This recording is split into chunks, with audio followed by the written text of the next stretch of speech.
Hey guys, and welcome back to another sleep video. Now, for those who haven't tuned in one before, I always give a little disclaimer where I basically say that this is essentially a compilation of my short form videos I've previously released on the channel. So if anything ever sounds a little outdated or out of context, that's why. It shouldn't affect the plays within as they exist in a vacuum, but it is at least worth acknowledging. Thank you guys so much for the support you've shown on content like this throughout the season, and I look forward to continuing to put it out going forward. I hope you enjoy, and have a good night's rest. I've made a number of videos on individual or sets of plays defensively that were nearly singular in my eyes. Whether it was this home run robbing deflection into a bare hand from Boston, a tumble then recovery from Dalton Varsho, or rookie Denzel Clark robbing two separate home runs in his first month in the big leagues that required him to Spider-Man his way up the fence. But we just saw something yesterday that's different than all of these, because it's a catch that I personally have never seen before. An outfielder making a sliding grab, but not with his glove. No, instead with his knees. That'll make sense in a second, but first, let's discuss the circumstances that led to it. Ace Logan Webb was taking the mound, attempting to help his squad snap a 7-game losing streak to that point, and got started with typical dominance, retiring the side 1-2-3 in the first inning. Then, leading off the bottom half of that inning, center fielder Jung-Hoo Lee doubled down the right field line to start. But unfortunately for the Giants, he would end up being stranded after Rafael Devers and Willy Adames both struck out. The next two frames would pretty much go off without a hitch, with Ryan Pepio matching Webb at every step. This brings us to the first pitch of the top of the fourth, when Yandy Diaz sent his fly ball to deep right center field, chasing Lee back near the track, where he went into a slide before losing the ball, but miraculously, not letting it touch the ground before trapping it between his knees mid-tumble. Now, I want you guys to comment honestly. Have you actually ever seen a play that looked like this before? And legendary broadcaster for the Giants, Dwayne Kuiper, certainly agreed, having this to say immediately following.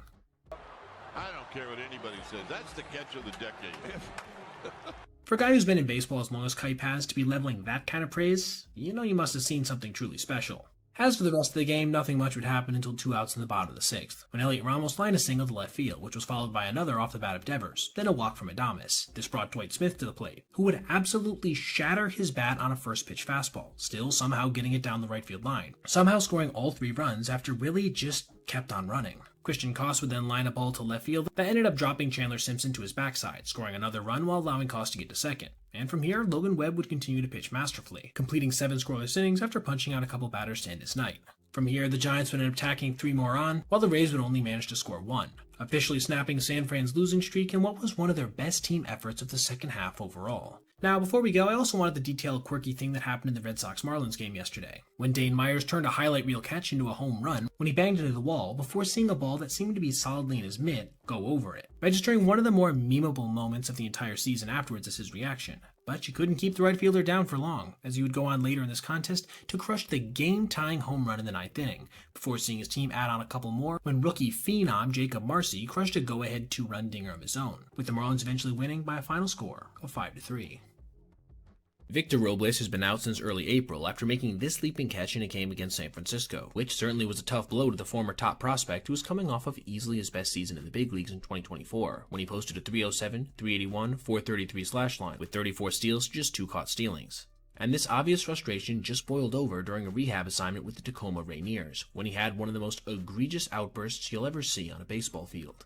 Facing righty Joey Estes, a player himself who has spent significant time in the big leagues, Robles saw the first pitch of an at-bat in the 3rd inning with 2 guys on, race up and in, and hit him in a spot that is certainly somewhat dangerous, especially to somebody trying to make their way back to the big leagues on assignment. However, I don't think anybody was prepared for how he would react, circling around the catcher, picking up his bat, and then firing it towards the pitcher. This, of course, was an immediate ejection, as Robles attempted to charge the mound and, I'm assuming, fight Joey. He also fired a container full of sunflower seeds on the field. This was obviously extremely inappropriate, and he himself would apologize for it via Instagram just a few hours later, but I do think a bit of context is necessary here. In what has essentially been a little bit over a week of rehab time, he's gotten hit 5 times, with, from what I can find, this single organization being responsible for every single one. Which isn't even to mention the fact that the guy that hit him in this contest, Estes, had actually plunked him during the regular season a year ago as well. This, coupled with what he shared on social media, being his mother recently passing, seemed to mix into a toxic combination that produced this truly over-the-top result. I'm not defending it, mind you. I do think this should come with a suspension of some sort, probably, in my opinion, in the 10 to 20 game range. But I also didn't appreciate seeing some of the narratives being floated online that Robles is just a hothead, with zero context to the circumstances leading up to this. I do want to ask you guys though, before we get to our little mini breakdown, what do you think the repercussions for this should be? How many games? As for our mini breakdown, I wanted to highlight Jesus Sanchez robbing 2 home runs in the same game versus the Orioles, including what would have been Samuel Basallo's first big league hit and home run in the 7th inning. Sure, Basallo would end up notching one before the contest was over, and Sanchez's Astros got dog-walked, but hey, 2 robberies in one game certainly is impressive no matter how you slice it. Justin Verlander had an exceptionally rough first half of the season in his 20th campaign, pitching to a .470 ERA with 10 home runs given up and nearly 1.5 base runners per inning. But oh man, has he come out roaring in the second, breaking velocity records relative to his age and managing to accomplish something we hadn't seen in over 20 years by passing Walter Johnson in strikeouts, all while pitching to a 2.63 ERA. But somehow, he's managed to reach even another level over his last 4 starts, allowing him to accomplish something we've only seen happen once in the last 125 seasons. In what was essentially a must-win game for the Giants, JV retired the side 1-2-3 in the first, inducing a weak pop-up off the bat of superstar Corbin Carroll to end it. He would face just 3 batters in the second, though he did give up a single that was thrown out stealing. He finished off the frame with his first strikeout of the night on a fastball that raced into his former catcher, James McCann, who attempted to check his swing unsuccessfully.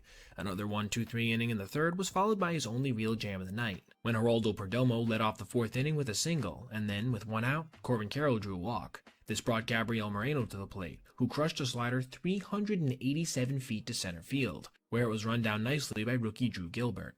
Blaze Alexander then punched out on a 3-2 heater. Still, at this point he'd thrown a ton of pitches, so it seemed likely he'd be coming out of the game relatively quick. But this is when he put on his veteran cap, managing to induce quick, weak contact constantly over the next 2 innings, along with striking out Corbin to end the 6th. He would be out one last time for the 7th, again quieting the Arizona offense, officially ending his night on a routine shallow fly ball to left field. This meant, as pointed out later by Sarah Langs on Twitter, that this was the first time in his career that Justin Verlander had had a 4-start stretch where he allowed 1 or 0 runs. But it was even more than that. It was the first time since 2005 a pitcher older than 42 had done so, being Roger Clemens, and only the second time it had occurred in the last 125 seasons.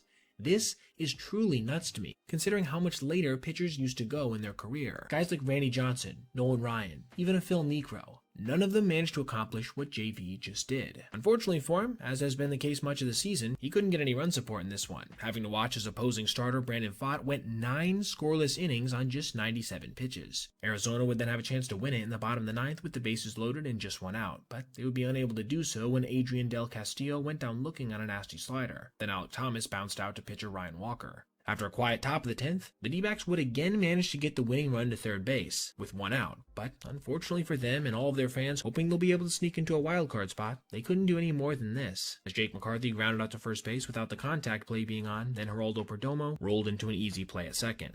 This meant there would be an 11th, and was that bad news for the D-backs, who proceeded to allow a merry-go-round to Giants hitters, with them scoring 5 runs in the process. This pretty much ended things, as though Arizona would push across 1 in the bottom half. When Gerard Encarnacion made a diving catch that turned into a sacrifice fly, it never felt close, allowing San Francisco to give Justin the only thing better than a pitcher win, a team one, while also allowing themselves to stay on the edge of the NL playoff picture. All year long, the New York Yankees' struggles were defined by 3 principal things. At times, unclutch hitting, bad fundamentals, and, above all, some of the worst timed bullpen blowups you'll ever see. Even still, they managed to win 94 games, drawing their nemesis, the Red Sox, in the wildcard round. Yet, in Game 1, the same boogeyman that had been chasing them all season would end up rearing his ugly head, leading to a breed of heartbreak that's gotta be sickeningly familiar to their fans. Things would begin pretty well for them offensively, as they proceeded to get back-to-back hits to lead off the bottom of the first after a scoreless top. But after a strikeout of Cody Bellinger and double play ball from Giancarlo Stanton, they would come out of it with absolutely nothing. But this would not be the case in the bottom of the second, as Anthony Volpe managed to, in a 2-strike count with a couple outs, crush a home run to right field, a shot that actually made him the first batter in Major League history to have 15 hits and 10 walks in his first 15 postseason games. Shout out to Nicholas Grishin for his email pointing this out, by the way. And for a time, this proved huge, as Fried managed to work his way out of trouble in both the 3rd and 4th innings, before inducing his last big play of the day a couple frames after, with a double play off the bat of Nate Eaton. Sure, the offense at this point hadn't really managed to get going, but at least they still had the lead, right? Well, as you'd expect based on what I detailed in the intro, this wouldn't really last much time at all after Fried departed with 1 out in the 7th with nobody on, as after a Luke Weaver walk to Ceddanne Rafaela, Nick Sogard would lace a hustle double to the right center field gap, putting the tying run on 3rd and the go-ahead one on 2nd. This put the righty on the precipice of registering arguably the worst timed bullpen blowup of the year, and just 1 pitch later, he would officially do just that when Masataka Yoshida grounded a fastball hard up the middle. You can see from the look on Fried's face just how frustrating this was for the lefty, who had pitched his heart out, en route to, now, a tough luck no decision. From here, the pressure would fall on the back of the Yankee offense, but they could get absolutely nothing versus big lefty Garrett Crochet, who proceeded to throw nearly 120 pitches of one-run baseball in this one, striking out 11 before departing with 2 outs in the 8th, at which point nigh unhittable reliever Aroldis Chapman got bailed out after some miscommunication between Wilber Abreu and Rafaela, with Abreu managing to pull in a tough catch. Insult would be added to injury after Alex Bregman tacked on in the top of the 9th with an RBI double, despite the fact that there had been nobody on with 2 outs. New York would have one final chance in the bottom half of the frame, but despite loading the bases with nobody out, they wouldn't manage to push across even a single run, seeing Trent Grisham strike out to end it, putting them 1 loss away from the conclusion of their season entirely. One of the things that makes Major League Baseball so special is the fact that no matter how long you watch it, you are guaranteed to eventually see something you've never seen before, a few different instances of which I've detailed on the channel this year, and we just saw another one here today, though in a way that is somehow even more bizarre than I typically cover. Shout out as well to the YouTube channel Late for Dinner for suggesting this to me in an email. The Mariners were facing the Royals with a chance to tie the Astros atop the AL West once again, getting out to a 1-0 lead early, when Jorge Polanco flied a double to the right center field gap. From here, it was a pitching duel between Stephen Kolek and Luis Castillo, with neither budging going into the 8th inning. It was then, with 1 out and Kolek still on the mound, Dominic Canzone rolled an easy grounder to Michael Massey at second, and he easily made the routine play to first base. End of story, right? Well, not so fast, as Seattle manager Dan Wilson called for a challenge. But of what exactly? Well, apparently, pre-pitch, Massey had his foot on the outfield grass, which isn't allowed per the current anti-shift rules, and after a review, this would be confirmed, leading to, as was pointed out on Twitter by Ryan DeVish, the first ever shift violation error in MLB history, because they had changed the rule prior to the season. Before, it was a ball. Now it resulted in the runner being safe and Massey being saddled with the E, and there it was, baseball history in one of the weirdest ways. And this would end up allowing Seattle to score a big insurance run when J.P. Crawford crushed a double with 2 outs, scoring Victor Robles, who had pinch ran from first base. After Andres Munoz managed to work out of a bit of a jam in the bottom of the 9th, the Mariners had officially sealed a division-tying win, just ahead of arguably their biggest series of the season versus Houston directly. And now, before we go, I just wanted to point out what I thought was a really cool moment last night in the Dodgers-Phillies game, when Blake Snell basically refused to come out of the contest, despite having thrown 107 pitches with 2 guys on in the 7th inning, sending Alex Vesia, who was already well on the field, back to the bullpen. And it worked out, as on the 112th pitch of his night, he punched out Otto Kemp on a high fastball, en route to a huge win for LA as they look to create a little breathing room in the race for the NL West. I made a video a little while back where I discussed this insane play from Bo Bichette and Vladimir Guerrero Jr., as it involves easily one of the best stretches I've ever seen. However, in that video, I also mentioned how both of these fielders have been among the worst at their position in the last few seasons, as a means of giving context to just how insane this play was coming from them. But I do want to acknowledge that Vladdy specifically has improved this season relative to the last few, and he just added to his growing highlight reel last night when he made one of the highest IQ potential game-saving plays you'll ever see from a first baseman. It was in the bottom of the 9th that Toronto had managed to tie things up, despite being down by 2 runs, getting a walk from Alejandro Kirk, a single from Ernie Clement, another walk to Davis Schneider, and then a clutch 2-run knock off the bat of Isaiah Kiner-Falefa. However, they wouldn't be able to win it when George Springer struck out and Miles Straw flipped a shallow fly ball to center field. This takes us to the 10th, with closer Jeff Hoffman on the mound, a pitcher who's been on a bit of a run recently after struggling for much of the year. The first batter he'd face would be veteran Victor Caratini, and the switch hitter would seemingly do his job, grounding a ball to the right side. But it was then that Guerrero would see that base runner Jose Altuve wasn't running full speed towards third, so he planted and fired an absolute missile to get him at the bag.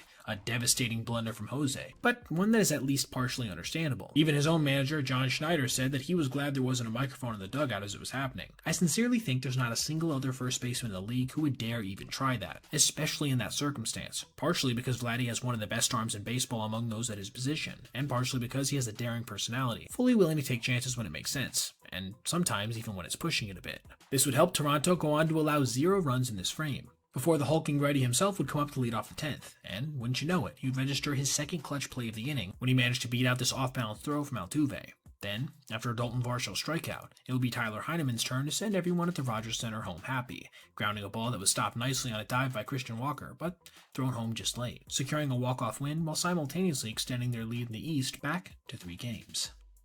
Even after a deadline where they sold a few of their most valuable pieces, the Giants remain on the outskirts of the postseason picture, hanging around 500. That is, at least until the last week or so, when they've proceeded to lose 5 games in a row, go into the negative territory when it comes to run differential, and drop to 5.5 back of the last wildcard spot. And their most recent contest was perhaps one of their ugliest in a while, and it was during this game that they registered a play so embarrassing that their radio team directly called it ugly, as well as adding that the whole team was just unraveling. Striking words, but before we get there, let's examine the events leading up to this. Things would begin well for San Francisco as they managed to face the minimum in the first, courtesy in large part of a double play, then see the second start with the tumbling catch from Elliot Ramos. But this momentum would soon be torched when San Diego managed to load the bases, before seeing what 100% would have been an inning-ending double play ball bounce off the bag at second and ricochet over the head of Willy Adames, scoring 2 runs in the process. That's just straight bad luck. The Padres would reload the bases for Fernando Tatis Jr. just a couple batters later, with the righty punching the ball into center field to score a couple more. After a sac fly, the score was 5-0, already creating a hole that San Francisco's struggling offense was going to have a hard time climbing out of. But the frame wasn't over, as it was Manny Machado's turn to hit, and the veteran would come through with a fly ball down the left field line on a hanging slider. It was then that we would see Elliott barehand the ball off the wall before firing it directly into the dirt, allowing it to trickle back towards the infield, scoring Tatis on a play he wouldn't have even tried it on. It was this moment that was so frustrating it prompted the reaction I detailed in the intro. Tatis scores at 6-0 Padres, and the Giants, it's just unraveling. Man. Ugly.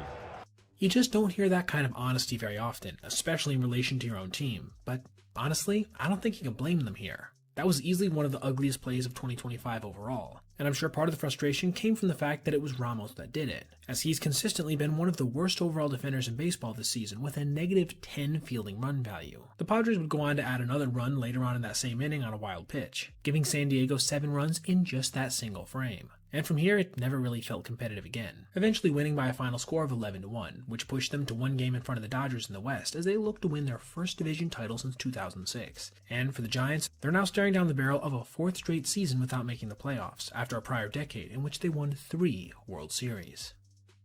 Jen Powell officially became the first woman umpire in Major League Baseball a couple days ago, manning first base and turning in a pretty normal performance. But just a day later, she was tasked with the assignment that inevitably defines every umpire's reputation league-wide, working behind the plate. And while things got off to a pretty rough start, she would indeed end up turning in a decent performance. I'll back that up metrically later on, but first, let's look at exactly how it went, along with the game overall. Like I said, the first pitch of the contest from Joey Wentz to Xavier Edwards was not the best look for her, as she called this fastball that was easily 2 ball lengths inside a strike. But, I mean, considering this was indeed her first major league call, a little nerves would make sense. And as they showed in a heat map later on in the broadcast, this does seem to be her zone, a bit inside of righties and outside of lefties. There would certainly be some more misses, including this big one to Dane Myers on a 3-1 count, but as the game went on, they became fewer and farther between. Meanwhile, the surprising Marlins, who've managed to in the last few months climb back to around 500, got off to the better start in this one, taking a 1-0 lead in the second inning on a 2-out single from catcher Liam Hicks. But the Braves would tie things up in the 4th on a solo homer from Matt Olson, who's sneakily having a very good year by the way. If you have a second, go look up his numbers. The top of the 5th would end on another semi-low light from Powell, when she called this fastball, again, well off the plate away, to Kyle Stowers, a strike. Atlanta would take their first lead of the game in the bottom of that inning when Jurickson Profar flew a ball just over the head of the right fielder. Then, after a 3-2 pitch well away that still somehow elicited some belly aching from the Marlins dugout, Profar would score on a wild pitch, giving the Braves a 2-run cushion, and it never really felt competitive after that, as Ozuna from the Braves would add a 3-run home run in the 7th, before Michael Harris II would hit one of his own just a couple batters later. And that was that. A line out to left field would officially seal a 7-1 Atlanta victory, and the first home plate performance from Powell. So, how exactly did she do overall? Well, according to umpire scorecards, which I turn to a lot for umpire evaluation, she was just slightly below average, with an overall accuracy of 93% and consistency score of the same. She certainly favored that zone I detailed before, and correspondingly somewhat neglected the opposite side of the plate, but this is nothing too out of the ordinary for MLB umps. Everyone has their own unique approach. I would categorize it as a nondescript, mediocre performance, which, considering it was her first ever at this level, and the historical gravity of course that came along with that, I would count this personally as a major win. We saw a fan earlier this year reach over the fence, interfere with the ball, and then get ejected for what was revealed to be like the 50th time in the last 3 years. Myself, and I'm sure many others, thought this guy was probably going to take the cake for the worst fan of the season, as that's a pretty high bar to surpass. But I think we just saw something even worse. A grown woman essentially steal a home run ball right from the hands of a young kid. The Phillies were up 4-1 in the 4th inning in this one, with Brandon Marsh just having crushed a 2-run bomb into the second deck in right field, before Harrison Bader came to the plate, managing to get his own hanging pitch that he would deposit into the left field stands, 410 feet from home plate. Little side note here, but before we continue, listen to this call from the home broadcast when it happened. Had me cracking up a little bit. Oh no. Oh no. This isn't good. That's way out of here for Bader. But yeah, even though the camera would pan away, a later focus on the situation would reveal that after this ball had landed in the stands, a dad came over and managed to get to it first, then take it back to his son. No big deal, right? As this is well within the unwritten rules for retrieving home run balls. Whoever touches it first is the person who gets to decide what to do with it. Yet this didn't sit well for the woman who whiffed on it right before, a fellow Philly fan who raced over to grab the dad's arm aggressively and then started to, I'm assuming, scream in his face based on his reaction. I saw a lot of people clowning on his reaction specifically, but you have to keep in mind that she probably was full on yelling in his face, and that's a completely normal response when you're not expecting to hear that. They then would argue back and forth for a second, with the woman seemingly getting more and more aggressive before the dad decided to just end the situation by giving her the ball and telling her to piss off. Again, I saw a lot of people online frustrated with the dad for this, but you have to remember, he's here to have a good time with his kid, and if it's clear the woman was going to make the rest of their experience hell, he probably just didn't see it as worth it sacrificing their whole night over this home run ball. And while I don't think it's a decision I personally would have made, I also don't think he deserves to be brutally mocked for it either. But thankfully, this is a story with a happy ending, as not only would a representative from the Marlins come over and deliver a goodie bag for the kid, as all this happened to go down on his birthday by the way, but the Phillies after the contest had a little impromptu meet and greet with Bader and the birthday boy, even delivering him a signed bat. The woman, meanwhile, had been booed out of the stadium after her immature actions, a development that certainly brought a smile to my face upon reading it. Talk about karma coming back to bite you in the bob haircut. While Shohei Ohtani's ERA doesn't look all that impressive so far this season at 3.75 through 36 innings, this doesn't at all tell the story of just how dominant he's been, as in that time he struck out over 6 batters for every one he's walked, maintaining a K rate over 12 per 9 with a FIP of just 2.17. But we got a chance to see something yesterday fairly rare in regards to his presence on the mound, being a version of him that was downright furious. And it was something to witness. Ohtani had retired the side in the first inning without much trouble, going 1-2-3 while only touching 100 a single time on a foul ball to Gunnar Henderson. And if only sounds weird there, you'll see why in a second. Because with 1 out in the second inning, Colton Cowser came to the plate, taking a first pitch fastball at 99.9 for a called strike, then a splitter a bit low. It was then on the 1-1 he flipped a curveball right over the low and inside corner, but he didn't get the call, and you could see immediately how much this frustrated him, with a couple of very aggressive shakes being followed by his hardest pitch of the day so far at 100.2 miles an hour. 2 offerings later, he punched out Cowser on a 94-mile-per-hour cutter, quite a bit faster than he typically throws this pitch, and this would be just the beginning of his max effort heater barrage, as he would go on to throw 9 heaters over 100 miles an hour in this one after this, including one just off his career high at 101.5 miles an hour. All of this seemed to be at least partially inspired by the frustration of this single pitch, which I'm assuming he rode the energy off of to a very nice appearance, as he went 3 2/3 scoreless innings with 5 punch-outs, including this one on his final pitch of the day, which was pointed out by Pitching Ninja on Twitter to be the hardest sweeper he had ever thrown with 14 inches of break or more. Certifiably disgusting stuff. Unfortunately for Shohei and the Dodgers, in what has become somewhat of a freefall as of recently, they would not manage to pull out a win in this one, first giving up the lead when a runner scored from second on a wild pitch. Then, after they managed to tie it up on a home run from Freddie Freeman in the middle innings, they would have to watch as a pitcher who's been disappointing for them all year, Tanner Scott, gave up the first career walk-off home run to Samuel Basallo, sealing their 4th straight loss, a fact that probably should have resulted in them dropping out of the division lead. But thankfully for them, the Padres seem to be struggling every bit as much as they are at this point, dropping 5 in a row, including a frustrating one to the Rockies yesterday. 26. That is the number of earned runs Devin Williams allowed from 2022 to 2024. In that time period, he pitched about 180 innings, striking out 14 batters per 9 with a whip under 1. The dude was basically unhittable, but that number 26 also represents something else. The number of earned runs that Devin has allowed through just 43 innings this year, giving him an ERA of 5.44, a number in the bottom 10 of all relief pitchers with over 40 innings pitched. The same is also true of his ERA+, at just 75, 25% below average. So what's going so wrong for him in 2025, and is there anything he can do to fix it? Well, first of all, the elephant in the room is, his stuff hasn't really changed when it comes to his average velocity and movement profiles, as you can see here in this screenshot. In fact, if anything, he's actually getting more movement on his pitches relative to what he was during his last full season in 2023. That year, for reference, he had a 1.53 ERA. Yet, with that being acknowledged, his pitches are getting crushed this year in a way they never have before, with an average exit velocity almost 4 miles an hour harder than back in 2023, and a barrel percent almost 3 percentage points higher. So, while it is obvious that at least part of his problems this year have come from bad luck, as none of his expected numbers are nearly as bad as his real-world ones, that doesn't let him off the hook completely, as they're still nowhere close to where they were during his prime. But even more than the hard contact issues he's dealt with, I think this number is far more concerning. His K percent, which is down almost 10 percentage points from that time period. Now, in conjunction with this, I have to acknowledge that his walk rate has also gone down pretty significantly, from around 12.5% to 9.5%. But, as odd as it may sound, I don't see this as a positive development. In fact, I think this is actually where his issues are largely stemming from. He's actually throwing too many strikes. Take a look at his pitch arsenal heat map from 2023 and 2025. Notice any major differences? Well, during one of his best years, his average changeup location was at the bottom of the strike zone, in fact with a large portion missing below. This probably largely contributed to a walk rate in the bottom 8th percentile of all pitchers, but also a K rate in the top 1%. Now let's look at 2025 a bit closer. Look at how much higher his average changeup is. A huge portion of his airbenders are simply ending up in the middle of the zone, not on or below the edges, which has contributed, I believe, to his rise in average exit velocity of over 2 miles an hour versus this offering, as well as a massive jump in his X stats, while simultaneously tanking his whiff percentage by over 8 points. His fastball location, meanwhile, has only changed marginally, going from middle up to middle in to a lefty, but its performance hasn't been significantly worse than back in 2023, leading me to believe that the main culprit for his issues has to be that changeup. The question is this a conscious choice? Did somebody from the Yankees, or even just Devin on his own accord, decide to try to throw more strikes to get his walk rate down, which ended up resulting in this change?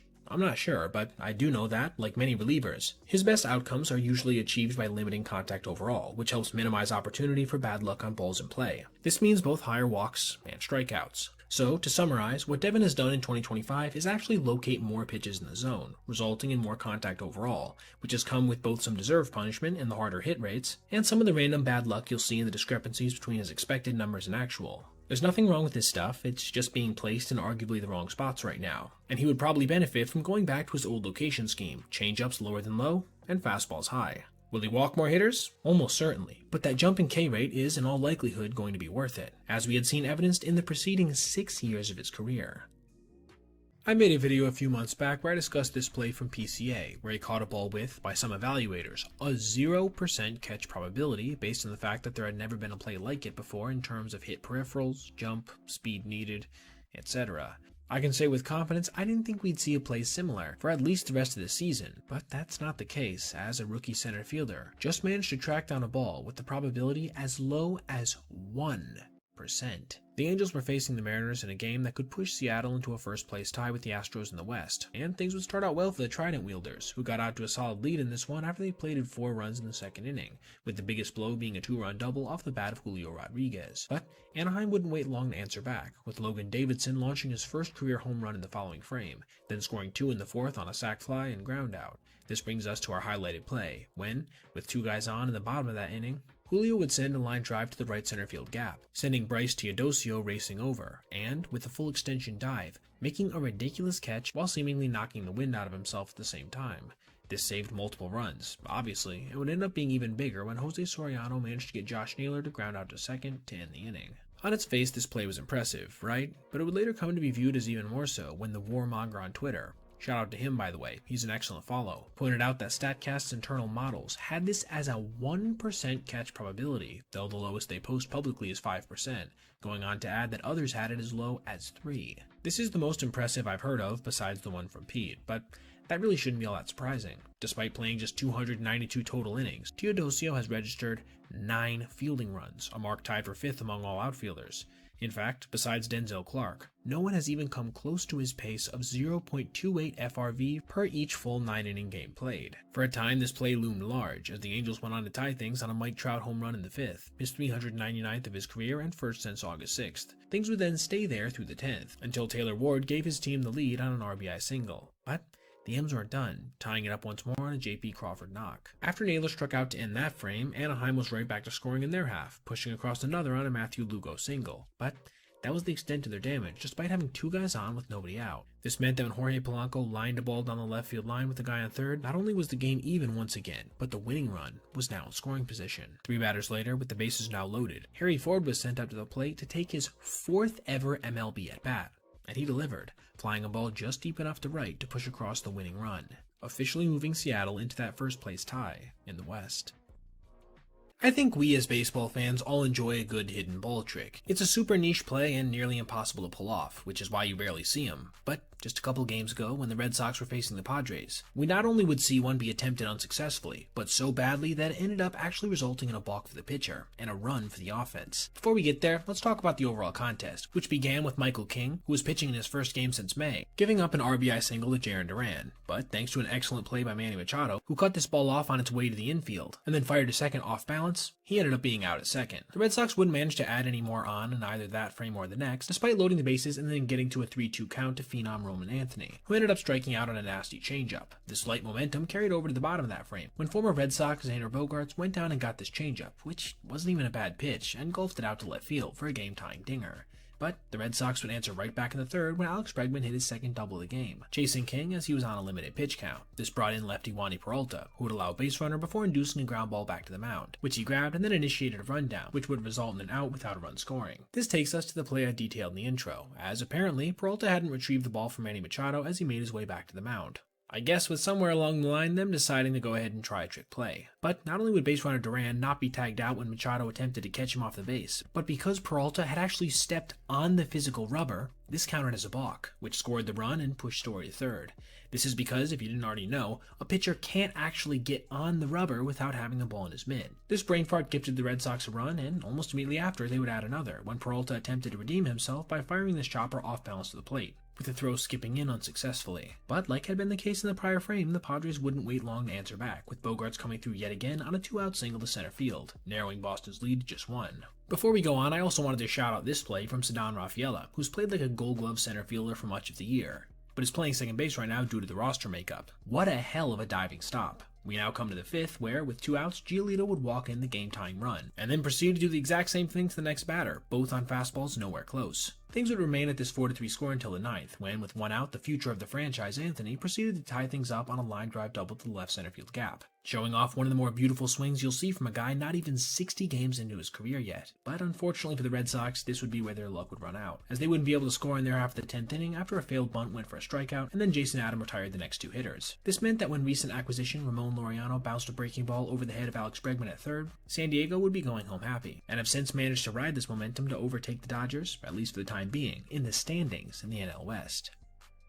The Blue Jays came into their series versus the Rockies as one of the hottest teams in baseball over the prior couple months, while Colorado, notably, has been, well, let's just call it not good for pretty much all of 2025. As such, it seemed like a foregone conclusion that at least a couple of these games weren't going to be pretty, but I don't think anyone was prepared for the absolute drubbing that would take place over the course of all 3 games, which, by the end of it, had featured an amount of hits over 3 games that we hadn't seen in 98 years. We'll get more into the statistical absurdity later on, but first, let's briefly detail each contest. Things got started fast in the first game, with 7 runs being scored in the 3rd inning alone, with the biggest blow coming off the bat of Dalton Varsho on a 3-run shot to right field. At the time, this pushed the score to 9-0. After a 5-run 7th, during which Bo Bichette hit his second home run of the game, the gulf had grown into double digits, with the final score eventually coming in at an eye-watering 15-1. But again, this was anticipated, right? More than likely at least one of these games was going to go like this. But could Colorado manage to steal even a single contest? For a moment early on in the second game, it looked like that was a possibility, when Hunter Goodman crushed his 22nd home run of the year in the bottom of the first, pushing the Rockies out to a 2-0 lead. And they would manage to hold this until the 4th, when, with 2 outs, it was Varsho once again hitting a line drive missile into the right field seats. 3 more runs would come across in the 6th on home runs from Vladimir Guerrero Jr., Addison Barger, and, once again, Dalton, giving him 3 home runs in the first 2 games. They would go on to add another 3 late on doubles from Guerrero Jr. and, you guessed it, Varsho, with the final score for this one coming in at a more reasonable 10-4. Still not good, certainly, but nowhere near the same level of blowout. This did mean that the Rockies' last chance to salvage even a single contest would be in the 3rd game, and again they would get out to a small lead, with Ezequiel Tovar knocking in a run with a double in the 1st inning. But As in the previous contest, this wouldn't last long, with Bichette hitting his third home run of the series in the third inning, a 3-run shot that gave the Blue Jays a lead they wouldn't relinquish. As they went on to add another 3 in the 4th, 4 in the 6th, 2 in the 8th, and a ridiculous 8 in the 9th, tallying 5 total home runs along the way, including 2 off the bat of Davis Schneider and 1 each from Guerrero Jr. and Ernie Clement. The final score? How about 20-1? You heard me right. 20. This meant that not only had they swept the series versus the Rocks, they had done so by a final score of 45-6. Truly insane, but arguably not even the most insane fact about this matchup. Because, you see, as pointed out here by OptaStats on Twitter, their 63 hits in those games was the most that any MLB team has had over a 3-game span since the 1933 New York Giants in early August, a full 98 years ago. But those hits weren't tallied in a 3-game series against the same opponent, meaning this was the first time that this specifically has occurred. Ever. With this sweep, the Blue Jays also managed to climb to 20 games over 500 as they look to win their division for the first time since 2015. While on the other side, the Rockies dropped to 54 games under 500 with a run differential of negative 316. For a little reference, last year's White Sox, the worst team in the modern era, had a mark of negative 306 over the course of the entire season. Earlier this year, Wilson Contreras had a bit of a freak out after getting hit by a pitch in a circumstance where it was pretty obvious he wasn't going to be targeted. But at least after the game he apologized in no uncertain terms. However, I highly doubt we'll be seeing the same in the days following his ejection yesterday, when he crashed out in a way you never see on a major league field, exploding so ferociously that at one point he literally tried to hit an umpire with a bat toss, only to clip his own coach. Facing Yohan Ramirez in the 7th inning with the guy on first, Wilson took a breaking ball in the front door for strike 1, a pitch he didn't seem to object to at the time, despite it kind of being borderline. He would then chase another breaking ball, this one with some pretty insane movement by the way, before, on an 0-2, taking a well-located sinker at 98 miles per hour for strike 3. This apparently was enough to frustrate Contreras to the point where he started jawing with home plate umpire Derek Thomas, getting ejected as he went back to the dugout in the process. This infuriated the righty so much he came storming back towards home plate with bat still in hand, having to be fully restrained by his coaching staff, and not in the performative way you often see on major league fields. He then, as he started being walked towards the clubhouse, turned and backhand fired his bat in the direction of a nearby umpire, full-on striking one of his own coaches. The tantrum wouldn't stop on his way off the field as well, with him then firing a bucket of gum onto the field. It is kind of funny to see all this result from a pitch that was quite obviously in the strike zone, but I'm guessing there's probably more to it than just that. Still, I'm guessing this ends up in some kind of suspension for the veteran, who at this point should know better than to fire his equipment at people, especially when his own coaches are in the proximity. Another aspect of this I find unsavory is that his team was actually up in this one 6-5 at the time, making his ejection and subsequent overreaction even a bit more selfish in my opinion. Thankfully for the Cardinals, while they would see this one get tied up in the 9th inning on a Ronnie Simon double, they would still win after Alec Burleson crushed his 4th hit of the day on a slider nearly at his shoe tops, carrying the wall in center field for one of the most impressive walk-off home runs of the year, allowing them to stay on the periphery of the wildcard race in the National League. Since the beginning of 2024 specifically, Will Smith has been one of the best throwing catchers in baseball, ranking 2nd overall in runners caught stealing at 37, along with tied for 1st in catchers caught stealings above average at 14. But, in today's vid suggested to me by Thomas Murphy in an email, even with this pedigree in tow, the Padres thought it appropriate to run rampant on the backstop early in the contest, and paid the steepest price we've seen in this regard since 1974, over 50 years ago. Blake Snell, making just his 3rd start since April, began this one a bit sluggishly, giving up a leadoff single to Fernando Tatis Jr. on a 3-2 count. And it was on an 0-1 to the next batter, Luis Arraez, that the lefty would fake a bunt as Tatis Jr. took off for second, getting thrown out on a perfect toss from Will right on the bag. Almost immediately after, however, Arraez would double on a fly ball down the right field line. Then Manny Machado would dribble a ball towards third base, which couldn't be handled.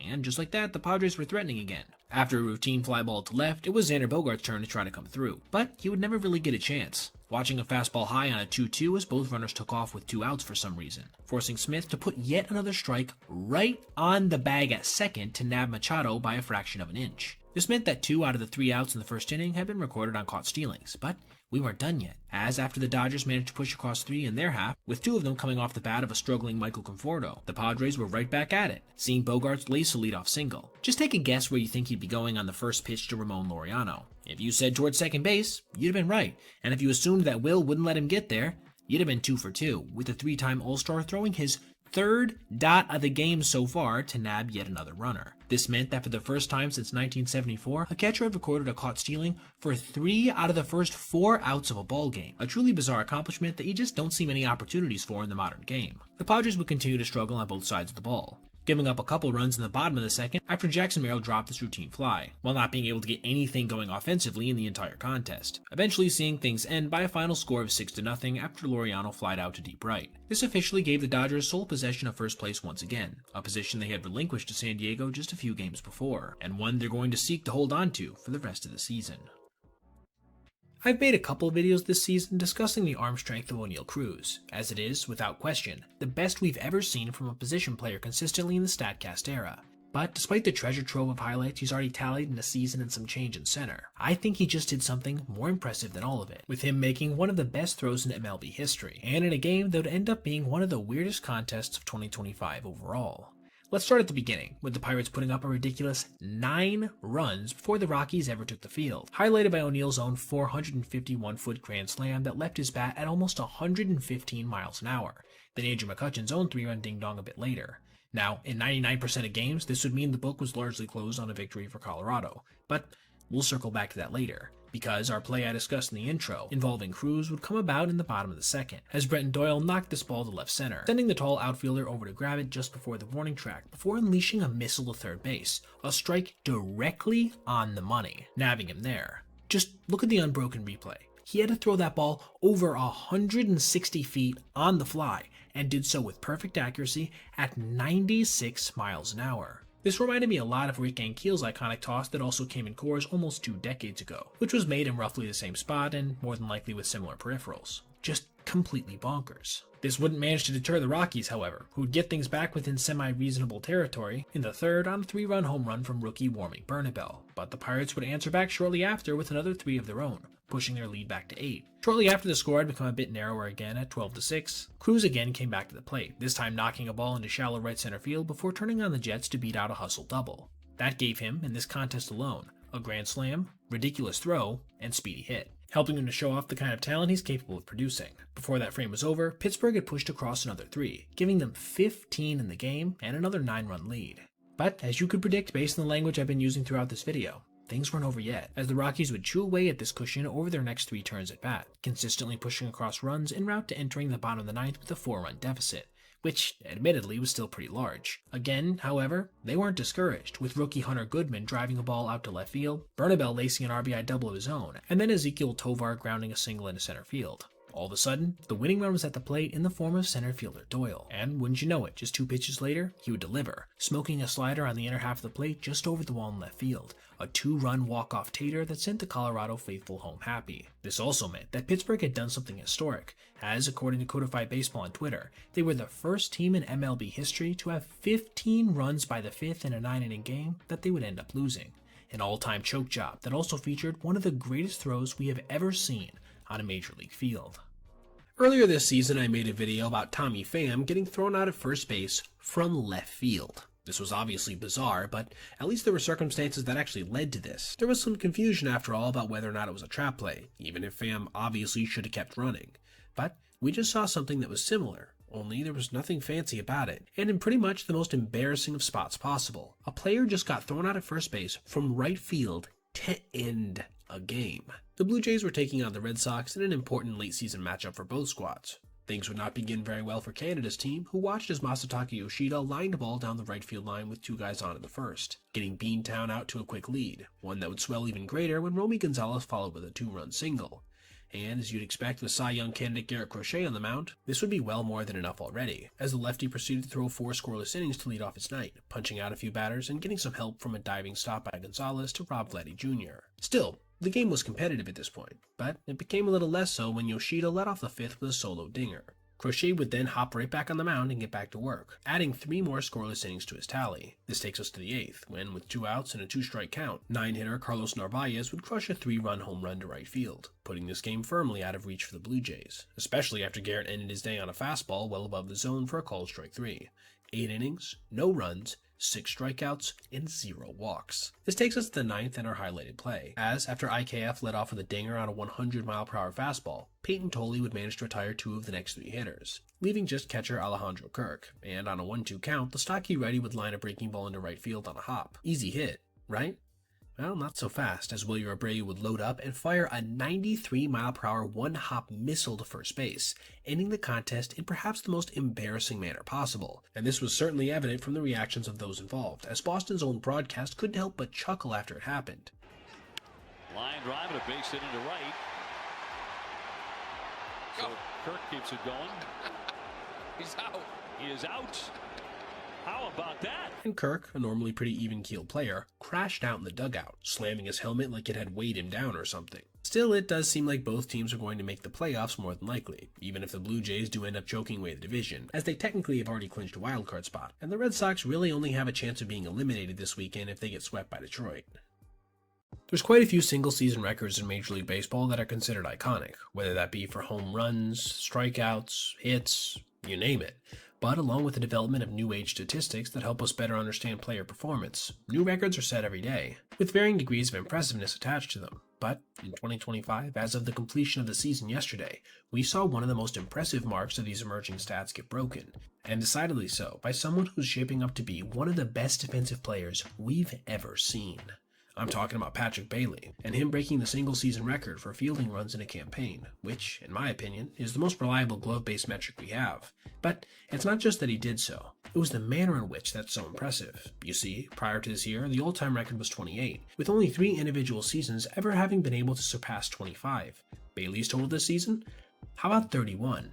3 more than the next closest, being himself from the prior year and Nick Ahmed from 2018. But even this context does a poor job explaining how impressive he's been, so I'm going to do my best here to impress upon you how ludicrous this actually was. First of all, the difference between his Major League leading total this season and second place was 9, as Ceddanne Rafaela finished at a distant 22. That separation of 9 is the same as between Rafaela and 6th place finisher Nick Allen. But it actually gets even crazier. You see, if you take just his framing runs from this past year, at an unworldly mark of 25, it would have been the 3rd highest total in fielding runs ever recorded, sandwiched between Javier Baez and the total performance of Austin Hedges, both coming in 2019. All this helps explain why Patrick is valued so differently by the 2 principal WAR evaluators in Major League Baseball. As per Baseball Reference, which doesn't integrate fielding runs, he only was worth 1.1 WAR last year, the 125th place total in the big leagues. This was largely due to his obviously bad hitting performance, which featured an OPS just north of 600. But if you take a look at his Fangraphs numbers, which again include FRV as a consideration,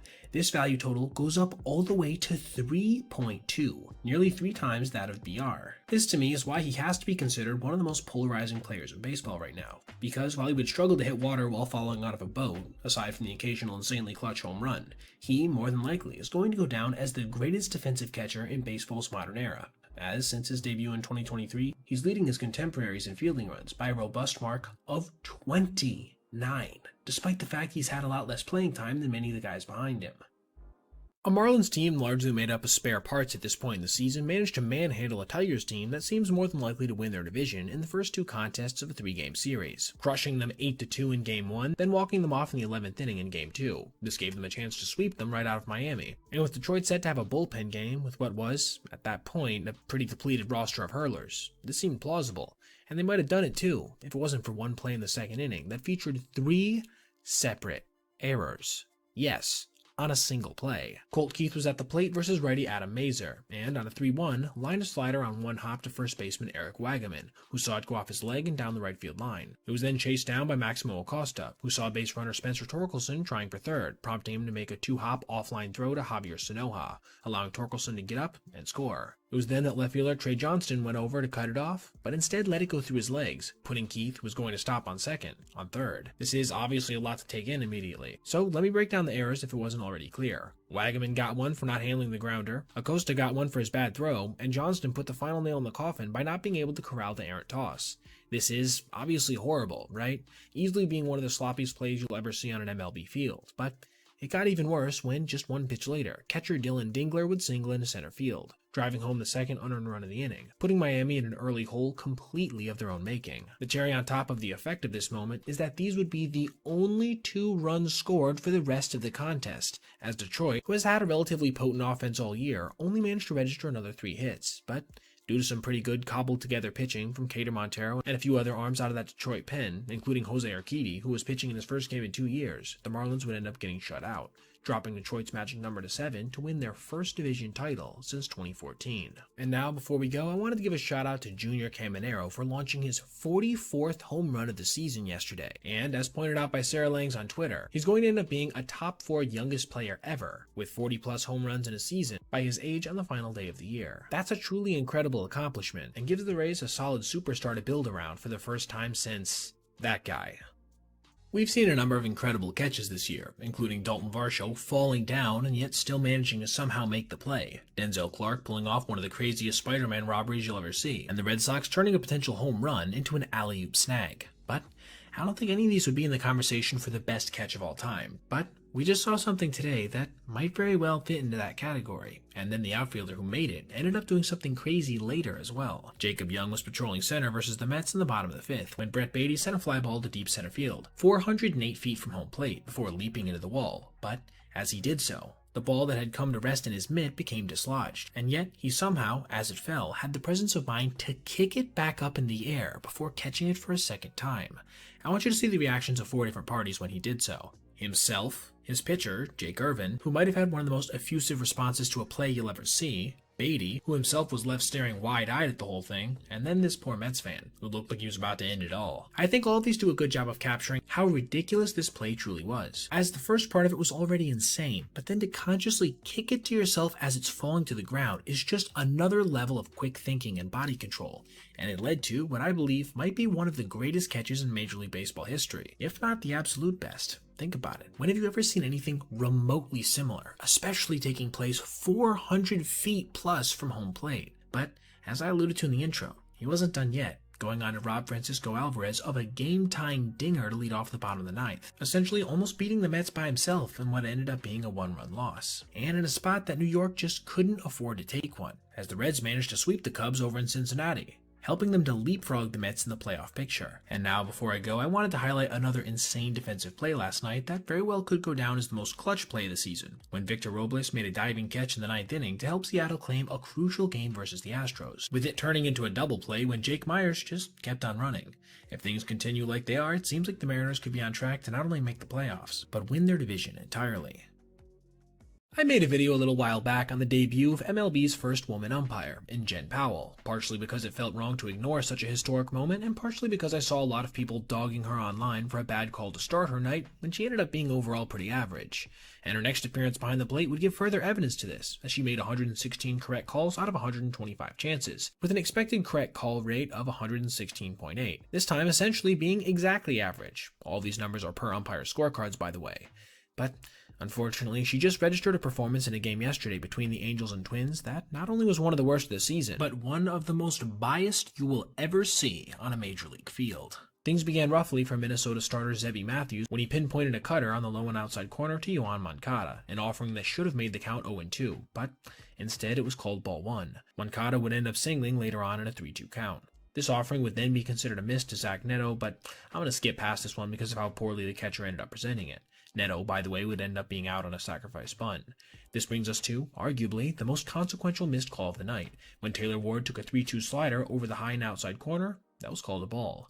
This loaded the bases with just 1 out, and to make matters worse, Matthews would end up shortly after, retiring Chris Taylor on a shallow fly ball to right, meaning the inning already should have been over. Instead, Luis Rengifo would have a chance to get Anaheim out to a 2-0 lead when he singled. The deficit then grew even larger when Ward ended up scoring on a double steal. Powell would go on to miss another 4 balls that should have been called strikes for Matthews, including, most notably, this 0-2 pitch on the inner half and this fastball almost a full ball length inside the zone. There would be a couple other misses afterwards, but none significant enough to highlight here. This was part of a night that featured 11 missed strikes for Minnesota and just 4 for the Angels. On the flip side, there would be 7 pitches that were out of the strike zone that were called, with 6 of them going against the Twins. The most consequential of this type being a called third to Johnny Pereda on what should have been a walk. When it was all said and done, Powell had missed 20 overall calls in this contest. A high total for sure, but not necessarily extremely so. However, it's the next 2 metrics that inspired me to make this video, with her overall accuracy coming in at just 86.01%, the second worst of the year so far. And then, the big one, being the 2.48 runs gifted to the Angels, a mark almost half a run higher than the next closest. Was it the worst performance of all time? No, but It was easily one of the worst of the season, and an especially frustrating one for myself, who was obviously rooting for her to have success at the highest level. But that's going to come from performances much like her previous one, versus whatever the hell happened in the game yesterday. Also, I just want to say before this video ends, that when I say biased, I don't mean that Powell was intentionally calling the game poorly against the Twins, just that the final result ended up being incredibly biased. Thanks. Putting up a crooked number in the big leagues is pretty tough, especially in a landscape today largely dominated by pitching. But still, it's not too uncommon to see 3, 4, sometimes even 5 runs be scored in a single inning. But you know what is incredibly rare? Putting up 8 late in a contest, then immediately giving up 8 to tie it, yet still somehow coming away with a victory. But that's exactly what just happened in a game between the Braves and Reds, in an outcome that ended up being one of the rarest of the year overall. In this matchup of two teams going in opposite directions, with Cincinnati buying at the deadline and the Braves pretty much standing pat as they ready themselves for a run next season, the Reds got off to the hotter start with the score being 3-0 going into the fourth after an Ellie De La Cruz home run. Atlanta would manage to push across the run in that inning before tying things up in the sixth after Key Brian Hayes, recently acquired largely for his defense, let this ground ball get past him, knotting us up at 3. But the real action wouldn't take place until the 8th inning, with lefty Sam Moll on the mound, who would give up a bases-loaded single to Eli White and a 2-run double to Luke Williams, before fielding this grounder, then throwing it a bit wide to the plate, resulting in yet another run scoring. Lyon Richardson would then come on to surrender a flurry of his own hits, with the final blow coming off the bat of Sean Murphy, pushing the Braves' lead all the way to 11-3. But if you thought this contest was over, you'd have been sorely mistaken. The Reds hadn't heard any bell, quickly answering back with a 3-run home run off the bat of Hayes, helping redeem his poor glove work from earlier, and slowly they continued their rally, with the De La Cruz RBI single, Austin Hayes double, then game-tying 3-run ding-dong from Spencer Steer. All of a sudden, we were back to even, with both teams having scored 8 runs in the same frame. According to Sarah Langs on Twitter, this was just the 3rd time that both teams had scored 8+ runs in the same inning, ever. But somehow this wouldn't end up being the craziest fact to come out of this one, as in the top of the 10th inning, Marcell Ozuna would lace a go-ahead sac fly, and unfortunately for Reds fans everywhere, they would not be able to answer back with a corresponding one of their own, seeing Gavin Lux pop out to third base to end it. This meant, as pointed out here by Opta Stats, that the Braves had somehow managed to win the game despite blowing an 8-run lead in the 8th inning or later, and perhaps even crazier, they did so without hitting even a single homer, generating all 11 runs courtesy of small ball. What a bizarre game and start to the post-trade deadline portion of the season. My little bonus play I wanted to include at the end of this video, like I've been doing recently, concerns this swing from Bo Bichette on a high fastball from Corbin Martin, with it not only being one of the goofiest looking you'll ever see, but also one of the worst timed, as it came in the 9th inning on a 3-2 count with 2 outs. If he lets this ball go, its bases loaded with Vladdy Jr. coming to the plate. But honestly, the main reason I wanted to even bring it up was just because of how truly bizarre looking it was, maybe being one of the most uniquely ugly swings I've ever seen live. Cam Schlittler just pitched one of the best elimination games in Major League history, doing something that no one had ever done in the history of the sport, a feat that I'll expand more upon later, that allowed him to bury his childhood team 6 feet deep. But the tall rookie right-hander wasn't satisfied with just dominating them on the field, taking to social media after the game to continue to troll them in a way that I'm not sure if I've seen another athlete do recently. The hard tosser was on the mound for Game 3 of the wildcard series, stalking around the hill to start the night, and it became clear pretty quick that we were in for something special when he retired the side 1-2-3 in the first, punching out Alex Bregman on a high sinker at 100 miles an hour. But he was just getting started. Ceddanne Rafaela and Nathaniel Lowe would go down on high-velocity pitches in the next frame, with the big lefty taking his at 101 at the bottom rail. Then it was Romy Gonzalez's turn to not be able to catch up to 100 right down the middle, before he registered his first K on a non-fastball, punching out Jarren Duran on a 93-mile-per-hour cut slider off the glove momentarily of Austin Wells. Keep in mind, at this point, he was at 47 pitches through 3. Nobody was expecting him to go deep in this one, but after his team managed to rally to get him 4 runs in the bottom of the 4th, it was almost as if he gained momentum somehow, getting back on the mound in the 5th and striking out the side, still ending that frame, mind you, at 78 pitches. Most NY fans, I think at this point, were hoping for one more good inning, but it was then he managed to induce some pretty easy outs, including on this flailing strikeout from Masataka Yoshida, who had been the hottest hitter the Red Sox had all series. This allowed Aaron Boone to allow him to begin the 8th at a little over 100 pitches, a decision I'm pretty sure no one expected out of the manager, but oh did it prove to be the right one when he punched out Gonzalez again on a high 90s heater, before seeing Ryan McMahon make a crazy play tumbling into the dugout. That meant that when Trevor Story grounded out on the first pitch of his AB to Anthony Volpe, Schlittler had pitched 8 scoreless innings while registering 12 strikeouts and 0 walks, making him the first pitcher to ever eclipse these totals in an elimination game. He also added a little F Boston as he came off the hill. After the Yankees managed to wrap it up in the 9th, Cam probably celebrated with the team for a bit, but didn't wait too long before hopping on social media to tweet this. drinking dat dirty water. Now, for those of you who don't know, which admittedly was me before I did a little digging, the Red Sox have played a song called Dirty Water by the Standells, written about the city of Boston, after victories since 1997. So this had to cut a bit deep for those from the area. In response, somebody tweeted back, "You're not from Boston," to which he replied, "Went to school in Boston for 3 years. I live in Southie during the off-season. Start preparing for the Bruins season, homie," which is just ice cold from the first-year player. But not content with all the chaos he'd already caused by this point, he decided to respond to a Boston fan who had tweeted "Sox in 3" with a simple, "Not this year. I personally love when athletes show a little personality, especially after a performance as dominant as his. I just really hope he can back it up next time he's out there, because if he gets slapped around a bit, this is all going to get thrown back in his face in spades." Alright everybody, if you made it this far, I appreciate you watching, and if you did, consider checking out any of these other videos on your screen right now for other content just like this. Also, if you ever see anything you'd like to see me detail in the video, feel free to reach out to my email, basebpoet@gmail.com, and if I end up using your idea, I'll give you a shout out. Thanks for watching. Have a great rest of your day. The St. Louis Cardinals have been eliminated for a little while now, going on an overall decent run relative to their expectations coming into the year. The Cubs, meanwhile, have already punched their ticket to the postseason, meaning there wasn't a ton of pressure on either squad for today's game. But that didn't mean there wouldn't be some controversy, as Cardinals manager Ollie Marmol did something that has to be one of the most petty Bush League things I've ever seen. Shout out as well to Jackson Oros for emailing me about this play. Prior to the contest, Chicago had already been dealt some bad news when they announced that rookie Cade Horton, who had played a huge part in their pitching success, would be going on the 15-day IL with a right rib fracture. This couldn't have put them in the best mood, and they immediately took it out on Cardinal starter Michael McGreevy, who had to watch as Michael Busch launched a leadoff home run, his 33rd of the year, and what has been a very impressive campaign for the lefty. In the top of the next inning, Nico Horner laid out to rob Jordan Walker of a knock, which would really be the only play of note besides a Busch double until the fourth, when Nolan Arenado crushed a center-cut fastball out to left field, tying the game at 1. The Wrigley faithful wouldn't have to wait long, however, for their team to come right back, with Michael crushing his second home run of the game, an opposite field tank to left center field. Seiya Suzuki followed in the next inning with a tank of his own to roughly the same spot, elongating their lead at the time to 3. Back and forth we would go when Walker launched a 2-run long ball of his own that brought the Redbirds within 1 in the 7th. The Cubs offense wouldn't stay down for long though, as in the bottom of that very frame, Busch would answer with his 4th hit of the day. This one an RBI triple to the right center field gap that got past a sliding Jordan, giving his team a little breathing room, and that room would grow even wider when PCA launched his second home run of the series in the following frame, a no-doubter to right field that pushed the score to 7-3. This brings us to the play I alluded to in the intro, when, as the Cubs broadcast was discussing how Busch had become the first player with a double, triple, and 2 home runs at Wrigley since Johnny Mize, Marmol signaled for Busch to take his base intentionally, with a cycle on the line. Sure, there was a runner on third at the time with 2 outs, but in a 7-3 game, this just left a sour taste in my mouth personally. Now, I'm not saying you should groove him a pitch or something, but to not even give him a chance to earn it?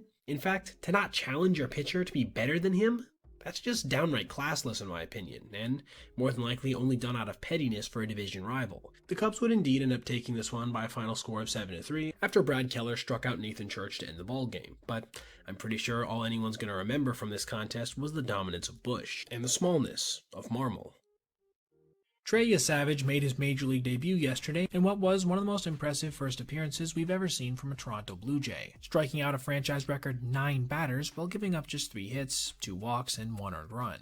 All night he was pinpointing his exceptional fastball and allowing his nasty AA+ splitter to work off of that, all from the highest arm angle in MLB. But he also had something happen during this appearance that was certainly unfortunate, which was pointed out to me in an email from Brandon R., as he was robbed of a chance at baseball history, all because of a blown strike call. Savage was in the 4th inning of his outing, facing Josh Lowe leading off. The lefty would take a first pitch splitter right down the middle, before hacking and missing at a fastball. Trey would then dispatch him on a diving slider in the dirt. 1, 2, 3. Next up was rookie Jake Mangum, a player who's currently striking out and whiffing at rates above the 80th percentile this season. Yet, he too would be powerless in his at-bat, taking a pinpointed fastball, then swinging at a splitter in the exact same spot. Another nearly perfectly placed off-speed pitch would dispatch him on a wild hack.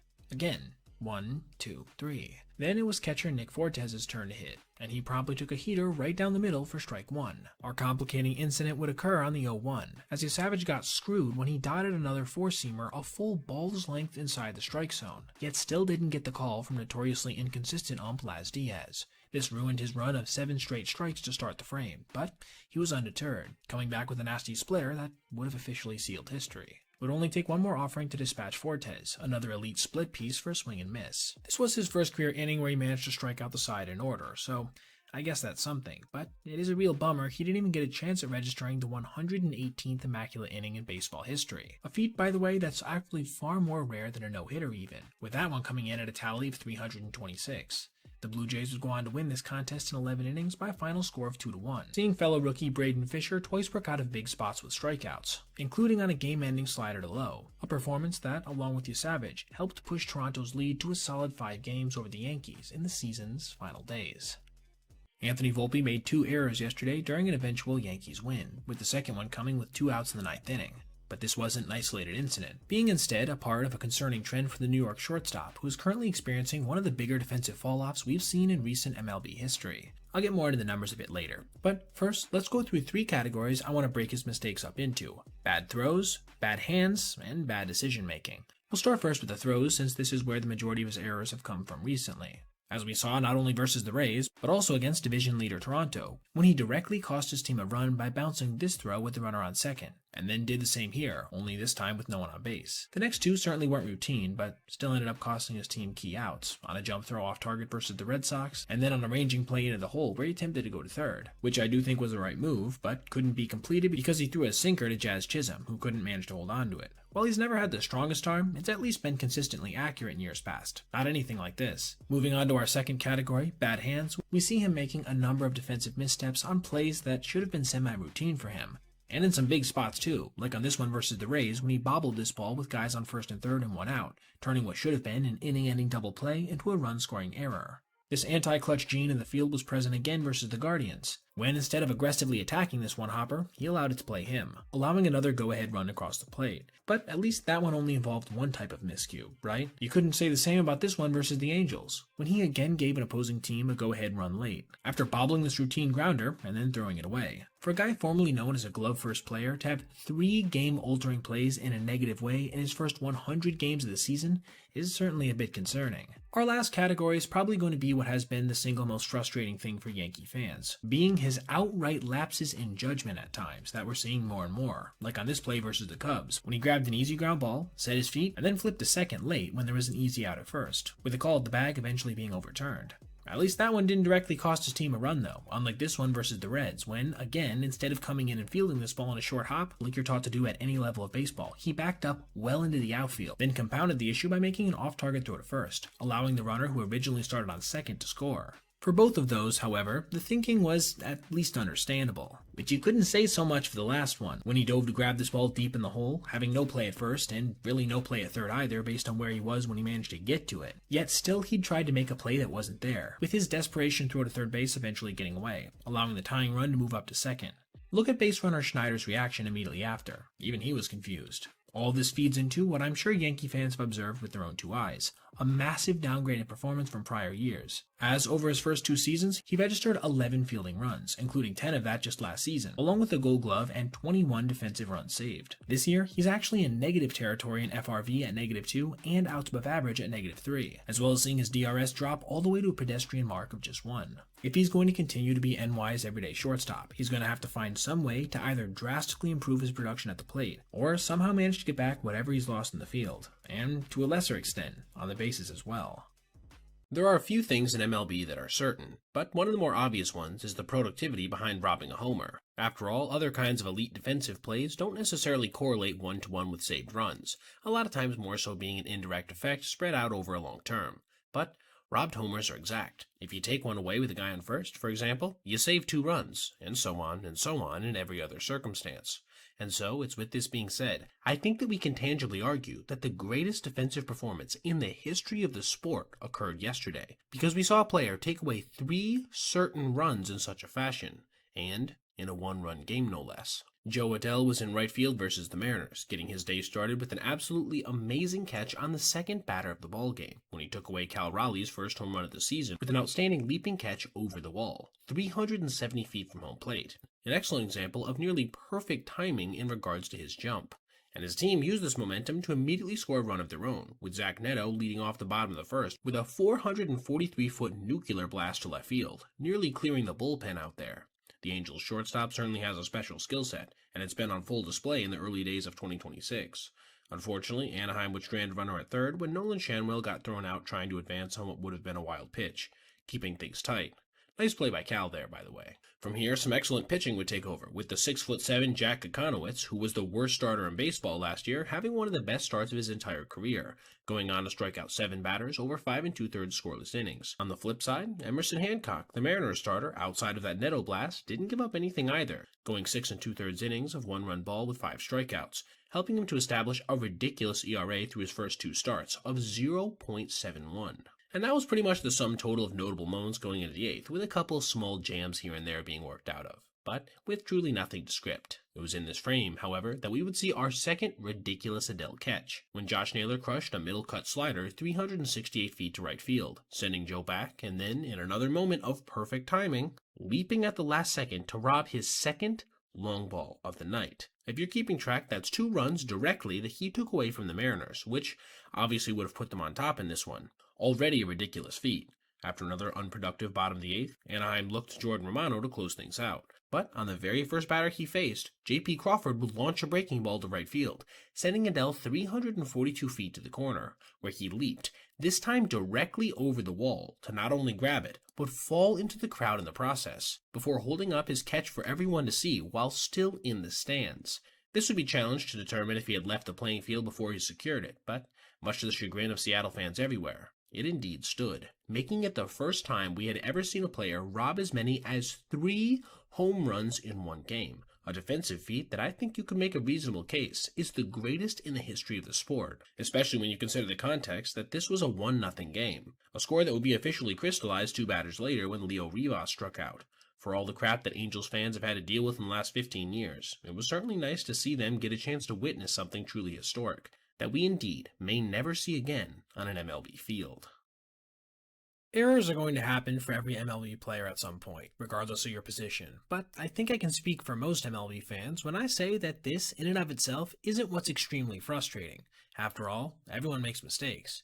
It's more so when players are mentally lazy out there, and we just got a prime example of this yesterday, when a pitcher literally made one of the dumber-looking miscues you'll ever see, largely as a product of acting so casual after it happened. The White Sox were taking on the Orioles in a thin 2-2 ball game in the 5th inning, with, up to this point, 2 runs being scored by each team in the 2nd and 3rd innings, with the Chi Sox getting theirs on RBI singles from Dustin Harris and Luis Angel Acuna, and Baltimore receiving a run-scoring double from Taylor Ward and ensuing ground out from Adley Rutschman. On to our highlighted play, Kyle Bradish delivered his 90th pitch of the afternoon, a 3-2 sinker to Colson Montgomery inside, walking the bases loaded. Or, at least, that's what would have happened had he managed to secure Adley's toss back to the mound, which he didn't, allowing it to go off his mitt and then trickle far enough behind the pitcher's mound to allow base runner Chase Mydroth to race towards the plate, scoring when Bradish made a wild throw, which then allowed both base runners to move up as well, even if the play at second was close.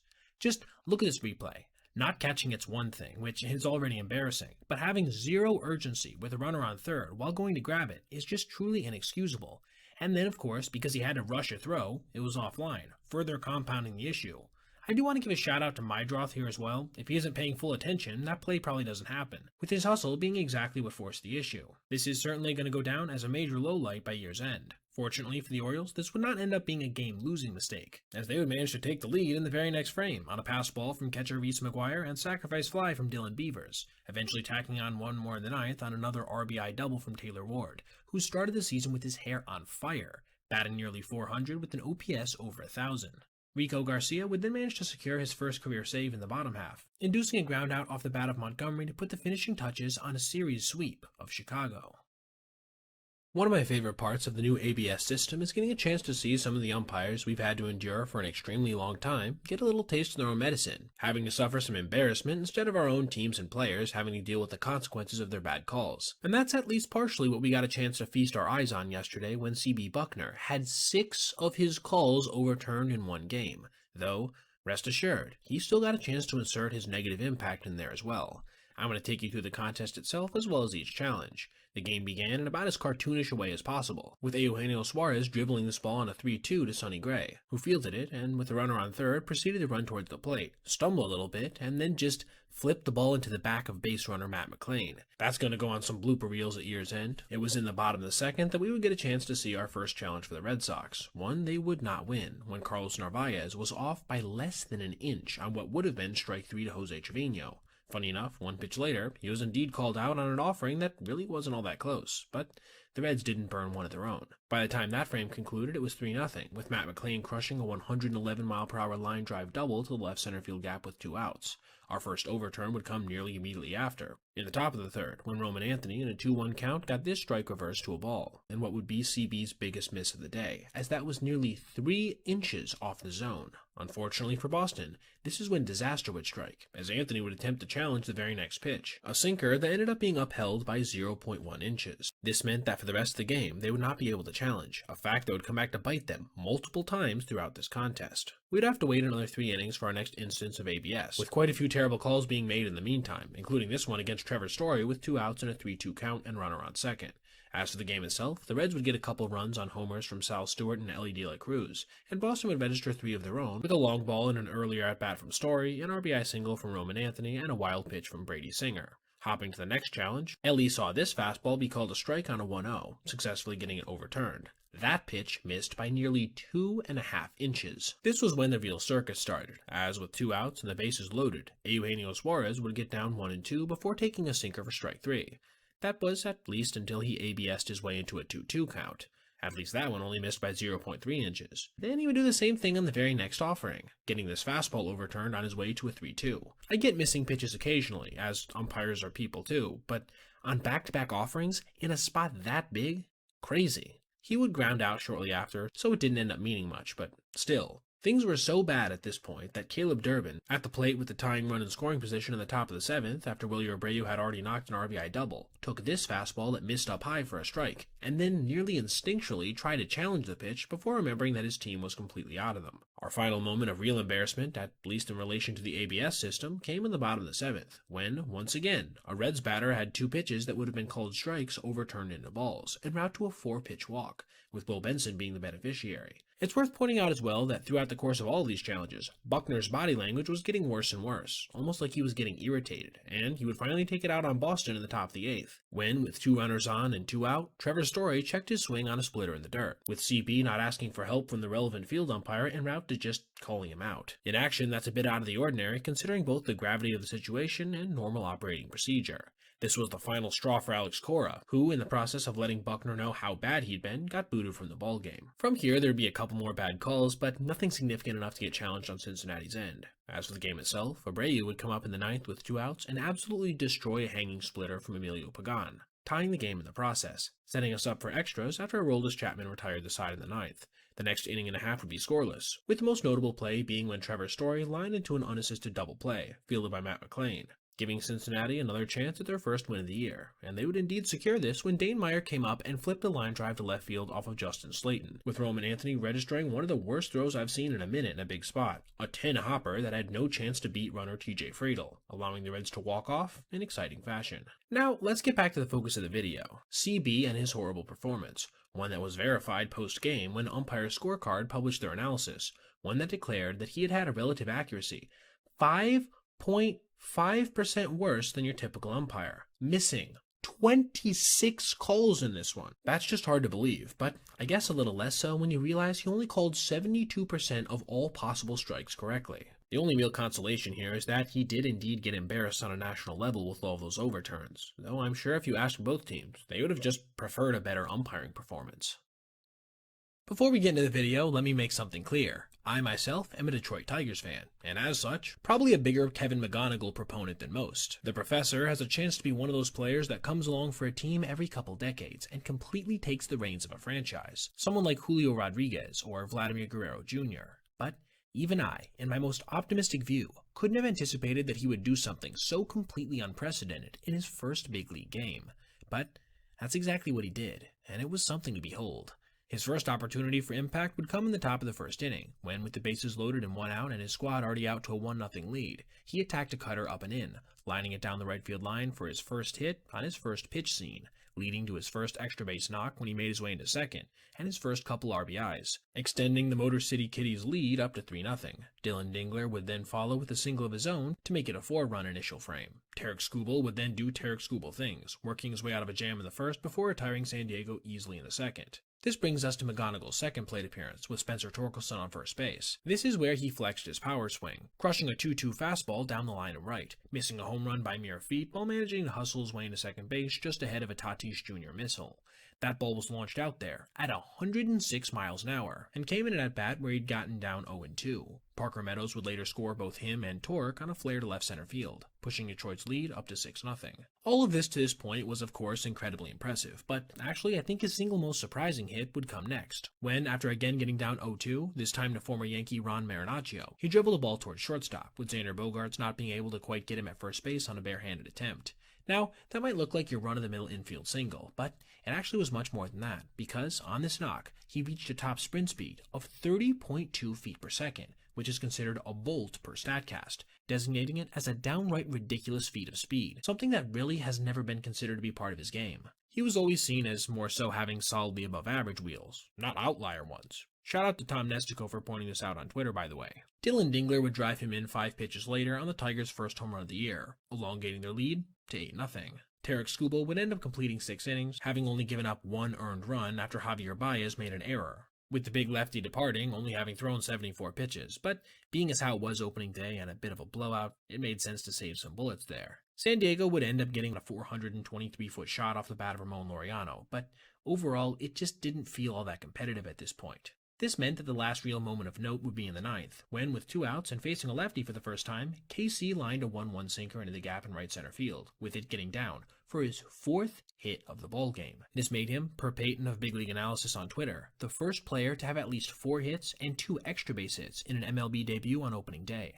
Pretty crazy considering all the excellent debuts we've seen over the years. But Kevin is indeed an outlier talent, and so it's not really all that surprising he's already setting records. Will Vest would put the finishing touches on this one with a 1-2-3 ninth, simultaneously securing Detroit's first win of the year and putting a bow on the incredibly impressive and outright historic debut of Kevin McGonigal. For all the issues Oneil Cruz had last year when it came to his production, particularly in the effort and hitting departments, one thing no one could say is that he wasn't good with the glove, as he posted a fielding run value of 4 as a center fielder, a total largely aided by his exceptional arm, but still, he was good out there. With that being said, he still makes the occasional brutal mistake, and he just so happened to make 2 of them in the first inning of the first game of the year, on back-to-back pitches, basically dooming Paul Skeens to the worst start of his career. His night certainly began well, with him knocking a single to center field to open his season, before getting driven in on a Brandon Lau 2-run homer immediately after. Last year, this basically would have meant that it was going to be a win for starter Skeens, barring some kind of bullpen blowup, but 2026 is a new season, and he certainly didn't help himself in the bottom of the first, walking Francisco Lindor on a 3-2 before giving up a single to Juan Soto. Bo Bichette would then do what he does best and get down 0-2 before driving in a runner from third base with less than 2 outs on a sacrifice fly. The bases would become loaded 2 batters later after a seeing-eye single and tenacious walk drawn by Luis Robert, which featured 10 pitches being seen. This brought Brett Beatty to the box, lining a ball to straightaway center field. Unfortunately for Paul, though, Cruz got a horrible jump on what probably should have been a routine play, breaking in and then back before seeing it go over his head, scoring all 3 runners. The effect of that mistake already was huge, as if he makes that play, the game is tied and there are 2 outs. Instead, Brett was on third with a triple. But the inning wasn't over yet, as on the very next offering, Marcus Semien would fly a ball to shallow center, with O'Neill coming in, tracking it, and then losing it in the last minute in the sun. This not only scored another run, the 5th of the frame, but also forced Skeens to have to keep throwing pitches, as he would have been out of the inning entirely had his center fielder made both of those plays. Instead, after a strikeout and hit by pitch, he was pulled, with his final line on the day coming in at 2/3 of an inning with 5 earned runs because, crucially, neither one of those were considered errors, on 4 hits and 2 walks, easily the shortest and worst outing of his entire career. And the embarrassment for Cruz wasn't over yet, as he would go on to both be the victim of the first ABS overturn in MLB history, while in the process of still walking to first base, and then a voracious bat throw on a strikeout. When it was all said and done, he had gone 1 for 5 with 3 strikeouts, and those 2 misplays. Certainly a game to forget. The rest of the contest would be an offensive barrage from both squads, with the Pirates getting another home run from Lau, as well as one from Ryan O'Hearn, with that new-look offense firing on all cylinders. Unfortunately for them, the Mets proved relentless, with rookie Carson Bench getting his first career hit on a home run, and then Francisco Alvarez blasting one nearly 430 feet immediately after. Pittsburgh would add a couple more on in the 9th, but eventually fall after Cruz himself struck out swinging on a splitter, giving both clubs both a lot to criticize and like about the game overall, though I will acknowledge that there was very little good with O'Neill's involvement outside of that first at-bat. Mike Trout had easily his worst season ever last year, in which he managed to play any meaningful amount of games, with a .232, .359, .439 slash line, 41 total extra base hits, and just 1.5 WAR in 129 contests. For a little reference, he had 2.9 and 82 in 2023. It's for this reason a lot of people in the baseball space found themselves questioning whether or not we had seen the last of an elite Trout.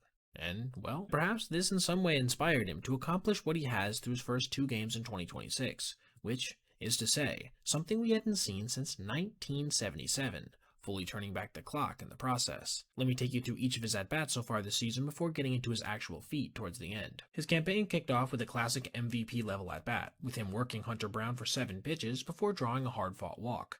Now, in 2025, this would have been it for him on the bases, unless he got scored on a hit or something. But 2026 Mike is different, as he would nearly immediately turn around and swipe second base, equaling 1/2 of his total steals from last season. His next at-bat would come in the third, and would again feature him walking, this time on 5 pitches and without an ensuing stolen base. The same was true in the fifth. 5 pitches, another walk. Keep in mind, at this time, neither team had scored even a single run.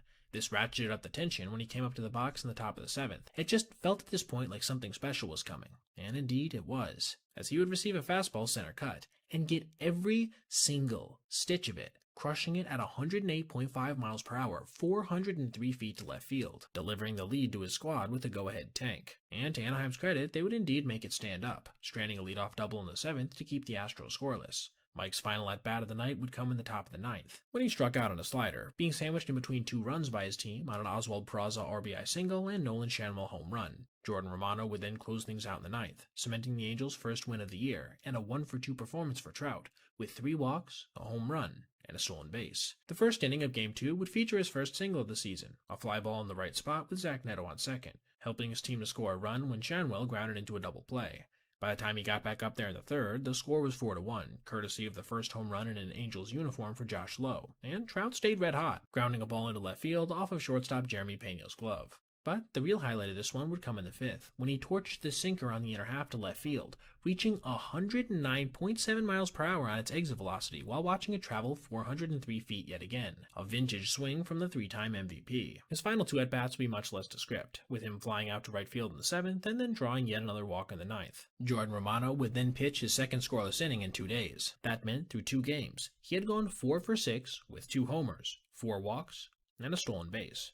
This allowed him, per Sarah Langs on Twitter, to become the first player since Amos Otis in 1977 to homer and reach base 4 times in his team's first 2 games of the season. A downright ridiculous feat fit for a player of ridiculous talent. Now I'm just hoping that he can keep up something close to this quality of play, as well as staying healthy for the remainder of 2026. Shohei Ohtani is doing Shohei Ohtani things in the early days of 2026, beginning his year by registering a near 900 OPS in his first 12 games, along with not giving up an earned run in his first 2 starts. But while his production is, of course, incredible, that's not what I wanted to talk about today. Instead being 2 little mini controversies he found himself in at the outset of his start yesterday versus the Blue Jays, including the first accidental ABS challenge we may have ever seen on an MLB field. Let's go in chronological order though, which means we need to first discuss the Blue Jays getting frustrated at him for the amount of time he was taking to warm up, with George Springer literally going up to home plate umpire Dan Bellino and asking if he was even allowed to take that much time to warm up. This pissed off Dave Roberts about as much as I've ever seen, apart from ejections or something. Just look at that. He was incensed. For a little bit of background, they actually were doing this during the World Series last year as well, and while I do understand that it's frustrating to potentially have a little bit of a delay, as Dave said at the time, this is a special circumstance, not one you're going to encounter at all besides with Ohtani, so I personally see it as a little bit petty, but it is what it is, and I do get that they're probably a little bit grumpy coming off of losing the first 2 games of the series. It was then on the first official pitch that we would see our second moment that I outlined, when Shohei fired a 95-mile-per-hour sinker low, before, incidentally, going to adjust the back of his cap, which catcher Will Smith perceived as his wont to challenge, which he obliged, making it clear to Bellino that they were doing so. The call was shortly after upheld, with it having missed the strike zone by a relatively significant amount. Let's take a look at that one more time in slow motion. Do you see how Smith does not go for the immediate challenge after he receives the pitch, waiting to do so until he sees Ohtani's hand go behind his head? I just think Shohei was adjusting his cap here. It doesn't look like it was anything more than that if you zoom in. And then Smith, operating 60 feet away, seemed to misperceive it as a wanted challenge, which he of course was going to make sure was provided to his MVP superstar hurler. In the process, They just seemed to get their wires crossed a little bit. The Blue Jays would go on to win this ball game when it was all said and done, scoring just 1 run off of Ohtani, but then 3 off the Dodger bullpen in the 7th and 8th, with the go-ahead tally eventually coming in when Miguel Rojas couldn't corral this throw to second base on a steal, with Jeff Hoffman getting some much-needed redemption by closing things out in the 9th, salvaging 1 game out of the 3-game series.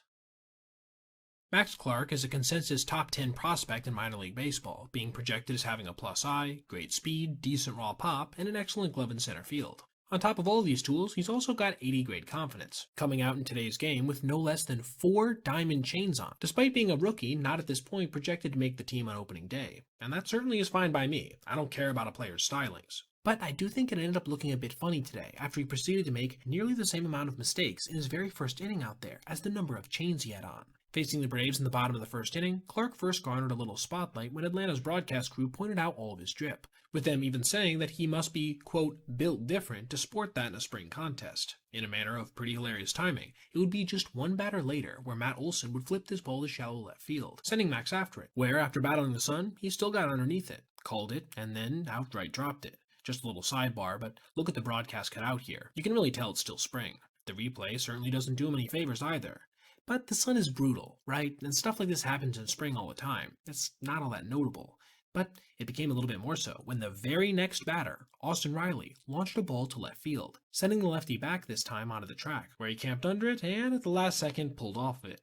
With it, mercifully for the time being, not scoring any runs because it bounced over the fence. That made it 2 embarrassing misses for the young player in just the first inning, and it set up Ozzie Albies with 2 guys on in scoring position, something that would indeed be consequential when the switch hitter lined a ball down the left field line to drive in both. This is where we would see our last misstep of the frame, when, with Albies attempting to get into second, Clark trickled in a 3-hopper because his foot slipped on the lip of the dirt and the grass. This meant in the span of just 4 batters, we had seen the rookie, decked out about as extravagantly as any player in the big leagues currently, have the ultimate nightmare sequence, especially for somebody trying to make an impression in big league camp. I will reiterate once again, his style choices don't bother me personally, but you have to admit that the timing of the broadcast pointing it out with the subsequent missteps was comedy gold, and certainly worth detailing. Just an FYI as well to any angry Detroit fans out there who are going to watch this video and think I hate your team. I'm actually a fan myself, so it really is nothing personal.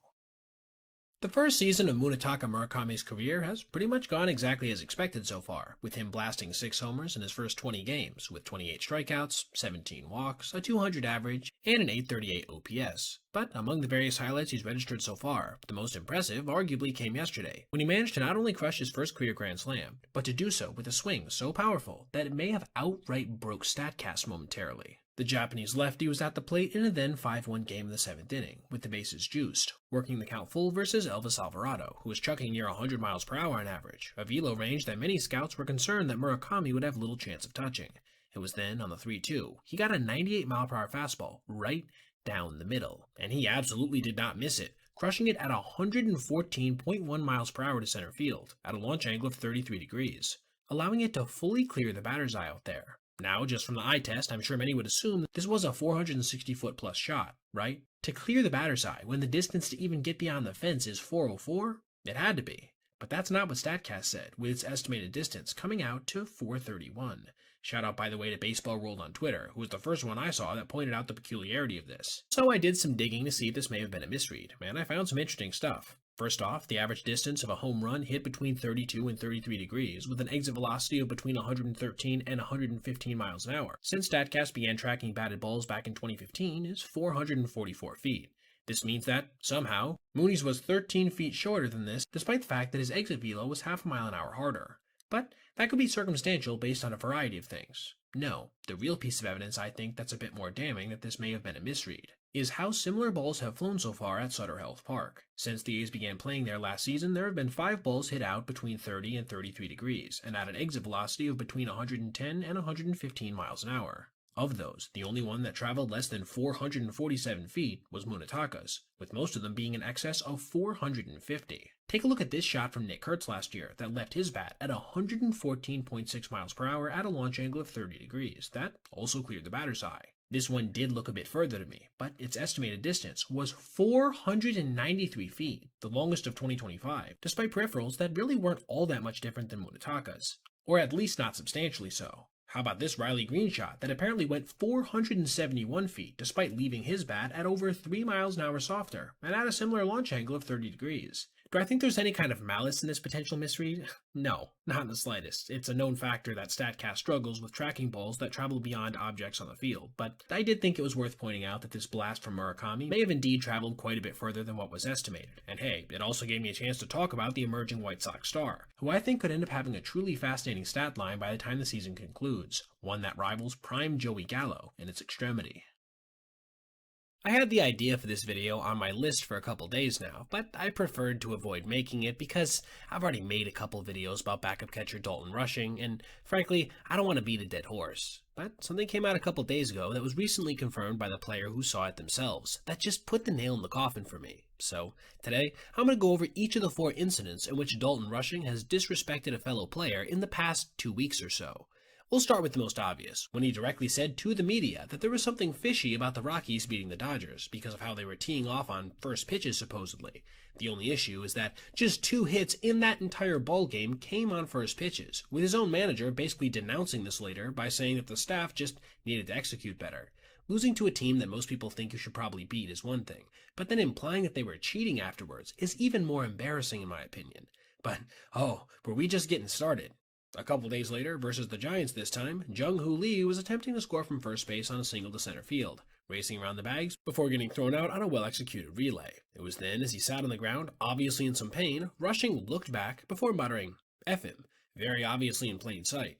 Everybody at some point is going to get injured on the field more than likely, and it's kind of an unwritten rule that any player, whether they're on that person's team or not, at least shows the courtesy to feign concern. Even indifference would be tolerable, frankly. But this was just classless. Literally, the next day, he was right back at it, putting up one of the dirtier slides you'll see in the modern era, directly into the legs of shortstop Willy Adames. He wasn't even close to the bag. This was so overt, in fact, that Luis Arias directly called it out post-game, saying that it was, quote, not good baseball because of how dirty it was. I will acknowledge that Rushing had been hit by a pitch shortly before this, but if he was really that pressed about it, he could have chosen to charge the mound and take on the guy who actually hit him with the pitch, instead of trying to sever the ligaments of someone who had nothing to do with it. And finally, the cherry on top of this crap Sunday came when Miguel Amaya, the catcher for the Cubs, made a heads-up play by advancing to second on a ball that Dalton wasn't really rushing to pick up.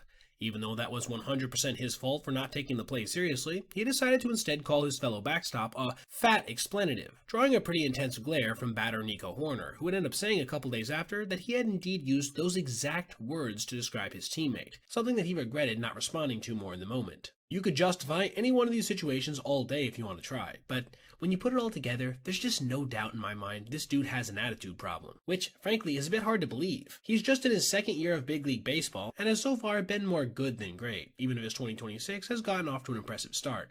Ego issues look bad on anybody, and that includes the 25-year-old. About a week ago, I published a video on Joe Adell's single-game performance versus the Mariners, in which he robbed 3 separate home runs, a feat that I believe yielded the greatest defensive showing in the history of the sport for one contest. And like most of the greatest performances ever, you had to see it to believe it. And I think you could say the same about a stat I learned today in regards to Padres pitcher Mason Miller, who, so far in 2026, is not only off to the best start in the history of baseball in terms of pure dominance, but also has done something that was so ridiculous I had to double and then triple check before I believed it. I'll get more into that in a moment, but first I wanted to detail what every one of his appearances has looked like so far, so you can bear witness alongside me to the ridiculousness. Let's begin with what was an exceptionally slow start, when in his first 2 games against the Tigers and Giants, he pitched a combined total of 2 1/3 innings, while giving up 2 base runners courtesy of a walk and hit, while only striking out 5. I am of course being hyperbolic here with my choice of words, but believe me, in comparison to what he would do next, this was basically the equivalent of giving up 5 homers. Because in his next game versus the Red Sox, he would face 3 batters, and strike them all out, while throwing only 11 pitches. Nobody was even able to sniff fair contact. And it would be the same story the next night. 3 batters faced, 3 punch-outs, with only 12 pitches being thrown. We now come to arguably his 3rd worst performance of the year, when he only managed to strike out 2 batters in his perfect inning, while throwing 10 pitches in the process. The Pirates really did manage to touch him up for a single ball hit fair, with this notable accomplishment coming off the bat of Jake Mangum with 2 outs. And then, despite appearing both nights after this versus the Rockies, he would cap off his first 7 appearances of the season by striking out all 6 of the batters he faced, while throwing a combined 23 pitches in the process. even on night 3, with so much high-octane gas already having been doled out, and in his second straight tied game, he was still routinely pumping over 100 miles an hour, with that slider looking as sharp as ever. Now that we've gone through his game logs, let me give you 2 stats that I think best encapsulate his domination, starting with the one that's actually somehow much less impressive in my opinion, which was posted by Codify, pointing out that the fewest batters that it's ever taken to reach 19 strikeouts was Miller, of course, being the obvious outlier with only 24 being faced in comparison to the next closest, at 37. That in and of itself would have been worthy of a video, but this is not the single greatest pitching accomplishment in MLB history in my opinion. No, instead, I would point this out as deserving of that title, because, you see, in those 7 appearances that he's made this season, in which he's registered 19 strikeouts, he has only thrown 20 balls in the process, as pointed out by Danny on Twitter. If that doesn't seem possible to you, I get it. I had to go check the game log, and then recheck it again, just to verify its legitimacy, but it's indeed true, per Baseball Reference. Let me recap exactly what this means. In facing his first 24 batters of the season, he not only has punched out 19 of them, but been about as likely to strike them out as to deliver a single ball to them.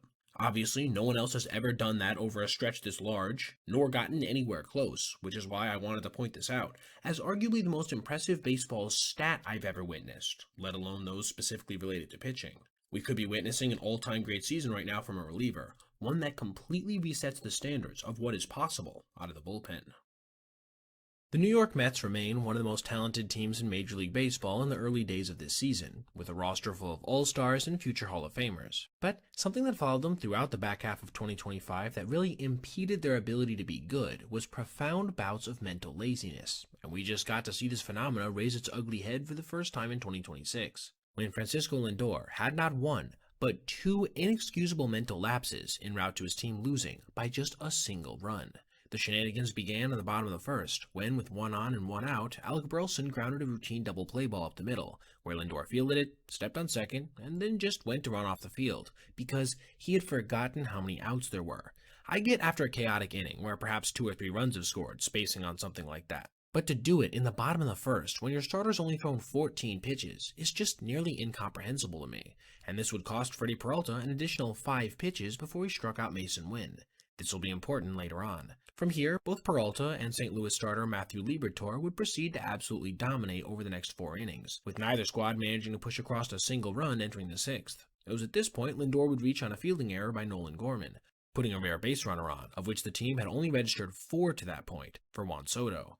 Or, at least, that would have been the case had Lindor not spaced out while Matthew was making a snap throw, nabbing the veteran in one of the easier pickoffs you'll ever see on an MLB field. In that spot, being the 6th inning of a scoreless ballgame, to not be locked in is, again, inexcusable. Games in April count every bit as much as games in September, even if the pressure isn't quite as high. So to dampen opportunities like that is just mentally lazy. And it would immediately come back to bite his squad, who watched Soto crush a home run down the right field line. His first of the season, a solo shot that would have been of the 2-run variety had Francisco locked in for just a second. And remember how I said before that those 5 pitches in the first would come back to haunt Peralta? Let's discuss that. In the bottom of the 6th, after 2 guys got on with nobody out, he struck out Alec Burleson on a fastball.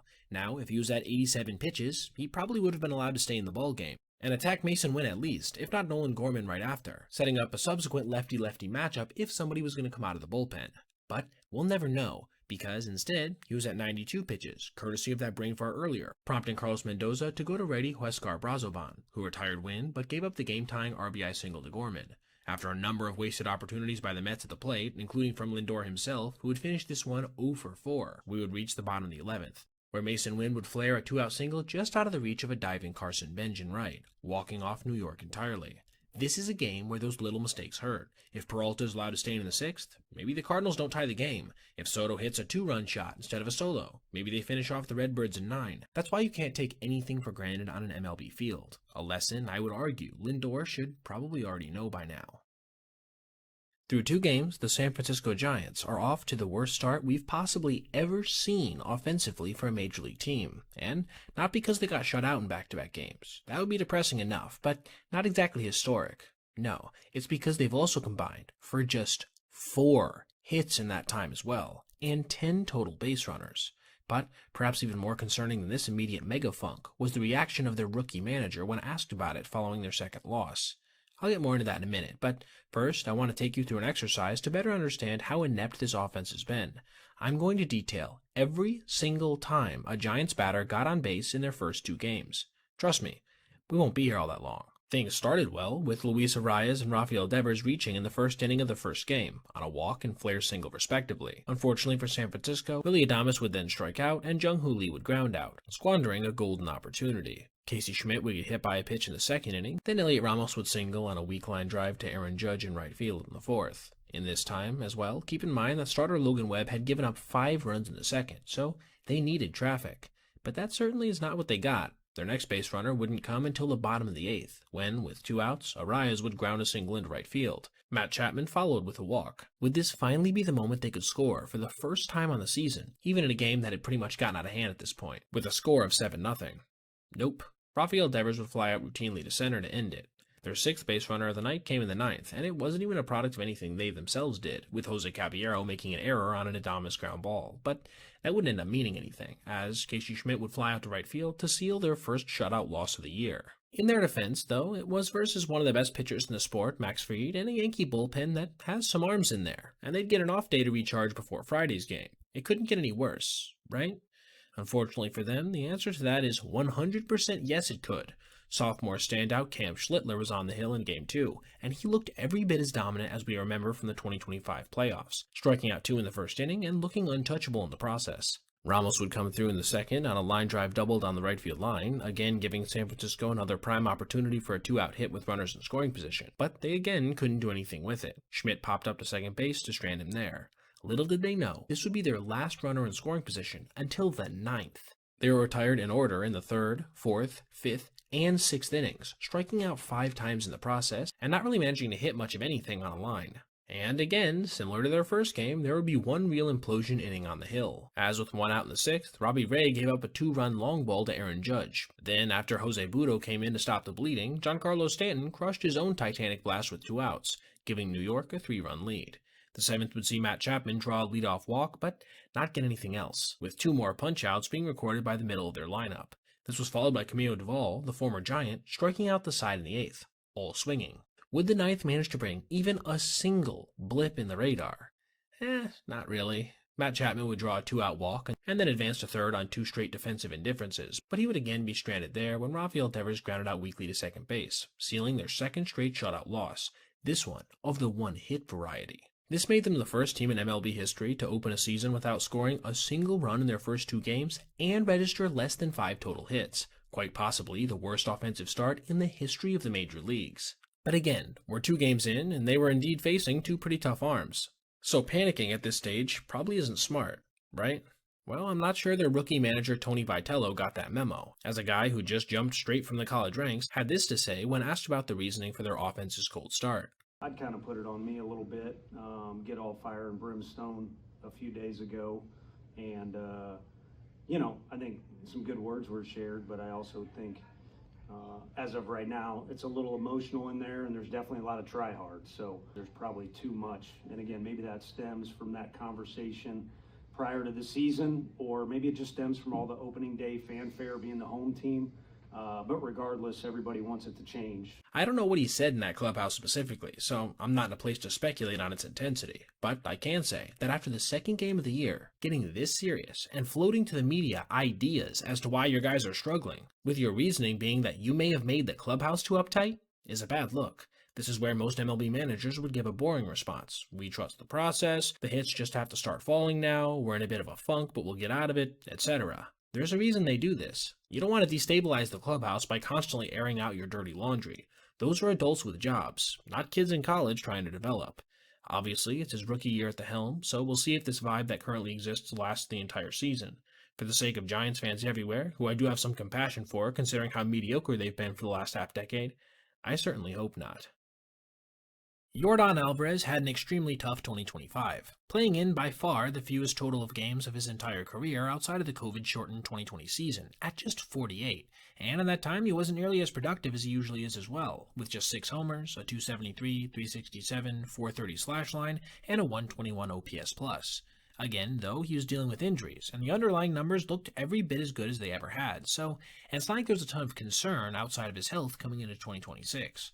With that being said, I'm sure he wants to get off to a good start to get that bad taste out of his mouth, which makes what happened today in the first inning of his contest versus the Angels all the more unfortunate, when he lost what would have been a home run because of an odd quirk of his own ballpark. Facing Jose Soriano with one out, he got a breaking ball in the inner half of the plate and absolutely demolished it to right field, with, at the time, the only real question seeming to be whether or not it would be fair or foul. But then, as you can see in the broadcast, it fell into the seats well off of where it seemed to be headed for, with it subsequently being called a foul ball. So, what happened? Well, as you can see in the replay, it banged off the roof and then ricocheted out of play. After a short review, it was determined that the flight path of the ball was inconclusive, and so the initial call of foul ball was upheld. The big lefty would eventually end up striking out on a sinker later on, forcing him to go from the best outcome possible on the baseball field to the absolute worst. Man, baseball sure can be brutal. Now, before we go as well, I wanted to give a mini shout out to ABS for saving us from a bad Laz Diaz call for the first time ever, with this pitch 2 inches out of the strike zone being called a strike to Matt Wallner being reversed after a short review. Obvious missed calls are mostly a thing of the past now, and I couldn't be happier about it. Listen, I'll fully acknowledge, I've been making a lot of umpire videos here recently, and I don't want to keep doing that all season. It's not fun to consistently dunk on guys who are just doing their jobs, albeit very poorly. Unless it's somebody like C.B. Buckner, who also has what seems to be a negative attitude to go along with it. And that's why I feel perfectly fine with capturing yet another one of his ridiculous mistakes yesterday, when he made a downright inconceivable call on a play that, get ready for it, he wasn't even looking at. Milwaukee was facing the Rays in the 6th inning of a then 4-2 ball game, with Gary Sanchez having just gone deep. This brought lefty Jake Bauers to the plate, with him lining a 2-0 fastball off the glove of a diving Ben Williamson, who then spun and fired a throw nowhere close. It was then, as Bauers was making his way back to the bag, that he was inexplicably called out by Buckner, in the process gesturing towards first base as if he'd missed it entirely on his way down the line. This, of course, triggered a replay review, because pretty much everybody was confused by the call, and you can see in this replay that Bauers not only made contact with first base, essentially, his entire foot was on it, and CB wasn't even looking at that aspect of the play. What was the point of that? How did he feel comfortable to make such a declarative call, as you can see from his gesture here yet again, when his eyes weren't even on it? Sure, you could claim that maybe he didn't hear the base get impacted, but if you're not 100% on that, why not leave it up to replay review? I'm sure they would have caught it in the Tampa dugout if that had been the case. To top it all off, he just looked super smug during the entire replay process, as if he was going to get vindicated. Thankfully, he wasn't. It was indeed overturned. And just in case you needed any more ammunition for how stupid this was, look at the reactions of both managers to the play. Those are two hardened big league skippers, not being able to hold back chuckles at the absurdity of the waste of time that was this review. But you know what made it even better after that?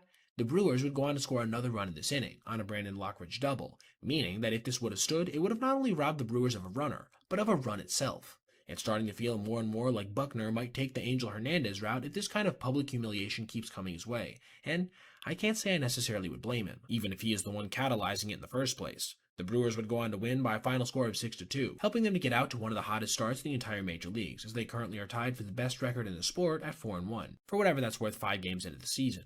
Before we go, I also wanted to give a mini shout out to rookie Jose Fernandez, who in his first career game absolutely skewered my Tigers, getting 3 hits, 2 homers, and the game-deciding long ball in the 8th inning. Even if I was punching the air last night as I observed it, I have to acknowledge how impressive it is to begin your big league career with a performance like that. I made a video a little while back talking about a couple inexcusable plays mentally from Francisco Lindor, in a game against the Cardinals that the Mets would end up losing by a single run. These did seem to be completely out of character, so I didn't expect this lazy narrative to get much of any run as the season progressed. But since then, not only has he not managed to get much of anything going at the plate or on the bases, with just a .546 OPS, 0 homers, and 1 swipe, but he's also registered a couple other notable blunders, like this one in a game versus the A's, where, with runners in the corners, he got trapped off of third, getting thrown out trying to go back, even if it may have indirectly saved his team a double play, and then one yesterday that didn't have anything positive in regards to it. That was perhaps the most incomprehensible of any so far this season, where he just completely abandoned his positional role with the bases loaded, outright allowing the opposing team to score a run in the process. It was the second inning of a tie ball game with Lawrence Butler at the plate. The lefty grounded a forkball up the middle, where Marcus Semien fielded it and then looked up to throw to Lindor, who I'm sure he expected to be cutting across the bag. But the veteran was nowhere to be found, instead being behind Marcus in the outfield grass, forcing Semien to make a desperation run towards second to just record a single out, one that he barely managed to get ahead of speedy base runner Denzel Clark. I want you to look at this play from a couple angles, and tell me what you possibly think he could have saw that justified going after this ball. It was well to the right of the bag up the middle, and Semien was tracking it the entire time. And hell, even if Lindor fielded that ball in shallow right center field, there was pretty much zero chance he was going to get Butler, who has decent speed, at first base. Literally the only play that they had was, at a minimum, a force out at second. And if it wasn't for the quick thinking of his Gold Glove double play partner, they wouldn't have even gotten a single out. If you see one of these plays over the course of the early part of a season, you can just chalk it up to coincidence, as every player has them. 2, maybe some April laziness. But 4, in the season's first 15 or so games, when your club is struggling no less? It's just hard to understand, especially as someone who's supposed to be one of the leaders of the team. New York would go on to lose this contest by a final score of 11-6, pulling back within a run in the bottom of the 7th before seeing Luke Weaver give up 4 in the 8th. Francisco continued to be absent at the plate, going just 1 for 5 with 2 Ks, which still somehow raised his batting average to 167. And it would be the same story the following day, though with far less explosions, as the Mets fell by a final score of 1-0, sealing a sweep at the hands of the Sacramento Oakland A's of Las Vegas, and a 5-game losing streak for a team that desperately could have used a hot start after their disastrous end to 2025. I haven't been making a ton of videos about Shohei Ohtani in the early days of 2026 because while his start to the season has been excellent, especially on the mound where he hasn't allowed an earned run yet, it hasn't been particularly record-setting. Yet, or notable narrative-wise.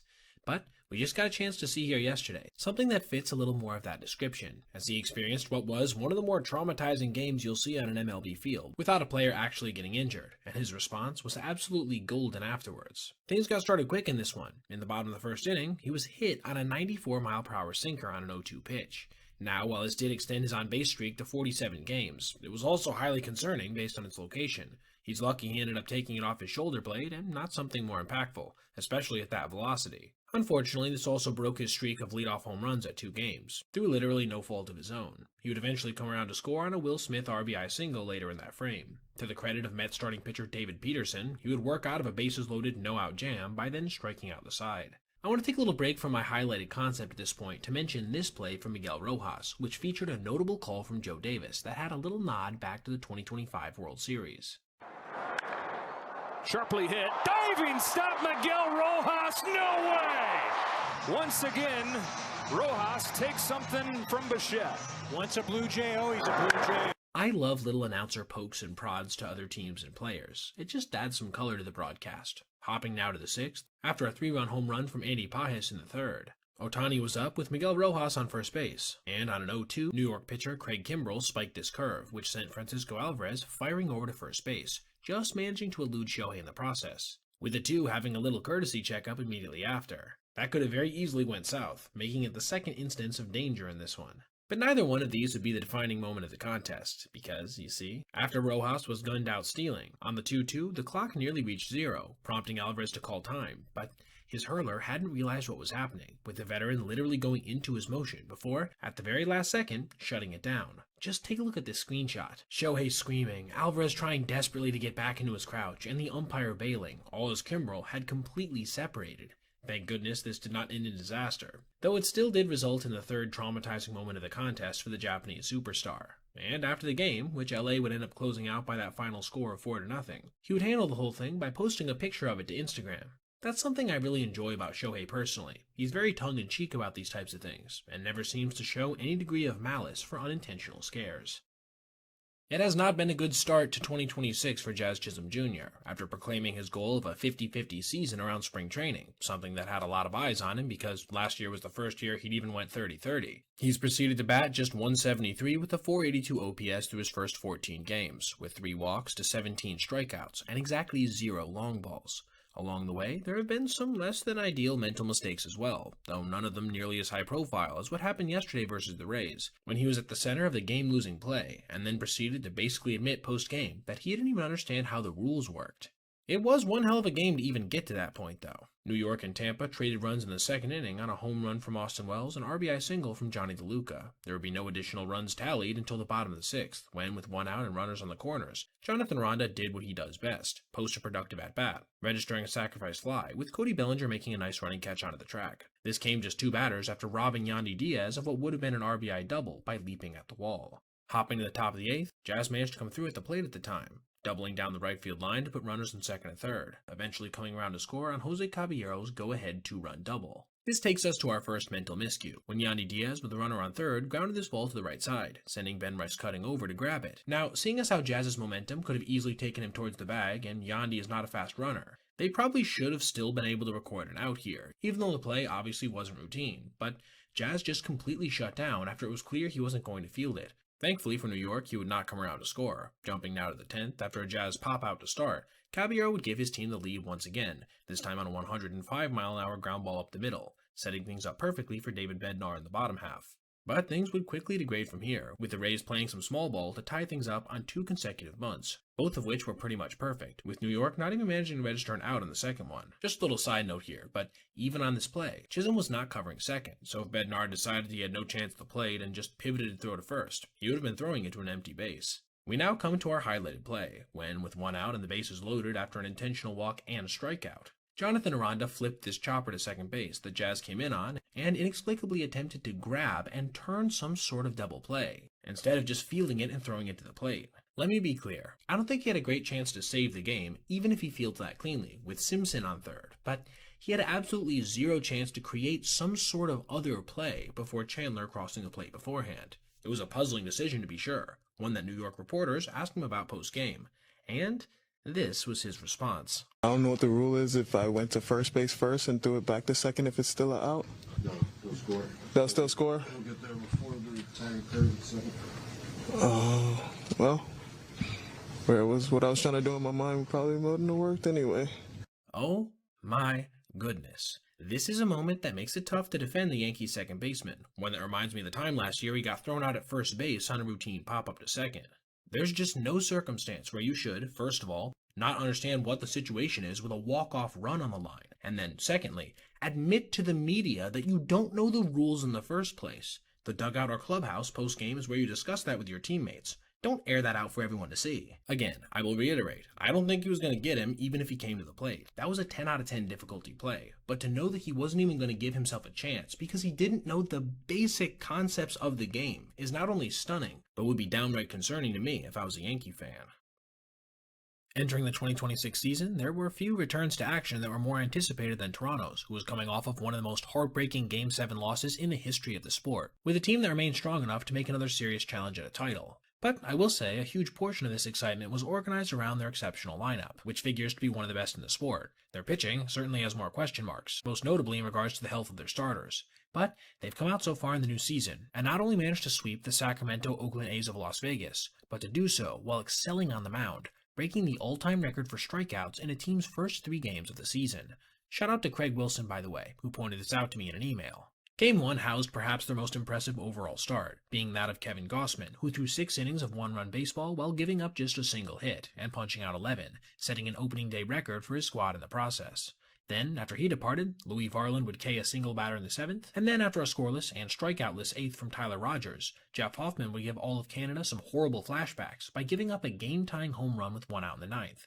But he also did something else that was exceptionally rare, striking out 4 batters in the single frame. Obviously, nobody was really talking about this post-game. This meant that after the Blue Jays came out and walked off on an Andres Gimenez single in the bottom of the 9th, they had officially registered 16 Ks in their first game of the season. But this was just a warm-up for what would come next. In Game 2, it was Dylan Cease's turn to absolutely dominate, pitching 5 1/3 innings of 1-run baseball with 12 strikeouts this time, making him and Gausman the first starters in the history of the Blue Jays franchise to get at least 11 strikeouts in back-to-back games. That craziness aside, their bullpen would not be able to make what was then a slim 1-run lead stand up, giving up 5 runs in the 7th inning, with the biggest blow being a grand slam off the bat of Shea Langoliers, his second big home run in as many days. But from here, the back end of their pen would mostly lock down, going 4 1/3 innings while giving up just 1 run, with 5 strikeouts, all while their offense staged a valiant comeback, getting 2 runs in the 8th and then single tallies in the 9th, 10th, and 11th, with the final score coming on a walk-off single off the bat of Ernie Clement, securing their second straight walk-off victory. This game's grand total in strikeouts on the mound? How about 19? Utterly ridiculous. Their best overall performance would arguably come in Game 3, when Eric Lauer came out and punched out 9 over 5 1/3 innings, giving up just 2 runs on 3 hits, one of the best overall performances of his entire career when it came to getting whiffs. And unlike the first 2 contests, there would be no commotion in this one with their pen, with 4 guys combining for 3 2/3 innings of scoreless baseball, with 6 strikeouts and just 2 hits given up. Their offense simultaneously put up their best power performance of the season so far, with 3 homers, including first in the career of Kazuma Okamoto, who has looked completely comfortable out there. When it was all said and done, their final game contained another 15 strikeouts, giving them 50 versus the A's, setting an all-time record for strikeouts in the first 3 games of a team's season, which, along with the overall sweep, certainly is a hell of a way to start off for the reigning AL champions.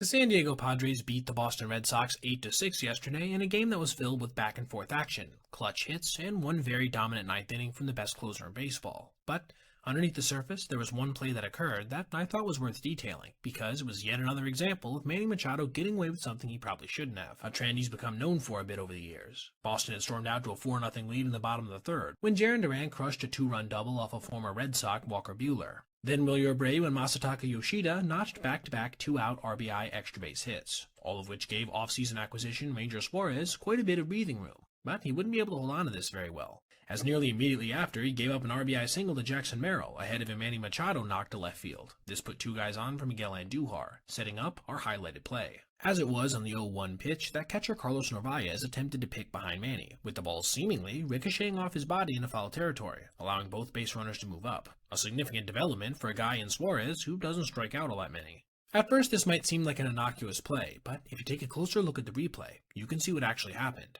As the throw headed towards first, Machado intentionally raised his leg up before kicking the ball away from first baseman Wilson Contreras, an action that certainly did not amuse Narvaez. Now, the thing is, if a base runner is deemed to have intentionally put themselves in the way of an active throw, they're supposed to be out for interference. Obviously, as if you think about it, this could happen 3 or 4 times a game easily if it was allowed. But, for some reason, Machado wasn't called for it by first base ump Brian Onora, allowing the play to stand. And this would certainly go on to be pretty impactful, as after Andujar struck out, which would have ended the inning entirely, Xander Bogaerts would walk ahead of a Nick Castellanos 2-run single, cutting Boston's lead down to 1 run. San Diego would go on to score 3 in the next frame on a 2-out homer off the bat of, you guessed it, Machado himself, who somehow managed to crush this changeup in near his knees over the wall and left. Boston would tie the game with 2 outs in the 7th on a 2-run double from Yoshida, but this wouldn't hold very long either, with them giving up a home run to Jackson Merrill in the top of the very next inning, then allowing an insurance run on a sacrifice fly to Fernando Tatis Jr. in the 9th, which proved to be more than enough for Mason Miller, who dominated in typical Miller fashion by striking out the side for the 2nd straight game, sealing a win for the Padres, and another loss to the Red Sox as boos rained down in Fenway, with this L dropping them to just 2-7 on the young season. For as much as everybody expects umpires to be non-human robots who get every call correct, they are indeed fallible, in both attitude and eyesight occasionally as well. But once in a while you'll see a moment that reminds you they are indeed just as human as everyone else in the ball field. And we just got a great instance of this yesterday, when Bill Miller was caught on a hot mic wishing for his own call to be overturned in order to mercifully end a torturous Arizona inning. In the top of the 4th, with 2 guys on and 2 outs, Robbie Ray fired this sinker just low at 95 miles an hour, prompting Patrick Bailey to throw a challenge out there, something he's been very good at so far this spring. In fact, on a little side note, he's currently ranked 5th amongst all backstops in overturns versus expected. Anyway, just take a listen to what would follow next. San Francisco is challenging the ball call. Please be a straight. I'm sure some of you might be asking, why on earth would he be hoping his own call would be overturned? Isn't that a little embarrassing for an ump? And the answer to that is, in most contexts, probably. But this was a blistering 96-degree Arizona day game with very little wind to speak of, and umpires, especially those like Miller, who are getting up there in age a little bit, have to tote a lot of gear around back behind the plate, making this a pretty easy example, in my opinion, of a guy just straight up hoping for an inning to end a little sooner so he can douse himself with water and try to cool down a little bit. Both his and Bailey's reaction was the stuff of comedy gold to me as well, with Miller realizing what he did just a hair too late, and Bailey not being able to hold back some chuckles. Thankfully for Bill, the frame would end just 2 pitches later on a swinging strikeout, allowing him to indeed get the break he was so vocally rooting for. Before we go as well, I wanted to give a mini shout out to Chandler Simpson of the Tampa Bay Rays for hitting his first out-of-the-park home run in professional baseball, a 2-run go-ahead shot in the 7th inning of a then 2-1 contest. Funny enough, it was so much of a wall scraper that it actually wasn't initially recognized to be a dinger until after further review, coming in at a whopping 344 feet. Still though, it was a shocking sight to see, considering he hadn't managed to put one up since college in 2022, with his only other round tripper since that time being of the inside-the-park variety during the 2024 minor league season. The New York Mets started the 2026 season by going 7-4, a time that feels like a million years ago at this point. They were hitting well, and while there were a number of star players who began a bit slow, it didn't seem like too big a deal or anything. Ever since, things have gotten really dire. First, they lost Juan Soto to a calf injury, then they proceeded to rattle off 10 straight losses coming into yesterday's game. Yet, I'm not sure anyone was prepared for how they would lose their 11th straight, which not only featured some of the darkest irony of the year so far, but one of the most mind-numbingly stupid decisions you will ever see in a walk-off situation. Let's work our way there. Things began as they so often have in recent days, with just one hit being tallied through 3 innings at the dish. And it seemed like for a second the same was about to happen on the mound, with Pete Crow Armstrong lining a leadoff double in the bottom of the third off David Peterson, a lefty who has been just ridiculously bad so far. To Peterson's credit, though, he would hunker down to induce a routine ground ball with the infield in, and then a 60-mile-per-hour line drive off the bat of Nico Horner, with it turning into a double play when PCA couldn't scramble back to the bag. But the Cubs' star center fielder would make up for this somewhat by immediately robbing Bo Bichette of what probably should have been a double on a 112-mile-per-hour missile that he just outran in straightaway center. And so, entering the 5th, it was a scoreless game, looking exactly like the kind of contest the Mets have been losing in recent days. This was when they would get a lifeline from MJ Melendez, with the lefty crushing his first home run of the year on a fastball high and away. Certainly an impressive swing. This has been part of a feel-good run for MJ, who came into the spring not even being expected to make the roster. This takes us all the way to the bottom of the 9th, as neither team could manage to score again despite some traffic from both. Devin Williams took the ball, looking to finally end what has become probably the most negative narrative in baseball at the moment. Unfortunately for Mets fans everywhere, this would not be how it went. Ian Happ immediately led off with a single, and then after Seiya Suzuki punched out on a fastball, former Met All-Star Michael Conforto, perhaps the most painfully ironic source possible, tied the game with an RBI double. Williams would manage to escape from here, setting up New York to try to get something with the ghost runner on second base, a fairly simple ask that they would not be able to accomplish, getting a pop-out, fly-out, and then after an infield single, strikeout to strand 2 runners in scoring position.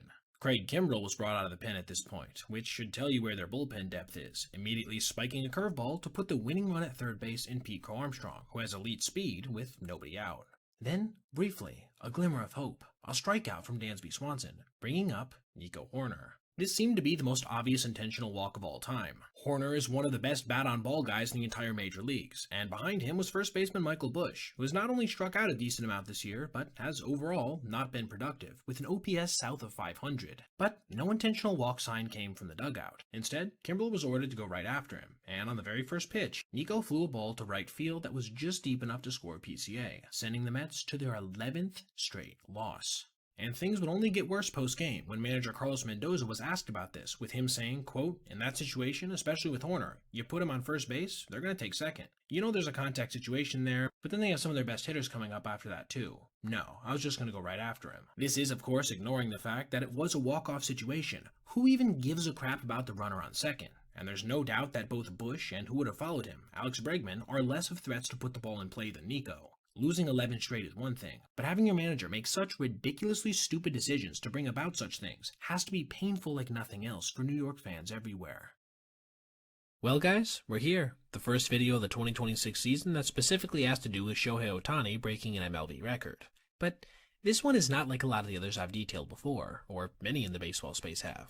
No, this one is singular, and perhaps, maybe, his most unbreakable record that he's ever set. One hell of an accomplishment given his resume. I'll get more into what exactly that was after I detail his performance in this game versus the Mets. He began the day on the mound doing something we hadn't seen from him since 2021, not being that day's starting DH, probably just to give him a little bit extra rest. This meant that his current MLB leading 48-game on-base streak would have to wait to either get extended or ended until the next day.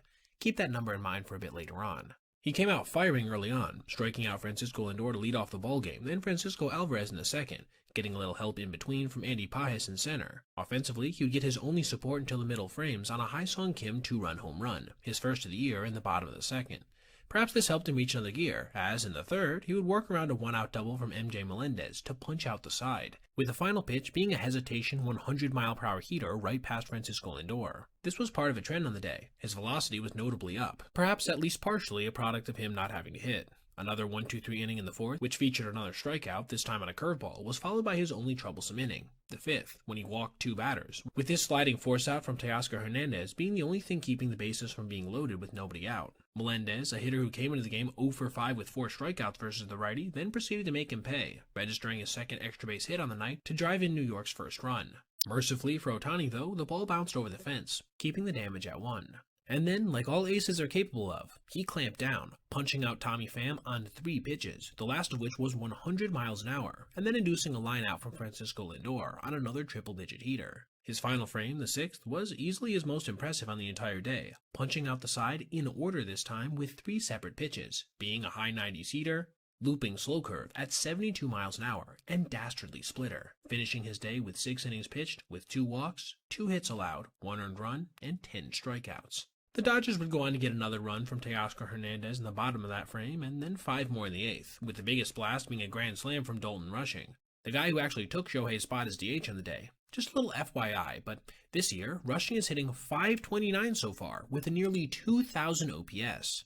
When it was all said and done, LA had wrapped up an 8-2 victory, with Ohtani getting the win, as well as putting an exclamation point at the end of the alluded-to record I mentioned in the intro, which was partially detailed by OptaStats on Twitter, when they said, Shohei Ohtani has a 48-game on-base streak. He also had a streak of 32 2/3 innings pitched without an earned run snapped tonight. Since earned runs became official in 1913, the only other MLB player with a 30-plus game on-base streak and 30-plus inning streak without an earned run at any point in his career is Babe Ruth.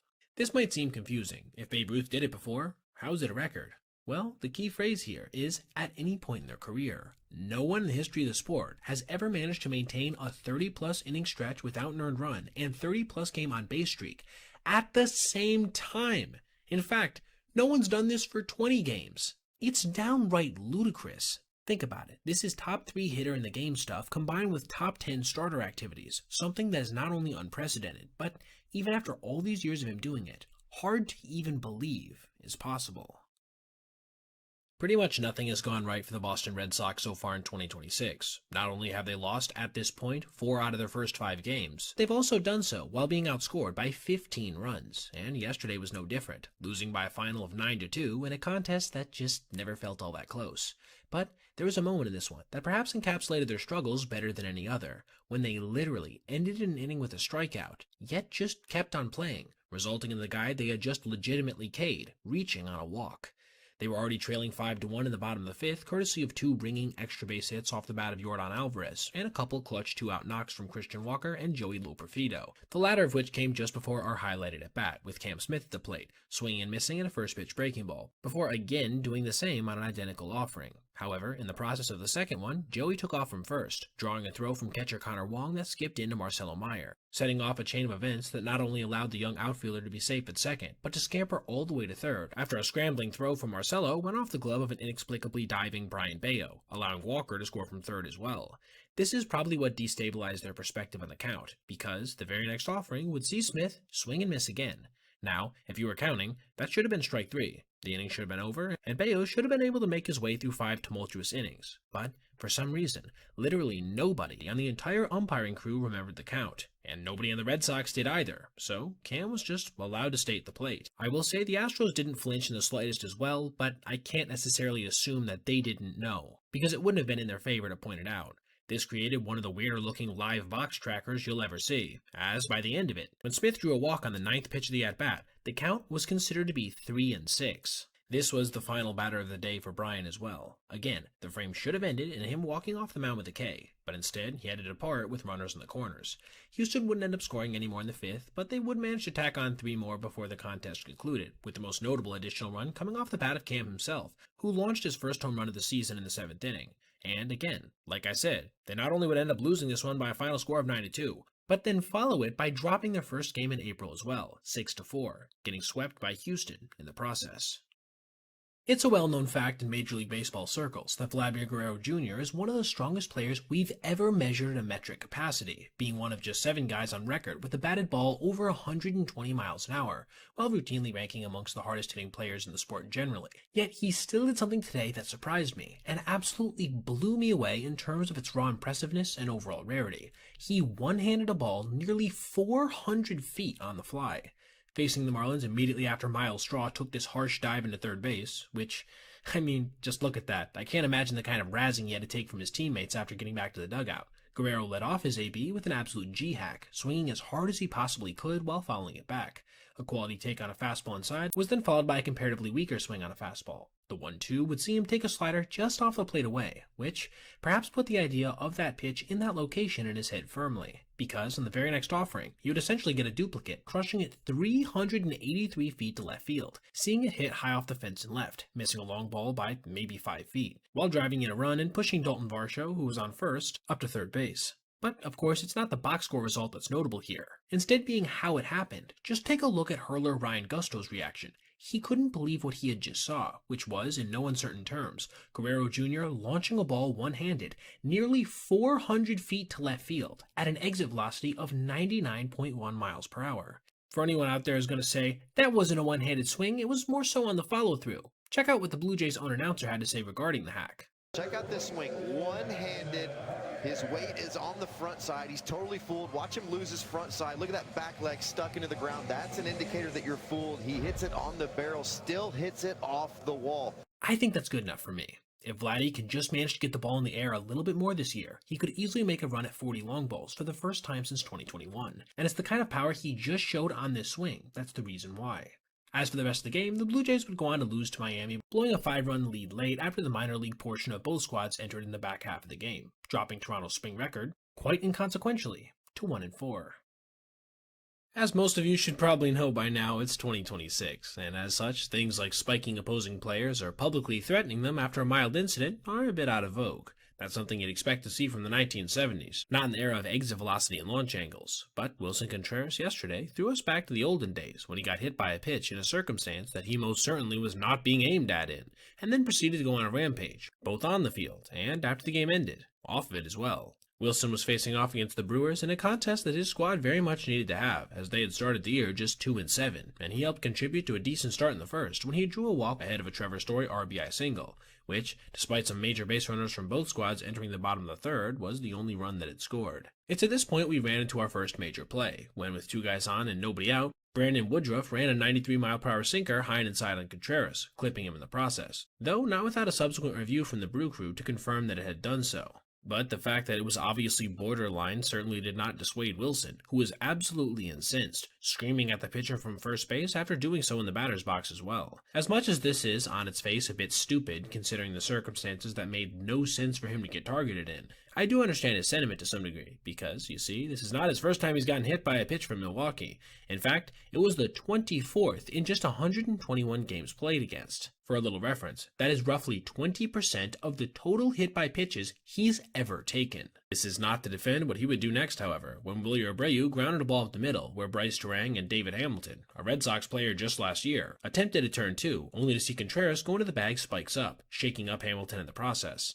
Again, I get being frustrated, but to go after someone who was just simply trying to turn a double play in that overt of a fashion seemed a bit extreme. By the time he came up again in the bottom of the fourth, the game was tied, with Milwaukee having stormed back, something he managed to undo himself with a ground rule double down the right field line. You know that had to be gratifying for him, as was his single in the seventh against Aaron Ashby, which at the time put 2 runners on with the contest again tied, giving Boston a golden opportunity to go ahead. But they would not manage to take it, registering 3 straight flyouts to strand them without moving up. This left the door cracked open, and the Brewers would run right through it with 2 outs in the top of the 8th, when Garrett Mitchell drove in a run on a line drive to Roman Anthony, who then made a throw so bad to home plate that it allowed Christian Yelich to score from first base. His downright pool noodle of an arm will not stay out of the headlines. Milwaukee would tack on 1 more and a single in the top of the 9th, effectively sealing a victory with how good their bullpen is. This wouldn't stop Contreras, however, from launching a long ball with 2 outs in the bottom half, further cementing what ended up being a 3-for-3 night for the veteran to go along with a walk and that hit by pitch. 2 batters later, the game was over following a Trevor Story groundout, with the Red Sox now being a concerning 2-8, with the Brewers, impressively, being the exact inverse of this, at 8-2. This is not where our story would end, though, because, you see, after the game, Wilson had this to say. It's not just a hit by pitch. That's the 24th time that they hit me in my career, 24th. And they always say, I'm not trying to hit you. That get old. So next time they hit me again, I'm going to take one of them out. That's what happened. That's a message. That's a message.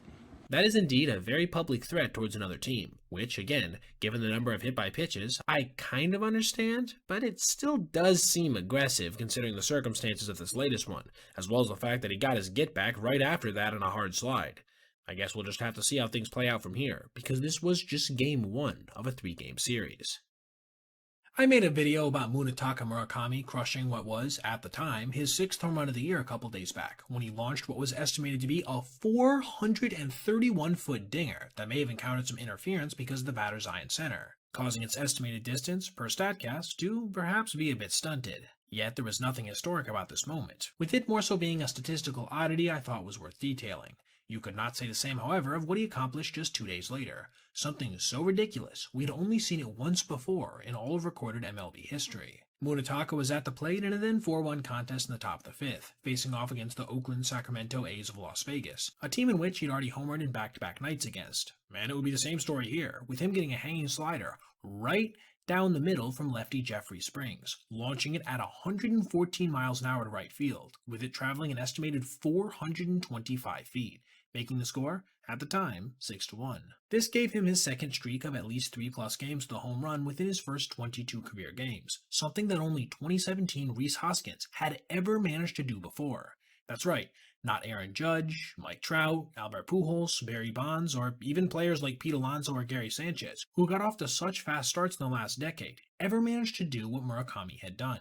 But this isn't where the statistical impressiveness ends. Big shout out to Sarah Langs for all the stuff I'm going to mention today, by the way. She's one of the best follows on Twitter you can possibly have. Those 8 long balls are also the most ever registered by a Japanese-born player in his first 22 contests. And the cherry on top of it all, he became the first player ever on record to have 5 or more home runs and 20+ walks in that same span of 22 games to begin a career. Now, does this mean he's basically a lock to win Rookie of the Year or something? Not necessarily. He certainly has his warts as a player, and they're pretty much what everybody expected coming into the season, leading to one of the most extreme baseball savant pages you will ever see. Just look at that. The quality of contact metrics are bright red, but with that accompanying whiff percent of 41.7, which is easily in the first percentile in Major League Baseball, with only somehow Luke Raley and Matt Wallner being ahead of him. A little side note, but holy moly, Raley. For a little context as to how ridiculous this whiff percentage truly is, consider that prime Joey Gallo in 2018 saw his be almost a full percentage point better than that of Munetaka. Something that should be encouraging though for White Sox fans is the fact that his walk rate of 21.5% is also significantly better than anything Joey ever managed to draw. When it's all said and done, I think we're going to have one of the most polarizing rookie seasons on record, as he could easily surpass 220 strikeouts and 40 homers, while hitting right around 200 with an on-base percentage north of 350. As somebody who enjoys the bizarre in baseball more than almost anything,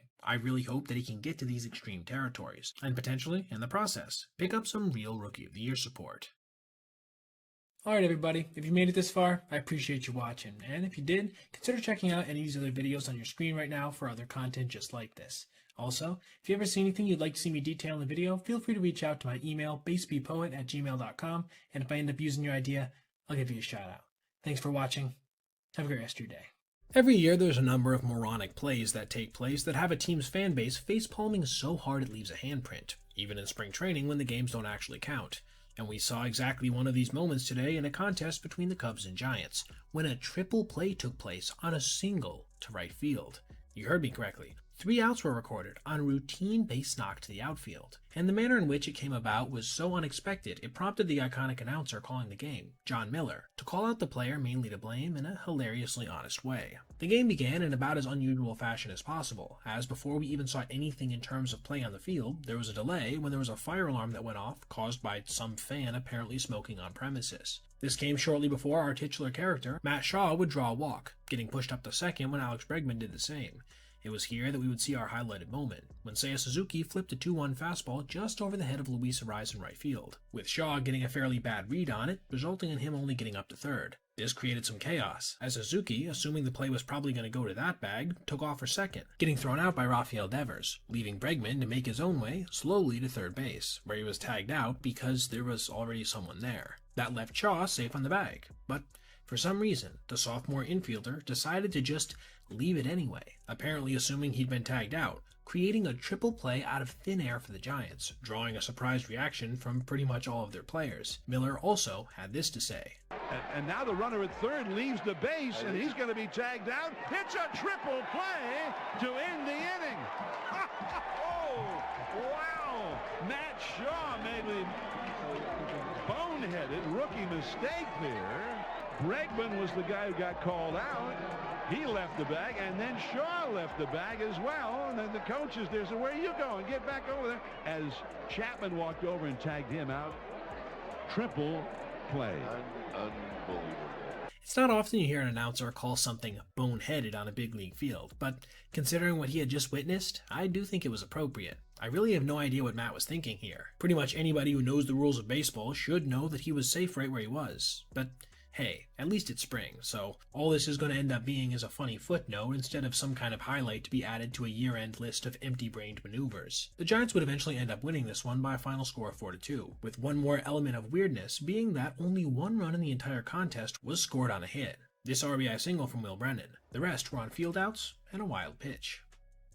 We've been seeing a number of interesting ABS moments to start the season, because of course we'd never seen its implementation in Major League Baseball before, and I've been doing my best to cover the most notable. But among the hundreds that have already been issued, with varying degrees of success, none of them contain quite what Nick Gonzalez managed to put up in the 7th inning of a game versus the Cubs today, when he initiated a challenge and then tried to cancel it, only to have the home plate umpire force him to go through with it, all leading to a welcome surprise.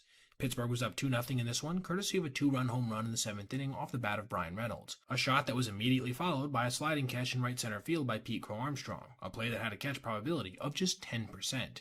After all this action, Nick came up to the plate, and quickly got down 0-2 before taking this fastball away for a called strike 3. It was then he attempted a challenge, but then thought better of it midway through, seemingly then pivoting to cancel it, and getting frustrated at home plate ump Roberto Ortiz, who then refused to allow him to do so. This was because his team only had one challenge left, and he'd probably been informed not to issue any on pitches that weren't clearly balls, or in circumstances that were high stakes.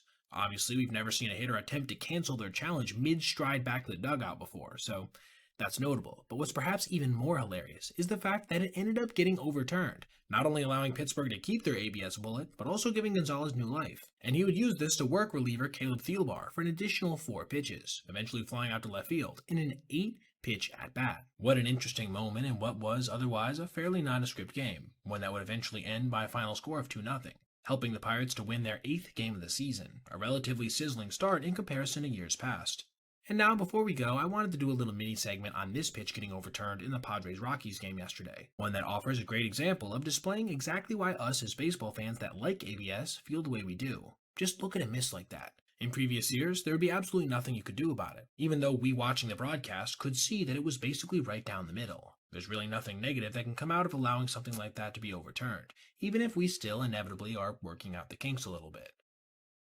Matt Chapman has been one of the best defensive third basemen we've ever seen, as since he made his debut back in 2017, he's racked up 109 defensive runs saved, the second highest total in the entire sport, to go along with 71 outs above average, the 11th best. I mention this to give a little context as to why he was probably extremely frustrated with his teammate Casey Schmidt making a semi-routine error. His response, though, was not what I would consider to be ideal. San Francisco was already down 1-0 in the bottom of the 5th with Xander Bogaerts to the plate, with the righty dribbling an 0-1 weakly towards third base, sending Chapman racing in to grab it and then fire on the run. But Schmidt, who's only spent 24 total games at first base, wasn't able to corral what was a somewhat high toss, allowing it to get past him, trickling into foul territory, scoring a run and pushing both base runners up to second and third. As you can see in the replay, he almost tries to extend out to grab the toss at the same time as he was trying to catch it, resulting in it tipping off the end of his mitt in the process. I thought the warmonger on Twitter had a really good read of the whole thing when he said, "Few things in baseball are more overrated than first basemen striding forward. It gains very little time and crushes your catch radius. Experienced first basemen know this, and learned it pretty young.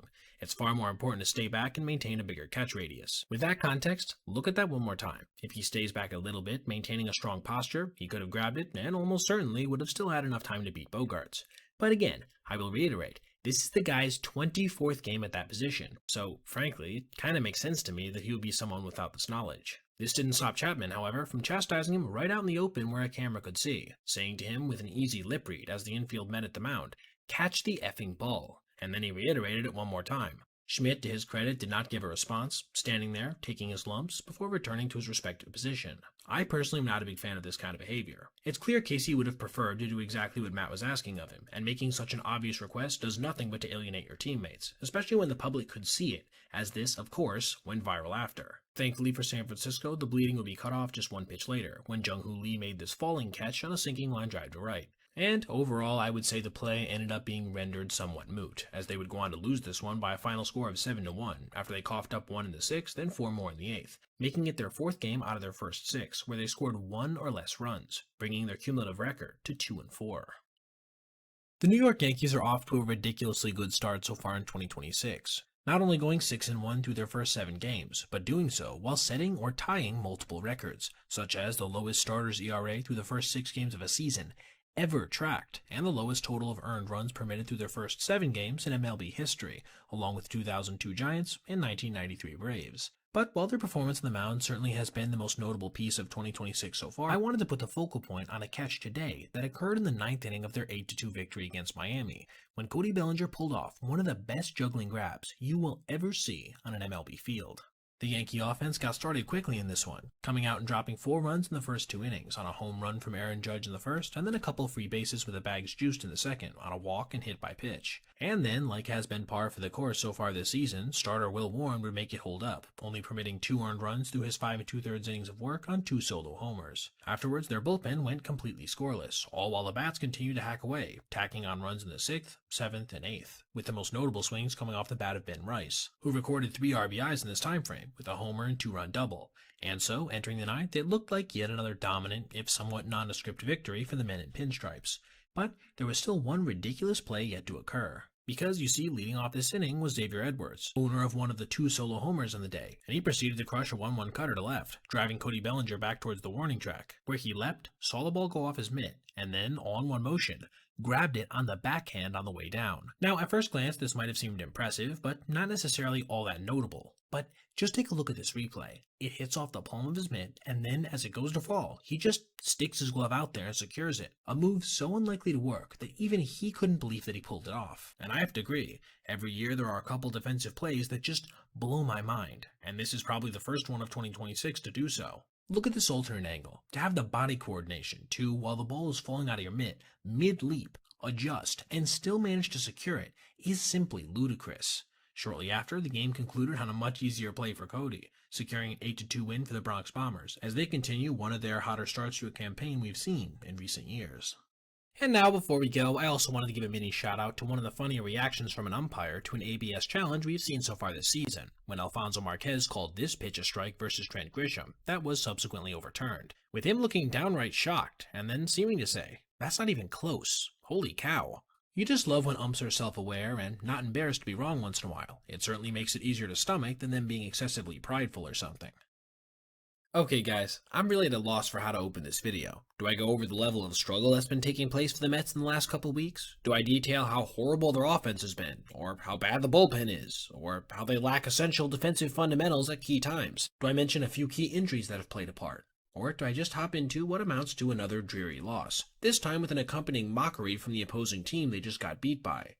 Based on the amount of spilled ink that's been dedicated to this team in recent days, I think I'll just go with the last option. I'm not even sure if they deserve a full deep dive right now after all. Things began as they typically have on a day that Nolan McLean starts, a dominant showing by the young righty being followed by pitiful at-bats, with Nolan striking out 7 batters across 3 perfect frames to open this one, utilizing his elite 4-pitch mix to great effectiveness, while his team put up just 1 base runner in the first 2 frames. In the bottom of the 3rd, some life would be shown, with Mark Vientos singling, Marcus Semien drawing a walk, and then, for just the 2nd time this year, Francisco Lindor crushing a home run on a fastball that ended up right down the middle of the plate. Just a side note, but man, when is the broadcast going to let the grimace stuff go, guys? This team needs a new mascot at this point. They again in the 4th get 2 guys on with 2 outs, but not manage to do anything with it, with Carson Bench flying out to right field. Still, it seemed like the bats had some life, right? Well, what if I were to tell you that they would not register a single hit on from this point of the game? You probably wouldn't be surprised, but it's still shocking nonetheless. Back to the pitching side of things, McLean really gave it his all, taking a perfect game into the 6th before allowing his first base runner on a single, and then with 2 outs, he gave up a crushing blow, a Byron Buxton home run on a 3-1 cutter. In most normal circumstances, a 2-run dinger with a 3-run lead would have been concerning, but not debilitating. After all, his team was still in front. However, I'm pretty sure every Mets fan in that stadium knew exactly what was coming, and their worst fears would be realized when Luke Keyshaw tied the game up in the very next frame, putting up an RBI single off of fading Nolan. This is the worst part of something like this losing streak. He still was overall elite on the night, with 10 strikeouts and just 3 runs allowed through 6 2/3 innings. But absolutely nobody will remember this because of what would transpire after. I'm of course talking about that horrible 9th inning, which took place after yet another no-show from the offense in the 8th, with Devin Williams continuing to be one of the biggest disappointments of the season so far, not managing to retire even a single one of the 5 batters he faced, eventually coughing up 2 more on another RBI knock from Keyshaw, and a bases-loaded walk to Matt Wallner. Do you want to know what kind of mood Mets fans were in at this point? The kind of dark humor present? After journeyman Austin Warren was brought on to replace Williams, he struck out his first batter, Royce Lewis, on a fastball, and he started hearing this from the home crowd. And now they're chanting MVP. You gotta love New York. I don't care what anybody says. To his credit, he would go on to punch out the side, not allowing another tally despite coming in the worst situation a reliever possibly can. You would hope this would give New York some momentum to mount a comeback, but they could do no such thing, with Cole Sands retiring the side 1-2-3, including striking out the final batter, Tyrone Taylor. That made it an even dozen straight losses for a team with the second highest payroll in baseball. And the embarrassment wasn't over yet.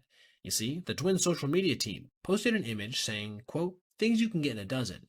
Eggs, roses, Mets losses," along with the score. This struck such a chord in the baseball community, it went mega viral, garnering over 3.3 million views on Twitter in its first 14 hours. That is a tough pill to swallow, but perhaps not quite as tough as literally going what is at this point 15 days without a victory.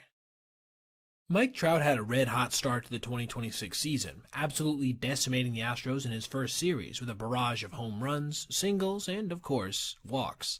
But after this, he'd begin to struggle a bit, with his batting average sinking as low as 174 at the beginning of a series versus the Reds. He did pull it around a bit to end that 3-game set, recording 2 hits and 3 runs in the final contest, which perhaps gave him a bit of momentum heading into Anaheim's series against the Yankees. However, I don't think anybody could have predicted what would come to pass, when he not only would go toe-to-toe with the fellow 3-time MVP, but outright steal the show entirely by doing something we hadn't seen from any MLB player since Babe Ruth in 1921.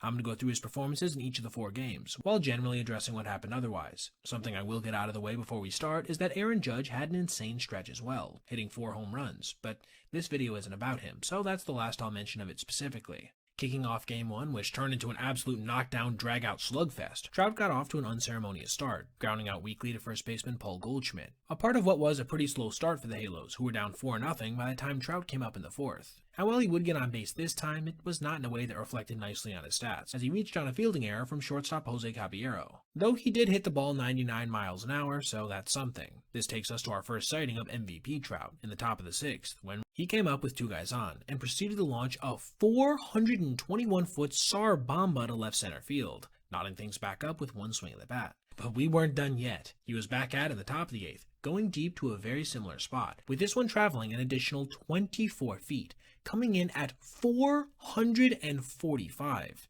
That probably should have been enough to win it for his team, as this gave them a 2-run lead late. But as Jordan Romano has done so commonly in his career against the Bronx Bombers, he completely coughed it up, not even being able to record a single out in the 9th, with the big hits against him being a game-tying home run off the bat of Trent Grisham, then a double from Caballero, who'd eventually come around to score the walk-off run on a wild pitch. Still, for Trout, it was a fine day, 2 for 5 with 2 long balls, 5 RBI, and 3 runs scored. Game 2 would start exactly the same way for the Fishman, with his hardest home run so far, a 110-mile-an-hour exit velo, 432-foot shot to more so straightaway center, getting Anaheim out to a 1-0 lead, one that would swell all the way to 3-0 after Joe Adell and Jorge Soler followed Mike with home runs of their own, allowing the team to register back-to-back-to-back home runs for the first time since 2023. He would then work a 12-pitch at-bat in the top of the 2nd, one that would end with an eventual called strike 3, with the same fate being registered in the top of the 5th, this time with 8 offerings having been seen. A hard-hit line-out and grounded into double play would end up capping off what was his worst game of the series. A 1 for 5 performance with 2 Ks and that home run. The Angels, though, came through around him en route to a 7-1 victory. Game 3 was another crazy contest that in some ways was eerily similar to Game 1, with the Yankees again getting out to a lead early, with the score being 3-0 by the end of the 2nd, then Anaheim responding by chipping away as the game wore on, though without the help of Trout early, who flew out and struck out in his first 2 at-bats. This, however, would be the extent of New York's ability to hold the superstar down, as in the 5th, after teammate Logan O'Hoppe had homered 2 batters before to make it a 1-run game. He gave his team the lead with his only opposite field blast of the video, as well as his only one beneath 400 feet, with his 383-foot shot carrying the short portion right by a decent margin, making the score 4-3. And this managed to hold all the way to the bottom of the 8th, with, in the meantime, him registering another single to left field that Zach Neto ended up being thrown out at third on. Again, Romano was called on, and again, he would blow it. A dropped pop-up gave New York some life following a tremendous catch from Bryce Teodosio, with Caballero eventually walking things off with a 2-run double, fielded by none other than Mike himself. Nonetheless, it was another 2-for-4 performance with a long ball, 2 RBIs, and a run scored. Anaheim came into Game 4 looking for a split, and this time it was their turn to get out to an early lead, with Oswald Peraza going deep against his former team, in a frame that also saw Trout work a 6-pitch flyout versus Max Fried. The Yankees chipped away at this in an effort that was helped by a blast from Judge, eventually taking the reins back on a 2-run home run from Giancarlo Stanton. Trout, meanwhile, would both draw a walk in the top of the 3rd, and then, eventually, with 1 out in the 6th, help catalyze a rally by doing the same thing once again, with his team taking the lead by scoring 4 runs. His biggest impact was still yet to come, however, as in the top of the 7th, again with 1 out, he would put an exclamation mark on his historic performance by blasting his longest and hardest hit home run of the series, a 446-foot shot that left his bat at 115 miles an hour. His last AB would come in the top of the 8th when he was intentionally walked, immediately in front of a grand slam from Joe Adell, his second home run of the series as well, which made the score 11-4, which would end up being the final. His final box score looked a bit peculiar in this one if you're not used to his patient ways. 1 for 2 with 3 runs, an RBI, and 3 walks drawn. Add all of it together and you get a series in which he went 6 for 15 with 5 home runs, 9 RBI, 8 runs scored, and 3 walks. And if that sounds impressive and perhaps historic, it certainly was, with OptaStats on Twitter pointing out following that the only other hitter to put up numbers like this in any 4-game series at any location was Babe Ruth against the Tigers at the Polo Grounds in 1921. This helped his overall wins above replacement on the season reach 1.4 already, which, crazy enough, means he's only 0.1 behind what he managed to do last season in 111 less games. We may indeed be seeing the return of All-Star Trout, and, dare I say it, perhaps even the MVP version, if he can just stay healthy going forward. I literally just made a video about CB Buckner having 6 of his calls overturned, getting so frustrated in the process that he took it out on Trevor Story's check swing late in the game by not even asking for an appeal. I think it was reasonable to believe that this would be the most overturns for a minute. I mean, after all, having 6 pitches reversed is a hell of a negative feat. But we somehow saw even more than this just 1 day later when 7 calls were overturned in a performance that really wasn't a lot much better than Buckner's. Chris Siegel was behind the plate in a matchup between the Twins and Orioles, pretty quickly having one of his calls challenged in the first inning when Byron Buxton wanted a second look at this cutter. Unfortunately for Buxton, it was confirmed, getting the day off to a relatively decent start for Siegel. Our next challenge would not be, believe it or not, until the 4th inning, with the Minnesota offense in the meantime pushing across 4 runs in the top of the 2nd on an RBI single from Trevor Larnach and bases loaded double from Tristan Gray. In that 4th inning, that also featured 3 Baltimore runs on the back of a 3-run Tyler O'Neill shot, Victor Caratini got this fastball overturned from a ball to a strike, with it being nearly 2 inches inside the zone. It was the same story in the 5th, this time with Mick Abel on the hill, delivering a 3-2 fastball that clipped the zone by a less substantial amount, but regardless was indeed overturned. This kicked us into a period in the 6th, in which we would see 7 challenges in the game's final 3.5 innings, with Samuel Basallo getting this ball overturned to a strike by less than 0.1 inches versus Matt Woolner. In the bottom half, the Orioles would take the lead on a 2-run double from Dylan Beavers. The 7th would feature 4 separate challenges alone, with his breaking ball being upheld versus Byron Buxton, then this strike being overturned against Woolner. It was then that we would see our funniest challenge of the day, when Matt burned his team's final ABS privilege by challenging a called strike that was more than 3 inches inside the zone, one of the worst pitches we've seen looked at so far this season. The Twins, however, still had managed to scratch out a run on an earlier Royce Lewis homer, so we were all tied up. But not for long. The Orioles would push across 3 runs in the bottom of the 7th, aided in part by a 2-1 pitch being overturned versus Pete Alonso ahead of his RBI single, then subsequent run-scoring knocks from Adley Rutschman and Kobe Mayo. This takes us to our manager freakout, which happened in the 9th inning, when, with 1 out and a runner on first, Josh Bell worked a 3-0 count before seeing what would have been ball 4 get overturned to strike 1, and then on the 3-2, a slider that again would have been ball 4 get reversed to an at-bat ending strikeout. That was enough for Derek Shelton to come roaring out of the dugout, screaming his head off about the whole thing, prompting this hilarious call from the Orioles broadcast. And Derek Shelton's been thrown out! He's arguing with the robots. You can't defeat the robots. Now, to be clear, he wasn't saying he was mad about the pitch getting overturned, instead being that Ryan Helsley, apparently, according to him, hadn't got the challenge off in time. I will, however, contend that I think it was largely as a result of a frustration with the general system, because, as you can see on this chart, the final 5 calls had all went against Minnesota, and I really don't know how much quicker Ryan could have challenged that. He literally had just delivered the pitch, and then, almost immediately, went to tap his cap. In my opinion, this just looked like anger boiling over. Shortly after, James Outman would fly out to Taylor Ward in left field, securing a series win for Baltimore, as well as putting the finishing touches on what ended up being a pretty abysmal performance for home plate ump Siegel, who not only had 10 of his individual calls challenged, with 7 of them being overturned, but also an overall accuracy percent of 89. 4.7 below what was expected, with him missing 19 total calls on the day. While it might not have been as bad as what Buckner did shortly before, I would still be willing to wager that it will be amongst the year's worst performances by season's end. The Dodgers and Blue Jays had one of the best World Series we've ever seen in 2025, with it ending in about as heartbreaking a fashion as possible for Toronto. I'm not going to get more into it than that, but suffice to say, I think they wanted to have a good series against LA in their first face-off since. But that was indeed not the case in Game 1. When the guys in blue not only beat them, but did so by such an extreme margin that they actually had a familiar face closing things out in the 9th. Things got started pretty quick in this one, with Teoscar Hernandez crushing a 2-out, 2-run home run when Max Scherzer left his slider right down the middle of the plate. The Blue Jays would strike back quickly on a single from Ernie Clement, but wouldn't be able to get anything else, and not just in that frame, for the next 7. Meanwhile, after Scherzer departed with an injury, Freddie Freeman launched a 2-run shot in the 3rd, one of his longest in years, at a staggering 438 feet and 109 miles an hour off the bat. Even in year 17 of his career, he still has some major pop. It was at this point they started consistently scoring, so let me break it down inning by inning. In the 4th, they got a sacrifice fly from Kyle Tucker, one of the few Dodgers who actually wasn't on the team last year in the Fall Classic, then a run on a double play off the bat of Alex Freeman in the 5th. The 6th would contain their second most runs scored in any single frame, as Shohei Ohtani went deep, along with Andy Pajes registering a 2-run double. The 7th would manage to surpass this total by 1, when they scored 4 on a Dalton rushing homer, Freddie Freeman double, and Teoscar Hernandez single. By the end of the 8th, after Rushing crushed his second home run of the ballgame, the score was laughably out of reach at 14-1.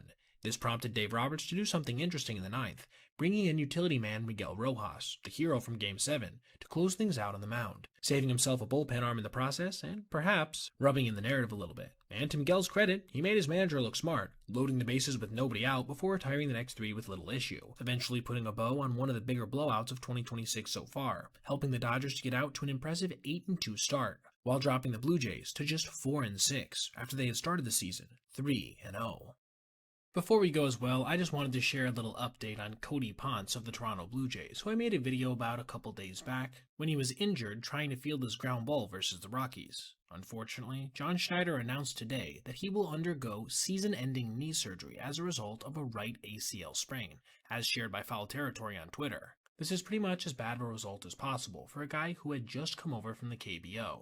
From here, I just want to wish him the best of luck in his recovery. I made a video yesterday about one of the weirdest triple plays you'll ever see on an MLB field, spring training or otherwise, one that was partially the result of a downright airheaded decision from base runner Matt Shaw, prompting the iconic announcer John Miller to say this. And now the runner at 3rd leaves the base, and he's going to be tagged out. It's a triple play to end the inning. Oh, wow. Matt Shaw made a boneheaded rookie mistake there. But little did I know that there actually was yet to occur another moment in this contest that was even more notable from the perspective of what occurred in the booth. Only this time, it came from the mouth of a recent Hall of Famer. Jeff Kent, who in prior months was elected to Cooperstown courtesy of the Contemporary Baseball Era Committee, was on the broadcast in the bottom of the 2nd inning, having a casual conversation with the normal crew. It was then that Miller brought up a collision that had come as a result of a slide from Alex Rodriguez many years earlier, prompting Jeff to say this. Yeah, I did. He tore my knee up. He slid and rolled his fat ass past the base, the son of a bitch, and put me out for a little while. I was not happy about that because he was a middle infielder and we were beating him up pretty good. So, not that you've thought about it much since then, but that's half empty right there, John. Now, I'm not sure if he just forgot he was on air or couldn't care less, but you just never hear that level of honesty on an MLB broadcast. It actually reminded me a bit of when Dan Dickerson, at the end of the ALDS last year, was caught on a hot mic using colorful language himself. I don't have to do a game. Oh, he's fine. We get tired. Fuck this game recap. Oh, And I'm sorry. sometimes Was that out we get loud? sick. 3, 2, 1. The big difference, of course, here is that Jeff was fully aware he was on air, whereas Dan was not. Just as a bit of an update to those that aren't aware, this did not end up resulting in Dickerson getting kicked off the broadcast or anything. Probably because of the surrounding extenuating circumstances, a level of grace that I'm not sure will be extended to Kent from the Giants production team going forward. I did think personally his level of honesty here was hilarious, and certainly worth sharing with you guys, even if I did already cover a play from this game previously. You can check that out in the upcoming outro if it sounds interesting. I wrote, recorded, and even for a short time, released a video yesterday about Jose Soriano's historic start to the season for the Angels. Unfortunately, I ended up having to delete it for a couple of reasons. The first being an audio error, which created a loud clicking sound for some viewers towards the end. And then second, because he literally went out right after and proceeded to give up 3 runs to the White Sox in 5 innings, which greatly recontextualized his numbers. It is kind of funny that the following day I'm going to end up making a video about another ridiculous historic start. This one from Shohei Ohtani, who, through his first 5 starts of the season, has been more dominant than we've ever seen an MLB pitcher be. More so than even Jose before that start versus Chicago. In this video, I'm going to detail each of his appearances on the hill this season, and then go more into the record-setting nature of his feat after. We begin with his first start of the season versus Cleveland, when he kicked off his campaign by going 6 scoreless innings, with 6 strikeouts, 3 walks, and just 1 hit against. He probably could have gone even longer, as he exited with just 87 pitches having been thrown, but I'm sure LA wants to control his workload as he continues to ramp back up from his second Tommy John surgery a couple years ago. Start 2 came versus a considerably better opponent, at least in terms of lineup strength, in the Blue Jays, and they worked him more than the Guardians, tallying 4 hits and a walk against, and only striking out twice. Yet, he still managed to make his way through 6 innings, with only 1 run against, and that 1 was unearned, keeping his ERA on the season at exactly 0. Up next was, ironically, probably his best start of the season, even though it contained his first earned run, as he went in identical 6 frames, with just 2 hits against, 2 walks, and 10 strikeouts. He even broke out a new hesitation move versus Francisco Lindor, en route to punching out the switch hitter on a 100-mile-per-hour fastball, then concluded his day by striking out the side in order with 3 different pitch types. Complete and utter domination. Next, the Dodgers faced off with their historic rivals, the Giants, and they managed to touch Shohei up for the most hit against, though without managing to draw even a single walk, which, when paired with his 7 strikeouts, didn't lead to a run of any kind, earned or otherwise.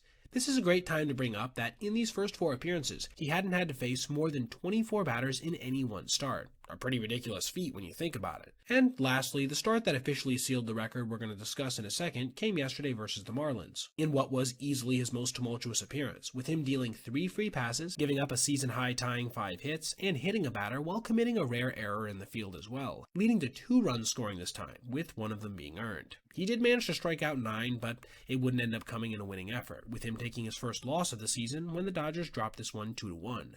Still, he had managed to do something in the process that we had never seen from a hurler, regardless of two-way status by the way, as in his first 5 starts of the season, he had managed to go at least 6 innings while allowing no more than 5 hits or 1 run, with 0 homers against. This gives him, at this point, an MLB best ERA of 0.6, and his FIP isn't even that much higher at 1.96. The guy is literally on track to compete for a Cy Young, while maintaining an OPS currently around 900, which probably will rise significantly before year's end just based on his consistently good quality of contact. What a truly ridiculous and historic player.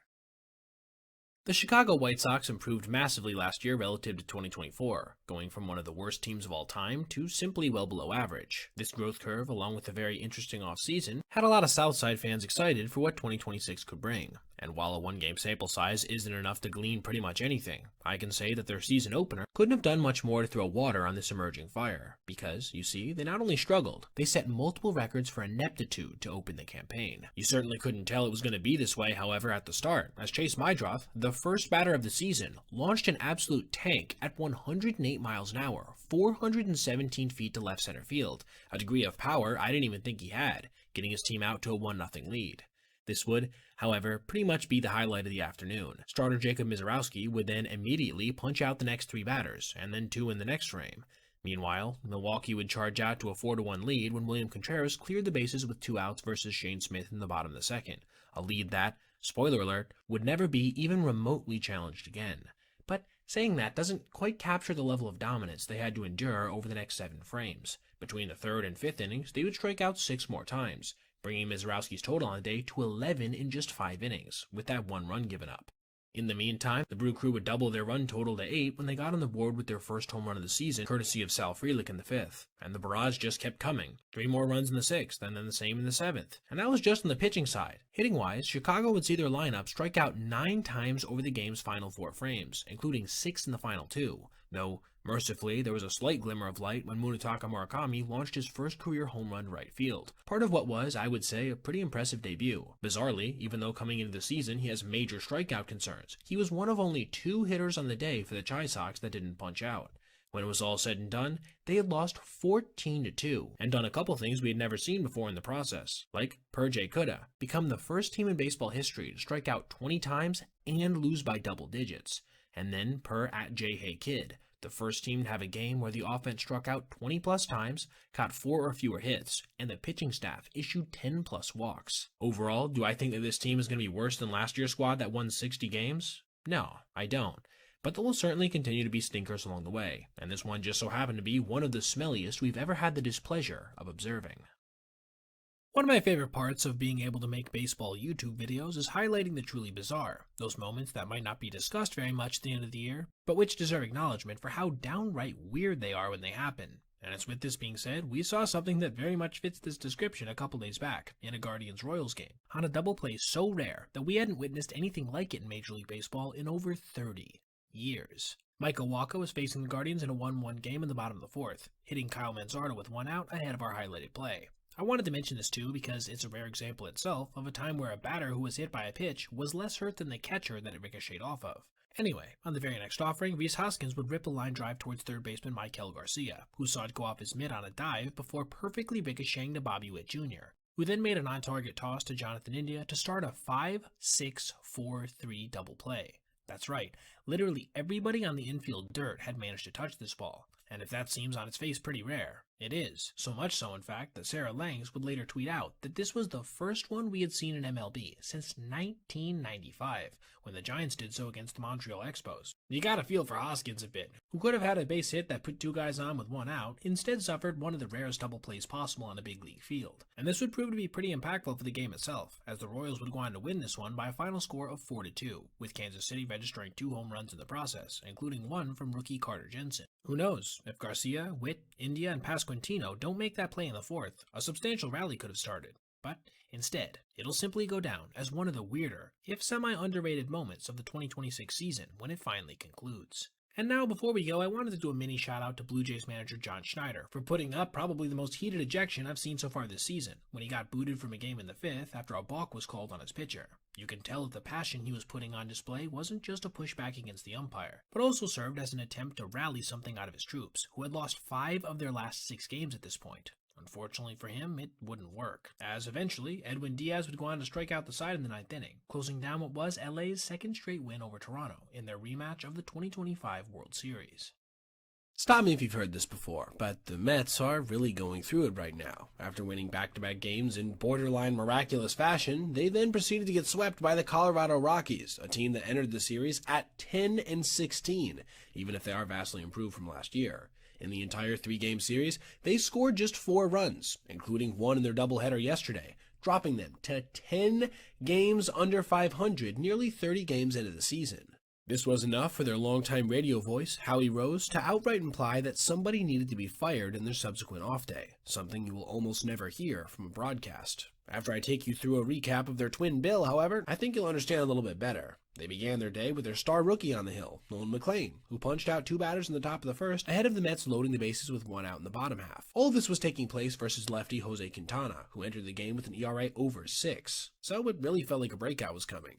But then Marcus Semien would strike out swinging, and Brett Beatty would be called out on strikes, leaving 3 runners on in downright heartbreaking fashion. Little did Mets fans know that this would be their last base runner until the top of the 5th. McLean certainly held up his end of the bargain, in the meantime only permitting 1 run, on a single from Troy Johnston in the 4th, a frame that definitely could have got away from him if it wasn't for his tenacity, which helped him escape with just that 1 run tallied, after he struck out Kyle Karros and got Brett Sullivan to hit into a double play. Perhaps for a moment this gave New York some momentum, as they would fight back in that 5th, with Tyrone Taylor launching a leadoff home run to left center field. However, the next 3 batters would go down in order, and quite easily might I add. This meant that when Huescar Brazoban got Troy Johnston to ground into a double play with the bases loaded, the Mets were now down by a run, despite McClain having thrown 5 innings with just 2 runs allowed, with only 1 of them being earned, and 7 strikeouts. The Rocks would tack on in the top of the 7th on an RBI single from Jake McCarthy, for a moment making it look like yet another anemic, basic Mets loss. But the guys in blue and orange weren't done teasing their fan base yet, because they would, yet again, manage to load the bases with just 1 out in the top of the 8th, with their 3, 4, 5 hitters coming up no less, and yet still come out of it with absolutely nothing when Luis Robert Jr. popped out and Mark Vientos struck out.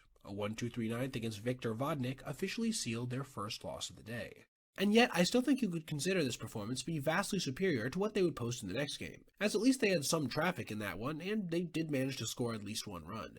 Game 2 would not be so kind. Facing emerging breakout pitcher Chase Dolander, the Metropolitans would get 2 guys on with 2 outs in the bottom of the first, but once again, strand them without pushing anything across, which, much like the last game, would end up being their only major threat until the 5th inning. The big difference in this game was who was on the hill for New York, with Kodai Senga, who's been just brutal all season, running into some major trouble in the second, giving up a run after he hit the first batter with a pitch and walked the next one, ahead of an eventual RBI single. And the third would be even worse, giving up a leadoff knock and then a 2-run home run to right center field from Hunter Goodman. He wouldn't even manage to make it out of this frame when Brett Beatty made a throwing error, and then he walked Kyle Garros, ending his day with just 2 2/3 innings pitched, 3 earned runs, 3 walks, and a hit by pitch. Carl Edwards Jr. would come out of the bullpen and mercifully manage to retire Ezequiel Tovar, and then throw 3 subsequent scoreless innings with 5 strikeouts, saving the Mets some real potential problems in terms of bullpen usage.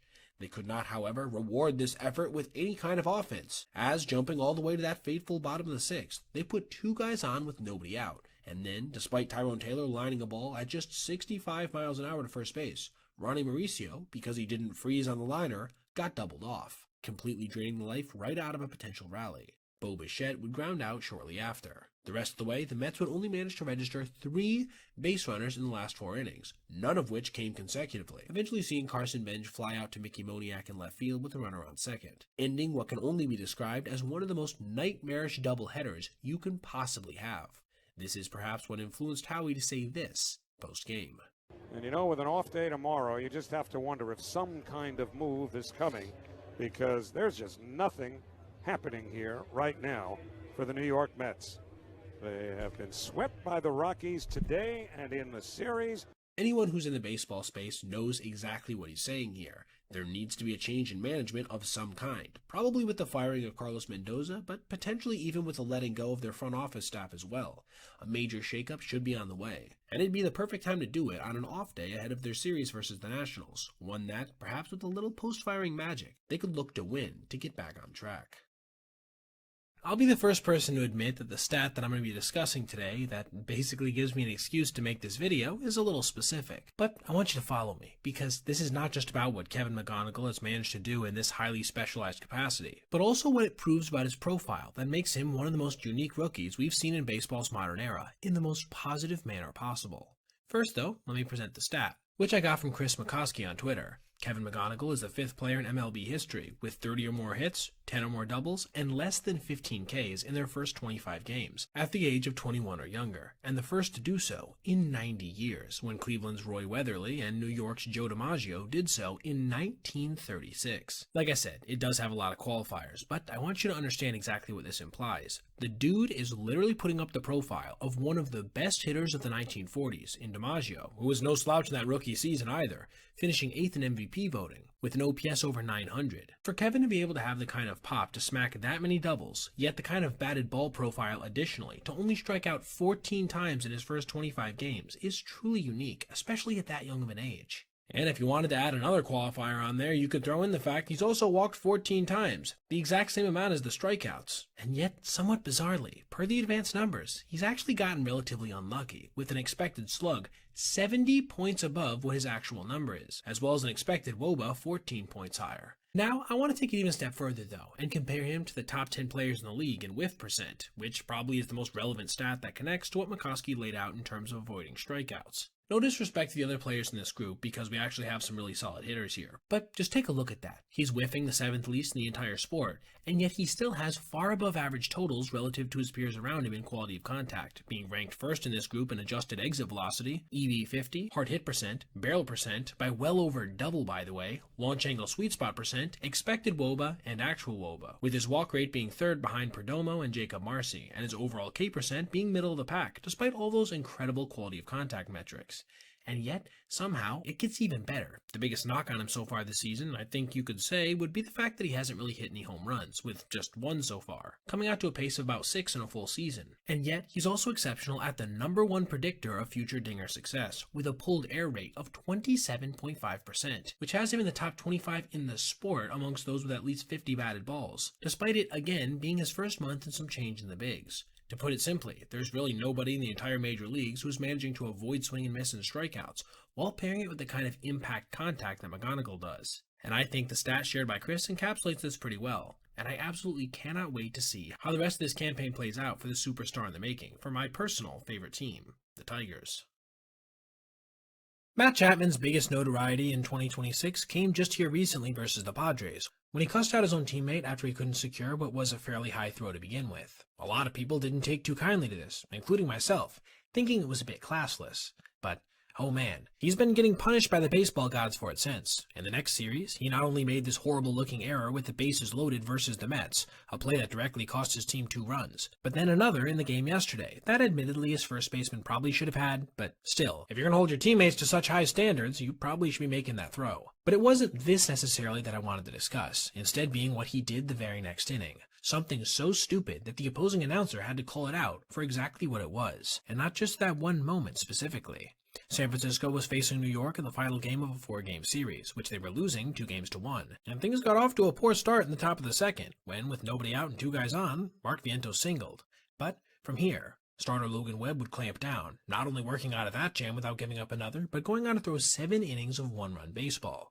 In the meantime, his offense couldn't do much to support him, going scoreless themselves until the 6th. They finally did manage to break through on an RBI double from Chapman and single from Rafael Devers. They would ride this momentum until the top of the 8th, when, with 1 out, Luis Torrens came up, and after a stolen base from Luis Rivera Jr., managed to flare a 3-2 down the line and right for a go-ahead knock. This was when we saw our first Matt Miscue, as he made this diving stop down the third baseline versus the next batter, Mark Vientos, then proceeded to hop up and bounce a throw on an in-between hop right past Devers. Now, that's a ball I'm sure a lot of first basemen are going to grab, but it at least couldn't have felt too good for Chapman, who certainly gave him one of the tougher pick opportunities you'll ever see. But this wasn't egregious. No, I think you could more so say that about what he did in the 9th, as after reaching on a single to lead off, he proceeded to try to steal second on a 1-1, getting thrown out in the process. I think this chart by Tango Tiger on Twitter does a great job of illustrating the abject stupidity of this play in numerical terms, and immediately following, take a listen as to what New York Mets announcer Gary Cohen had to say. A terrible decision by Chapman as he gets gunned down for the first out of the 9th with his team down by 3 runs. Well, it caps off a horrible, no good, awful week for Matt Chapman. Just an inexplicable decision. You don't hear opposing announcers talk in such embarrassing terms all that often, but I will say, based on how Chapman treated his teammate in San Diego, coupled with all of his other mistakes recently, it does seem warranted in this case. 2 batters later, the Mets had officially taken 3 out of 4 when Jung-Hoo Lee struck out on a fastball, dropping the Giants, in the process, to 3-7 on the young season. Julio Rodriguez has been one of the best outfielders in all of Major League Baseball since he made his debut back in 2022, as since that season he's been tied for 7th amongst outfielders in fielding run value at 31, while easily being the most valuable offensive player in the top 10 as well. This is in large part because of his nearly supernatural athleticism, which was on full display yesterday when he managed to corral what ended up being, essentially, a 108-mile-per-hour knuckleball to center field. Nick Kurtz was at the plate for the A's in a Monday night matchup versus Seattle, with the big lefty on an 0-1 leading off the game, lacing a 96-mile-per-hour fastball at 107.5 miles per hour off the bat towards Julio, who tracked it well before, at the very end, having to pull off a crazy, stopping, spinning, contorting catch to rob what would have been a certain double. At first glance, you might think that he just misplayed this ball, but that would not be an accurate read. Look at this replay. That shows the flight path from a higher angle. That ball was heading right towards him before, at the last second, forcing that crazy maneuver. So why exactly does a ball knuckle like that sometimes? Generally, it's because the hitter, in this case being Kurtz, got it off the end of the bat, essentially killing the spin while increasing the velocity. The thing that made this specific case an outlier was how much speed was actually able to be generated on a ball that was, by definition, not solidly hit, which I guess is props to Nick. What cat-like reflexes from Julio to still be able to grab that ball? And for a moment, it seemed like this established some good vibes for the overall ball game for Seattle, with Cal Raleigh crushing his third home run of the season directly in front of a Rodriguez single and an RBI double from Josh Naylor. By the time the second was over, it was 3-0, courtesy of a Dom Canzone home run. And with one of the best young breakout pitchers so far of 2026 on the hill, Emerson Hancock, it seemed like this one had a decent chance of going Seattle's way. But the A's would not just go quietly, with Carlos Cortez launching a long ball of his own in the top of the fourth, and then Kurtz getting some redemption in the sixth with a 416-foot tank to center field, before Shea Langoliers crushed one 432 feet to tie the game at 3. And this is where it would stay going into the top of the eighth, when righty Casey Legamina completely fell apart for the M's, loading the bases with nobody out before allowing a sacrifice fly and 2-run single. The M's would mount somewhat of a comeback attempt following, getting 4 base runners between the 8th and 9th, but only come out of it with 1 run, eventually seeing Raleigh fly out to shallow right field to end it, helping the A's to move into first place in the AL West, while keeping the Mariners entrenched in 4th.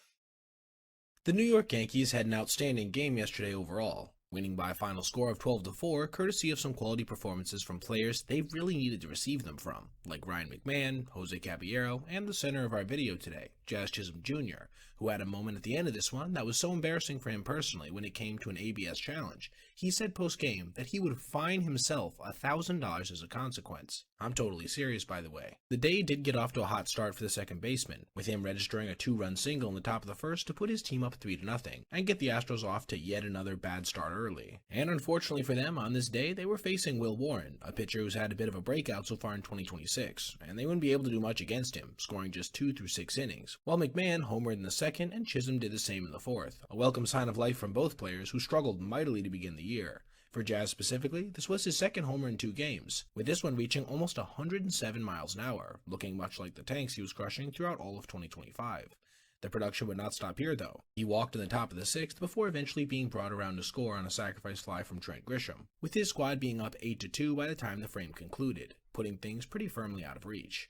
A Ben Rice home run and 1 more RBI single for Jazz, this one again being crushed at over 105 miles an hour, officially put the Bronx Bombers into double digits, with a run-scoring double play and eventual home run from Caballero bringing their tally up to 12. This was when we'd see the moment I detailed in the intro, when Jazz, in the top of the 9th with a 3-2 count, got a fastball basically right down the middle, and yet decided to challenge it. I'm assuming just because they had a spare one late, but after seeing how outlandish the location was, he not only looked a bit surprised immediately after, but would go on to say post-game that he was fining himself $1,000, while letting it slip that he'd already been fined this amount earlier on in the year for issues relating to ABS. I gotta do something for the team worth at least $1,000 after that, he quipped. And frankly, I'm not too surprised to hear that. Amongst all qualified hitters, he ranks dead last in net runs for as a product of challenges, as well as tied for 7th worst in overturns versus expected. It is cool that all this happened in the context of his most productive game of the year, so that way this video doesn't have to be overly negative, because I am a big fan of Jazz. I think he plays with a level of electricity that's not overly common. It's just that along with that comes some definite flaws as well. One of these, however, does not seem to be a lack of accountability in regards to his own ABS missteps. Before we go as well, I just wanted to give a shout out to the Boston Red Sox for giving up so many home runs to the Baltimore Orioles yesterday that they literally ran out of celebratory fireworks. That doesn't even seem like a real thing, but they indeed managed to accomplish it, with their record now sitting on the year at a stunning, staggering 9-17.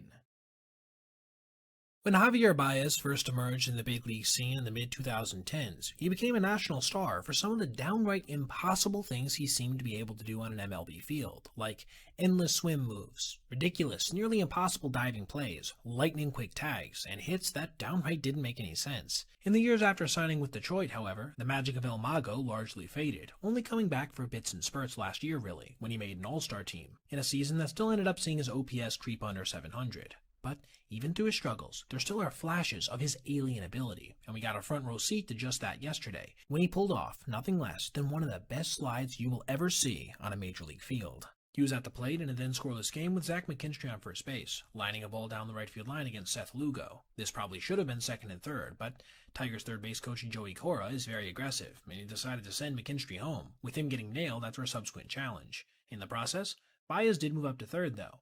This set him up for a matchup with one of the strongest arms in MLB right now, Jack Caglione in right, when Jake Rogers flew a ball 284 feet down the line. And at first glance, it looked like this was not going to go Javier's way, with the throw beating him handedly. But even as he slid in and was called out, the play wasn't over. A challenge was asked for by the Tigers, and after examining the replays, it became clear that in the middle of his process of sliding, he had managed to have the wherewithal to lift his hand out of the way of Salvador Perez's tag, and then drop it back down after he cleared the mitt. That is, quite simply, one of the best slides I've ever seen live, if not the very best. The kind of body control necessary to pull off something like that is downright extraterrestrial. And it would prove massive in this contest when the Royals came back to tie the score with 2 outs in the top of the 5th, sending Detroit into the later innings all knotted up instead of down by a run. This meant that when Wencel Perez launched a solo home run in the bottom of the 8th, it would be enough for a go-ahead shot, one that would eventually be the difference maker after Kenley Jansen closed things out with a runner on third. This helped the Motor City Kitties win their 5th game in a row, a streak they would extend the next game with a thrilling comeback victory in which they scored 3 runs with 2 outs in the bottom of the 9th after being 1 strike from the game ending, all following a large blown lead of their own earlier in the contest. What a massive turnaround from what was the worst start in baseball just about a week ago when they were 4-9. Instead, at this point, being 10-9. All I can say is that, as a Tigers fan, I am very happy at the moment.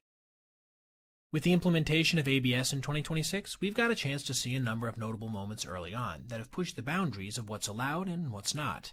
But something we hadn't seen until yesterday was a circumstance where a player actually never did issue a challenge, and yet, because an umpire somehow misperceived that he'd done so, he still was charged for one. Kobe Mayo was at the plate in the 2nd inning of a scoreless game, and on a 3-0 pitch, he got this fastball low and outside, which was called a strike, eliciting an animated reaction from the young infielder, which was interpreted by home plate umpire John Tom Payne as a signal he wanted to challenge, a process he then initiated. Kobe looked confused throughout the duration of this sequence of events, kinda standing around awkwardly, and then, as soon as it was confirmed, he got John's attention and said, "I never tapped," multiple times in a couple different ways, which Tom Payne seemed to outright deny as being true. But, as you can tell from this side-angle replay, while Mayo did go up with his hand, he didn't say anything, nor did he ever touch his helmet.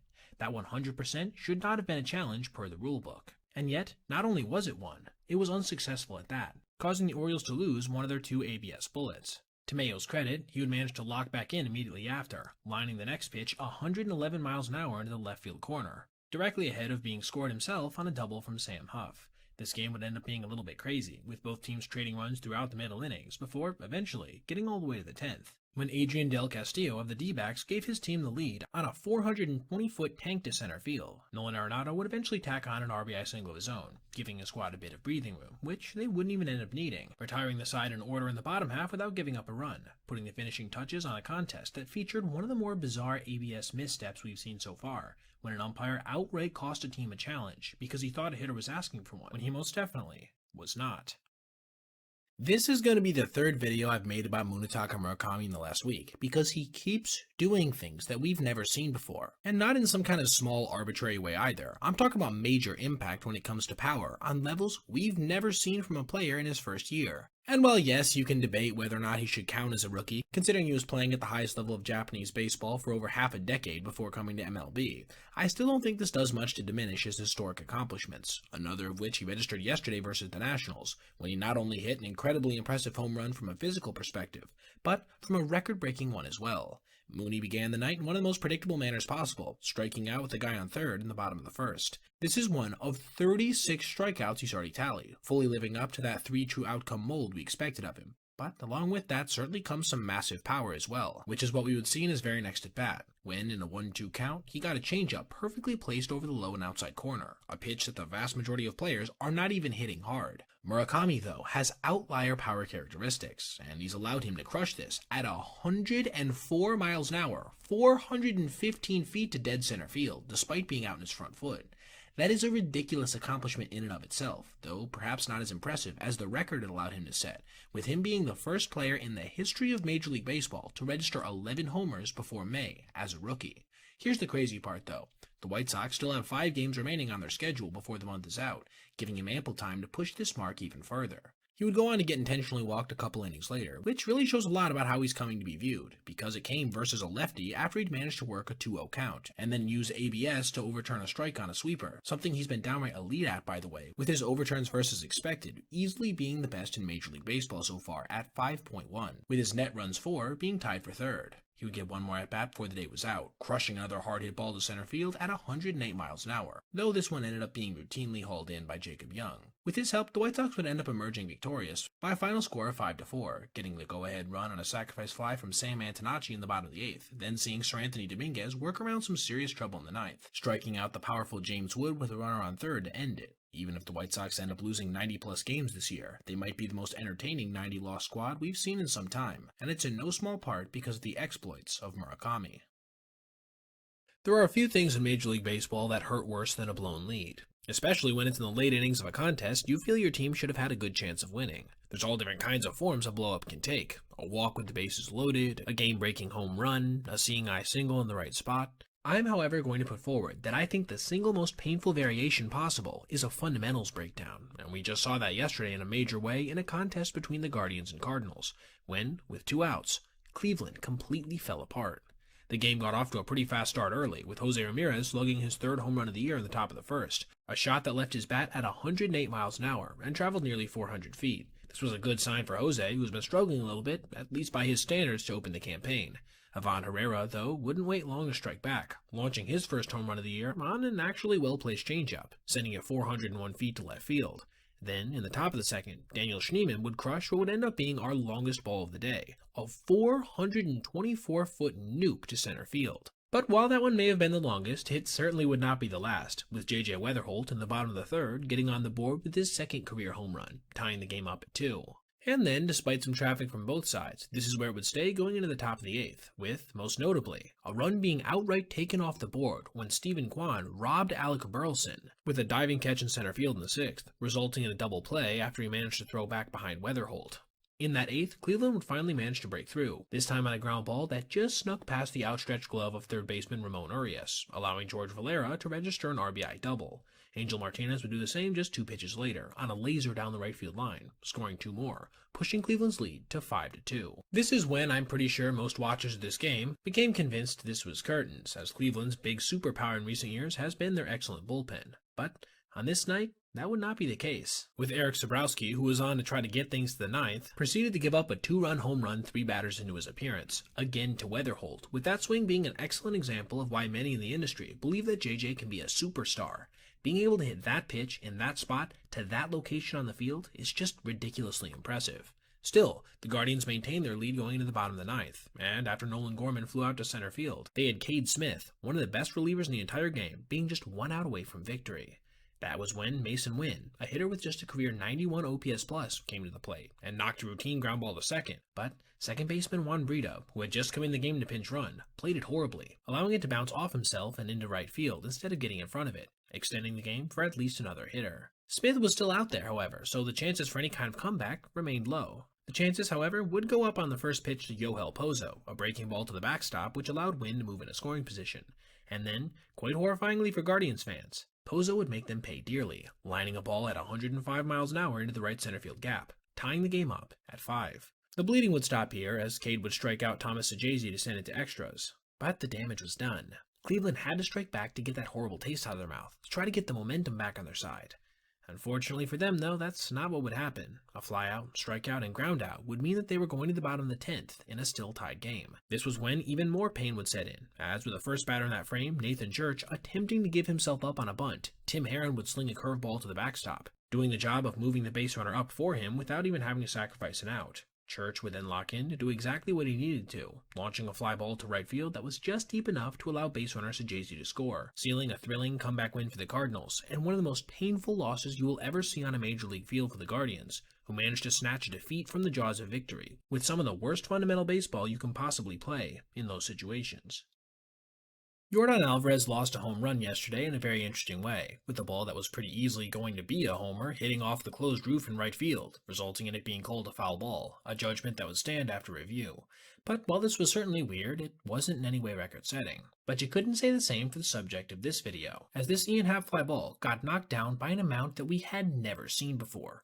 over 110 feet by the Wrigley wind. Coming into the ninth inning of what was a relative blowout at that time, we had seen 3 home runs, all of them off the bat of Nationals. The first one was from Joey Wiemer in the first inning, crushed out at nearly 111 miles an hour and at a 31-degree launch angle, yet only traveling 391 feet.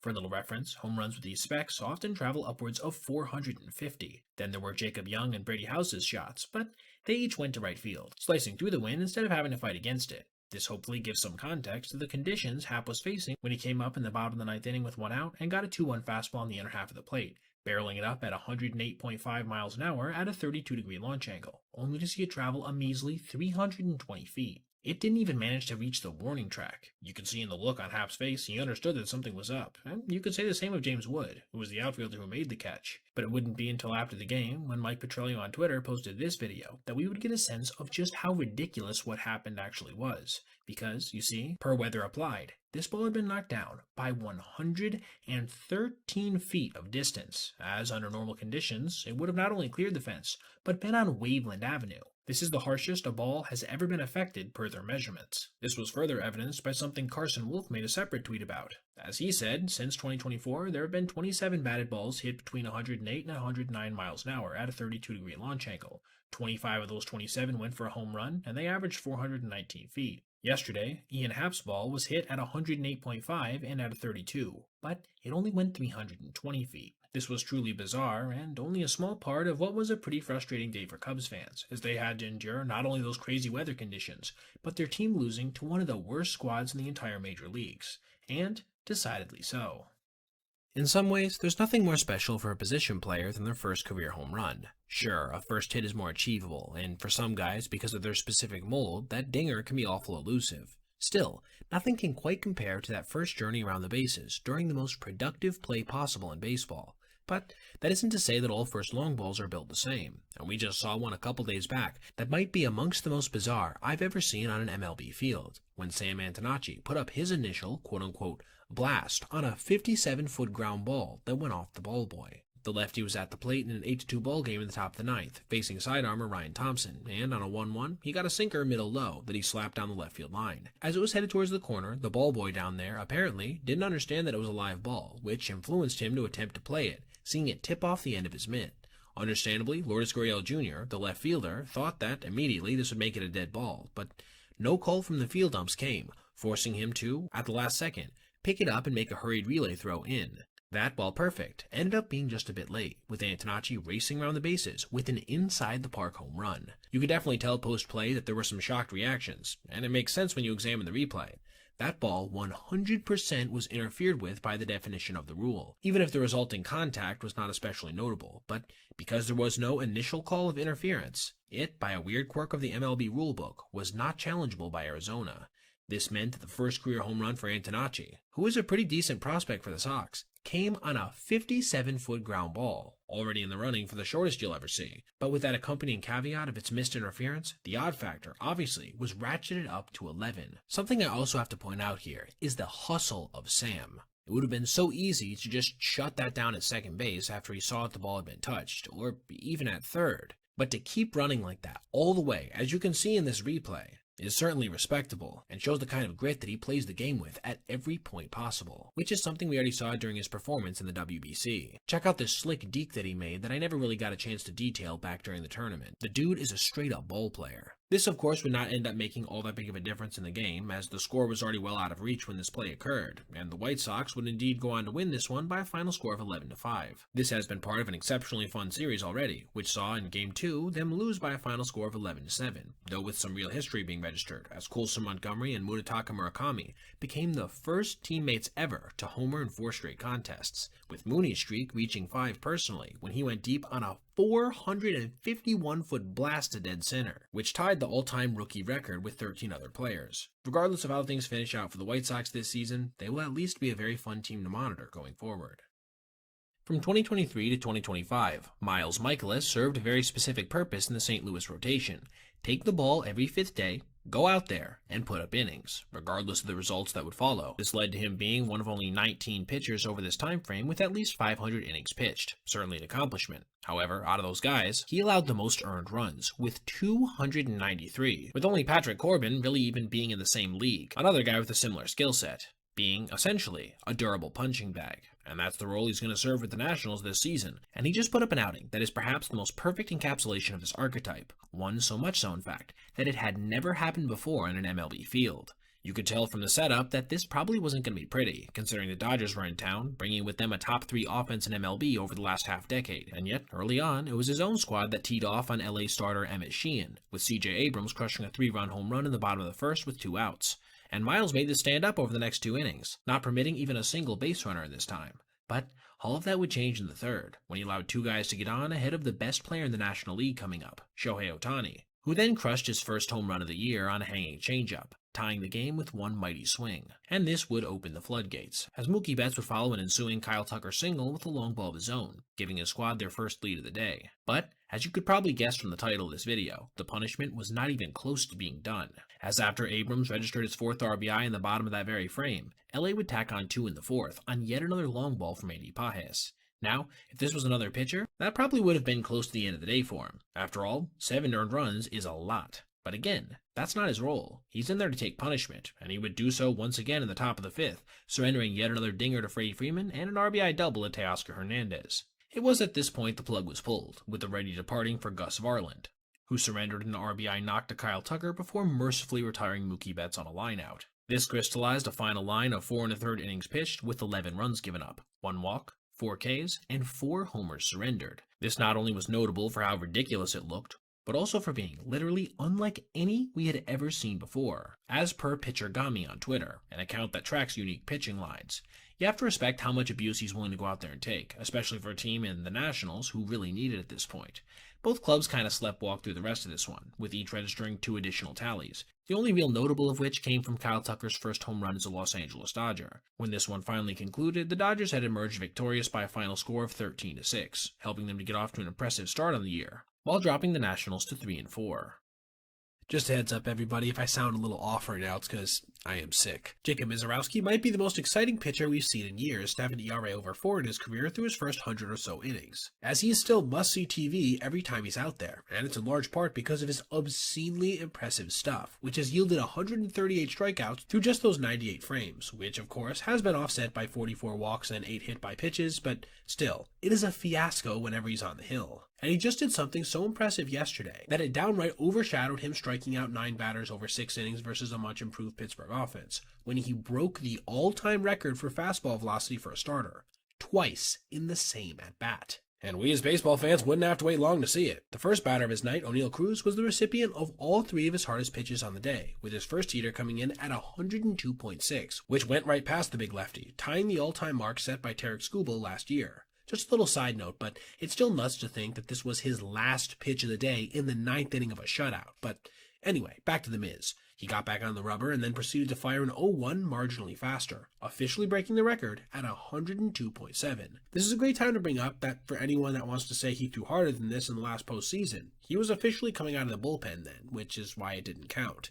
Anyway, the fireworks weren't over, because on the 1-2, he would manage to not only repeat that same speed of 102.7, but to do so on a swinging strikeout of Cruz, officially setting the all-time mark for the fastest pitch ever on a strikeout by a starter as well, which was pointed out on Twitter by one of my favorite follows, Sarah Langs. He then managed to eclipse 102 twice more to the following batter, Brandon Lowe, who would end up punching out on a high-octane heater as well. After a walk, he would finish off the first with another strikeout of Ryan O'Hearn on, you guessed it, another blazing fastball at 101 miles an hour. This would end up being his best frame of the day in terms of pure dominance, as he would go on to give up 3 runs over the next 5 frames, with the most notable hits against him coming off the bats of Spencer Horwitz and Connor Griffin, who notched RBI singles in the top of the 4th, and then Horwitz again when he managed to lift a sacrifice fly just deep enough to left field in the 6th. On the flip side, his team managed to do just enough as well to tie things up, with productive outs in the 4th from Garrett Mitchell and Sal Frelick, leading to 2 runs of their own, and then again in the bottom of the 6th, basically mirroring Pittsburgh with another sacrifice fly from Frelick. Alas, the story of this game would not end happily for the Brewers, who went on to give up 3 runs in the top of the 10th on RBI singles from Brian Reynolds and Nick Gonzalez, ahead of a 1-2-3 turn for them at bat, dropping them officially back to 500, as well as improving the Pirates' record to 16-11, a better start than I'm sure most would have expected coming into the season. It's no surprise that most announcers are somewhat biased towards their home team, right? They know the players personally and see what they go through every day, so it's a near guarantee they're going to take their side if there's any kind of conflict. But we got a chance to see yesterday something far more rare. A team's own home broadcast basically refused to back the players up on the field because they disagreed with the arguments they were making against the umpiring crew. The Marlins were in a 6-4 game entering the bottom of the 9th, in a game that has been like many Miami has engaged in this season, an absolute dogfight, with the Phillies jumping out to a 6-1 lead on the strength of RBI hits from Alec Boehm and Justin Crawford in the top of the 4th, then a run-scoring single from Edmundo Sosa and a 3-run home run from Bryson Stott in the 7th, before the Fish responded with 3 in the 8th, courtesy of productive at-bats from Otto Lopez, Liam Hicks, and Agustin Ramirez. This meant they had a fighter's chance going into the bottom of the last frame, and things began well for them, with Javier Sanoja drawing a 4-pitch walk to lead off. This takes us to our first moment of notoriety from the broadcast, when, in a 3-2 count, he checked his swing.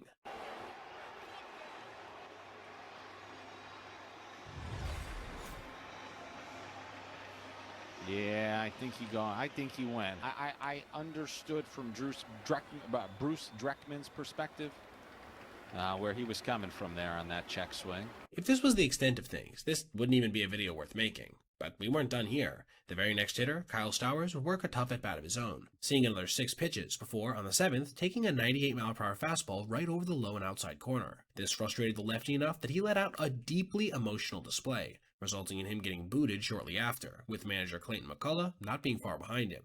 This is when the Marlins booth definitively took a side in the conflict, saying this in no uncertain terms. And I'll be very honest with you, Hut.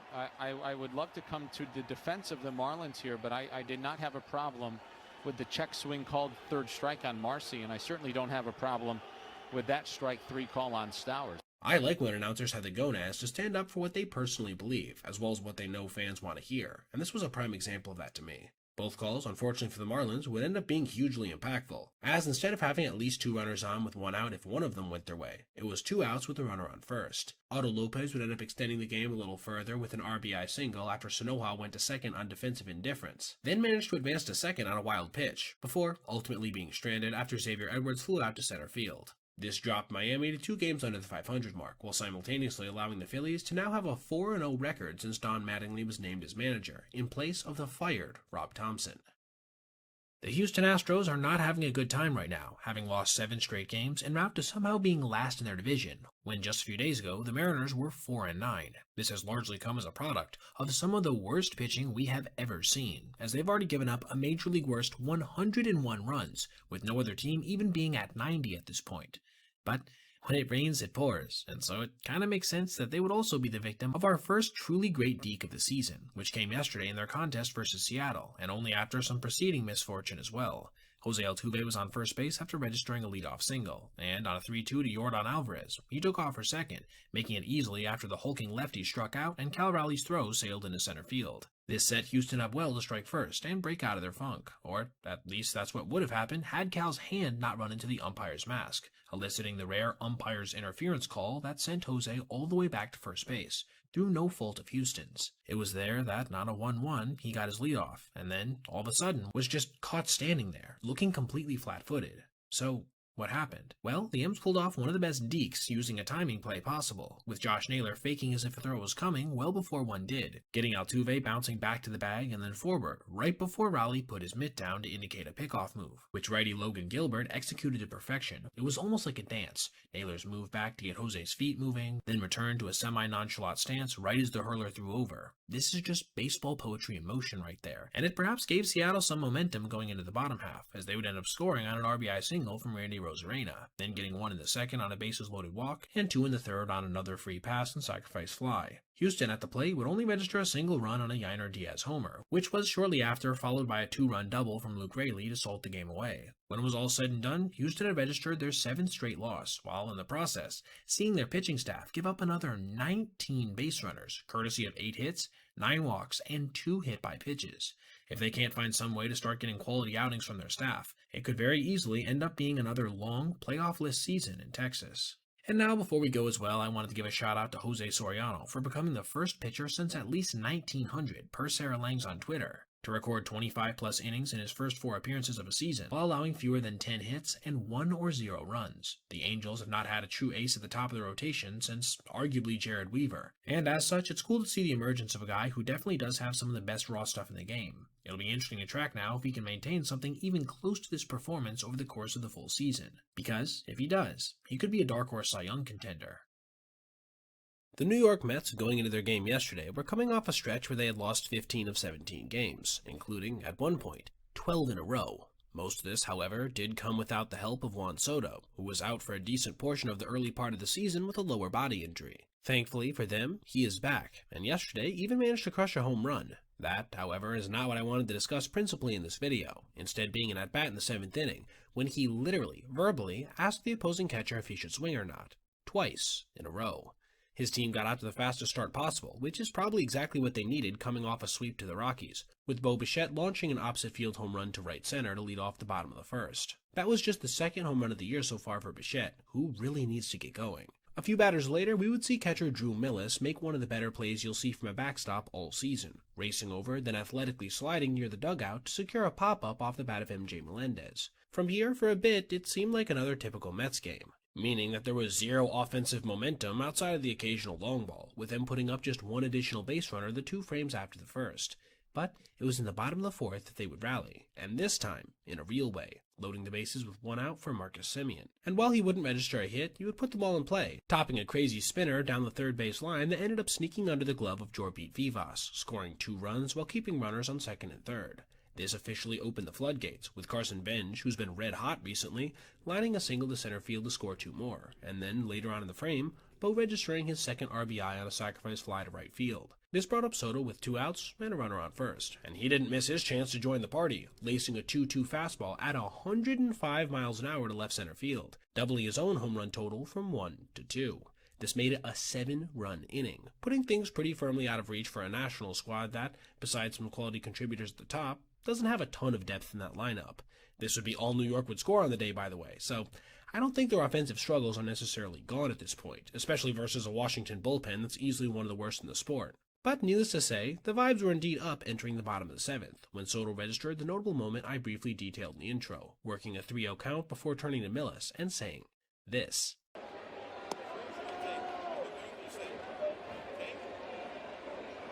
Yeah, you heard right. He literally asked him if he should swing, which I'm guessing was either ignored or answered affirmatively based on his body language right after. This was already a little out of the ordinary, but then, on the 3-1, he did it again.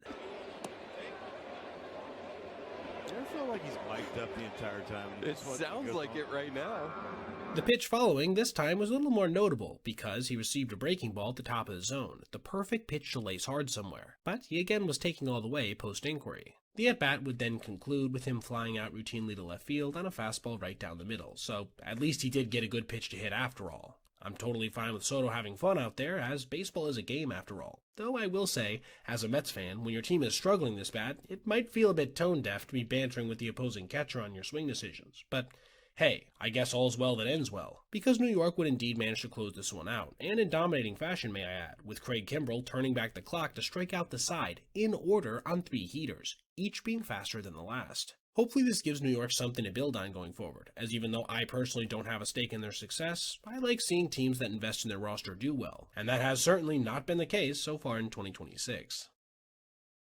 Something that's become a bit of a relic of the olden days in Major League Baseball is the tough slide at second base. Most players now just try to get out of the way of the throw so they don't risk any kind of injury, both for their opponent, but most especially for themselves. But once in a while, we'll still see something a bit aggressive, and that's exactly what many on the internet thought that happened in a game yesterday between the Pirates and Rays, when Chandler Simpson seemingly went out of his way to slide into the legs of Connor Griffin. That's why I wanted to make this video, to discuss whether or not that actually happened, or if this was perhaps blown a bit out of proportion. Tampa got down early 4-0 on 2-run home runs from Ryan O'Hearn and Marcell Ozuna, before fighting back with 5 runs of their own in the top of the 5th, highlighted by doubles from Junior Caminero and Johnny DeLuca. Pittsburgh pushed things to extras after Nick York tied the game with 2 outs in the bottom of the 8th. Once we got to bonus frames, it was back and forth, with no one scoring in the 10th, then the Rays taking the lead after Taylor Walls scored from first base on a pickoff throw. Yeah, you heard me correct. On a pickoff throw from first. Griffin, though, would then almost immediately tie things up after this, on a ground ball to second base that York just barely managed to beat out at the plate. This brings us to our highlighted play, when in the top of the 13th, after Cedric Mullins hit a go-ahead 2-run home run to right center field, Tampa would load the bases with 1 out, bringing Caminero back to the dish, who bounced an 0-1 to second base, where it was flipped to second and then thrown late to first, giving his squad a 3-run lead. Or, at least, that's what would have happened had the umpires on the field not called interference on Chandler at second base, who it looked like had slid directly into Griffin as he was throwing. Afterwards, Kevin Cash argued with the crew for a fairly substantial amount of time, and on the surface, this might look bad.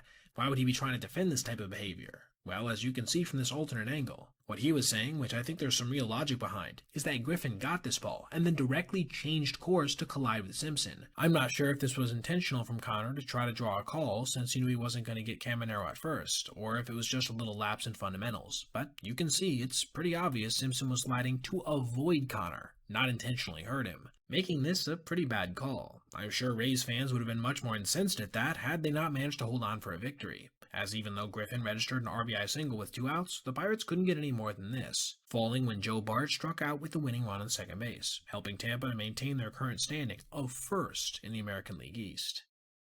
It was believed for a long time that you really couldn't throw a knuckleball beyond a certain velocity threshold because of the literal goal of the pitch, which is to achieve as little spin as possible, which seems to run counter to higher speeds that generally have higher spin rates. The player who really changed this perception is the guy who held the velocity record for a number of seasons, R.A. Dickey, who at the height of his powers was known to throw his butterfly pitch routinely in excess of 80 miles an hour, with the official mark being set by him during his last season in 2017, when he hit 83.2 miles an hour. Since then, this was broken by our only current knuckleballer, Matt Waldron, who managed to push it all the way up to 84.9 on a strikeout to Nick Castellanos. But yesterday, in his return from what we'll call an interesting injury, he not only managed to surpass this record, but to do so 3 separate times. Matt was on the mound versus the Angels opposite Jose Soriano, who, worry not, I'll mention before this video is over, retiring the first 2 batters he faced, Zach Neto and Mike Trout, on a flyout and ground out.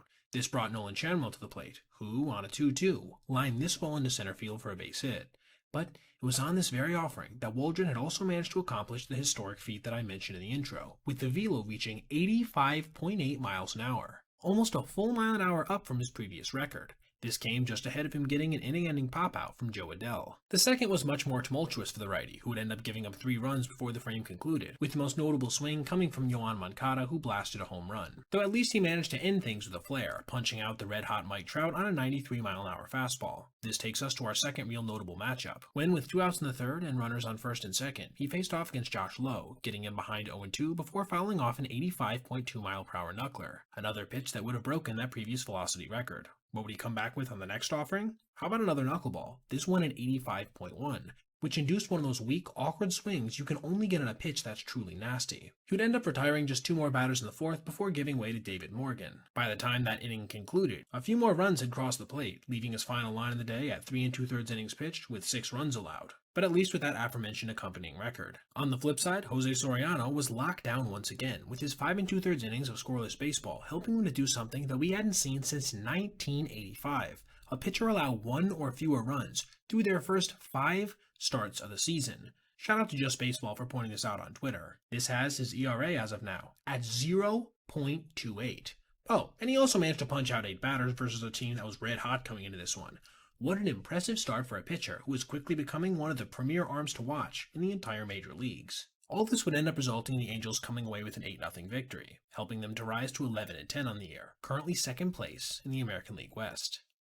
The Boston Red Sox have been an absolute mess to start the 2026 season, as even after their blowout win yesterday, which saw them hang 17 on the Orioles, they still have a negative run differential, as well as a 10-17 record, being at this point 8 games back already of their rival Yankees. And it's not like they've really gotten unlucky either. At the plate, they're last in total home runs at 18, third worst in team slugging percentage and OPS, and fourth worst in OPS+, and they're well below average in most pitching stats as well. All of this is probably why there was such a major shakeup yesterday, when they not only fired their manager, Alex Cora, but a host of other people in his camp. And then, as a direct response to all of this going down, Cora himself said publicly that he was, quote, happy about the whole thing. And we can see at least part of the reason why in how the team decided to relay all of this to their players. Like I said, Alex, hitting coach Pete Fatsi, third base coach Kyle Hudson, bench coach Ramon Vasquez, assistant hitting coach Dylan Lawson, and Major League hitting strategy coach Joe Cronin were all let go yesterday, following the trouncing in Baltimore, which I'm guessing had little to nothing to do with the decision overall.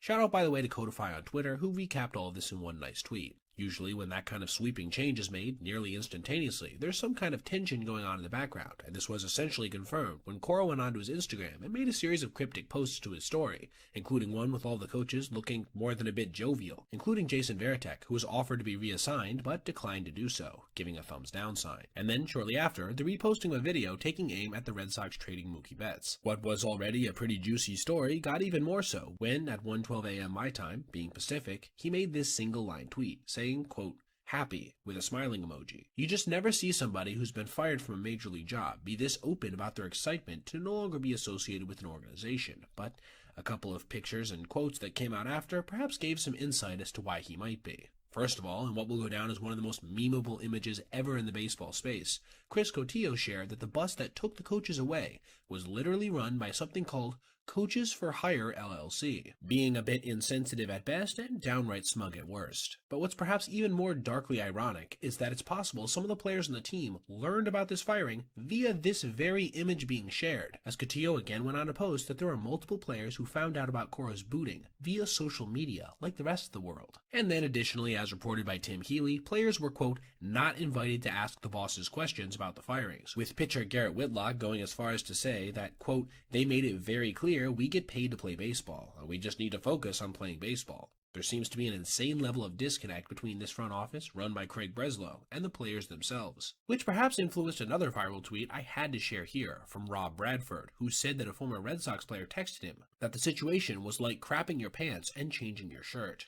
That's an old-timer right there, and I think that I agree. Let me first say, I am no big fan of Alex Cora. There's the sign-stealing stuff, and I also think he hasn't done the best job adapting to modern managerial strategies. So I don't think it was wrong to necessarily fire him, but to do it, like they did, and then not have the front office go with him, when they are every bit as complicit as him in these struggles, if not more so, is just lunacy, and could lead to some dark times in Boston if they can't find a way to right what seems to be a somewhat leaky ship at this point.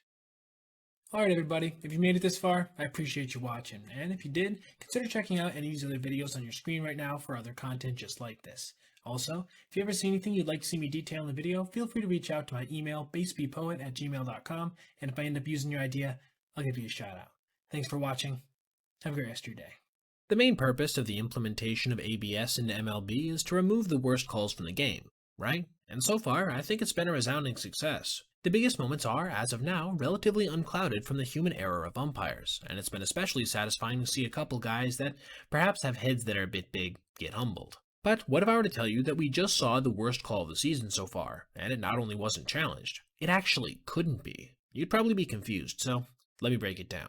Brett Sullivan was at the plate with Tyler Heineman on the mound in what had become an outright blowout, with the Rockies somewhat bizarrely having gone up 14-4 on the defending AL champion Blue Jays, courtesy in part of a 7-run 6th inning, and Heineman having surrendered 5 runs of his own in the 8th and 9th. The at-bat would begin with Brett crushing a ball down the right field line, then proceeding to take 3 straight balls. This was when we would see our highlighted offering, as on the 3-1, Tyler floated in this bowling ball at 52 miles an hour, absolutely nowhere close. But home plate umpire Eric Backus, perhaps in an attempt to get the game over with, decided to just call it a strike. This made it, pretty obviously in terms of the metrics, the worst call of the year so far, as it was over 4 feet up from the center of the zone. So, why didn't Brett challenge it, especially in a 3-1 count where a walk for a backup catcher could do wonders for his stats? Well, he actually couldn't. Per the rules of ABS, you aren't allowed to issue strike zone challenges when a position player is on the mound, meaning that this would have to stand. And while I do understand wanting to move the game along when it's obviously a blowout, I will take some issue with this myself. It just doesn't make sense to me that umpires can just start phoning it in once a position player takes the hill. In fact, at that point, why not just have a mercy rule if you're going to play it that fast and loose? Perhaps they too, like the players in the field, should be forced to lock in and do their job for what is almost always the final inning. Before I move on, I also do want to note here that Brett did end up drawing a walk on the next pitch, so thankfully it was somewhat moot. Content creator Swilly actually had a good take on the whole situation as well, and I wanted to share it with you guys. Imagine if a team in the NFL is putting their backups in because, I don't know, they're blowing out a team by 50 points.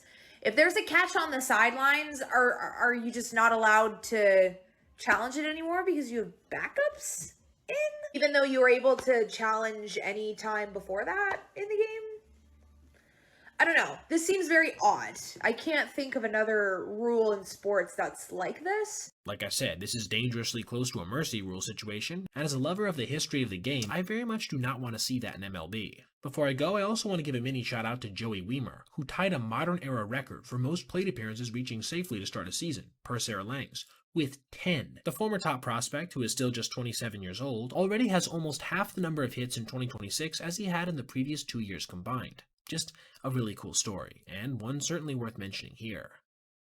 Most of the time when we discuss the smartest plays in baseball, we talk about the ones that worked, right? After all, what use is a good idea on the ball field if it doesn't end up resulting in a positive outcome?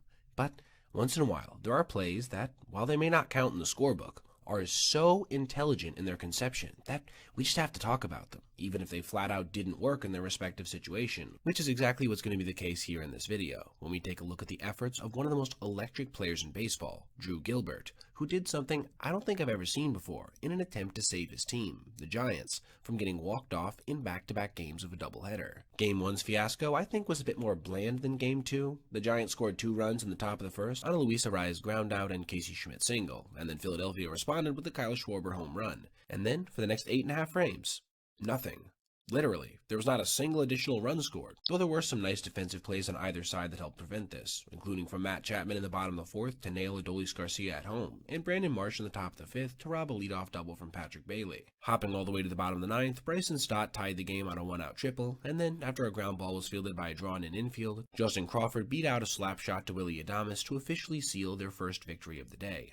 And while this is cool, none of it is what I wanted to principally talk about in this video. Game 2 had much more spread out run scoring, with Philadelphia getting back-to-back home runs in the first from Trey Turner and Kyle Schwarber, 2 players who it's good to see are starting to get going a bit. Then the Giants tallying single runs in the 4th and 5th on 2 sacrifice flies, only to see Philly untie things with a 2-run, 2-out single from Adolis Garcia. That wouldn't last long though either, with Arraez nodding us back up with a base knock in a nearly identical situation as Adolis. We now hop all the way to the top of the 9th, where Jung-Hoo Lee drove in the go-ahead run with 2 outs and runners on the corners, fighting off a 100-mile-per-hour sinker impressively into center field for a single. In the bottom half, Philadelphia would see Kyle Schwarber work himself into the highest pressure situation possible, 3-2 with 2 outs and the tying run on 3rd, then come through with a game-tying double from one knee. In the top half of the 10th, there was probably the most controversial decision on the day. One to not send base runner Gilbert on this single that 100% would have scored him, with the Giants subsequently not managing to push across even a single run, with the next 3 batters striking out,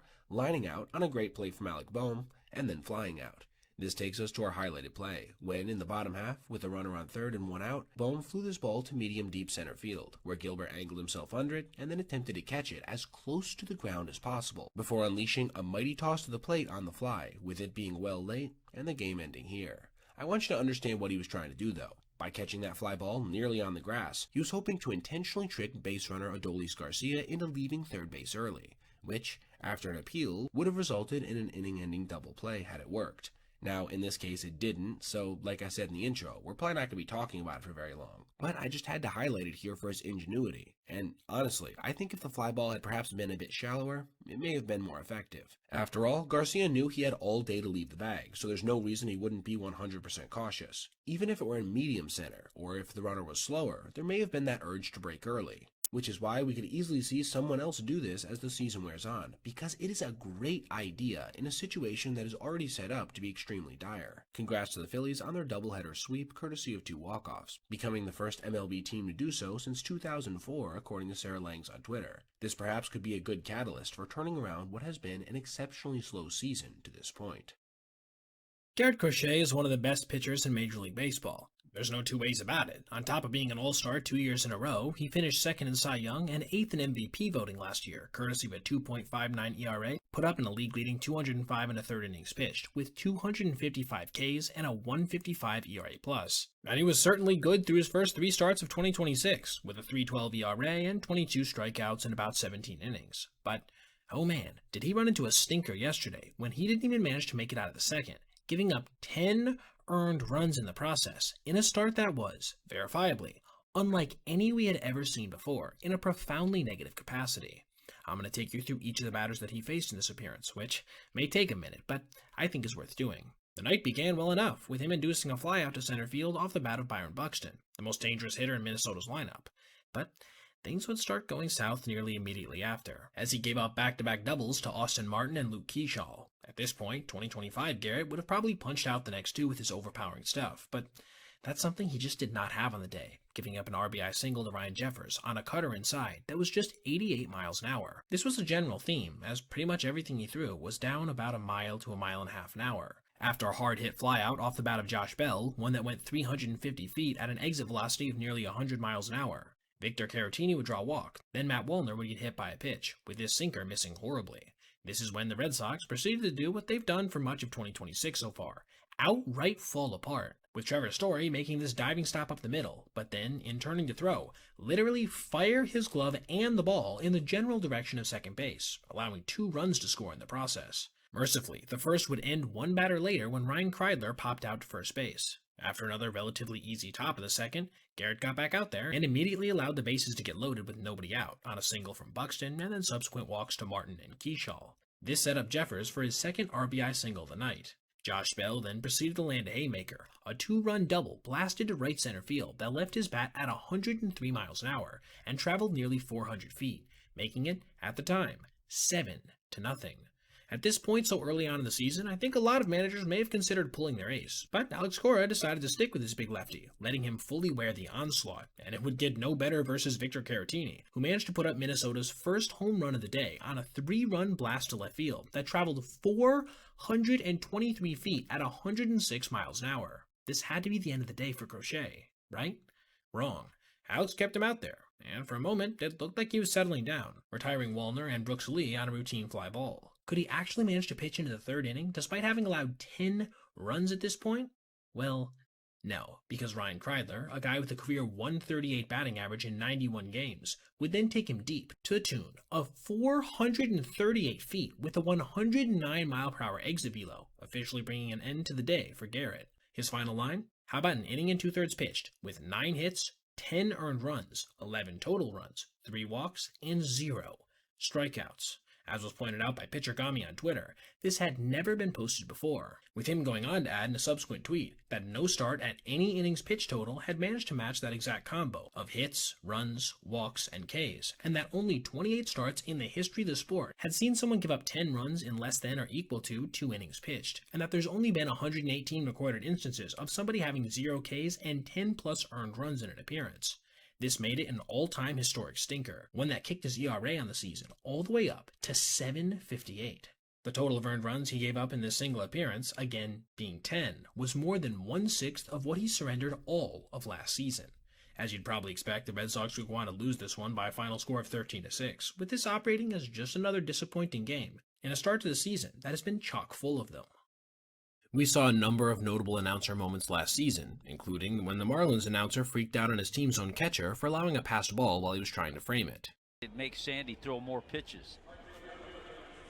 See, to me, don't try to frame that pitch. Catch it before you try to frame it. Or the Tigers radio broadcaster, Dan Dickerson, being caught in a hot mic having some choice words at the idea of doing a game recap after a 15-inning marathon. Fragile. I don't have to do a game. Oh. He's far. You get tired. Fuck this game recap. Oh, I'm sorry. Was that out loud? 3, 2, 1. And then my last favorite example, the Mets broadcasting crew crashing out on their own players after yet another sloppy display. I mean, you might take your whole travel ball squad off the field if something like that happened. Here's a team that is fighting to get to October. What are you going to do in October with an inning like that? But it's a new season, and so it's time to start detailing some notable calls from this one, with the first standing out to me being from Arizona's team yesterday, when in the process of getting beaten down 17-2, they not only got frustrated, but were seemingly close to tears over the whole thing. The scoring began nearly right away in the top of the first, when Matt Olson crushed a 2-out home run to center field at 430 feet, straight over the big wall out there. Dom Smith added his second of the year 2 frames later, one that traveled an identical 430, this one being more so to straightaway right, after the Diamondbacks cut the lead in half with a missile from Jordan Lawler that came in at 424 feet. Man, balls were really flying on this day. Things started to get away from the D-backs in the top of the 5th, when they gave up 8 runs in this one frame alone, with the biggest blows being 2 RBI doubles from Austin Riley and Michael Harris II. They followed this with 2 more in the 6th on another homer and force out. Nothing much would happen from here until the top of the 9th, when, in a then 11-1 contest, the D-backs brought in backup catcher James McCann to pitch, a true wave the white flag moment. And he made no bones about the optics of this, tossing in 40-mile-per-hour ephesus en route to giving up 5 earned runs on another homer and couple of doubles. It was versus his second-to-last batter of the night that we would start hearing some real frustration from the Arizona booth, specifically on this single from Ozzie Albies. And Albies going to tack on one more. They're going to stop. Also. You can just hear the level of exhaustion in their voices, but that would not be where our notable call came in, instead being on this pitch to Michael Harris.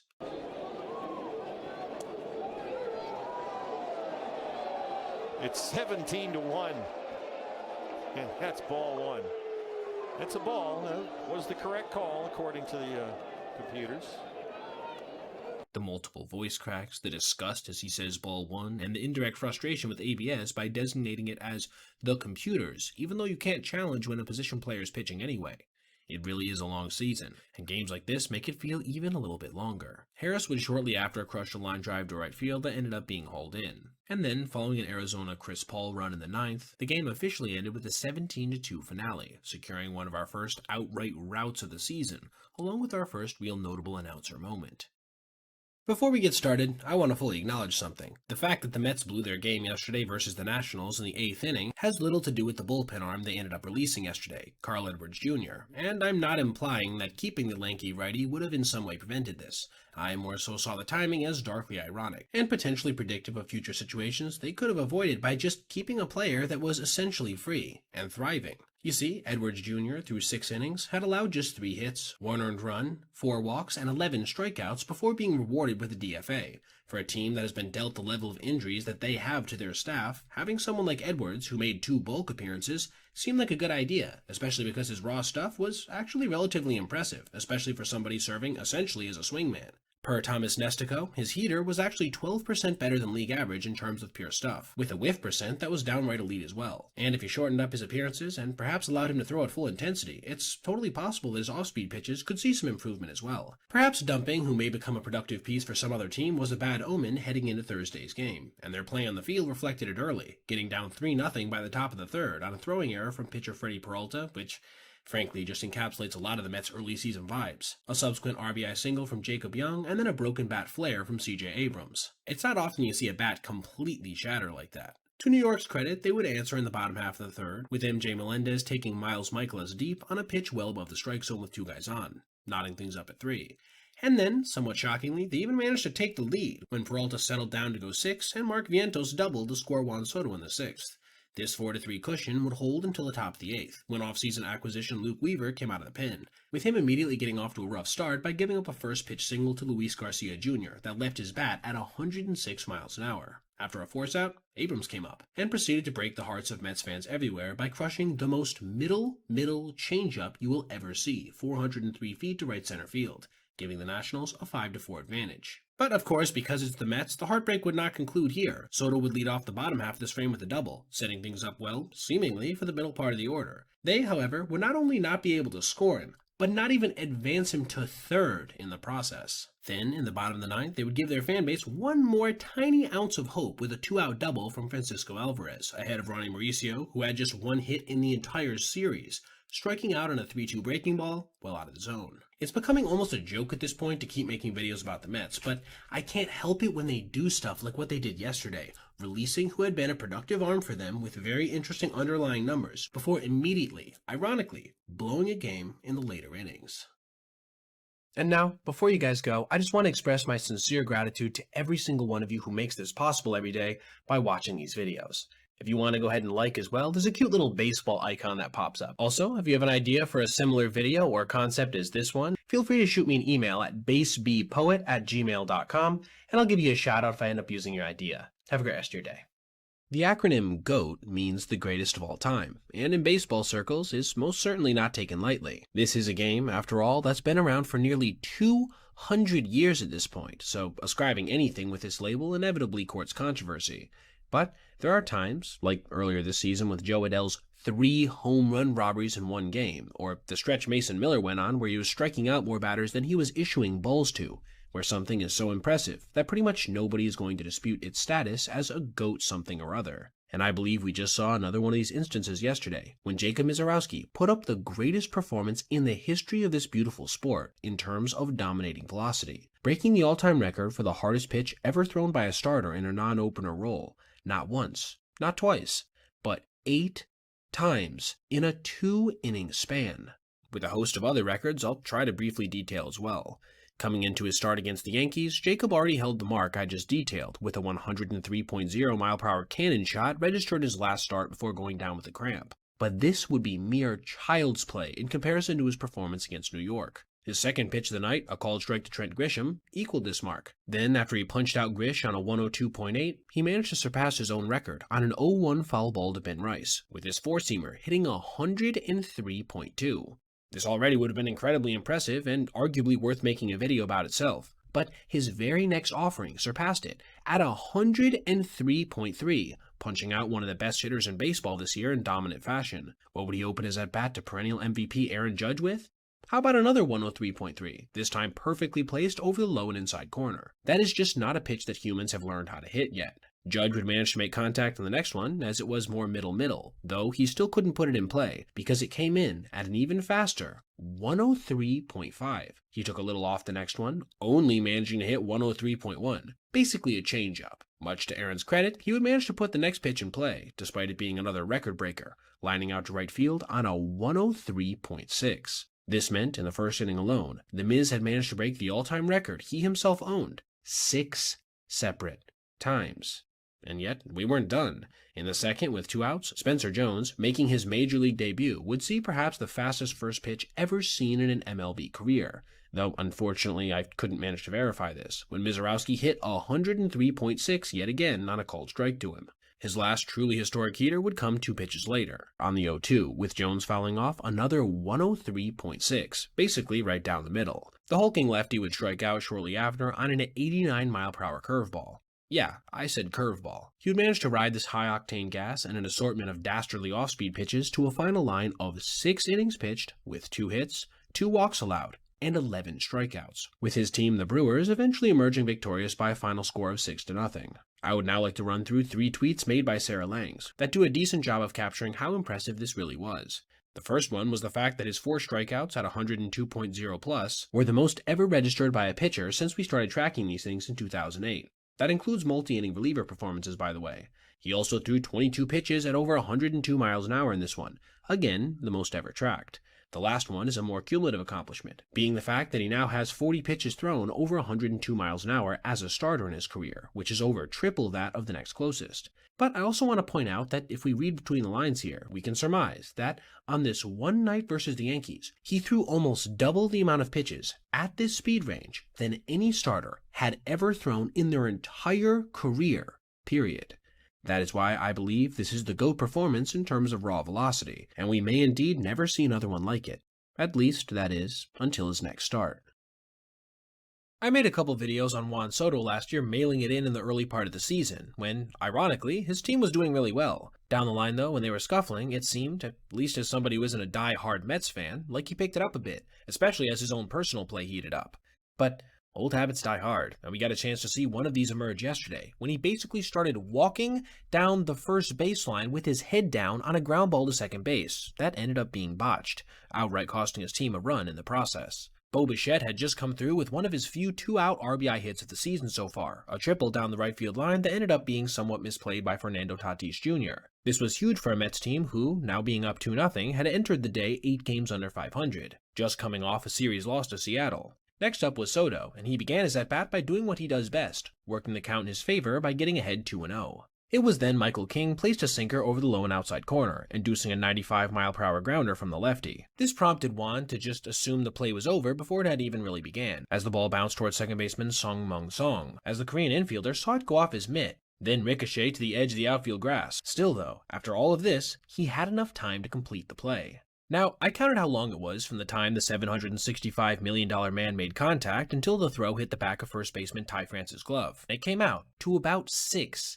seconds. To give you an idea of how slow that is, the worst average home plate to first time in the majors is a little over 5, which means Soto was about 20% worse than this, which obviously is far below what his physical capability is. This brings me to where I get frustrated as a baseball fan. It's not that he doesn't hustle out every single play. A routine ground ball to first base in a game well out of reach doesn't require such things, especially if you're trying to conserve yourself over the course of an entire season. But with how bad New York has been scuffling throughout 2026, with a runner on third and 2 outs, the highest paid player on your team just has to give at least 50% effort out there. He can't literally be running slower than a 42-year-old Albert Pujols. The Mets would indeed go on to win this game by a final score of 5-0 eventually, so this probably isn't going to end up being remembered as anything more than a footnote, but still, who's to know when the next time this will happen? And it might just come in a much more impactful situation. The overwhelming sentiment in the comment sections of videos I make about Shohei are positive, usually appreciating the unicorn nature of what he's able to do. But, of course, there's always going to be those that take a more negative stance, pointing out that perhaps the subject matter of what I'm discussing isn't substantial enough to warrant yet another in an admittedly long line of content on the Japanese superstar. And yet, I don't think anybody will be capable of saying that, at least with their chest out on today's topic, because it is truly an all-time feat. When, versus the Giants, he managed to push one of his career numbers to a level we had not seen for over half a century. But before we get more into that, let me detail his outing versus the Giants, which was, in typical fashion this season, outright dominant. But it didn't start that way. San Francisco managed to get 2 guys on with 2 outs in the first inning after a walk and then hard-hit single from Rafael Devers, who was quietly heating up. This was the extent of their traffic, though, as Bryce Eldridge would strike out on a nasty, dastardly sweeper down and in to end the frame without any damage. The next 2 innings would go off without really anything notable happening, with Ohtani registering just 1 strikeout and, oddly enough, his first balk in half a decade following another base on balls to Luis Arias, though it didn't come back to bite him when Elliot Ramos lined a ball to center field at 109 miles an hour, which was caught by Andy Pages. From here, he would reach another gear in the 4th and 5th, striking out 5 of his 6 batters faced, with the only instance of contact being a routine ground ball to first baseman Freddie Freeman. In the meantime, LA would manage to push across their first 4 runs of the ballgame, on back-to-back home runs from Santiago Espinal and Mookie Betts, and then RBI swings from Teoscar Hernandez and Alex Call. Shohei faced just 4 batters in the 6th, surrendering another knock to Arise, but nothing else. This takes us to our last and arguably most contentious inning, when the Giants managed back-to-back knocks from Willy Adames and Matt Chapman to put 2 guys on with just 1 out. This is where Ohtani would get a bit lucky, with Drew Gilbert driving a ball to the warning track in left center, maybe 10 feet shy of a 3-run homer, before Pages threw back in towards second, where base runner Adames had just kept running, apparently thinking there were 2 outs, turning what could have been a game-changing extra base hit into an inning-ending double play. His final line of the day, 7 innings pitched with just 4 hits given up, 2 walks, and 8 strikeouts. Nothing much happened for the rest of the game, with Kyle Hurt managing to punch out Matt Chapman to officially put a bow on a 4-0 victory. But, like I alluded to in the intro, this was not the most interesting aspect of this contest. Instead, it was that Shohei, by allowing those 4 knocks, managed to lower his career batting average against to under 200 at 199, tying him with Herb Score, who made his debut in 1955, for the lowest batting average against by any starter in the history of this beautiful sport. Shout out, by the way, to @Orwellian on Twitter, who pointed this out specifically. This is obviously unbelievably ridiculous, right? Especially considering this dude is one of the best hitters in baseball, even if he has struggled so far in 2026 in this regard, at least by his standards. I also wanted to take this as an opportunity to list off a few other stats that he's top 10 all-time in amongst starters with at least 500 innings pitched. Strikeouts per 9, in which he's 2nd, ERA+, in which he's 4th, and WHIP, in which he's 8th. Before this season, I think he honestly didn't get enough respect for how dominant he had been on the mound throughout the entirety of his major league career. But with an ERA still under 1 in now mid-May, I don't think anybody's going to be able to question his status as one of the absolute best pitchers in the game today. Josh Naylor is a pesky player, which is something I'm intimately acquainted with considering I am unfortunately a Tigers fan, with him getting into a number of mini controversies at the beginning of June in a series in Detroit. And yet, nothing came out of this that was, in my opinion, as notable as what happened yesterday versus the Guardians, when a former teammate of his, Austin Hedges, said following an annoying play, quote, "Nobody likes you," straight to his face.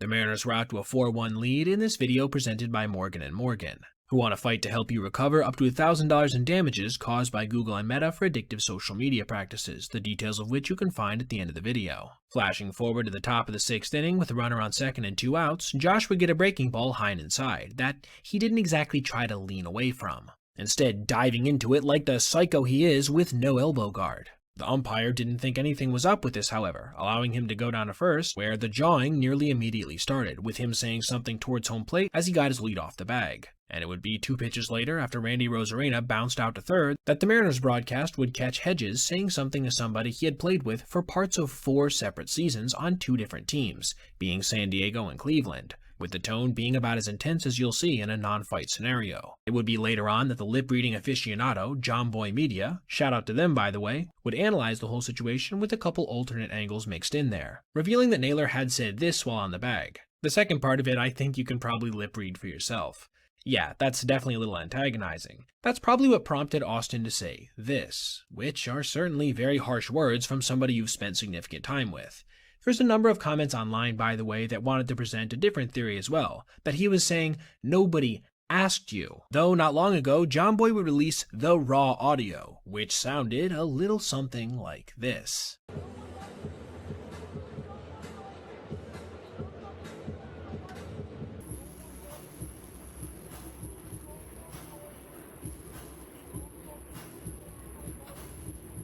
Yeah, I really don't know how you could argue that that wasn't what he said, with Naylor's response being as such. Cleveland would get their revenge though in the end, pushing 5 runs across in the 8th inning to eventually hand Seattle another tough loss, dropping them at this point to a game under 500, something I'm pretty sure nobody would have predicted entering the year.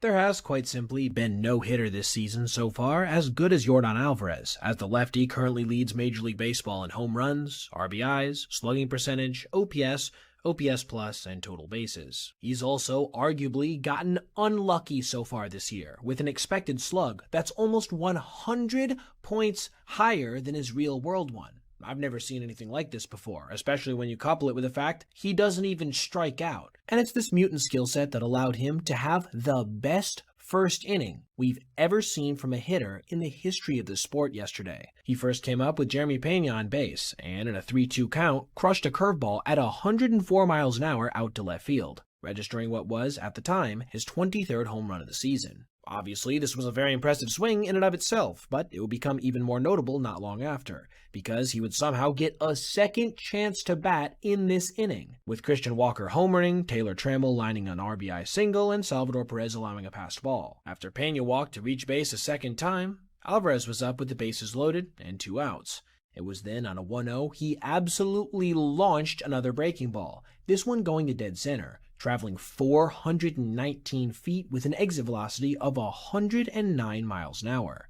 This made the score 9-0 on his 24th blast of the season, while also establishing some history, as no one in the history of the sport had ever registered multiple homers, with one of them being a grand slam, and 6+ RBIs in the first inning of a ball game. This essentially means he had the best start to a contest for a hitter that we have ever seen. Certainly very impressive, but not necessarily all that unbelievable given his ridiculous talent level. The rest of this game would be downright wild, because the Royals would come right back and chase Tatsuya Imai from the ball game with 2 outs in the first, scoring 5 runs in the process and getting decidedly right back into it. Yordan would add his 3rd hit of the day in the top of the 3rd, a frame that saw Houston load the bases with just 1 out before Jose Altuve grounded into a double play. Their offense really had just kind of stalled out following that monster first, though, thankfully for them, the same could be said of the Royals, who would not score again until the 8th. It did at this point get a bit hairy for Houston, as KC would plate 3 in this inning and nearly tie the game up when Jeremy Pena made this racing throw to first to barely nab Starling Marte, a call that would end up standing after being challenged. Bryce Matthews would give them a little breathing room in the top of the 9th with a home run of his own ahead of a merciful 1-2-3 inning from the recently returned Josh Hader, securing a W for an Astros squad that badly needed it as they continue to look to climb back into the AL playoff picture. And now, before you guys go, I just want to express my sincere gratitude to every single one of you who makes this possible every day by watching these videos.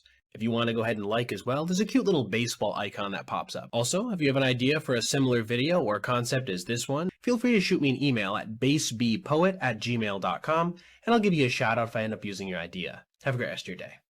It seems like every time the Mets start creeping back towards 500, something goes catastrophically wrong, and I think that descriptor could be used to perfectly describe what happened yesterday, when they saw multiple historic feats be registered both by them and on them, including one that was so ridiculously rare, it hadn't happened since 1932, so long ago that Lou Gehrig was one half of the accomplishment back then.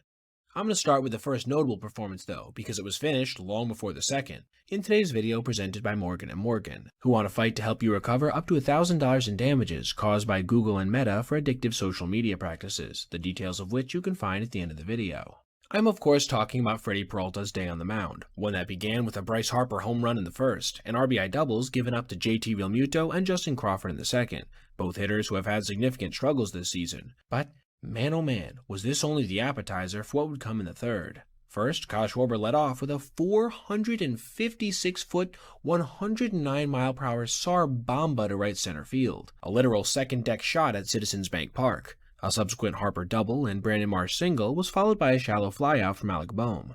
This is when all hell would break loose. Back-to-back doubles from Bryson Stott and Realmuto would make the score 7-0. Then, following a strikeout from Gabriel Rincones Jr. and walk from Crawford, Trey Turner would ground a single to left, chasing Peralta from the game entirely. Still, his day wasn't officially done because those two runners in the bases were his, and that would prove crucial to his final line when Schwarber, up for the second time in the inning, crushed his second home run over 450 feet, this one at 457 and even harder at 111 miles an hour, again to the second deck.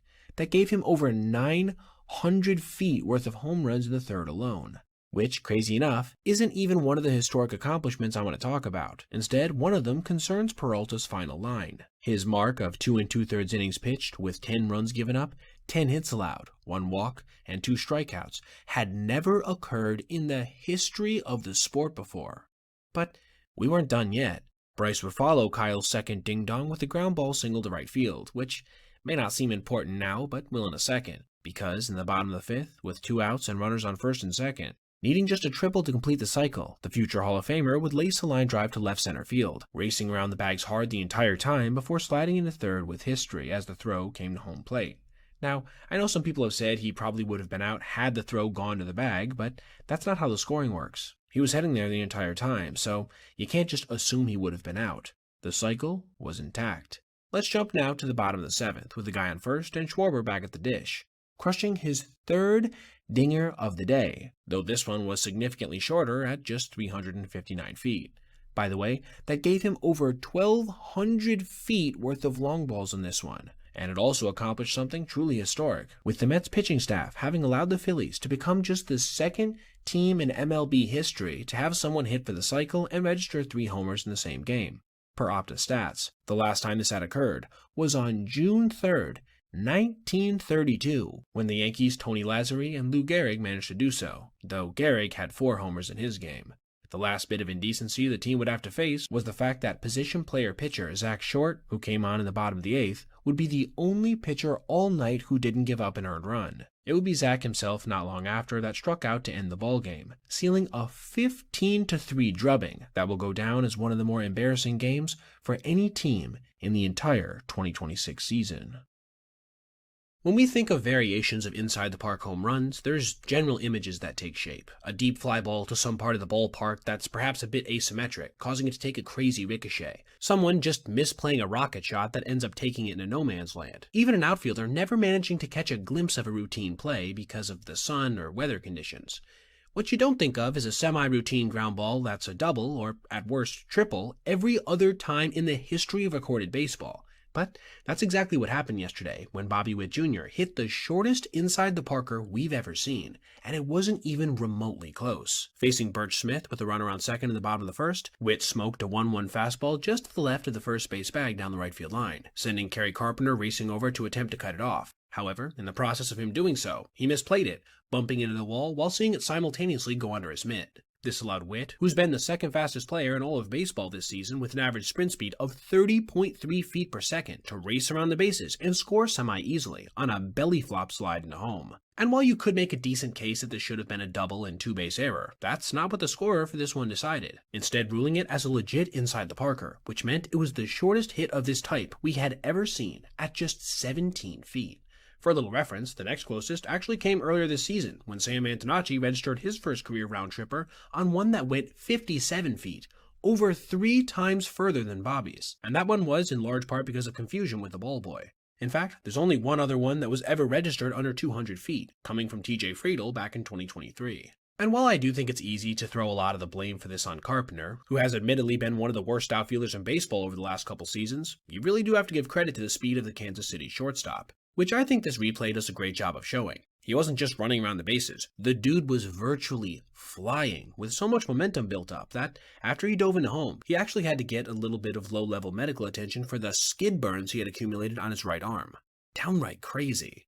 This would be part of a very solid win for Kansas City, with them emerging victorious 5-1, not only giving them a 7-3 record in their last 10 games, but also helping them to leapfrog Detroit into second place in the AL Central. And while I will admit standings this early don't really mean all that much, it is certainly worth bringing up considering that just a couple weeks back they were looking like one of the worst teams in baseball, and now I don't think it's a stretch to say that they could have a legit chance at winning this division, courtesy of the massive injury issues the Tigers are facing, and the relative lack of depth in the rosters of the Guardians, White Sox, and Twins. I've got a free piece of advice for anybody who wants to become a catcher for the Los Angeles Dodgers. Don't show up the most revered player in the entire sport today when he's on the mound, and do your best to keep your snarkiness towards him at a minimum. Now, if you think that pissing off Shohei Ohtani should be an obvious no-no and that my words of wisdom are completely unnecessary, I want to point you to what Dalton Rushing did yesterday when one of the most nationally hated players in the entire sport, for an afternoon, feuded with one of the greatest players in the history of baseball, coming a little unglued in the process. The Japanese superstar was on the mound, getting set to make his 13th start of the year in this video presented by Morgan & Morgan, who want to fight to help you recover up to $1,000 in damages caused by Google and Meta for addictive social media practices, the details of which you can find at the end of the video. Things would start to accumulate pretty quick, with Dalton not challenging the first pitch to Cody Clemens, which, obviously, Ohtani wanted him to. This has been a problem in other starts as well when the second-year backstop has been behind the plate, and perhaps was also something that was mentioned in between innings when the pair was seen talking for a relatively decent amount of time, and not with especially jovial looks on either of their faces. This set the stage for the real action though, which would take place mostly in the bottom of the second, when, with the bases loaded and one out, the righty on the hill reared back and fired what was tied for the hardest pitch in his entire career at 101.7 miles an hour, only to see it glance off of Rushing's mitt, allowing a run to score on a passed ball. From the looks of it seemed to be some kind of cross-up, and I think this was made even more clear when you could see in the ensuing mound visit Shohei repeatedly saying the word fastball. I also have to mention, I have never seen such frustration in his eyes towards another player, especially on his own team. He is usually the pinnacle of composure out there. And of course, it didn't help that Rushing had shown some pretty passive-aggressive body language afterwards as well. Yet, we weren't done, as literally, on the pitch after next, Ohtani would locate a sweeper near the lower rail, and then, seeing his catcher wasn't going to challenge it again, effusively tapped his head, which elicited a negative reaction from his game caller. After a short break though, it was proven Shohei was correct, with the offering being overturned. The flip in the count wouldn't save him in the at-bat though, as Ryan Kreidler would put an exclamation point at all of this by punching a 2-run single into center field, making the score, at the time, 3-1.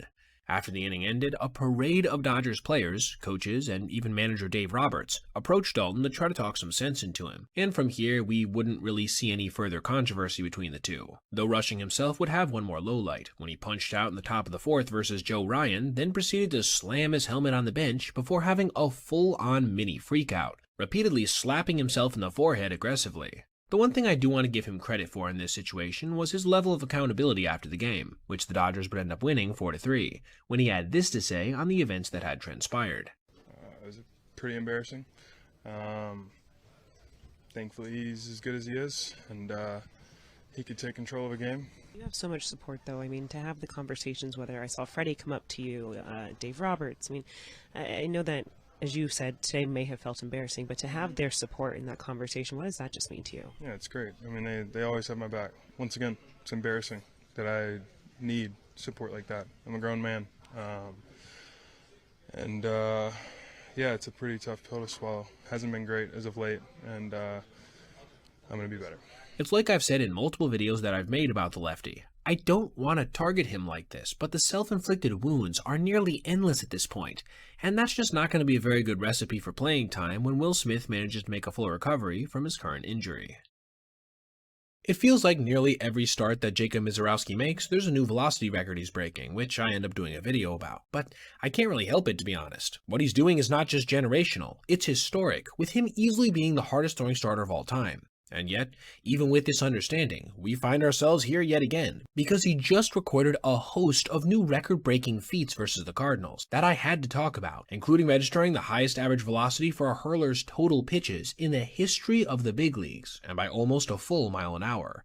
I'll get more into the detailed records after I take you through his performance in this one. Things began with ghost pepper level heat, when rookie J.J. Weatherholt walked in an at-bat that featured all 103 mph plus fastballs. But for those of you who are quickly running to the comments to say, he still walked him, don't worry, he would rein in his control enough to punch out the next 2 hitters on 3 pitches each, before getting Jordan Walker to ground out on a 92 mph curveball. That's right, I said curveball.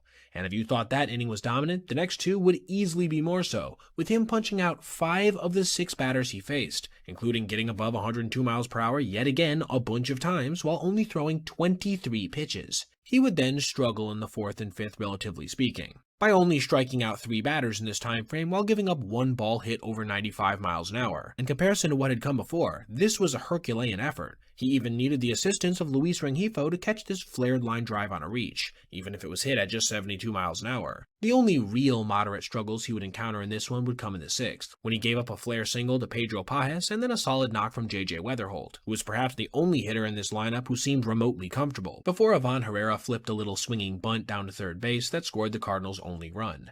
Alec Burleson would ground out shortly after, cementing this as the only frame he didn't register a strikeout in. The 7th would be his last hurrah, and boy would it live up to his billing, with him punching out his final 2 batters of the night on a 102 mile an hour heater and 89 mile per hour curveball, with his final line on the day coming in at 7 innings pitched, with 2 hits, 1 run, 1 walk, and 12 strikeouts. The Brewers, by the way, would end up taking this one pretty handily by a final score of 5-1. On to his record-breaking excellence in this one, we can start with the fact that, for any pitcher in the StatCast era who's thrown at least 50 offerings, his average of 98.9 miles per hour on all of his pitches, which, obviously, by the way, includes those times he mixed in that curveball, was the fastest ever recorded by 0.8 miles per hour, with him still being the only guy to ever average over 97.5, which he's done 6 times.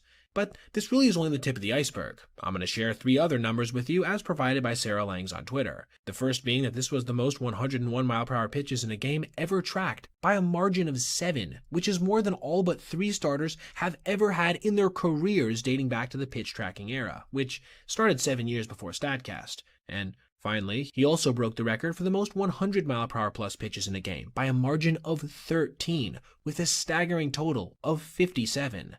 The last stat I want to share came from Codify, who pointed out that he now has 6 consecutive starts with at least 8 strikeouts and 0 extra base hits allowed.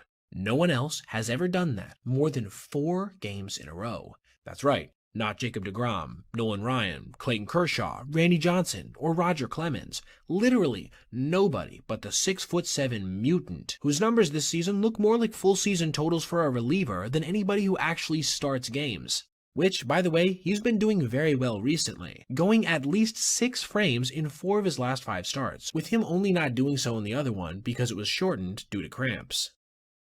Most of the time when I watch a play I would deem as stupid, it's at least decipherable, right? I'm reminded of this moment from earlier in the season when catcher Tyler Stevenson seemed to believe the bases were loaded, so he didn't bother to tag the runner coming home, which of course was disastrous considering the actual situation.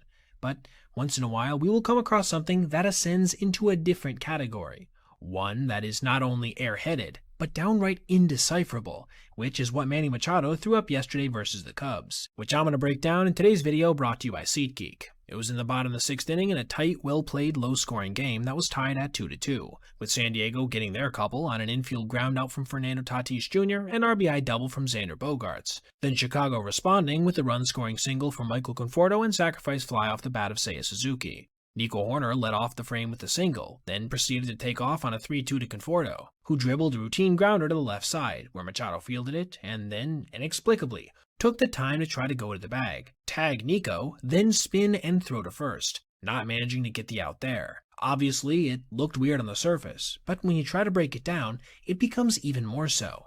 He had to have known Horner was taking off, considering how many guys will call that out on a big league field, which meant going for the force wasn't going to be feasible. Then, at this point, when he realizes Chicago's infielder is already on the base, why didn't he just spin and throw? He had plenty of time. What did he possibly think he could gain from tagging somebody already on the base who had zero body language indicating he was going anywhere? If you saw this happening in a Little League game, you would be confused, let alone at the Major League level on a squad who is looking to make the playoffs at year's end, and from a guy who's a multiple-time Gold Glover. I guess it's really just an example of a monumental brain freeze, putting two guys on with nobody out. But thankfully for him, Bradley Rodriguez and Adrian Morejon would combine to work their way out of it on a couple strikeouts and eventual flyout, keeping things tied at 2-2.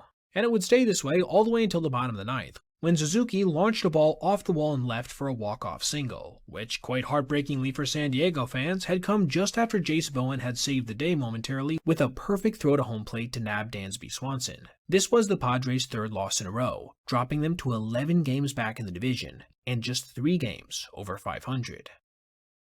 There have been a few major highlights, relatively speaking, for the San Francisco Giants so far in 2026, as they entered yesterday at a paltry 27-41, even if their offense has been humming much more so in the last month. And it was this collection of bats that allowed them to do something nearly impossible in the last 2 innings of their matchup with the Nationals, with the culminating swing being taken by a rookie so young that he broke a major league record that had stood for 70 years. Washington had gotten out to a massive lead in this one, getting a home run from James Wood in the third and run-scoring hits from Dalen Lyle, Nasim Nunez, Jorby Vivas, and Luis Garcia, leading to them having an 8-run cushion going into the bottom of the 8th. But it was here, with so many Giants fans I'm assuming already having turned off their television sets, that the miraculous would start unfolding, as Matt Chapman and Rafael Devers hit back-to-back homers. Then Daniel Susac and Drew Gilbert plated runs of their own on an RBI double and ground out respectively. The final tally would come on a wild pitch from Orlando Revolta. This made things at least semi-interesting, as it was within a save opportunity now. But it quickly became a little less so when Curtis Mead crushed his 10th home run of the season off of lefty Reaver San Martin, who was pitching in his first game of the year. Gus Varland would then be tasked with doing something his brother Louie has become so adept at this year with the Blue Jays: close this game out. But things quickly got off to a rough start when Luis Arias and Matt Chapman laced back-to-back doubles. He would only get to face one more hitter, Devers, who fought his way back from being down 0-2 to draw a walk. Lefty Mitchell Parker would be brought in at this point to face Jung-Hoo Lee, one of the hottest hitters in baseball, who kept the good times rolling with a single to left field. It's now we come to our highlighted moment, when rookie sensation Bryce Eldridge stepped to the plate, with him working a 2-0 count before getting a breaking ball in the inner half, crushing it high, and I do mean high in the air, at a launch angle of 44 degrees, eventually seeing it sneak just over the right field wall for a walk-off grand slam. I do want to point out the absurdity of the fact that, despite how big San Francisco's Oracle Park is, this was a very specific case in which it helped create a dinger, with this ball only being out of one other MLB park. Sarah Langs on Twitter would post not that long after that this had made Bryce the youngest player ever to hit a walk-off grand slam, surpassing Roberto Clemente by a little over 100 days. To have the kind of poise necessary at that young of an age to not let the moment get too big for him in what easily will be one of the biggest spots he will ever be in was certainly impressive. And between stuff like this and some extremely impressive early baseball savant numbers, I think the Giants may have found themselves a truly special player. Their first homegrown position player star, arguably, since Buster Posey. So far in 2026, pretty much nothing has gone right for the Red Sox. Their starting rotation has been absolutely decimated with injuries, and their lineup has consistently been amongst the worst in the entire sport. As we come up on the quarter mark of the season, they are 13-21, not only 10 games out of first, but 8 games below 500. And now, to make matters even worse, after firing Alex Cora and basically everybody who had ever known him, their players have been feuding, both in-game and off the field.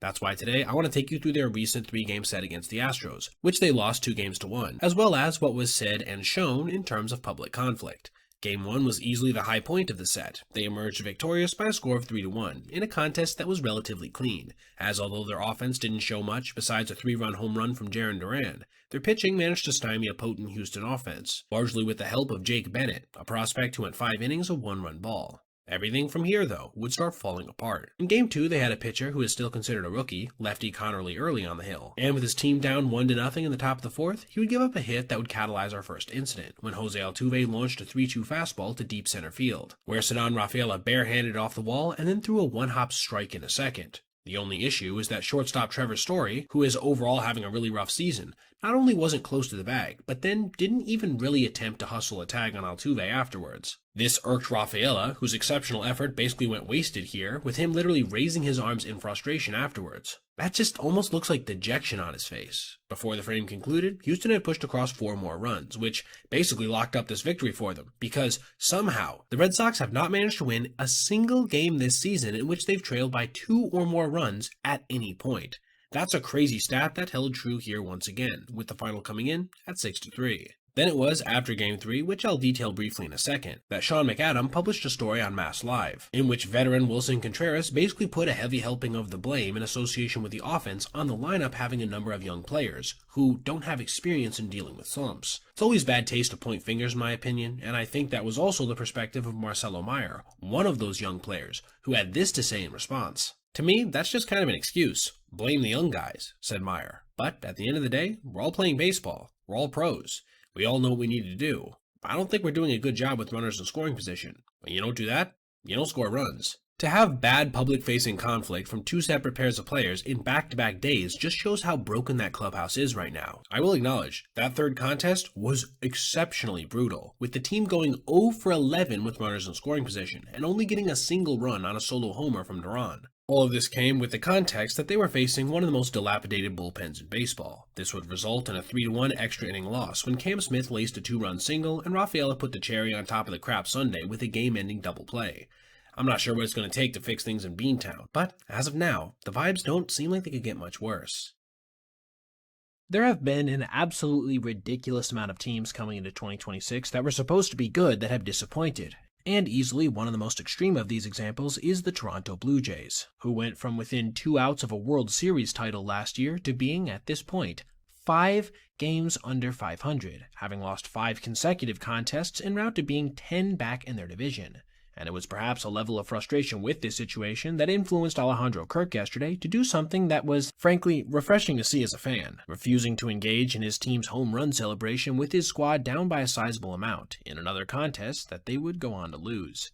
By the time Kirk was coming up for his highlighted at-bat, the Jays pitching staff had given up 7 runs, including 5 alone in the 5th inning, on 4 separate RBI knocks, getting dinked and doinked to death. Their bats had responded a little bit on Yohendrick Pinango's first career home run off a lefty in the bottom half of that frame, but then gave another back to Corey Seager in the 6th on his 10th home run of the year. This meant that when Kirk launched his own dinger shortly after, it was only able to bring the deficit down to 4, which I'm sure didn't give the fan base themselves too much to celebrate, and it was after he rounded the bases and got to the dugout that he did something that was a bit refreshing with that context in mind, outright refusing to put on their home run jacket typically bestowed by Vladimir Guerrero Jr., bypassing it in the classiest way possible on his way to the other side of the dugout, leaving Vladdy a bit floored in the process. Now, I'm sure many of you are going to be asking, why am I even doing a video on this? It certainly was not the most descriptive thing we've ever seen, and I get that. I just thought that it was really cool to see a player take things as seriously as Kirk was in this moment. I think all of us have been irritated before to see things being handled so lackadaisically with our respective favorite teams at times, with this home run from Mark Vientos, for example, last week for Mets fans, serving as a great example. They were literally having him put on the Spider-Man mask while being down by 10 runs in the 4th inning. And what perhaps makes this even more notable is that it was Kirk's 500th career hit, and yet still he bypassed the celebration to simply move on with the game, attempting to stay as locked in as possible. Unfortunately, this wouldn't inspire any kind of comeback, as although they would narrow this lead further to 7-4 before the 6th was over, they wouldn't get any more than that, eventually seeing Guerrero Jr. ground out to seal yet another loss, in a season that has, to this point, gone about as bad as anybody could have predicted.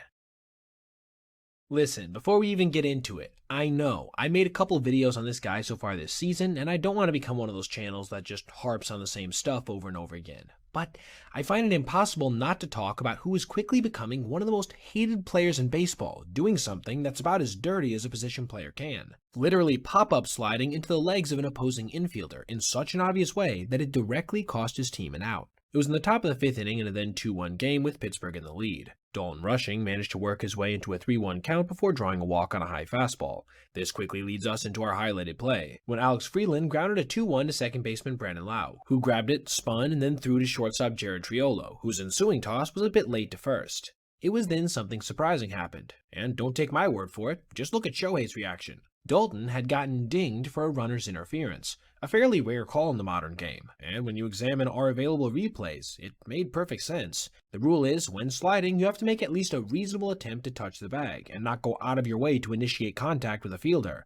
As you can see, he 100% violated both of these, including literally barrel rolling into the knee of Triolo. That is a needlessly dangerous play. I will say, the funniest part of all of this has to be the fact that Freeland beat the throw to first by enough that I don't think it would have been a twin killing had he not tried to pull off this moronic maneuver. His manager Dave Roberts at first seemed confused by the call, but then shortly after you could see that confusion morph into irritation, when I'm assuming he got a chance to see it on the Jumbotron.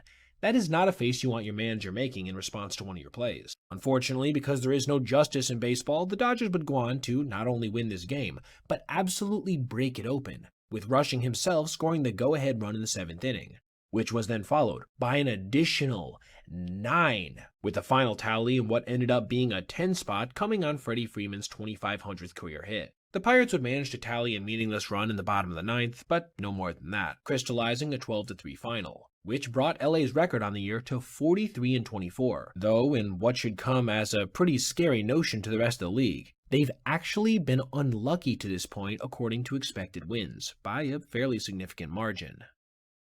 I mentioned this earlier on in the year in spring training that there were going to be occasional times that the ABS technology would fail, and by occasional I meant a couple out of every 10,000 or so pitches. It's extremely reliable. But yesterday in a game between the Yankees and A's, we witnessed something that perhaps included that, but was handled in a much more bizarre way, when a call was outright gotten incorrect, even after a challenge had been issued. It was in the bottom of the 4th inning with a 2-0 count on Tyler Soderstrom when lefty Ryan Weathers flipped a slider near the low and outside corner, with it being called a strike initially. Tyler took issue with this shortly after issuing a challenge. To this point there was nothing out of the ordinary, but that's pretty much where the normality would end. First, the scoreboard, which is supposed to show the replay to everybody in the park, didn't work, with the big ABS challenge icon just pulsating without any update. Still, there was no indication from home plate umpire Adam Beck that he himself wasn't getting the correct call from New York, which is why shortly after, when he announced that the pitch was upheld and the A's would lose a challenge, it just seemed like it was a technical issue with the board and not any problem with the technology itself. Shortly after, however, the A's broadcast revealed that, per the ABS strike zone set out by MLB themselves, the pitch was actually a ball, with some confusion ensuing as a result. The pitch was a strike. The Athletics have one challenge remaining. Whoa. Whoa. No, that can't be right. That is not a strike, according to every ABS challenge we've seen. And if I'm not mistaken, that graphic they just showed us is the exact adjusted strike zone for Soderstrom. Correct. I'm just not sure where the cross-up is. This is 100% a mishandling of the situation no matter how you cut it. Let's get that out of the way first. Now, what I think happened is that the technology indeed malfunctioned, even for the guys in New York, which led to Beck just upholding the call that had originally been made, which is the standard procedure. But if that were indeed the case, then Soderstrom shouldn't have lost a challenge, and he indeed did lose one, as you can see per this screenshot from game day. This essentially means one of two things. Either the system worked and the review guys botched it, or it didn't and Adam just didn't know the proper procedure. Either way, it's a fundamental mess-up. Tyler would end up walking later on in the at-bat, so it wasn't all that consequential, but it was still a bit shocking to see at the time, and will certainly need to be something MLB looks into preventing from ever happening again. And now, before we go, I want to give a little mini shout-out to perhaps the worst throw I've ever seen from a catcher live, and I don't mean that hyperbolically. Just look at that replay. That looks like a single to shallow center field. And what's even funnier is that Alejandro Osuna wasn't even trying to steal really, more so get into an intentional rundown. Just a crazy look from one of the best throwing catchers StatCast has ever tracked since they started recording such things. The Chicago White Sox won yet another game yesterday to improve to 27-26, which currently has them in an AL wildcard spot and second in their division. And yet, while this is certainly cool to see, it wasn't the most notable part of the game overall, as there was some real history made as well, when Riku Nishida made his MLB debut, with him being pretty productive in this one as well. Riku, a 5'6" utility player, became the first player ever to be born and raised in Japan, then make his way to American college baseball before eventually debuting in the majors. Along the way, he has never really been a notable prospect, being drafted in the 11th round back in 2023 and not even ranking amongst the White Sox's top 30 per any of the major prospect evaluators, and yet, in his time in the minors, he was incredibly valuable, playing basically everywhere on the field while maintaining on base percentage north of 400. and we wouldn't have to wait long to see him make an impact at the sport's highest level, as in the top of the second inning, after his fellow countryman Munetaka Murakami blasted his 18th home run of the year in the first, he fielded this single to right field with runners on first and second, before firing a perfect one-hop toss to home plate at 90 miles an hour, with Orlando Arcia eventually getting tagged out by catcher Drew Romo to end the inning. Remember, again, this guy is a utility player. He routinely plays the infield as well, making this even a little bit more impressive in my opinion. His very first at-bat would come shortly after, in the bottom half of that frame, when he punched out on a perfectly placed slider from Zebby Matthews. His next at-bat would go much better, with him, after taking warm-up swings righty, pounding this ball into the ground at 102 miles an hour, with it eventually sneaking its way into center field for his first career knock. Check out the hustle as well. That's about as far as you can round a bag safely. This is just a microcosm of who he is, by the way. The dude is a downright electric factory. He would make another nice play in the bottom of the fifth, running down this fly ball in foul territory while successfully managing to navigate the fence out there. His final at-bat of the day would come in the bottom of the seventh, when he grounded out to pitcher Simeon Woods Richardson. Just a couple frames later, his squad had emerged victorious 3-1, which cemented his final line of the day as being 1 for 3 at the plate with 2 excellent defensive plays, one of which directly saved a run. It will be interesting to see in what capacity he ends up being deployed by Chicago going forward, but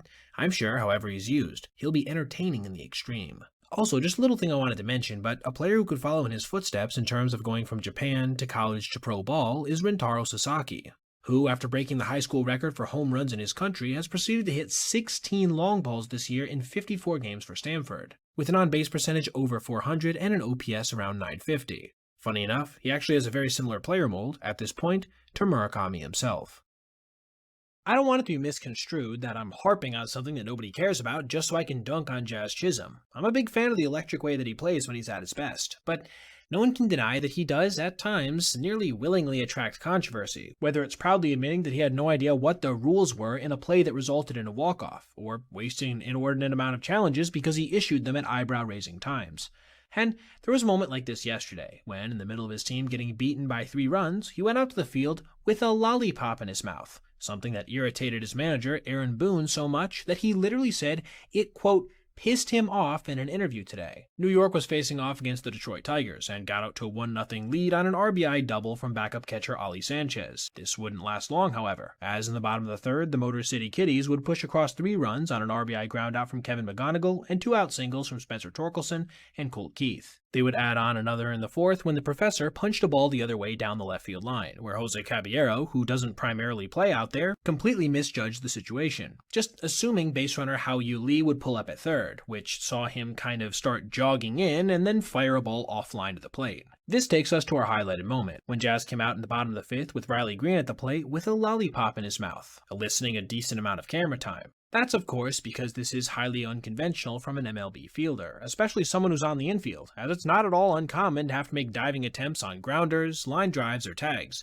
which obviously puts the player in peril if they have a stick in their mouth. There's a reason you don't really see this, and perhaps it was some kind of poetic justice that Green, literally as the broadcast panned away from Jazz for the final time, crushed a 422-foot home run to right center field, giving his team a then 4-run cushion. The Bronx Bombers would manage to pull within 2 when Ahmed Rosario hit a home run in the top of the 7th, but that would end up being all they would get, as a horribly burned challenge from Anthony Volpe earlier on in the contest would come back to haunt them on a game-ending called Strike 3. Let me take you now to Boone's comments made today on the popular John Boy-led podcast Talking Yanks concerning this whole thing. Jazz has a lollipop in his mouth. Second time this year we've seen him play with a lollipop in his mouth. Is there anything that you care about there? Oh, yeah, that pisses me off. Okay. I didn't know about it until after the game. So he and I talked about that. That won't be going on. Remember, he very easily could have just waved the question off, as he does with a number of inquiries he'll get from every sector of the media when he doesn't want to answer something. But he chose to publicly acknowledge it because it did indeed, quote, piss him off, and I totally understand why. Not only is it not functional, but it also doesn't look like you're taking things very seriously when you're doing it in a game you're down by multiple runs in, especially when you could just, chew on literally anything else that's even semi-conventional and safe. The Detroit Tigers are having one hell of a week. They've lost pretty much their entire pitching staff to injuries, including the best pitcher in baseball, Tarek Skubal, then proceeded to have their number 2, Framber Valdez, a guy who will have to step up if they hope to come out the other side of this in the playoff picture, give up 10 runs in his start immediately after getting the news. But I'm not here to talk about the results of his appearance today versus the Red Sox specifically. No, I want to talk about him intentionally hitting an opposing batter for the dumbest, most immature reason possible. The game had admittedly been frustrating to the lefty, as he had retired the first 2 batters of his night easily before seeing a ground ball single sneak through the left side, and then third baseman Zach McKinstry, just off the injured list, make an error at third base, prolonging things just long enough to allow Ceddanne Rafaela to launch a 3-run home run. And while his squad would get a couple back in the bottom of the first, from here, he would not manage to lock in, following a scoreless second by giving up 5 runs in the third, all of which were earned, unlike the 3 in that initial frame. You could see his body language progressively getting worse as this holy hell rained down upon him, but he stayed composed enough to remain on the hill, at least for another 2 batters in the fourth, because in a span of just 3 pitches, he would give up 2 absolute rifle shots off the bats of Wilson Contreras and Willie Abreu, with the exit velocities being 112 and 109 miles an hour respectively. This gave him 10 runs allowed on the night, with 7 of them being earned, and that was enough to prompt him to hit Trevor Story in the back with the pitch intentionally. So obviously, in fact, that he was ejected by the third base umpire, despite the fact that there had been really no conflict in this one otherwise. The benches cleared, but it seemed like the body language of both teams indicated that they understood this was an isolated decision from the kind of immature mind that led to an intentional cross-up last season when he was on the Astros. To hit a guy with the mid-90s pitch just because his other teammates were taking you deep has to be the absolute most petty thing a pitcher can do. And while I'm not sure if A.J. Hinch would have kept him out there with the kind of beating he was taking, he was at just 59 pitches, and with the kind of dilapidated state Detroit's bullpen has been in, they may have indeed tried to squeeze some more out of him. This move basically forced a decision to have to bring in a reliever, despite the relatively low pitch count. It was overall an extremely selfish and classless move, becoming another in a week full of lowlights that has been one of the worst for me personally as a Tigers fan in recent memory. I'm just hoping they can find some way to be around 500 until they start getting players back. But with this kind of attitude, that could very well end up being too tall of an ask. I made a video a little while back that you guys seemed to enjoy, where I detailed how Matt Waldron, the only active knuckleballer in baseball today, threw a butterfly pitch nearly 86 miles an hour, pushing up his own all-time mark coming into the contest by nearly a full mile per hour. After this, I said to myself, I'm not going to make a video every time he manages to just eke past this in 2026, as it's clear he's capable of throwing this offering in the mid-80s, and I'd probably end up doing one weekly. But in his appearance versus the Brewers yesterday, which overall did not go very well, he managed to surpass his previous high, and not by a marginal amount, but by a significant one that was, in my opinion, worth talking about today. Joey Ortiz had just taken the righty deep in the bottom of the third inning with 2 outs, a fact that I think probably irked Matt, as it was the middle infielder's first of the season in 33 contests. This added adrenaline perhaps aided his record-setting offering, which came 4 pitches later versus Bryce Terang, when he fired this 87.9 mile per hour knuckleball that, unfortunately for him, ended up being knocked to center for a base hit. This broke his own record by a full 2 miles an hour. And while I'm sure I'll get a number of comments being like, well, the pitch wasn't even productive, do you have any idea how hard it is to throw something of this type nearly 90 miles an hour? I think you could make a case that it's arguably more impressive than throwing 100 plus with a regular fastball. Unfortunately for Matt, the rest of his appearance would not go well in the slightest, as in the very next frame, the fourth, he would give up 5 earned runs, with him getting chased in favor of Wandy Peralta before he could even get out of it. And while his final numbers of 2 2/3 and 6 earned runs look terrible, I do think it's worth pointing out that on the season so far, even though he has an ERA over 9, he's actually suffered from the worst luck in the entire sport in terms of expected ERA, at a mark of over 5, as StatCast believes his actual number should be under 4. I hope this allows him to keep getting run out of that Padres bullpen, as there are a few things I enjoy more on a Major League Baseball field than seeing somebody like Waldron mix in the most unique kind of pitch in the entire sport, one that few hurlers have ever thrown successfully. And now, before we go, I just want to highlight briefly an excellent post from Pitching Ninja, an account you should definitely go follow on Twitter, by the way, who pointed out that Paul Skeens, in his start yesterday, decreased his season ERA down to 1.98, even after a disastrous first appearance, along with an additional fact just kind of tossed in there at the end, that he hasn't walked a batter in a month. That is nearly unbelievable, and I can't wait to see what the rest of the season has in store for a guy on a now pesky Pittsburgh team. The Boston Red Sox actually remind me a lot of my own favorite team this season, the Detroit Tigers, in that they are both completely inept offensively most nights and have lost a number of close games they probably should have won. This has resulted in each team being firmly out of the playoff race, despite postseason aspirations coming into the year, in mid-June, with little hope for any kind of comeback at this point. I know how frustrated I've been as a fan trying to digest all of this in regards to the Motor City Kitties, so I can directly relate to the sentiments espoused by legendary play-by-play guy Dave O'Brien yesterday towards the end of another anemic performance, with him throwing out one of my favorite new phrases to describe watching a terrible baseball team.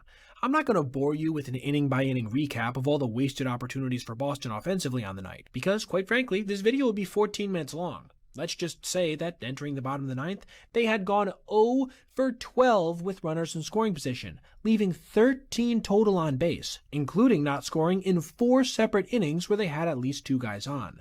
This would make anybody want to pull their hair out who had the displeasure of viewing it, but it was made even worse by the fact that the Blue Jays were running a bullpen day on the mound. With that many players reaching, this should have been a blowout, not a scoreless performance. The Red Sox hurlers were solid again, as they've been most of the year, only giving up 3 runs, which were in large part aided by 4 separate stolen bases allowed in a 2-run third inning. Overall, it was the definition of an ugly game, and you could hear it in O'Brien's tone as they faced down their last 3 outs how irritated he was. They're 0 for 12 runners in scoring position. It has been tough to watch offensively in these first couple of games. Red Sox in the first 8 innings left at least 1 man on base in every inning. Nothing in 2. But this was not the kicker, not the notable moment I wanted to point out. That would come after Wilson Contreras punched out on a high heater to officially seal this embarrassment. And the 0-2 to Wilson. Swing and a miss, strike 3 at 100 miles an hour to end the ball game 3-0. That felt like a root canal with no painkiller. Red Sox again leaving 13 men on base. That's 26 stranded in the first 2 games. A root canal with no painkiller is certainly something that's going to go into my own vocabulary to describe whenever a 129 hitting Jahmai Jones pinch hits for the over 800 OPSing Kerry Carpenter.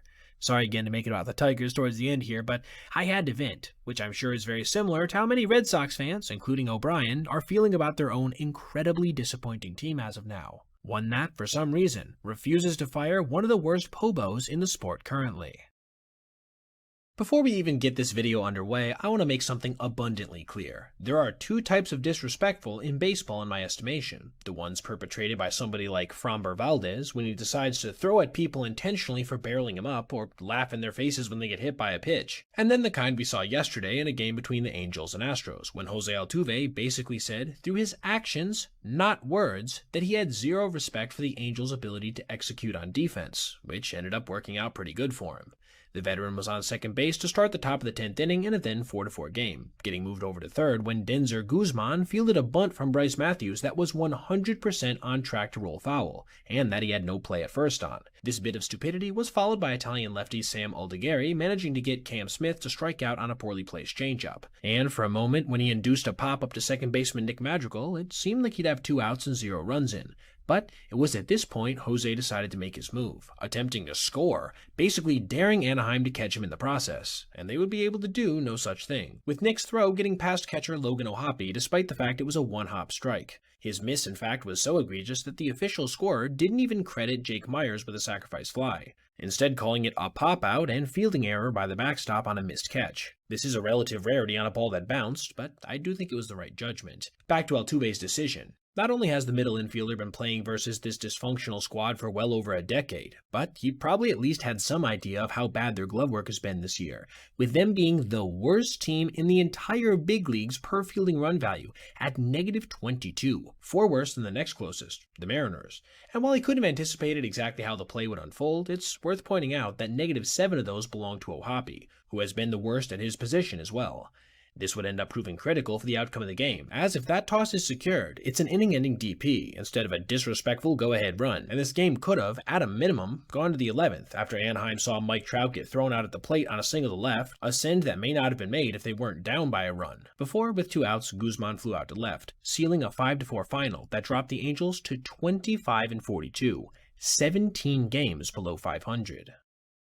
Laz Diaz has never been one of MLB's best umpires. In fact, he's often ranked towards the bottom half of every publicly available umpire leaderboard, and last year, for a time, even had the worst miss in the history of the sport for a strike 3 call when he rung up Jake Mangum on this offering, nearly 7 inches outside the zone. And yet, despite all this being true, he also is one of baseball's most beloved officiators. Because he seems to actually be a good dude, like we saw last year when he literally apologized to a rookie for making a bad call. And we got another taste of it yesterday, when Salvador Perez successfully challenged back-to-back pitches, and then he responded in pretty much the coolest way possible. Facing the Red Sox in the 5th inning of a scoreless game, Salvi received a first-pitch slider that Diaz called a ball. Perez, after a brief moment of comprehension, decided to challenge, and it was successfully reversed. He actually has been the second best in the entire league in terms of net overturns versus expected, just barely trailing division mate Dylan Dingler, and is also second at net runs for at 1.6, behind just Carson Kelly. And he used this exceptional skill once again on the very next offering, this time being an 80-mile-per-hour sweeper that was a bit more obvious, but I'm sure still took some guts to challenge considering the context of the previous pitch. Once again, it was overturned.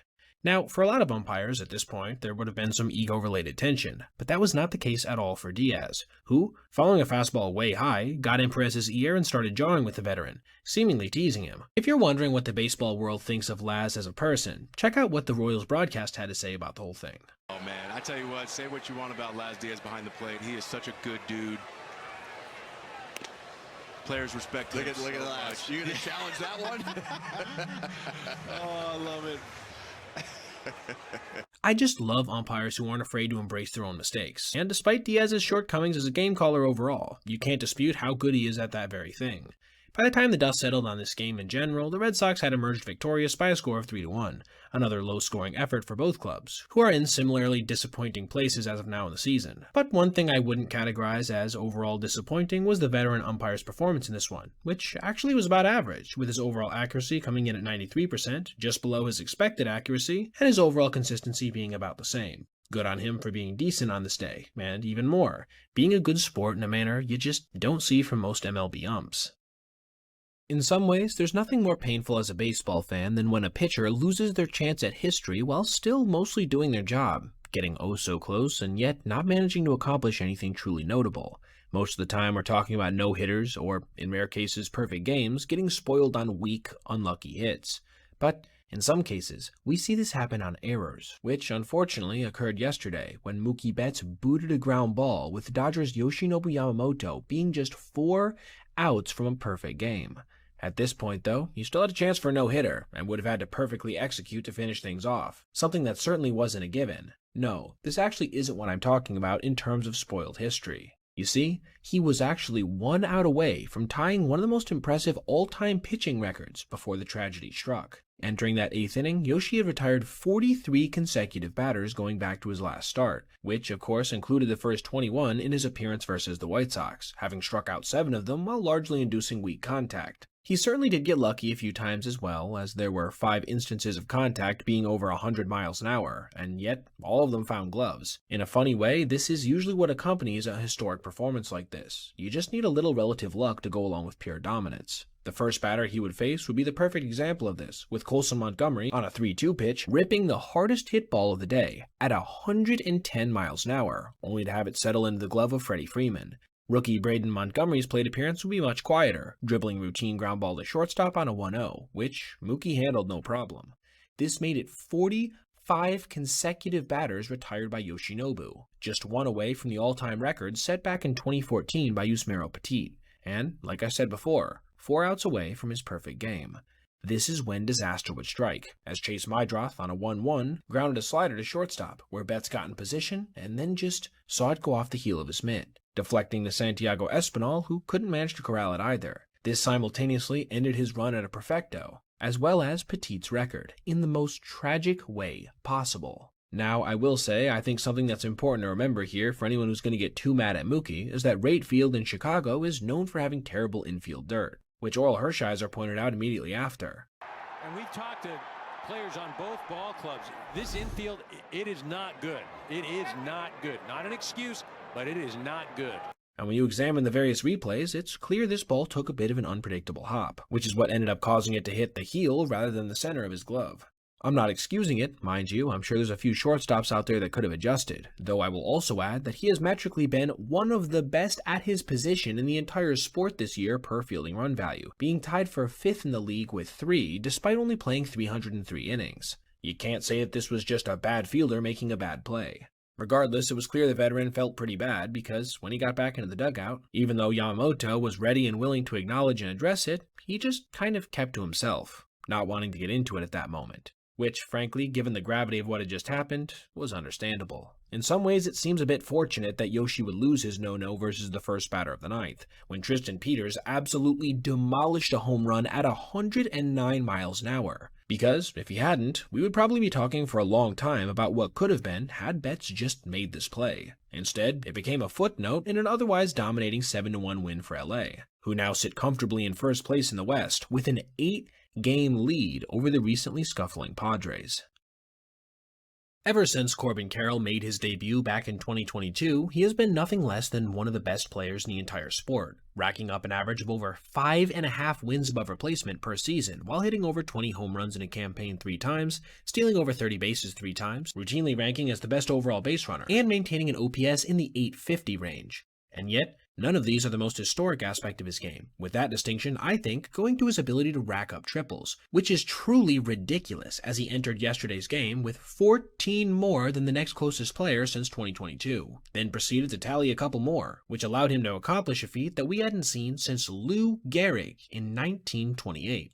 He came to the plate versus lefty Jose Quintana in the bottom of the first inning with a runner on second, and on a 1-0, crushed a curveball past a diving TJ Rumfield down the right field line, with it kind of dying at the wall, which allowed Carroll, who was hustling all the way, to easily make his way into third with a stand-up RBI triple. This was his 50th 3-bagger of his career so far, which, per Sarah Langs, made him the fastest player to do both this and hit at least 80 career home runs since Lou Gehrig, who I was able to figure out with little games played math, did so in 1928. That's 98 years ago at this point. And yet, he wasn't even done in this one. By the time he came up in the bottom of the 6th, the score was 8-0, which he would add on to when he laced a 99-mile-per-hour fastball into the right center field gap, scoring Ketel Marte for a second time on the day, as well as registering his second triple, which gave him, on the year so far, 8 in 49 games played. That's a full season pace of well over 20, which, if he could manage to surpass, along with doing so in both homers and stolen bases, would allow him to become just the 8th member of the 20-20-20 club, and the first since Curtis Granderson and Jimmy Rollins in 2007. This is really, though, only the start of some of the ridiculous facts concerning his performance in the 3-base hit regard. Here's one from Just Baseball. Since the start of last season, all of the major leagues has registered 7 multiple triple games, while he himself has 5. Another from Sarah Langs that came towards the end of last season was the fact that he had 4 games with multiple triples, which tied the record for the most in the last 125 seasons.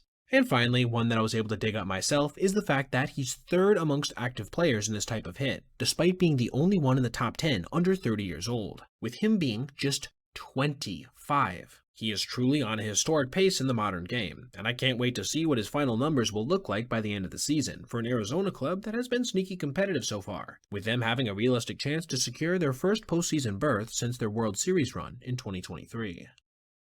Jo Adell had one of, if not the, best defensive game we have ever seen in the history of the sport earlier this season, when he robbed 3 home runs versus the Mariners, in what ended up being a 1-0 win no less. The kind of stature that came with a game like that was massive, and rightfully so. The only thing is, it may have given the general baseball fan some perception of him that isn't at all accurate. That he's a good fielder, which is quite simply not true. He, this year, has -3 fielding runs, after having one of the worst totals in the entire sport last season at -13. And we just got reminded of why yesterday, when he turned what should have been an easy fly ball out into an over-the-fence home run that bounced off his own head.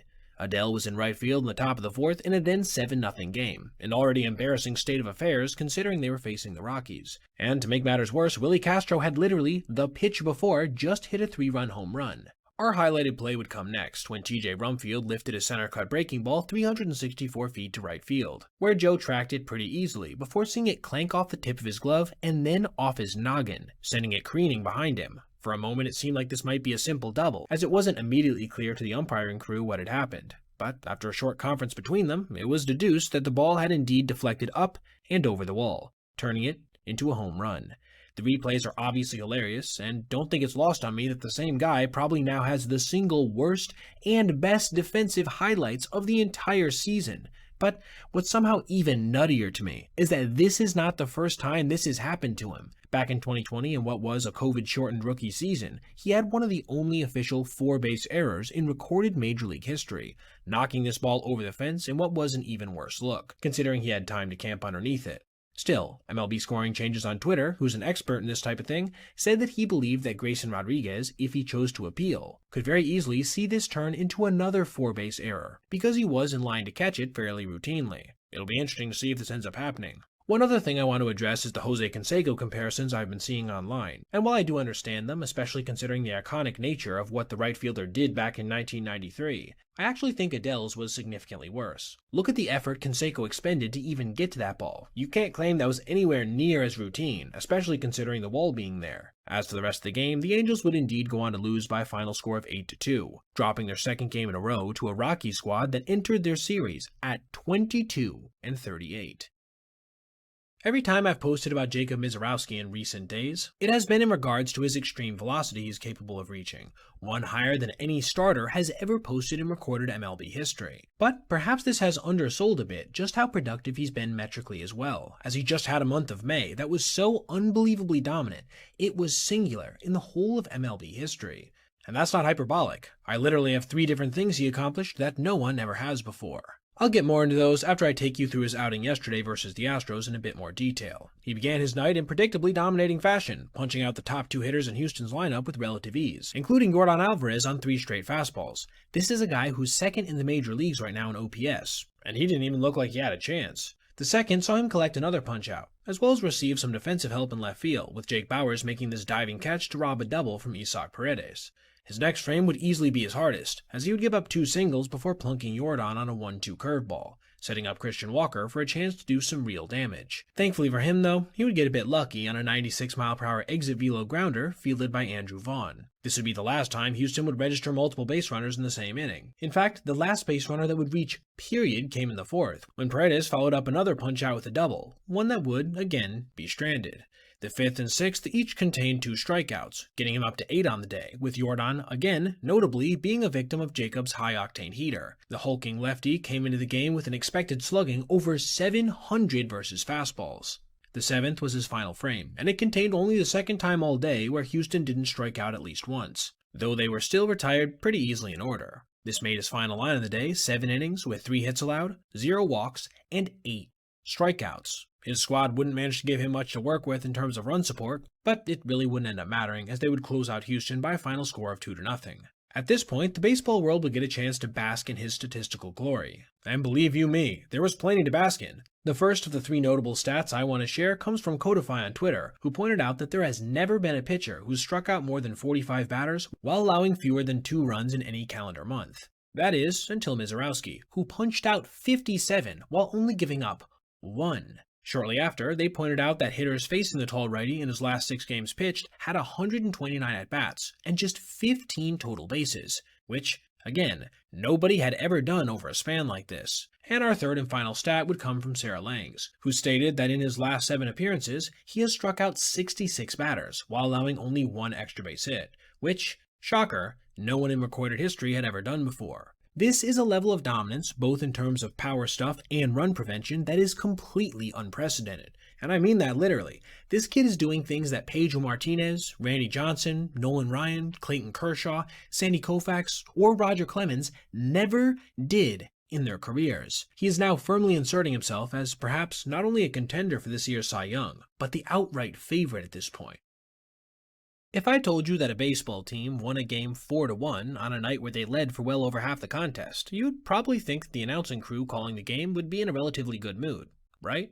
And I do think that, generally, yesterday, this was the case when the Reds managed to make their way back up over 500, in large part because of an excellent ace-like performance from Chase Burns. But I actually don't want to talk too much about the game itself in this video, instead zeroing in on the obvious frustration that John Sadek, the play-by-play guy for Cincinnati, displayed towards the lack of production from Ke'Bryan Hayes, who basically had one of the worst games possible at the plate as part of what has been a nightmarish start to 2026. The irritation would begin in his very first at-bat in the top of the 3rd, when, with 2 guys on, He did this. That's what the Reds were waiting on for Dunn. Oh boy. Double play ball, second base to short. Hayes 4-6-3. Reds finally get two guys on. Double play, two down, Dunn to third. I will acknowledge John more so sounded defeated here than angry, but I don't think you could say the same about Hayes' next at-bat, which somehow would feature the exact same result. Player's perspective, you want to feel good rather than feeling bad. Bounce to short, second one, another double play. I mean, he entered hitting 147. He's getting on base at a 200 rate. The numbers are what they are, man. You're 100 at-bats into the year. That's much more fiery, and I personally like his level of honesty here. Hayes is, after all, expected to be a professional hitter, who currently has a 142, 195, 225 slash line, with 5 extra base hits through 43 games. He literally has a 16 OPS plus, meaning he is less than 1/5 of an average major league hitter at the plate. And it would get no better in the 7th, when, with the bases loaded and none out, this happened. Bounce left side, backhand force at the plate. Oh, goodness. At least it's not a double play.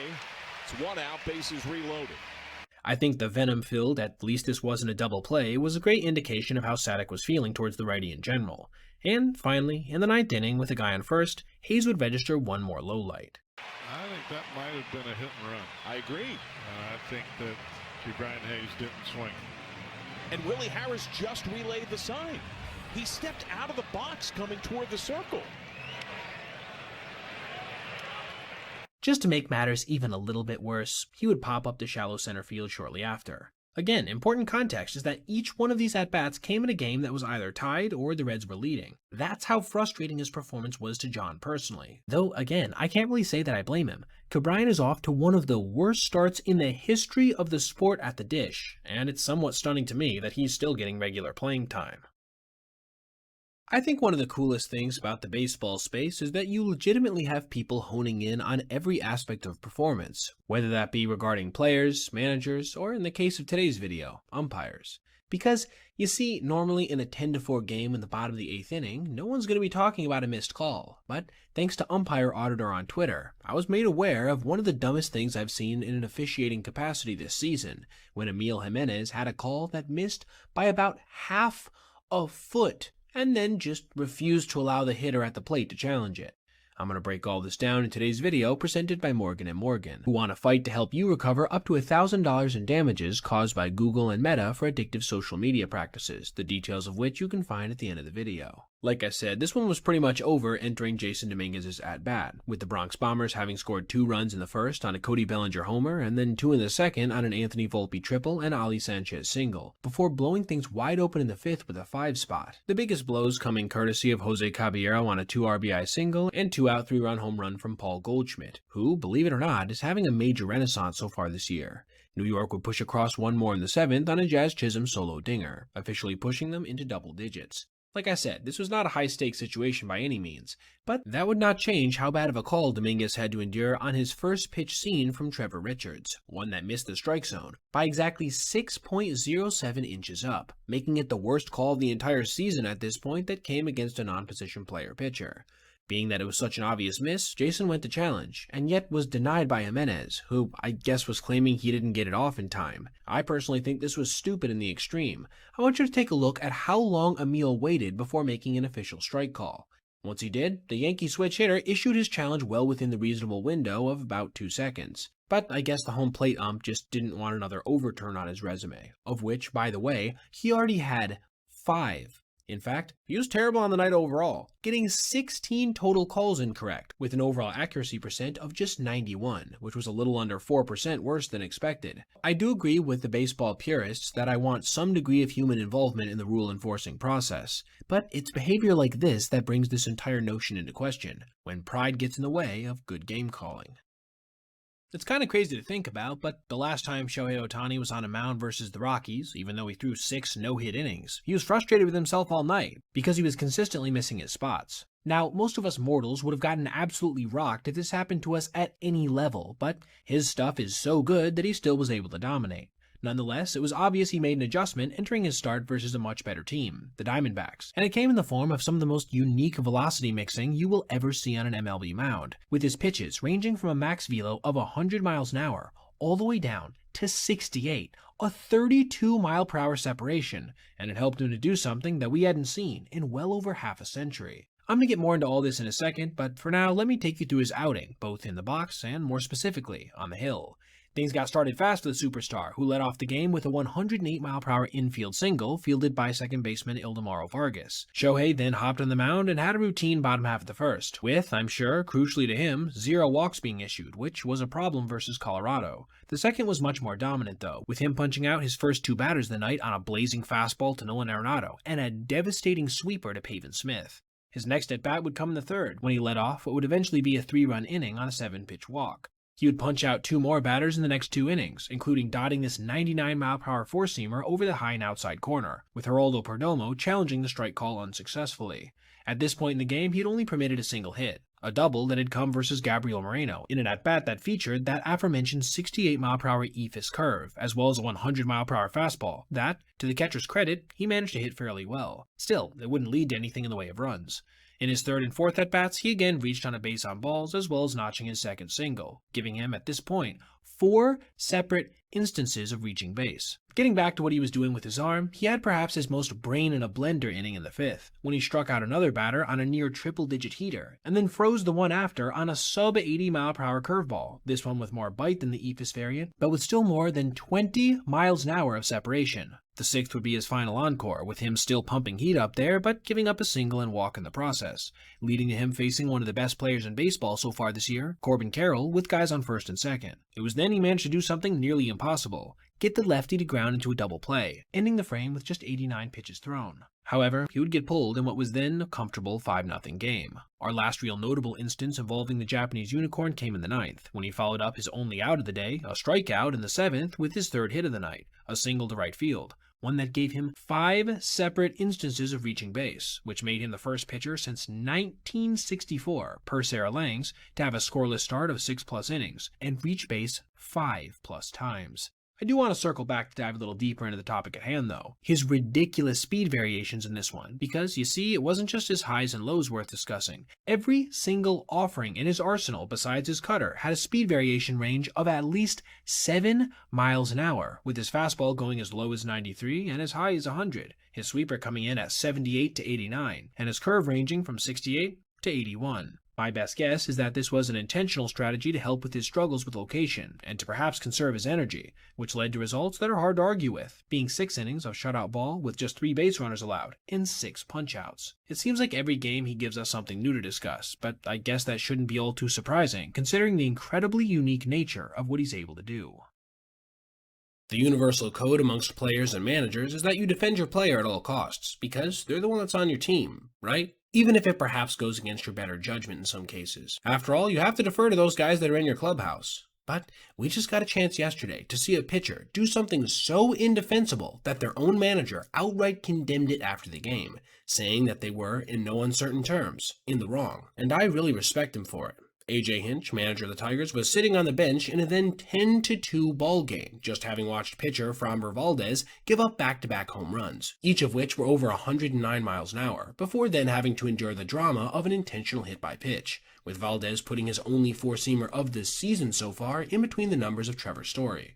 A little side note here, but it was a little bit embarrassing to hear the Tigers broadcast analyze this whole situation, as they somehow believed that it may have not been intentional. Jason, there was no warnings issued, there was nothing going on, and just to throw a guy out for hitting one batter, they don't know if it was intentional. Yeah, you can't know. Nobody can't knows. know, and there were no warnings. So this is one of those, though, where you do say, what's the point of warnings in other games? Yeah, I have no idea what they were talking about. Like I said in the video I made about this whole incident specifically yesterday, this is way too coincidental to consider it anything but shamefully intentional. And hey, even Hinch, Framber's own manager, after the game had this to say on the whole thing, as relayed by Chris McCoskey on Twitter. "We play a really good brand of baseball here. That didn't feel like it. I'm not judging intent, but I know when you go out there on the field in those confrontations, you usually feel like you're in the right. It didn't feel good being out there. Now, obviously, he can't say directly that his pitcher meant to do it, otherwise this could come with what might already be an impending suspension. But that's basically the same thing in so many words. And to say that it was out of concert with their brand of baseball and that he didn't feel good out there tells you really everything you need to know. Because I detailed the whole play quickly yesterday, something that I didn't get a chance to point out specifically, which I will here, was the lefty's reaction upon getting tossed. Who reacts like that if it wasn't intentional? He literally just nodded his head slightly and then made his way off the field, not even attempting to stay in the ballgame. Between this and the circumstances preceding, that's pretty much all the evidence you need in my opinion. And after now hearing AJ's perspective after the whole thing settled down, I think it's clear there's going to be some pretty harsh conversations had in that clubhouse. And hopefully, this kind of bad behavior can be put behind a guy who will have to step up if the Tigers want to have any hope of contending during what is undoubtedly, due to injuries, their hardest stretch of the season. I made a video about this play involving Shohei Ohtani yesterday that had garnered some real negative attention across the baseball space for being quote-unquote rigged, even though it actually was the correct call per Angel Stadium's ground rules. But something that got lost in the mix of what was supposed to be a focus video was the performance of the pitcher he actually registered it off of, being Alek Manoah, who not only had one of the worst games you'll ever see from a stats perspective, but also, even more importantly for the purposes of this video, from a raw stuff one as well. Alek entered in the 8th inning of a game that was already 6-2, meaning his job was just to keep it relatively close. But, oh man, would he not be able to accomplish this? A tough luck dribbler off the bat of Max Muncy and one out walk to Alex Call set up the play that I mentioned in yesterday's video, with Ohtani driving a ball down the right field line for what ended up being a Little League home run. None of this is what I really wanted to discuss though, nor even his subsequent legit home run hit off the bat of Mookie Betts. No, my real interest peaked in his performance in the 9th inning of this one. It started with him walking the leadoff batter on what was considered to be a changeup at 85 miles an hour. This was our first instance of him throwing so slow it was a misread by the broadcast, as StatCast would later designate this as a sinker instead of an off-speed pitch, based on its movement characteristics and relative speed. Then, after a line drive from Andy Pius, Muncy dribbled another ground ball, this one back to Manoah, who fielded it and fired it into center field.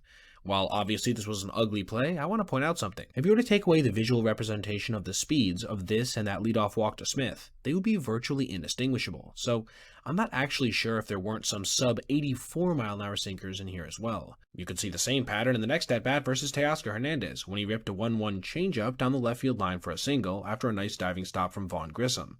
Again, when we revisit StatCast, this was considered a sinker, but it was so slow, yet again, that it was mischaracterized. From this point, his velo was so slow that we would see the same thing happen twice versus his next batter, Alex Call, throwing multiple mid-80s sinker changeups en route to achieving his first out of the frame on a K. After Haesung Kim walked on what I believe was a more legit change piece, considering it was 80, Ohtani would drive him from the contest completely with a bases-clearing double on one of his few designated four-seamers that came in at 85 miles an hour. Aside from this embarrassing phenomena of his pitches being mischaracterized because of their lack of speed, his final line was certainly embarrassing in its own right. 1 1/3 innings pitched, with 8 earned runs, 3 walks, and 2 strikeouts.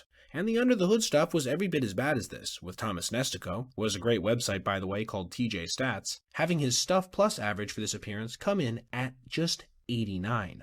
11% worse than a typical big league hurler. All of this got him a demotion to AAA. Though, I gotta be honest, with stuff like this, I find it hard to believe he's going to be able to retire hitters at any organized level, let alone those at the second highest rung of minor league baseball.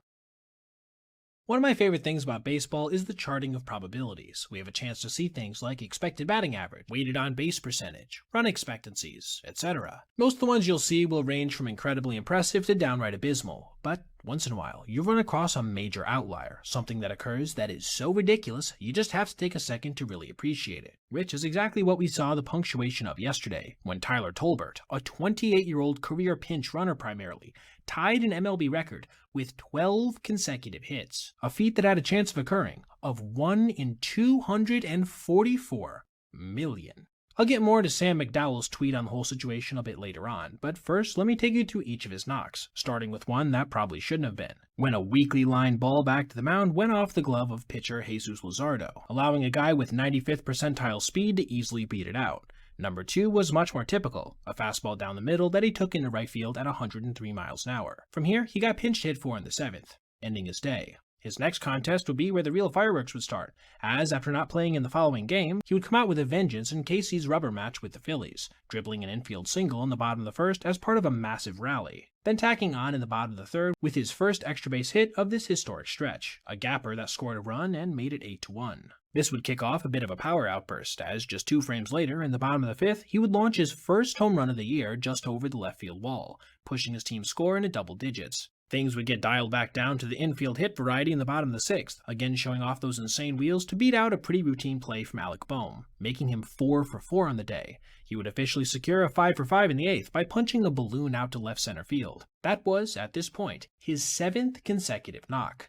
If this is where it ended, of course, it would have been a nice little story, but not in any way historic. No, it would be what he would do in his next contest versus the Mets that would lock it in as such. His night began in the top of the second, when, batting ninth in a then 3-0 game, he launched another dinger, this one on a hanging cutter inside. Coming into the game before, he had hit exactly 1 homer in his first 100 or so career plate appearances. In the bottom of the fourth, again down by 3, he would line a ball the other way, this one on 1 hop to Carson Bench. His next 2 ABs would end in very similar ways, with dribbling ground balls to the left side, that again, because of his outlier wheels, could not be turned into outs, giving him, at the time, 11 straight plate appearances with a knock.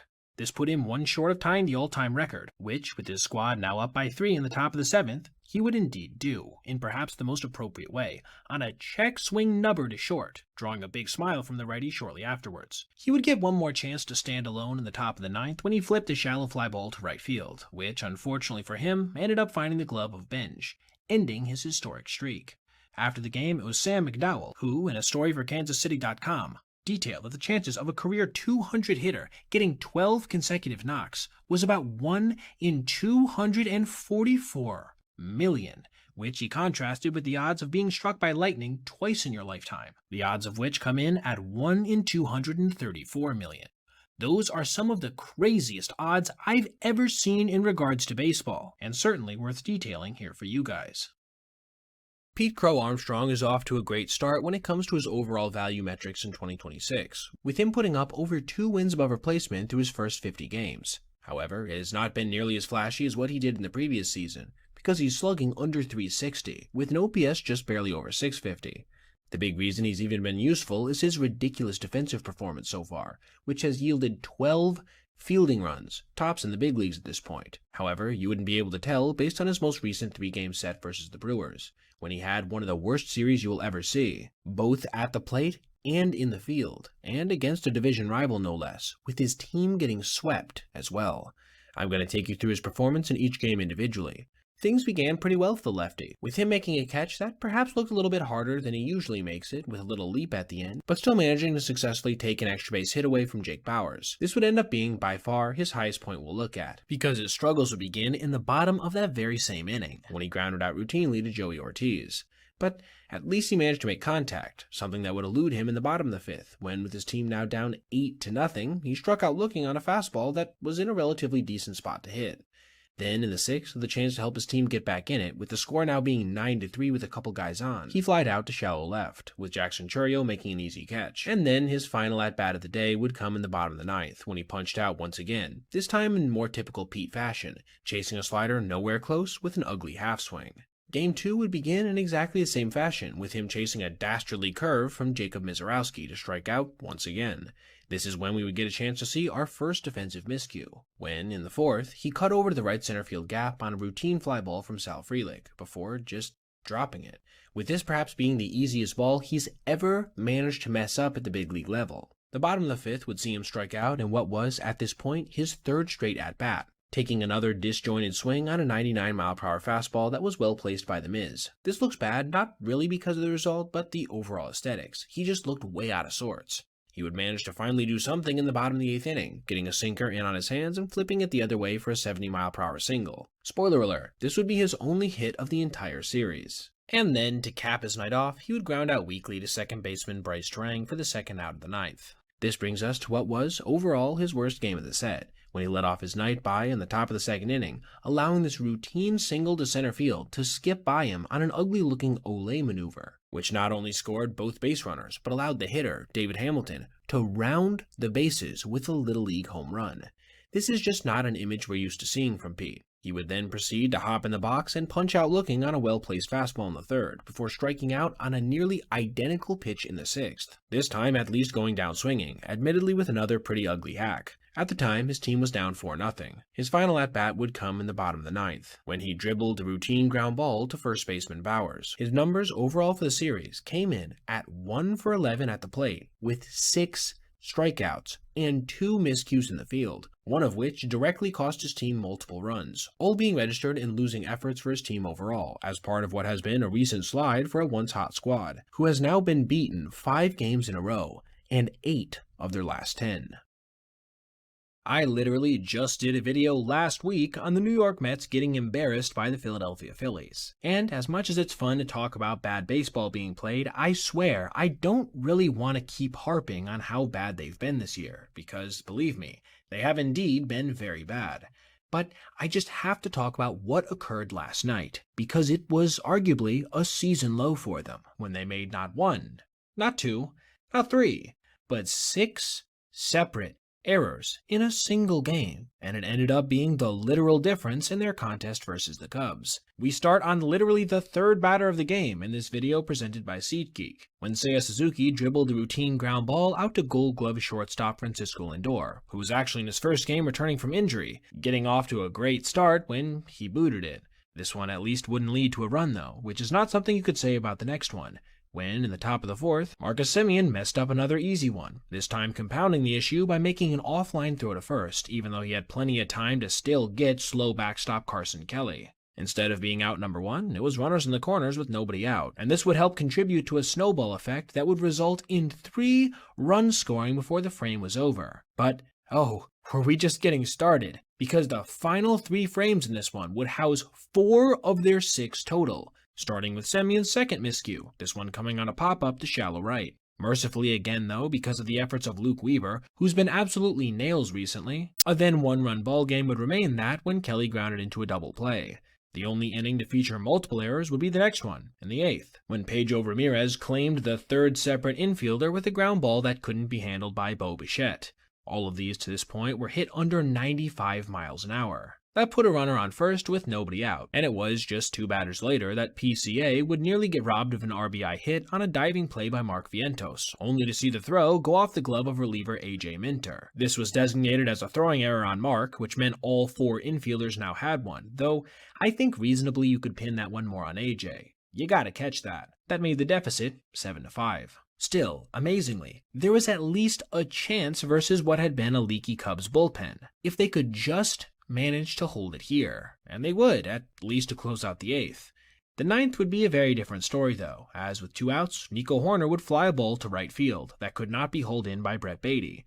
This was not one of our errors though, instead being a double that probably should have been caught, and New York would immediately pay the price when Kelly knocked a ball towards first, seeing it go off the glove of Vientos for the 6th and final categorized mistake. A Ramirez pop-up would then make its way into right field on another tough luck knock, one that perhaps on another night you'd expect Marcus to be able to grab. But certainly not on this one. Before it was all said and done, the deficit had grown to 5 runs, with Lindor lining out to officially end another terrible amnesia game in a season that has been to this point absolutely chock full of them, one that featured 5 unearned runs allowed.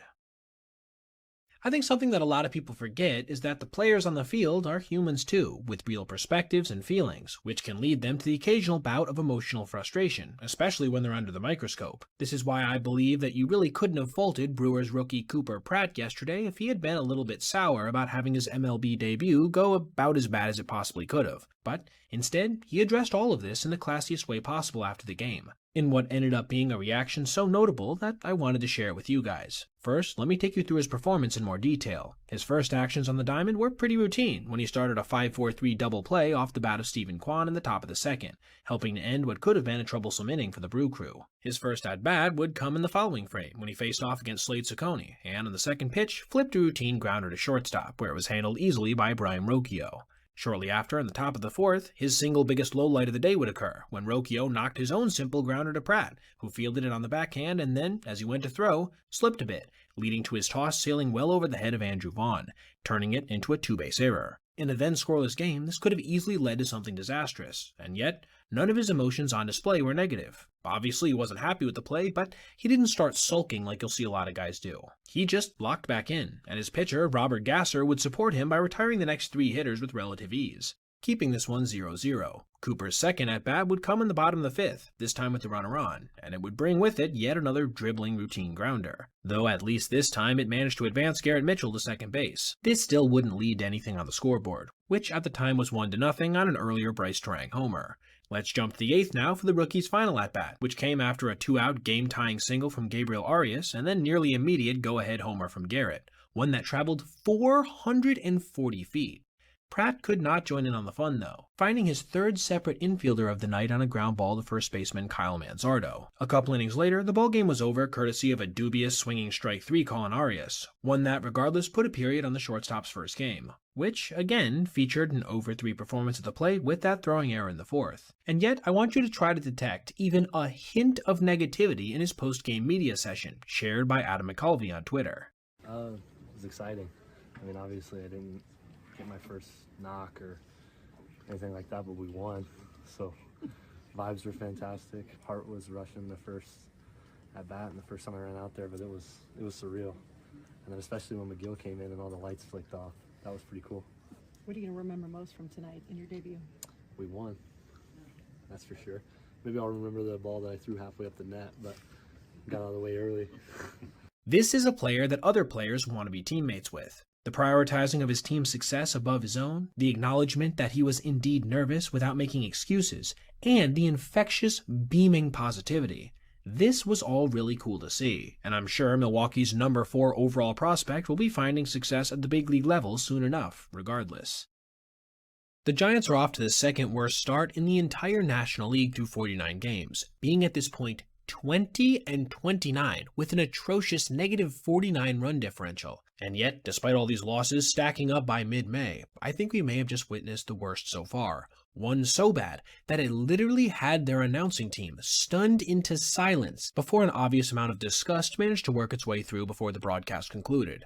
Things began in about as sloppy fashion as possible on the night, with Corbin Carroll getting a Little League home run 1 batter into the bottom of the 1st, with it officially going into the books as a triple and throwing error on Luis Ariz, when his relay toss hit Corbin in the head, a sequence of events that did little to deter who has been the best metric base runner since his debut in 2022.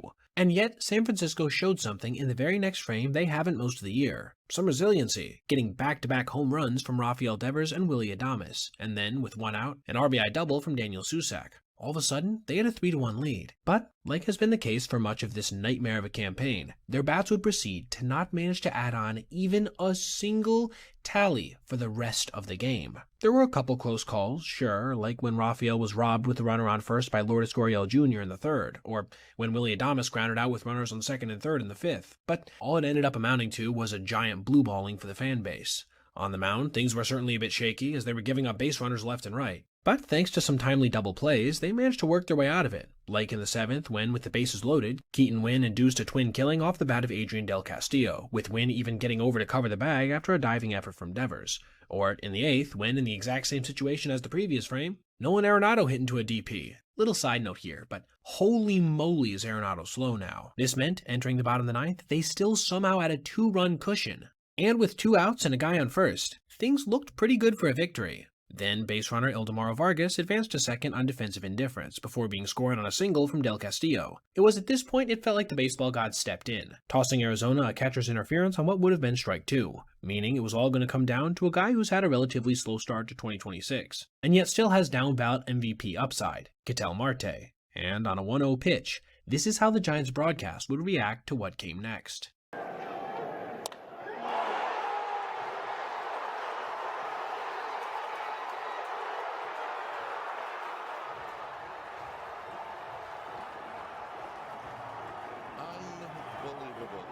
I don't really have anything else to say, Mike, and I don't think you do either. So I'm going to say this. Final score, D-backs 5, Giants 3.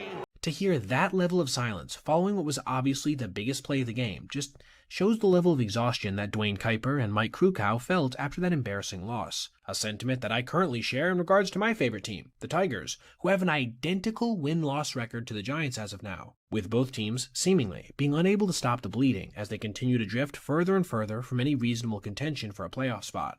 My heart goes out to you, Giants fans, and I really hope both of our squads can turn it around to at least reasonable territory going forward. The Dodgers have been known for a long time as one of, if not the zestiest team in baseball, with Kike Hernandez and Mookie Betts not only living up to this image, but downright encouraging it feels at times. And yet, it seems like they may have a challenger, and not just any other team, but their historic rivals, the Giants, who broke out a celebration a couple days ago that was deemed so obscene by somebody that it was banned internally after just one night, with San Francisco having some fun with it following a victory the next day, and another squad, seemingly, giving a nod to it. In the first of their 3-game set in LA, the guys in orange and black, who came into the contest 8 games under 500, got contributions from a couple players they desperately needed them from, including Rafael Devers, who went 2 for 3 with a home run, 2 walks, 2 RBI, and 3 runs scored, and Willy Adames, who knocked in 3 on a couple hits. Overall, they got production from up and down what had been the worst lineup in baseball, knocking 12 hits and 9 runs by the time Jesus Rodriguez grounded out the 9th. And so, it was, following a 1-2-3 frame by JT Brubaker, with him getting Mookie Betts to fly out to left field to end it, that we would see the controversial celebration, with all 3 of the outfielders getting together and... yeah, I think you can understand why that may have turned some heads. It went pretty viral on social media, garnering over 8 million views after being posted by Bay Area Trev. And apparently that didn't sit well with somebody in the organization, as Andrew Baggerly shared the next day, when he posted that a message had been sent to the clubhouse to knock it off more or less.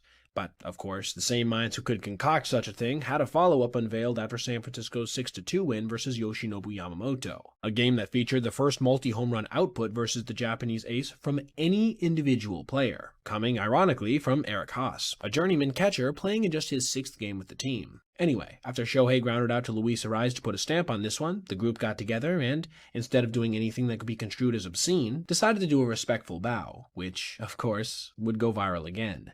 The influence of these 2 nights was not lost on other teams as well, with the Mets after pummeling the Tigers 10-3, which, by the way, was a nightmare game to be subjected to as a Tigers fan, broke out their own muted variation, with 2 of the 3 culprits being rookies in AJ Ewing, who had an RBI triple and 3 walks in his debut, by the way, and Carson Bench, who's looked pretty good since starting slow. Despite the fact that San Francisco is still 6 games under the 500 mark, I do think there's enough in the roster to at least contend for a wildcard spot, and it'll be interesting to see what other kinds of celebrations they break out along the way. Before we go as well, I want to acknowledge something pointed out by Sarah Langs, one of the best follows possible on Twitter, by the way, who tweeted out that this was the first time since 1936 that the Dodgers had lost 4 games in a row, all by 4+ runs. This in some ways shows the excellence of the organization, as every other franchise had at least 4 such streaks in this time, but also displays their relative struggles as of late, with the Padres managing to, for the time being, remain atop the West in mid-May. With the implementation of ABS, there was always going to be a certain number of challenges that weren't going to be allowed because they were issued too late, and we've seen a few of those this season. But what we hadn't seen, at least not to my knowledge, until yesterday, was an umpire not allow a player to challenge a pitch because he thought the batter was cheating by receiving help from his dugout, a fact that he very clearly told the hitter to his face. I'm going to break this whole situation down in today's video presented by Morgan & Morgan, who want to fight to help you recover up to $1,000 in damages caused by Google and Meta for addictive social media practices, the details of which you can find at the end of the video. Brian Reynolds was at the plate with 2 outs in the top of the first, getting a 2-0 breaking ball well below the zone for a called strike. The switch hitter then paused for a moment before tapping his helmet. Home plate ump Chris Guccione seemed like he was going to allow it for a second before turning to Reynolds and shaking his head. So, why exactly did he deny it? Well, I want you to listen to the audio of the pitch as it was being delivered. At bat against JT Ginn.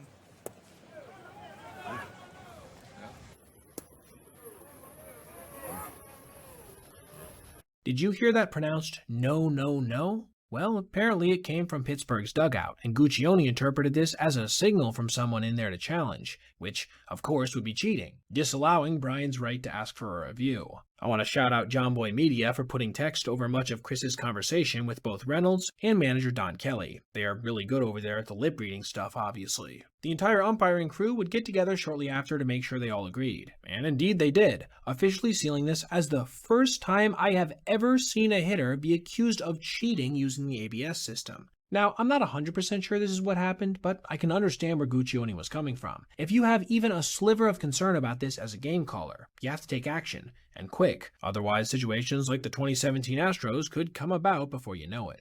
Reynolds, for his part, proceeded to retaliate by having one of the best games of his entire career, going 4 for 5 with homers in the 6th and 7th innings, the latter of which tied the game at 5 when it just barely snuck over the glove of Lawrence Butler. His contributions were essential, and the Buccos eventually emerging victorious, as they got a go-ahead 9th-inning home run from Brandon Lau, then a clutch pitching performance by Gregory Soto, who worked around a little trouble by inducing a game-ending lineout from Jacob Wilson. Little side note, but how the hell did he make contact with that? Anyway, this brought the Pirates' record back to 500, as they looked to hang around the National League playoff picture going into the middle of the year for the first time in a very long time.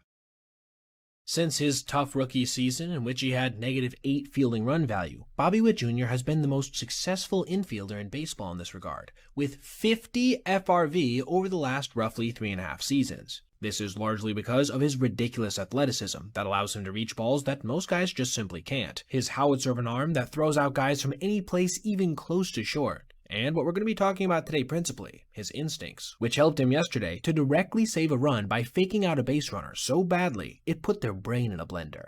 The Royals were down 3-1 in the 8th inning, courtesy of productive outs being registered all night by the Cardinals, including 2 sacrifice flies and a successful contact play. This has been a part largely of St. Louis's offense all year, by the way, doing the little things to push across any runs they can muster, and it's been successful enough that they're 8 games over 500 at this point. The Royals had answered with one of their own in the 5th on an RBI single from Vinny Pasquantino, so things were within reasonable territory when Alec Burleson came up with runners on 1st and 2nd and 2 outs, though they became less so after he lined a ball to left field at 106 miles an hour, prompting this offline toss in from Isaac Collins, which was grabbed and then fired wide towards third by catcher Elias Diaz, going into the outfield as a result. You'd have thought that this would have scored base runner Ivan Herrera, and easily, as he had all day to come home, but it did not, because in the process of Witt Jr. getting over to cover the bag, he had put a phantom tag on that was executed so well, Herrera fully believed he was going to get tagged out if he stayed, despite the emphatic urges of his third base coach to go.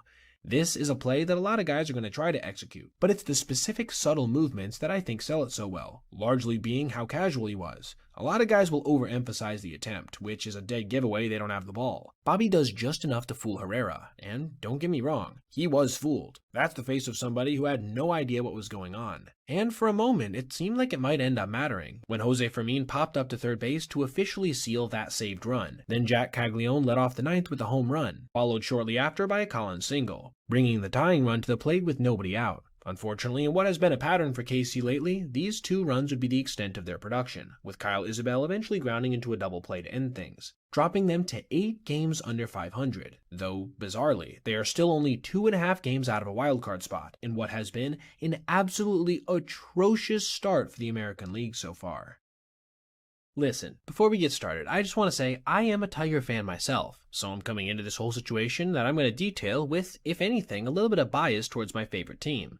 And yet, I think what's happened over the last couple days in terms of drama in association with Josh Naylor is pretty ridiculous. And I think what has to be the cherry on top of all of it is the fact that Framber Valdez, noted model citizen, made everything worse by stoking the flames of a fire that, quite simply, didn't need to be there. But before we get to the epicenter of all of this, we have to go back to Game 1 of the series, when Kevin McGonigal grounded a slider to first base, where Naylor bobbled it, and then, instead of flipping to pitcher Brian Wu, decided to take it himself, which ended up causing a bit of a collision with him and the Rookie of the Year contender. This, in my opinion, was stupid. There's no reason to risk contact there for either guy by not just flipping it to Wu, but I also don't think he was intentionally trying to injure McGonigal. Remember, most MLB players would not have been hustling that hard down the line. This, of course, was not the only bit of drama in association with the burly lefty, who had managed to score from first base on an RBI double off the bat of Randy Rosarena the next day, with people online seeming to think he was intentionally throwing his sliding mitt in the way of catcher Dylan Dingler in the process. I can understand why people thought this, and I'm not saying he didn't, but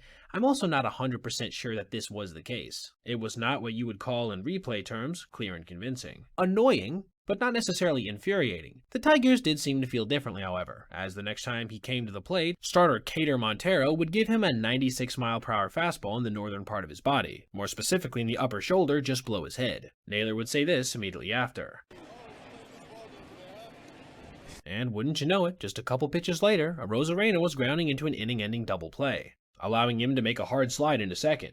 A lot of people online, again, have said that this was dirty, that he was trying to intentionally injure Gleyber Torres, who had just gotten off the IL. But if you watch the replay, he didn't veer so wildly off course that we can say he was trying to eviscerate ligaments or something. At this point, I'm sure you're asking, Where does Fromberg come into all this? I mean, he wasn't even on the mound, having pitched Friday. Well, Naylor after the game would say, as relayed by Jason Beck on Twitter, that he knew his hit by pitch was on purpose when he saw Valdez pointing and laughing at him on the bench. Hurler Montero would deny that this was intentional after the game, which usually is how things like this go. If guys are going to police themselves, you're going to have a certain amount of this, even if I'm personally not a fan of old school hardball. But what you don't do is taunt the opposing team with the kind of actions Valdez was making, especially when he, in no world, is going to be the guy who ends up paying for it. Since he's came to Detroit, this guy has acted like a dirtbag quite a few times, and I gotta say, his antics for me personally are starting to wear a little bit thin, as we've already seen him intentionally plunk a guy earlier this year because he was getting shelled, as well as that notorious incident with his catcher last year in Houston. The rubber match of the series is today, so it'll be interesting to see if there's any additional fireworks that end up taking place. Jacob Mizorowski throws hard, yeah, everyone gets it, I know. But he did something yesterday that he has never done before, because, quite simply, no one has, which is throw a fastball that had a perceived velocity of a rounded up 108 miles an hour. And he did it in an appearance that allowed him to accomplish multiple things that we hadn't seen in well over half a century. I'll get into all of that near the end of the video, but first, let me take you through his appearance overall. Things began in an atypical way for the tall righty, as while he was pumping insane gas, including striking out Hunter Goodman on a 103-mile-per-hour heater in the second inning, he wasn't really striking guys out through the first two frames, with Hunter actually being the only guy he retired in this fashion. The third would be when we would see our highlighted offering, as after punching out Edouard Julien on a 100-mile-per-hour cutter, he, on an 0-1, fired this fastball away to Kyle Karros at 103.7 miles an hour. This broke the record he himself had set earlier this year at 103.6, but it also did something else. You see, because of his ridiculous extension and the conditions present at Coors Field in terms of air quality, this pitch had a perceived velocity of 107.5 miles an hour. This broke the all-time record previously set by Aroldis Chapman in 2024 by nearly half a mile an hour. That's just crazy, right? It literally looked like it was 108. And yet, he wasn't done, as on the 2-1 in the same at-bat, he would hit 103.4. That also had a perceived velo of 107 exactly. To Kyle's credit, he wouldn't punch out, lining to Jackson Chourio in center shortly after, ahead of an inning-ending pop-out. The fourth only saw a single punch-out as well, on a 92-mile-per-hour slider. It would not be until the fifth when he managed to register multiple strikeouts in a frame. Unfortunately, though, for him, an error from Joey Ortiz would open the door for Karros to come through with an RBI double, making the score, at the time, 2-1. There would be some more trouble in the sixth, with the bases becoming loaded with just one out after a single, hit by pitch, and walk. He would still manage to work out of it though, eventually retiring Ezekiel Tovar on a ground ball to second base. This brings us to his final inning on the day, the seventh, when, after punching out Julien on a curveball, he would issue another walk, and then give up a single. For a moment, it seemed like his night might be over, but in response to this notion, he stared down his manager, Pat Murphy, who was kind of milling around in the dugout, making sure he knew that this was his game, and he would indeed come through with back-to-back strikeouts on just 7 total pitches. This gave him a final line of the day of 7 innings thrown, with 4 hits allowed, 1 run that wasn't earned, 3 walks, and 8 strikeouts. After the game concluded a couple frames later with the final score of 7-1, we would get a chance to examine 2 stats as pointed out on Twitter by Sarah Langs and @JHeyKid, with Sarah mentioning that this was the lowest ERA that a starter had managed to maintain in 7 starts since the mound was lowered in 1968 at 0-20, and the Nugget chef himself pointing out that this was the first time that a starter had allowed 1 earned run and fewer than 20 hits in that same span since Bob Feller in 1946. This guy will not stop doing things that are completely downright historic, and I will continue to cover them as best as I can as they come down the pike. The Cubs and White Sox played one of the most exciting games of the year yesterday, when they traded leads 4 times and saw 8 combined runs score in the final 3 innings, culminating in a walk-off home run from Edgar Quero. But there was also something notable that had happened earlier on in the contest, when Pete Crow Armstrong, after not being able to make what would have been a ridiculous play, started verbally sparring with a fan right after, uttering some obscenities that ended up being caught on camera. Then, post-game, throwing another one out there. The Cubs were up 4-2 in the bottom of the 5th inning with 2 outs and 2 guys on, when Miguel Vargas flied a middle-cut fastball 395 feet to right center field, where PCA pursued it and then, at the last second, leapt into the fence to try to make what would have been one of his best catches of the year. Unfortunately for him, it wouldn't work out that way, as it would end up just eluding his glove, allowing the tying runs to cross the plate as a result. Then, after remaining on the ground for a second, which caused some concern that there might be an injury, He got up and was able to be seen clearly on both broadcasts, jawing at a White Sox fan through the fence, with them being pretty effusive in their body movements as he clearly said something interesting. It would be shortly after that this video would be posted to Twitter by Nate, showing a far more intimate view of exactly what happened.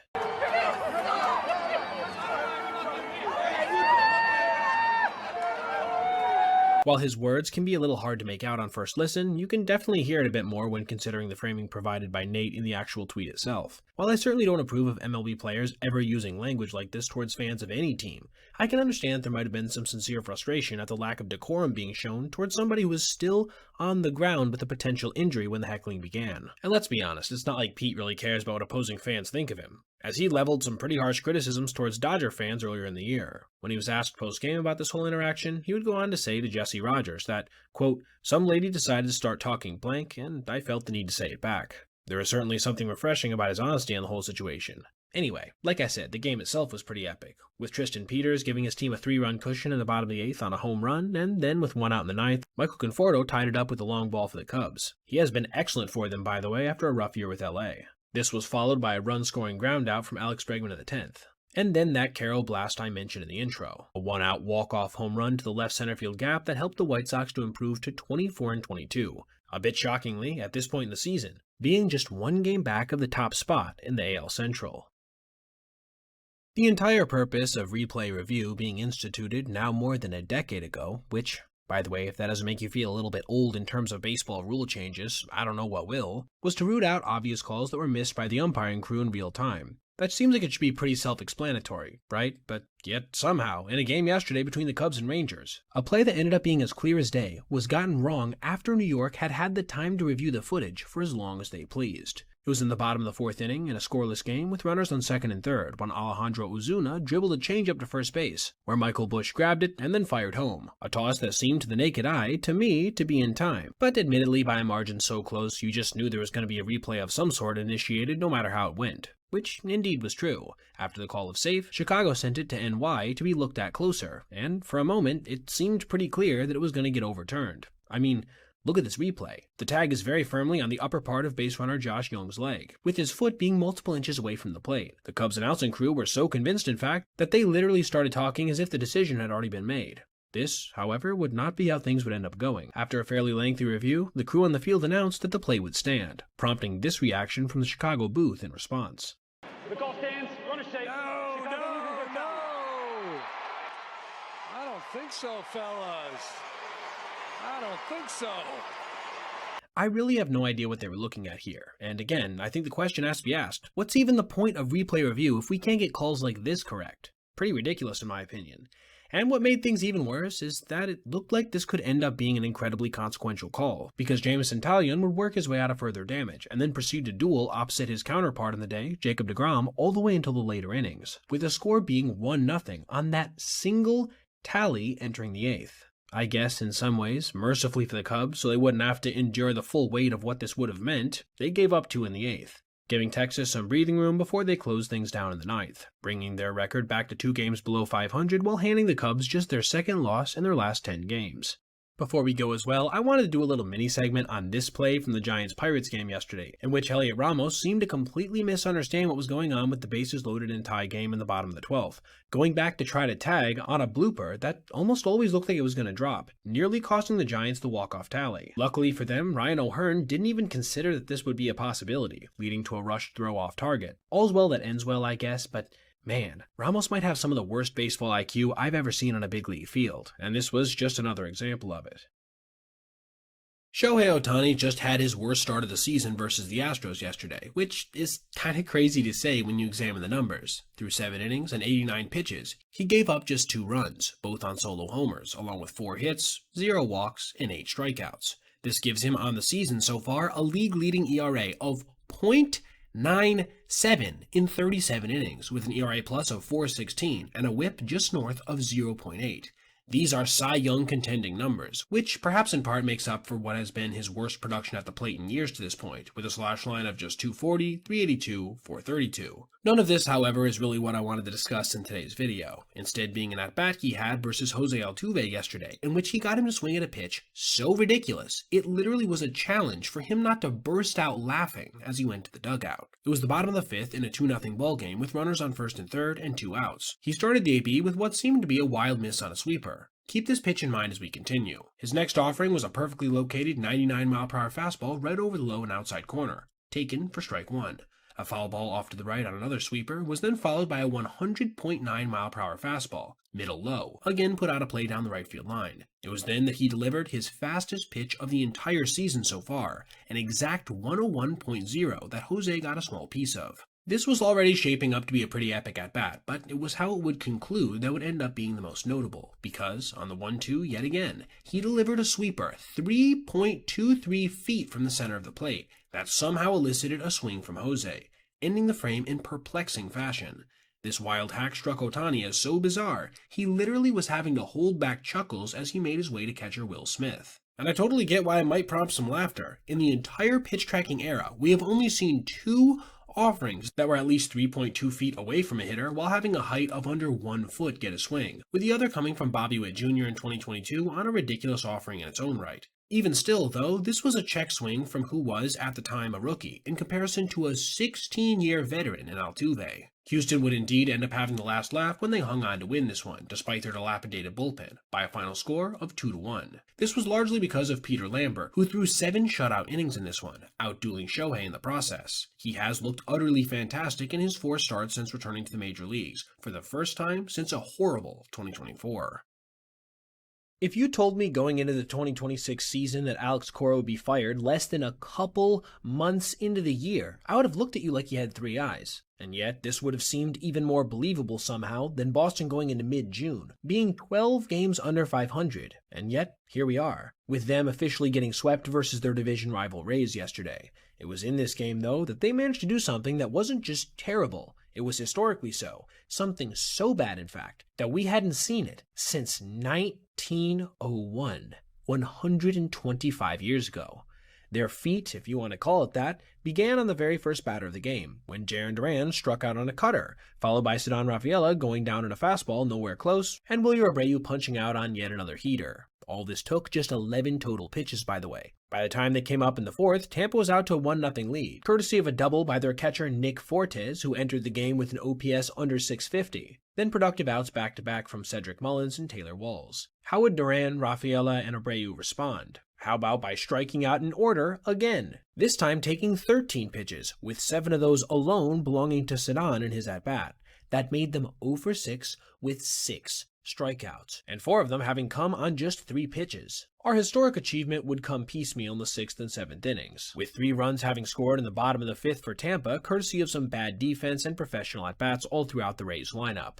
Anyway, back to our topic at hand. Starter Drew Rasmussen retired Andrew Monasterio on a routine fly ball to center field leading off the 6th, bringing, once again, the top of the order to the plate. And in case you couldn't put together what would happen, both Jarren and Ceddanne would punch out yet again, this time at least making the dominant righty on the hill throw 13 pitches combined. And so it was, leading off the top of the 7th, after another run had crossed the plate on an RBI single from Yandy Diaz, that Abreu struck out on a 2-2 cutter. This made Boston's first 3 batters in their lineup on the day 0 for 9, with 9 Ks. This is what prompted Mike Mudarnaski's tweet shortly after, that pointed out that they had become the first team since 1901 to do this, emphasizing at the end exactly how long this is, being 125 years. To give you an idea of the scale of time we're talking about, no world wars had occurred, the technology behind radios was yet to be made available to the public, and the first T-Rex skeleton had not yet been discovered. The funny thing is, it would be this part of the lineup that would help them get back into it in the 8th, when a Caleb Durbin home run was followed shortly after by a Rafaela 3-run shot, making it, at the time, a 5-4 ball game. But as has been the case for much of the season, their bullpen couldn't manage to hold it here, with Justin Slayton giving up a 2-run home run to Cedric Mullins, who has been nothing less than one of the worst hitters in baseball this year, which ended up rendering a second Durbin home run basically irrelevant. His long ball output on this day, by the way, was exactly double of what he had put up through the season's first 66 games. 2 batters later, Monasterio was striking out, sealing yet another L, series loss, and sweep. One just has to wonder, how much worse can things get before President of Baseball Operations Craig Breslow is given the long overdue axe? Major League Baseball is really hard. I know. Breaking news, but it really is, and I think every once in a while we get a chance to see a play or at bat that really puts into perspective the degree of difficulty these guys are facing on a game-to-game basis. And that's exactly what happened yesterday, when a player who was making his major league debut ended a ball game by swinging at 3 pitches so ridiculously far outside that they barely showed up in MLB's game day box, with the last one, literally, being out of frame. Jace Bowen, our titular character, would come up for his first major league at-bat in the top of the second, striking out on just 3 offerings, with the last 2 giving us a taste of how far he was willing to swing at pitches out of the zone. His next at-bat would take place in the top of the 4th, this time with his squad out to a 2-0 lead courtesy of a Gavin Sheets home run.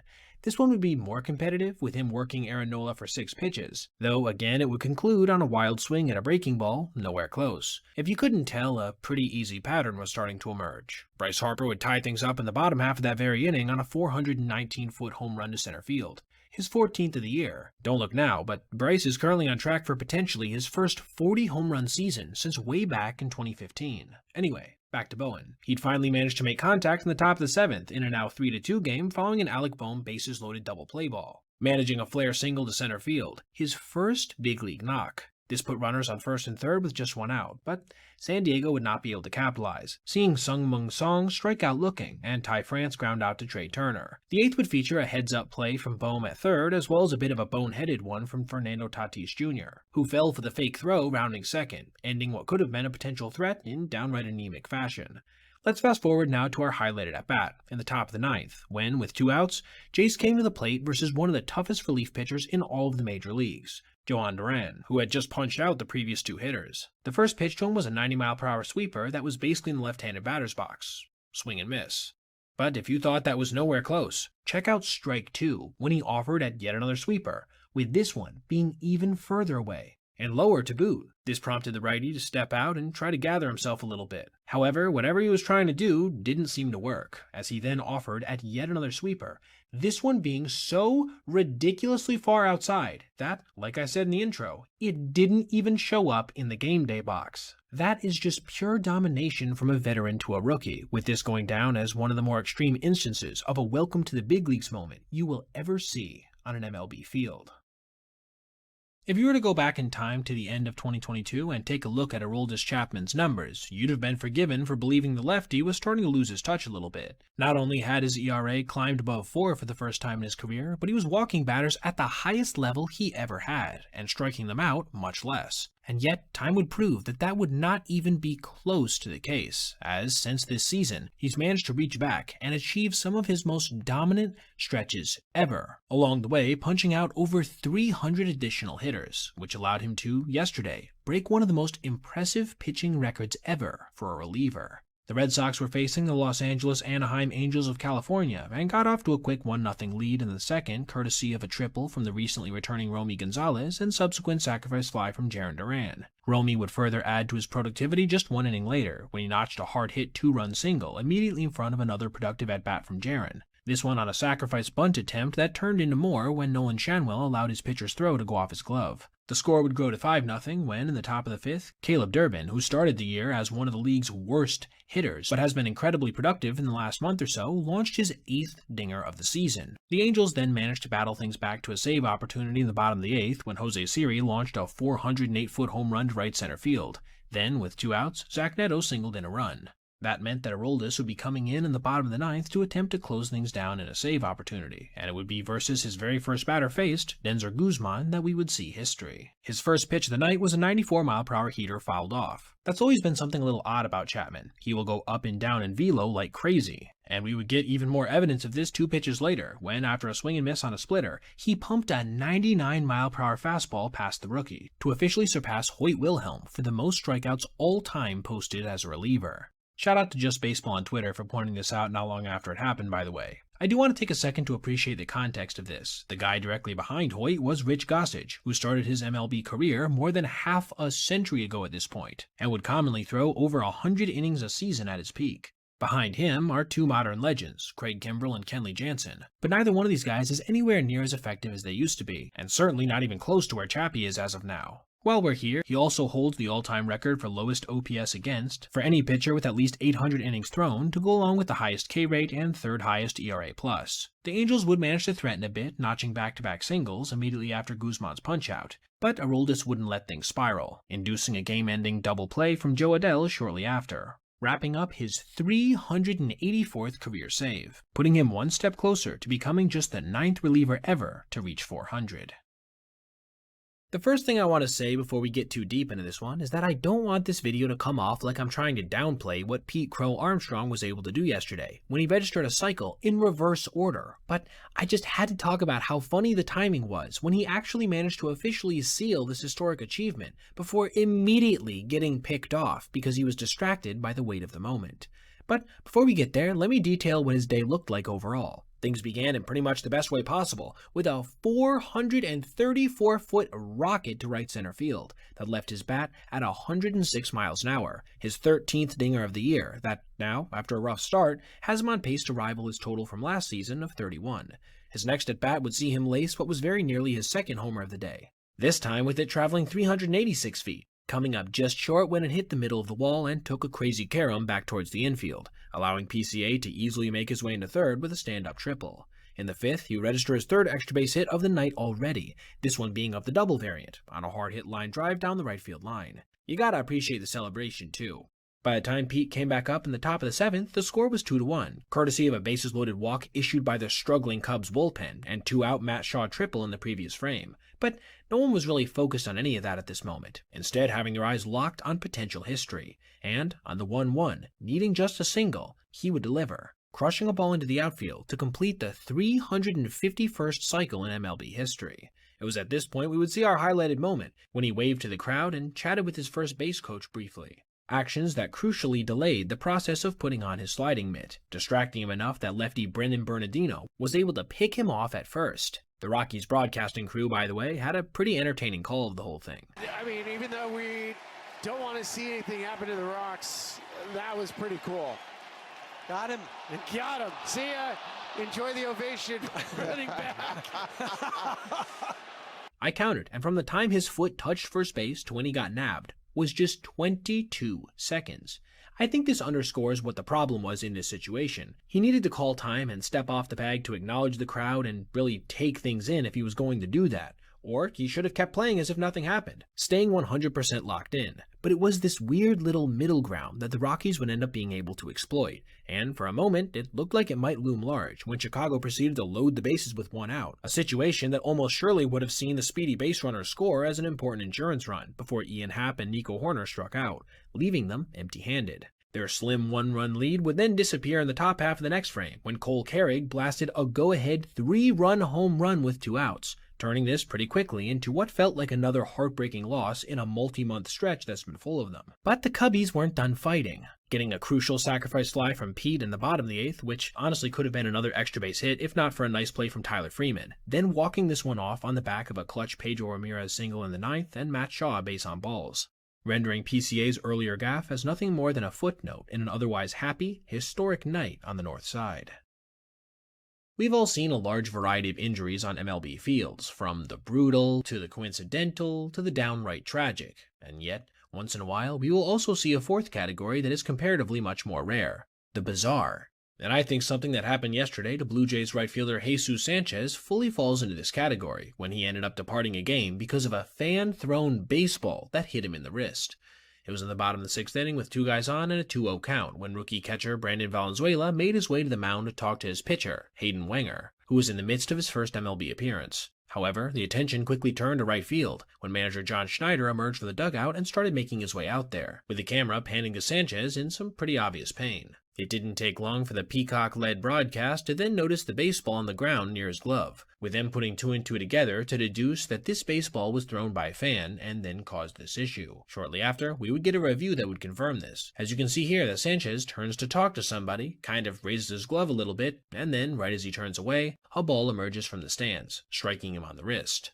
What exactly happened? Well, it seems, per a tweet from Jacob Calvin Meyer, that a 13-year-old had seen the outfielder flapping his glove, which was more than likely him responding to some Orioles fan or fans jeering him, as that's the universal sign for, "Keep talking, big mouth," and the kid mistook this as Jesus asking to play catch, which then resulted in the throw. The subsequent discomfort was enough that he ended up getting removed from the ball game altogether, with Yohendrick Pinango having to come in as a result. The rookie outfielder, by the way, would have a whale of a game following, going 2 for 2 with an outfield assist and 3-run home run, helping to bring things within more reasonable territory in an eventual 9-5 loss. After the contest, manager Schneider would reveal that the x-rays had come back negative. He also commented on the whole situation, saying, "I'm sure the kid feels bad. I'm assuming there's no ill intent there, but yeah, just a ball coming on the field during the inning is something that shouldn't happen." Sanchez himself also addressed what had happened by saying this through his interpreter. It was a misunderstanding of it all. I mean, I wasn't trying to play catch right there with them, but I just looked at them and they thought maybe that I wanted them to throw the ball back to me. But like I say, it was a misunderstanding completely. By the way, again per Jacob Calvin Meyer, the fan had been kicked out following the incident, which I do hope doesn't lead to any kind of permanent ban or something. While it certainly was not the right move, I can totally understand the confusion, and I'm pretty sure the kid would never do anything like this again after seeing what had ensued. Thank goodness Sanchez is okay, as this incident will more than likely just serve as a quirky anecdote for him going forward, rather than any kind of tragic incident. Through the first 6 years of Eduardo Valencia's minor league career, he had exactly 12 home runs, with an OPS hovering right around 700. For a catcher not exactly known for his defense, this relegated him to a role as a 25-year-old starting 2025 at Double-A, meaning he was essentially a non-prospect with very long odds to ever see even a single major league at-bat.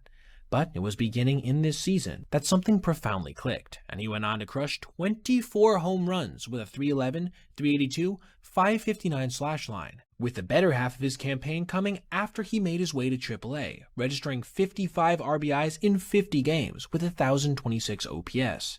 And despite a slow start to 2026, he proved that it was no fluke, launching another 16 long balls in 76 games with a 486 slug, officially earning a call-up to the bigs when Dylan Dingler sustained a mild hand injury that has him day-to-day. And he could not have had a more magical debut than what we saw yesterday, with a truly touching post-game interview afterwards that had me choking up.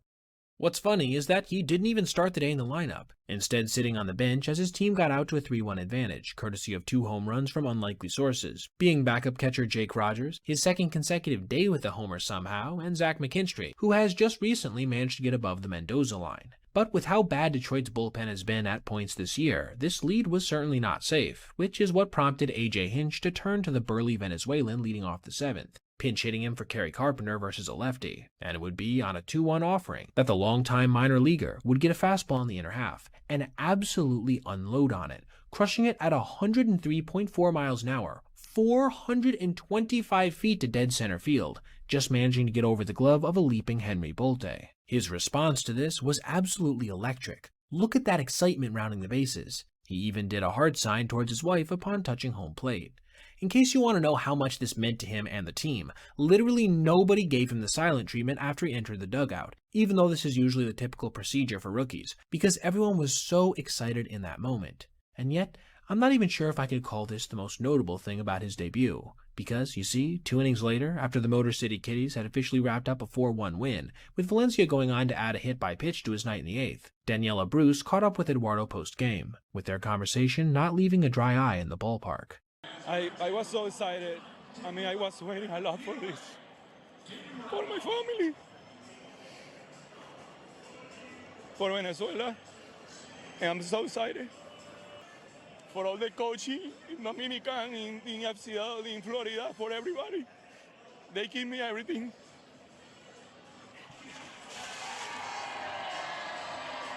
This is for all my family. My wife is right there. I don't know where, right there.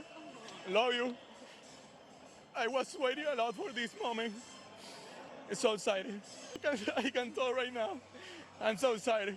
We'll let you go celebrate with your wife and your teammates. What an incredible night, Eduardo. Thank you for taking the time. Yeah, thank you. Thank you so much for your time. And thank you for everybody. Everybody home, love you. Love you, Venezuela, and thank you. This is a story of real human triumph in a time of real hardship for him his family, who thankfully have been identified as safe following the earthquakes, and his country, and as such, this touching moment, to me, was certainly worth sharing with you guys.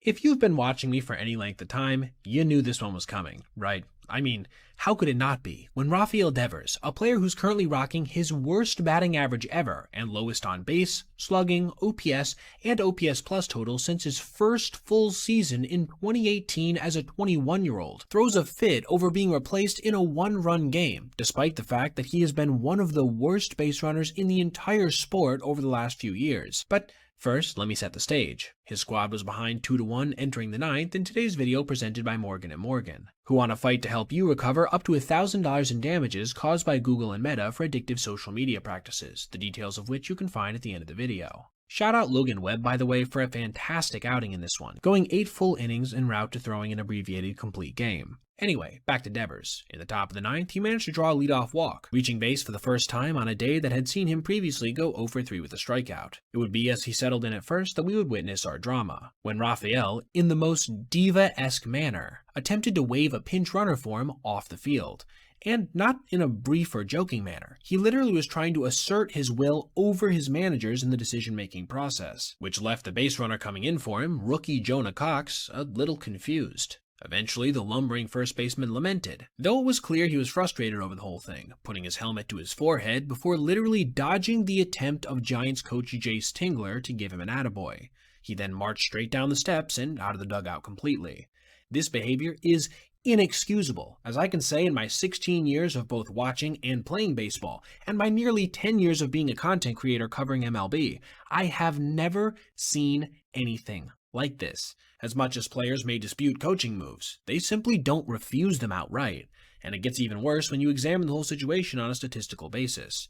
You see, not only is Devers objectively slow, with an average sprint speed in the 22nd percentile at 26.2 feet per second, he's also been tied for the second worst total in base running runs over the last 2 years at -6 per Baseball Savant. And it's not like Cox wasn't an obvious upgrade. The 24-year-old has posted a sprint speed of 28.8 feet per second in his limited time in the bigs, a number in the 89th percentile, while having stolen 163 bags between the minors and majors in his first 320 games played of professional baseball. That's a full season pace of about 80. The sad part for San Francisco is that it really wouldn't end up mattering, because Willy Adames would follow a Jung-Hoo Lee flyout with a game-ending double play ball, with Cox only having had 3 pitches on which he possibly could have stolen, if you exclude fieldouts and foul balls.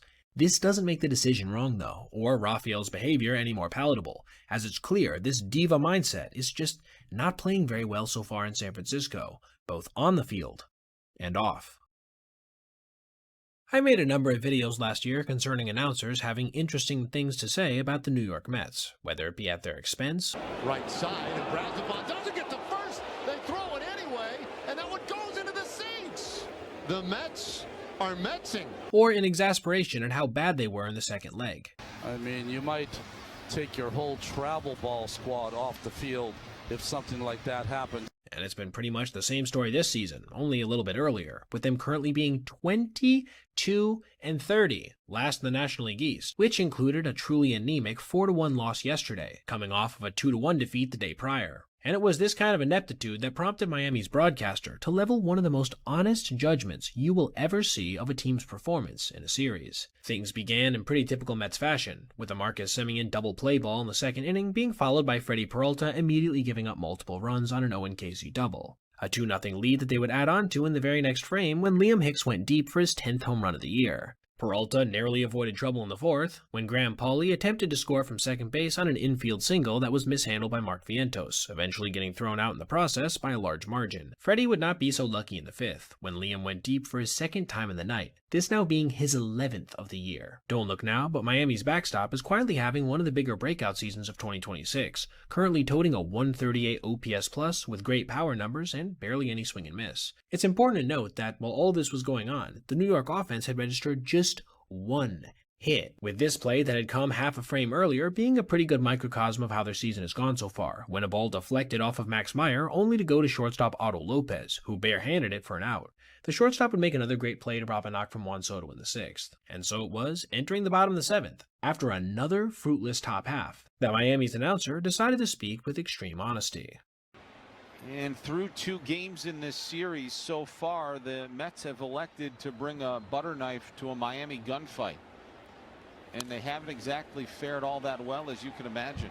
You know your team is struggling when opposing announcers are openly making comments like this at your expense, because they feel zero threat that there's any comeback looming. And this would indeed be proven correct when the final score came in at 4-1, with the only reason they weren't shut out being a meaningless 2-out quote-unquote rally in the 9th inning. This dropped them to that aforementioned 22-30 on the year, with their playoff aspirations becoming more and more in question by the day. And now before we go, I just want to give a little mini shout out to Brian Torres, who spent 11 years between the minors and independent ball before making his major league debut yesterday with the Cardinals. One that would feature 2 hits, a walk, 2 RBI, and his first career home run in the 9th inning. What an awesome and inspiring performance from the lefty. The vast majority of the time when I make videos, I'm detailing something that is either truly exceptional or terrible, has happened before but a really long time ago, or that is completely new in the history of our beautiful sport. The last category is easily the most rare, because baseball's been around for almost 200 years at this point. But I think we just saw something yesterday that meets this criteria, when Jesus Sanchez took a swing, before the guy on the mound had released a pitch, or, for that matter, before they were even in their windup. Facing recent call-up and Australian-born righty Brandon Beddois, Sanchez took a first-pitch breaking ball low and inside. It was then, before Brandon could even release the next offering, the lefty took a full swing, then called timeout, which prompted home plate umpire Alex McKay to jump out from behind the plate and, after a short discussion with Jesus, confer with his fellow crew member Alan Porter on what should be done about this. After all, the hitter had indeed taken what could only be considered a full swing, and yet, because no pitch had been thrown, could it be counted as such, or just a simple but odd warm-up hack? In the end, that's what they would end up calling this, with McKay clearly saying, "We're not doing anything with that." But that still doesn't answer the question. What the hell was Sanchez thinking here? Well, earlier in the game, starter Bubba Chandler, with Ernie Clement on first after just having reached on an error, apparently took too long to make eye contact, which elicited a warning regarding pitch clock rules. Apparently, Jesus was a bit confused on the whole thing, asking for further clarification, which Alex graciously provided. This context offers some insight into his mindset here, with him perhaps believing that Brandon hadn't looked at him in time, which then elicited a swing in an attempt to get McKay's attention. I'm not sure why exactly he would do such a thing, because a less charitable interpretation would have cost him a strike, but I do think that's the best I can muster in terms of an explanation. The only other play that I can remember that's even semi-comparable was when Alfredo Griffin took this wild hack while intentionally trying to strike out in an effort to speed up a game where his team was winning, but rain was imminent, putting pressure on them to complete 5 full innings. But even then, he at least swung after the pitch was released. As such, this is one of the more unique plays I've seen in recent baseball history, even if, funny enough, it won't go down as anything more than a timeout called by Sanchez. Listen, I can sit here as a 25-year-old and tell you all day that the play I'm going to discuss isn't something I've ever seen before, but I doubt that would hold too much weight considering the sheer number of games other people in baseball have seen relative to me. Instead, here's the Mets broadcast booth's reaction, with well over 150 years combined watching the sport. I have never seen that. Never. I've never seen that in a major league game ever. And counsel has not either. It's just silliness.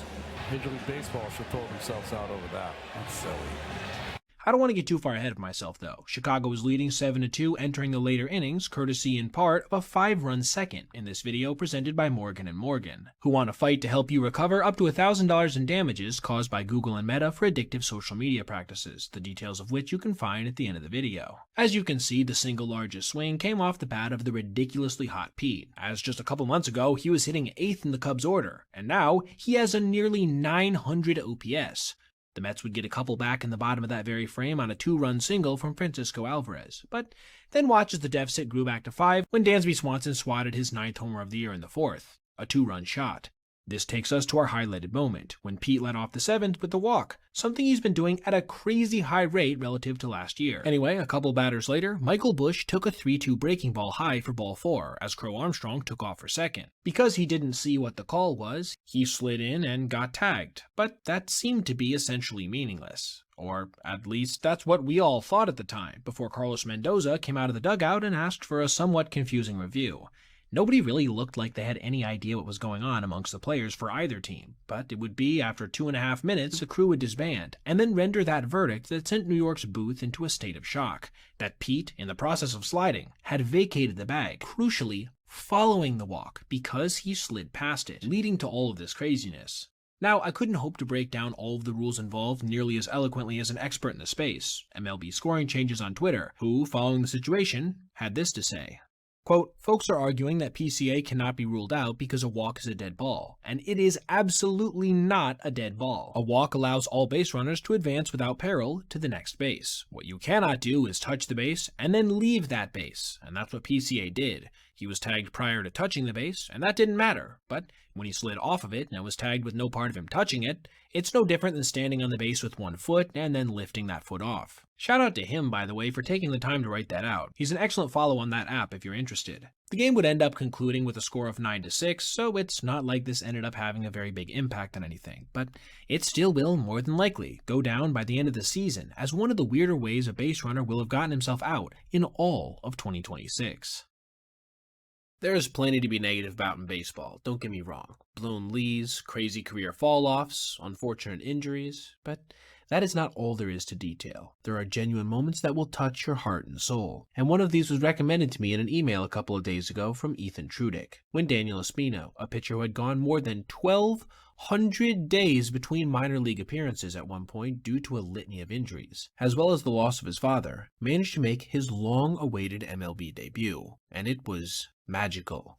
Daniel had been the Cleveland Guardians' first-round pick way back in 2019, a young, powerful right-hander who, even at the age of 18, was blowing 100-mile-per-hour fastballs past his competition with a plus slider and curveball, registering an insane 0.32 ERA in his senior year, with 106 strikeouts in just 46 innings. And he got off to a good start in his first 3 years of his minor league career, with an ERA well under 3.5 while striking out around 15 per 9. And it wasn't even like he was walking all that many guys, with a rate in this regard under 4.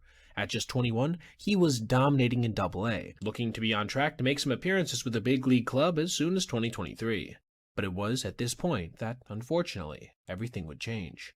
From when he made his fourth start with Akron in that season to when he would make his next one with Columbus, over 1,200 days would elapse due to 2 major shoulder surgeries and a couple knee ones. It seemed like every time he was getting ready to come back and make any kind of rehab appearance, something new would strike. On top of all of this, in 2023, he would also lose his father in a battle with cancer. Honestly, no one would have blamed him if he wanted to step away. But instead, he persevered, coming back in 2025 to pitch exactly 5 1/3 innings, proving that he could, once again, throw on a professional mound, before, so far in 2026, throwing 18 2/3 frames in AAA. Yeah, the numbers haven't been fantastic, with a 5.30 ERA and 15 walks, but he has still been every bit as dominant in the strikeout capacity, whiffing 29 hitters in that time as well. And it was this dominance that somehow still has him ranked as the 15th best prospect in the system, despite a transition to the bullpen, and also allowed him to be called up to make his MLB debut versus the Brewers, which is when we would see this heartwarming moment, with him blowing away the first hitter he faced, Garrett Mitchell, on a 100-mile-per-hour fastball. Just look at his mom's reaction immediately after. That is something special. As you can see, the stuff is still there, and would allow him to punch out fellow rookie Cooper Pratt on another triple-digit heater shortly after, before retiring David Hamilton on a routine fly ball to shallow left. And so, just like that, on this night, he was as perfect as his story. One that couldn't help but choke me up a little bit. His next appearance versus the Astros wouldn't be quite as effective, as he gave up 2 runs in his 7th inning that would take place in a game his team would end up losing. However, I can guarantee you that this small road bump isn't equivalent to even 1,000th of the adversity he's already had to overcome, and continues to every day he steps foot on a baseball field. I think there's little dispute concerning the notion that MLB's new pitch timer rules have improved the game markedly, shaving off about 20 to 30 minutes of essentially wasted time per contest since they were implemented in 2023. But this is not to say that they have come without complications, and we just saw perhaps the most obvious one in a game yesterday between the Blue Jays and Yankees, when an umpire, essentially, authored a new rule on the fly to punish a hitter who was annoying him with his routine, something I'm not sure if I've ever seen before. I'm going to break all this down in today's video presented by Morgan & Morgan, who want to fight to help you recover up to $1,000 in damages caused by Google and Meta for addictive social media practices, the details of which you can find at the end of the video. Jose Caballero was at the plate in the top of the 6th inning with Jazz Chisholm on first, drawing a throw from Jays reliever Spencer Miles. It was then, as Caballero attempted to get set in the box again, that home plate umpire Steven Jashinsky called time, then started gesturing at the veteran middle infielder, prompting him to say, as can be seen pretty easily via lip read, "I do the same thing every time," which he repeated over and over again. No one on either broadcast really knew what was going on at this point, and neither did the Yankee dugout, prompting Aaron Boone to come out and try to get some answers on what the discussion was over. Crew Chief John Tom Payne would make his way into the fray not long after, with still no one really understanding the nature of what the problem was. The Blue Jays broadcast even reviewed the pitch clock to see if there was anything that Jose did that wasn't allowed. But again, they couldn't find anything. It would be at this point that we would hear Steven say this via his stadium mic. The batter's been warned for intentionally delaying. If that happens again, it'll be a violation on the batter, not the pitcher.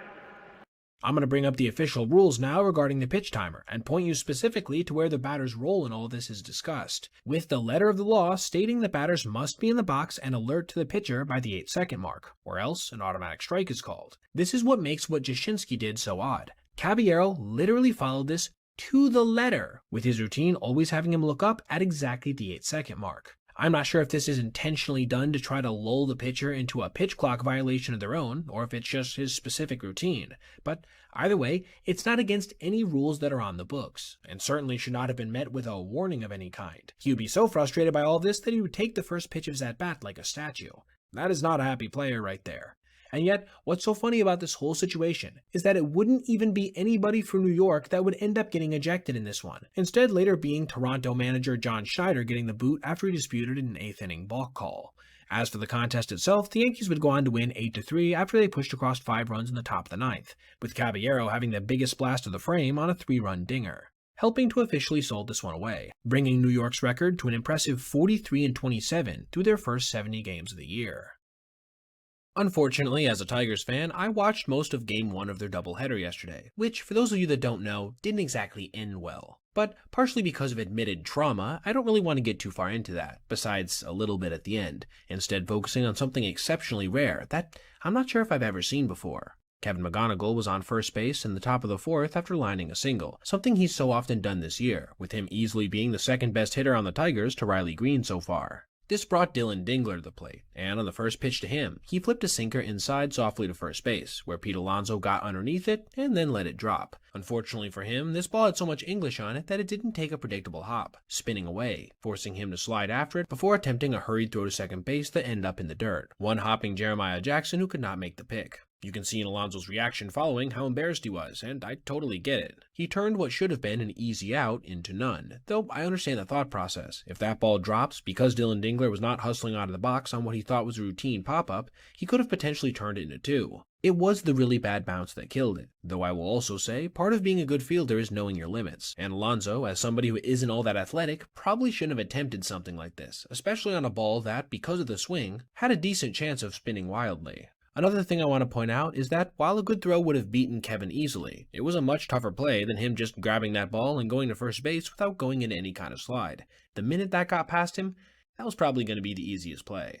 Like I said in the intro, I can't remember the last time a player went for the intentional drop and it ended this badly. The Tigers would certainly take advantage in the moment, going on to score 2 runs on an RBI single from Matt Vierling and sacrifice fly from Colt Keith. They would add one more in the 8th on a little spinner from Spencer Torkelson, while withstanding a solo shot from Gunnar Henderson and RBI single from Taylor Ward, entering the bottom of the 9th with the 1-run lead. It was then, with 2 outs and an 0-2 count with 2 guys on, this happened, as called with the appropriate amount of tragedy by Dan Dickerson. The 0-2. Fly ball, center, deep. You've got to be kidding me.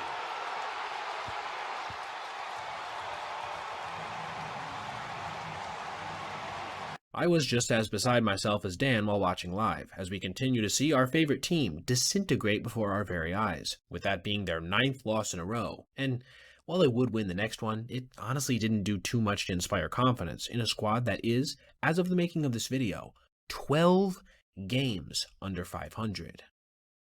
One of my favorite parts of getting to make baseball videos for all of you is highlighting the truly bizarre. Sure, it's fun to talk about records being broken or players doing borderline stupid things, but it really is the peculiarities that fascinate me the most. And we just got to see one of these little eccentricities yesterday in a game between the White Sox and Twins, when a single play contained the same result. Twice. That might not sound like it makes sense, but it will, don't worry. It was in the bottom of the 3rd inning in a 1-1 game with a guy on when Cody Clemens grounded this ball to first baseman Jacob Gonzalez, who grabbed it, spun, and fired a fastball to shortstop Colson Montgomery, who then threw high off Jacob's glove at first. This sent Gonzalez racing to the track before barehanding it and throwing a 2-hop strike back to Colson, who successfully tagged out Clemens. Now, on the surface, this doesn't even seem all that notable, right? And it really isn't until you examine the box score, which looked like this. Yeah, it's more than a little odd, with this single play containing two separate 3-6 putouts, basically meaning, in the scorebook, that the same play happened twice in the span of a single play. This was indeed weird in the extreme, as pointed out by Sarah Langs on Twitter, who noted that the last time this had happened was in 1972, with Hall of Famer Bob Gibson on the mound. That was 54 years ago at this point. Again, this is really the beauty of baseball to me, how a play that looks so simple can contain such multitudes. Unfortunately for the White Sox, this would not be the catalyst for a winning effort, as Tristan Gray in the very next frame would hit his second career grand slam, and while Chicago would answer back with 2 dingers of their own in the top of the 5th, they would give it all back and more in the bottom half, on 2 RBI singles and sacrifice flies. Eventually losing by a final score of 9-6 after the incredibly impressive Miguel Vargas, who's having one of the bigger breakout seasons of 2026, crushed his second homer on the day 2 batters before Montgomery struck out to end it. Even with this L being registered, however, they are still just a game and a half back of leading their division. And now, before we go, I just wanted to briefly mention Miguel Rojas yesterday challenging 3 separate pitches in a single at-bat, getting the first 2 overturned successfully by the most razor-thin of margins, before eventually striking out on a correctly called fastball that would stand. If I'm not mistaken, that's the most challenges we've seen in a single plate appearance from a hitter, and I guess it makes sense it would come from a veteran that the team trusts with issuing them. Well guys, it's about that time where, every couple of months, I'll talk about an exceptionally lazy Juan Soto play. The last one came where he basically walked to first base on a ground ball with a runner at third, costing his team a run directly. And yet, today's sideshow was somehow even worse, turning what should have been an easy, routine single into a Little League homer, with a little help from his rookie center fielder. George Springer was facing Sean Manaea as the leadoff hitter in the bottom of the first, in today's video presented by Morgan & Morgan, who want to fight to help you recover up to $1,000 in damages caused by Google and Meta for addictive social media practices, the details of which you can find at the end of the video. It was on the 6th pitch of his AB that he would flip a breaking ball towards Soto at just 83 miles an hour off the bat, a sinking liner that ended up falling in front of him. But instead of approaching it with the mindset of blocking it in some way, he just played it off to the side, skipping past him on its way to the fence. Even if this looked ugly, it was how he responded after that was even worse in my opinion, just kind of jogging after it at like 50%, forcing A.J. Ewing, New York's rookie and center, to have to travel all the way over from right center field to recover it, which ended up leading to an error when he tried to grab it in a hurry, officially sealing the Little League round tripper. Now, whenever I make a video like this, there's always somebody who says I'm unfairly singling out Juan, but I wanted to dispel that right here by highlighting 2 components of this one I see as downright atypical. First, obviously, was the way he approached it. You've got to know where you're playing, and that the ball is going to jump past you if you don't get front of it in Rogers Center. But this is obviously the lesser of 2 evils. Let me show you the game day 3D replay of exactly how far Ewing had to travel versus Soto to pick up that ball on the track, easily being around 200 feet. How the hell did he possibly beat him there? You just simply can't tell me that's not an immense lack of effort. And I do think it's worth pointing out that New York is currently in the midst of a 2-8 stretch, having dropped to 14 games under the 500 mark with the highest payroll in baseball per some evaluators. This is a guy who's supposed to be setting some kind of example as the highest paid player on the team. And sure, yeah, he's been fantastic in the batter's box and in my opinion deserves an All-Star nomination. But it's moments like this that really reaffirm that he is not what the Mets desperately need right now more than anything, a veteran leader. I don't know if I've seen a more polarizing moment in recent minor league baseball history than with the topic I'm going to be making a video about today. Garrett Cole, allegedly, hitting a minor leaguer intentionally for taking him deep. And I have to say, I can see both sides of the argument. On the surface, it doesn't really make logical sense that Garrett, who's a Cy Young winner, 6-time All-Star, and 4-time Top 20 MVP finisher, would plunk a dude in high A for any reason on purpose, just for the simple optics of it. And he is rehabbing currently, so it's not like it's out of the realm of possibility that he could have just momentarily lost command. But with this being said, I think I actually more so agree with the people who are saying that he meant to do it, and I'm going to present my evidence here for why. First, let me show you the couple plays in question in more detail. One of the top prospects for the White Sox, Caleb Bonnemer, crushed a 1-0 fastball well over the fence in left field in the first inning. An absolute no-doubter that he didn't seem to celebrate in any kind of egregious way, but he still did seem pretty pleased with himself, as you'd expect given who he took deep. This was Garrett's 6th home run allowed in just 18 2/3 rehab innings, so perhaps it was getting to him a little bit. Because after Bonnemer registered a hit in his next at-bat, he came up for his 3rd plate appearance in the 5th, and on the very first pitch of his AB, Cole reared back and put a heater right off his elbow pad. Now that you've seen the videos, let me present my statistical case. For any issues that he's had being hittable in his first 4 starts down on the farm, he has not had the same problems with control, not only walking just a single batter, but also throwing 77% of his pitches for strikes. In fact, you could probably argue that's why he's getting destroyed, because he doesn't really care too much about getting hit in place of just trying to dial in his control, which he does seem to be doing. Yet this does go against the narrative that he just lost one against a dude who had dominated him in previous at-bats. But I don't think this is the most compelling piece of evidence I could provide. Instead, let me present to you 5 separate, random times in the past half-decade he has plunked batters, and I want you to note his reaction to each. Obviously, the individual circumstances vary, and his effusiveness does as well, but there is one thing we can take away from this in my opinion in terms of a trend. He does not like giving batters free bases, courtesy of hitting them with pitches, so there's almost always a negative reaction in some way. It's also worth pointing out that in the entirety of his 12-year Major League career, he has only hit a batter with an 0-0 pitch 12 times, and only 3 of those have come since 2018. Now, I want you to rewatch his reaction after hitting Bonner with an 0-0 fastball. There really was none. He just immediately looked for another ball from his catcher, not even pausing to contemplate a supposed miss. To me, this indicated it was intentional, and perhaps done out of general frustration with what has been in some ways a rough rehab so far. I don't think it's right in any respect, and you can't know for sure, but it still is kind of funny to see 2 of the game's elite pitchers, in Framber Valdez and now Cole, engage in this kind of behavior in such close proximity, though, at least for Garrett, it's not going to have any kind of impact on the Major League club. Pete Crow Armstrong got off to a relatively slow start in 2026, with an OPS through May of just around 700, with 7 homers and 22 walks to 64 strikeouts. Sure, he was playing elite platinum glove defense as he always does, and was running the bases productively as well, but there was a real narrative growing amongst casual fans that last year's first half was pretty much a mirage, and that he would more than likely only be a decent hitter going forward, not anything truly exceptional. But, oh, was this completely incorrect, and his vengeance managed to take the form of a month so productive that we hadn't seen anything like it since the days of Babe Ruth and Lou Gehrig.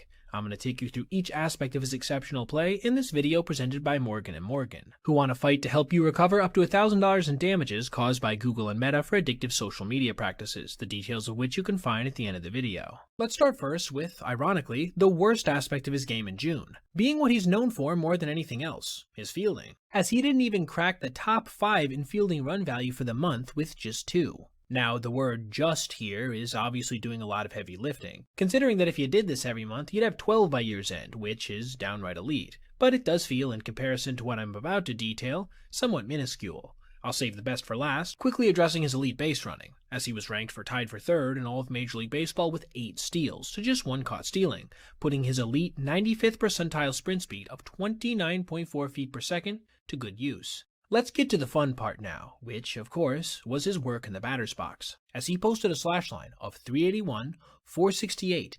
781, contributing to a Major League leading OPS of 1249, more than 100 points higher than the next closest qualifier, being Luis Garcia Jr. Additionally, he was individually first in the league in slugging percentage and on-base percentage, with his batting average being just second to Yandy Diaz and his home run total of 11 trailing just Hunter Goodman's 13. All of this allowed him to become one of just 3 players in MLB history, per Opta Stats, to have a calendar month with a 375 plus batting average, 775 plus slugging percentage, 80 plus total bases, 15 plus walks, 10 plus homers, and 5 plus stolen bases, joining Babe Ruth, who somehow managed to do it 3 times, and Lou Gehrig, the most recent of which occurred in 1930. What a ridiculous run for PCA, one that, if he's able to maintain anything remotely close to it, could result in him finishing top 3 in MVP voting by year's end. When it was announced that Kyle Tucker was getting a 4-year, $240 million contract in January, there were certainly some eyebrows raised. While he had been a great all-star level player for the majority of his career, he'd only finished in the top 5 of MVP voting once. To put it plainly, it was doubtful that any other team was going to offer him within $15 million of this on an average annual basis. And so far, it really couldn't be going much worse for the Dodgers in terms of return on investment, as through 65 games, he has a slash line of 237, 332, 382, with just 5 home runs, 5 steals, and 0.6 BWAR. But it's not just been his lack of production that's been irritating to Dodgers fans, with his attitude being an additional frustration. We just got a couple great examples of this yesterday in a game versus the Pirates, with their announcer literally calling it lollygagging. It was in the bottom of the 8th inning, with LA maintaining an 8-4 lead, that he would get his first of 2 opportunities, going back to the wall on a fly ball off the bat of rookie Tyler Callahan, taking such a bad route that he not only missed it, which honestly wouldn't have been that big a deal considering it was a tough play, but he also allowed it to bounce past him, then just kind of jogged after it, turning what probably should have been, at worst, a double into an easy triple. 2 batters later, after a Jake Mangum double, it was Rafael Flores' turn to hit, and he flipped a first pitch sinker in on the hands at 102 to shallow right, where Kyle kind of started and then stopped and then started again before diving, missing it, and then again just kind of casually jogging to it, prompting this call from Pittsburgh's broadcast booth. Tucker misplays it. Mangum's going to be waved. Tucker lollygags in right field. Ha-ha! The Bucks with another. Here they come again. I want to mention as well that these were not 2 plays I'm just cherry picking to make his defense look bad. He literally has already posted -5 outs above average, which would be tied for the worst mark in his entire career for a full season, with him more often than not being in positive territory in years past. He marketed himself this offseason as being a 5-tool player, which isn't aging very well on a multitude of fronts, with everything that I've detailed before, along with the current state of his power metrics, all taking a deep dive to the worst levels of his career to this point. Even in this very game, he went 1 for 5 with 3 strikeouts and an RBI single that left his bat at just 62 miles an hour. These misplays would help Pittsburgh get right back into it, with them narrowing the Dodgers' lead to 8-6 before the frame concluded, though, mercifully for him, they would indeed manage to hold it here, crystallizing that as the final score. Contrary to popular belief, most MLB umps are actually relatively cordial players. They don't actively want to anger anybody, and are primarily interested, most of all, in performing to the best of their abilities. Unfortunately, this is not all of them though, and we just got a great example of what it looks like when someone's ego gets in the way of proper officiating, when home plate ump Carlos Torres yesterday denied the first 2 attempted challenges of the game for pretty stupid reasons. The first instance would come in the bottom of the first, with 1 out, when Taylor Ward took a 3-1 fastball that apparently missed just a little bit low. Catcher Shea Langoliers didn't agree with the call, however, attempting to challenge it shortly after. But Torres said that he took too long because he didn't instantaneously issue it, with manager Mark Kotze in the dugout getting pretty livid over the whole thing. You can see that Shea holds it for just a second before tapping his helmet. Honestly, I think the only reason you would deny this would be because you don't want players to question your calls or something. And I think a factor here that has to be considered as well, if you're going to agree with Torres that he has to get it off quicker, is that some umpires are known to make very soft ball calls verbally, in comparison to more ardent ones when a strike is called. I suspect this was the case here, as just 2 frames later, Jeff McNeil was in an 0-2 count when he took a 2-seamer that Samuel Basallo believed had clipped the top of the strike zone, with him angling as if he was going to throw it around the diamond before, nearly immediately after, issuing his challenge, which, again, Carlos said was too late. Tell me that's not the body language of somebody who believed they were going to hear a strike call, and then, in absence of hearing anything at all, challenged, which then, of course, was not granted. This got the Orioles infield coach Miguel Cairo kicked out of the game, having some choice words as he departed. Again, I totally understand if a catcher had actually thrown the ball around the infield, or perhaps tossed it back to his pitcher, or something of that nature, but in both of these circumstances, it looked as if the backstops in question didn't immediately hear a call in general, which delayed their challenge, but then they attempted to do so as quick as they possibly could. And I think it's also worth mentioning that this is not the modus operandi in terms of how this rule is applied. Again, most umps are pretty decently natured people, and would prefer that the call is correct versus just protecting their ego. This, however, did not seem to be the case for Carlos on the day. Both teams adjusted pretty quickly, because the strike zone overall was pretty abhorrent, leading to 6 ABS challenges following this, where 4 of them were overturned, in a performance that saw Torres miss 18 separate calls per umpire scorecards, posting a relative accuracy of -4.4%, one of the worst of the year so far. And this would prove huge for Baltimore, who apparently gained as much as a run and a half as a result of this, impactful in a game that they would end up winning by a final score of 2-1. The only thing I will say is that it's one thing to be a bit of a tyrant, but it's even worse if the tyrant isn't even good at the thing they're trying to lord over everybody else, and I would be thoroughly embarrassed by this whole thing if I were Torres. Every once in a while, a player will come along in Major League Baseball that will challenge what you believed was even possible in the sport. The most recent example of this, obviously, is Shohei Ohtani with his two-way exploits, which had simply never occurred before. And it's in my opinion that we're getting to a point now with Brewers righty Jacob Misiorowski that we can designate what he's able to do on the mound as being in the same category, wholly new and unique. And we perhaps saw the pinnacle of this yesterday, when he made a start that not only broke records, but pushed the boundaries of how dominant a starter can possibly be in a single game, and more broadly, extended stretch of pitching.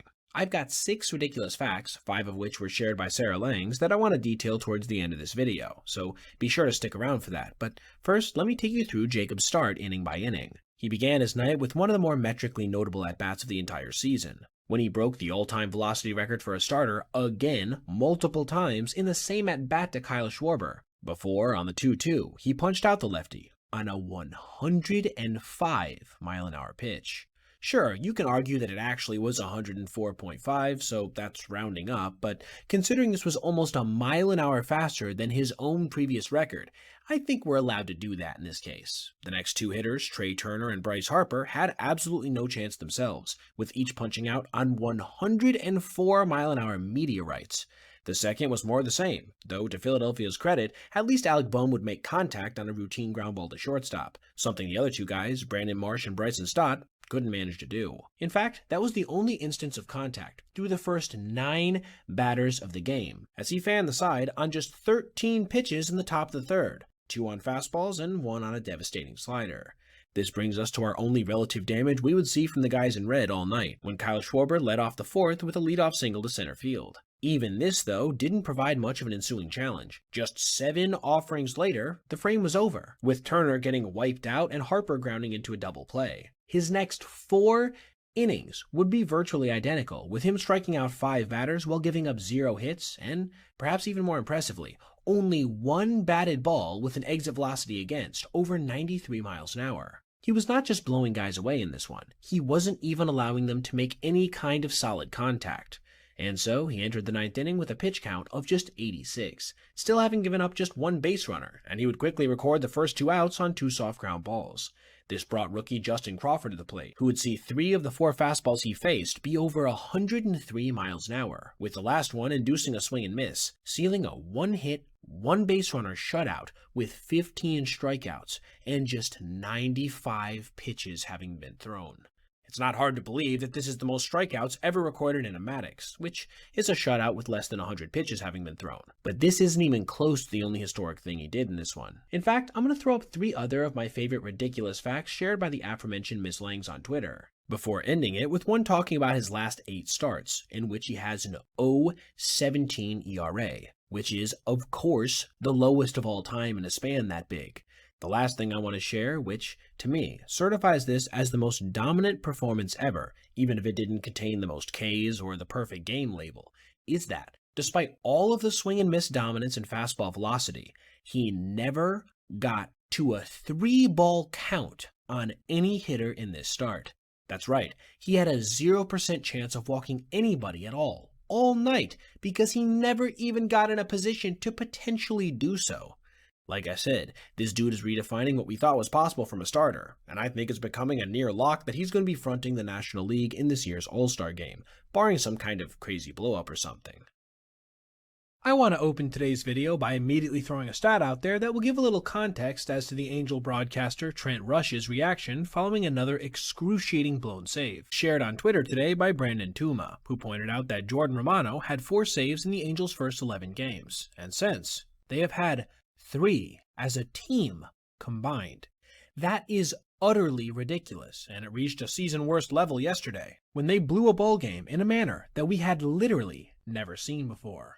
The Sacramento Oakland A's of Las Vegas got out to a quick 4-0 lead in this video presented by Morgan & Morgan, who want to fight to help you recover up to $1,000 in damages caused by Google and Meta for addictive social media practices, the details of which you can find at the end of the video. This decent cushion, however, would be completely erased in a 4th inning that saw Anaheim score 7 runs, with the biggest blows coming on homers from Denzer Guzman, Jose Siri, and Zach Neto, giving them a 7-4 lead. They weren't even close to being done here, though, getting 3 more in the 5th on another home run, this one from Logan O'Hoppe, and another in the 6th on a solo shot from Nolan Shanwell. It was at this point, with just 12 outs to get and a 7-run cushion, that most teams would feel pretty secure about their chances to win.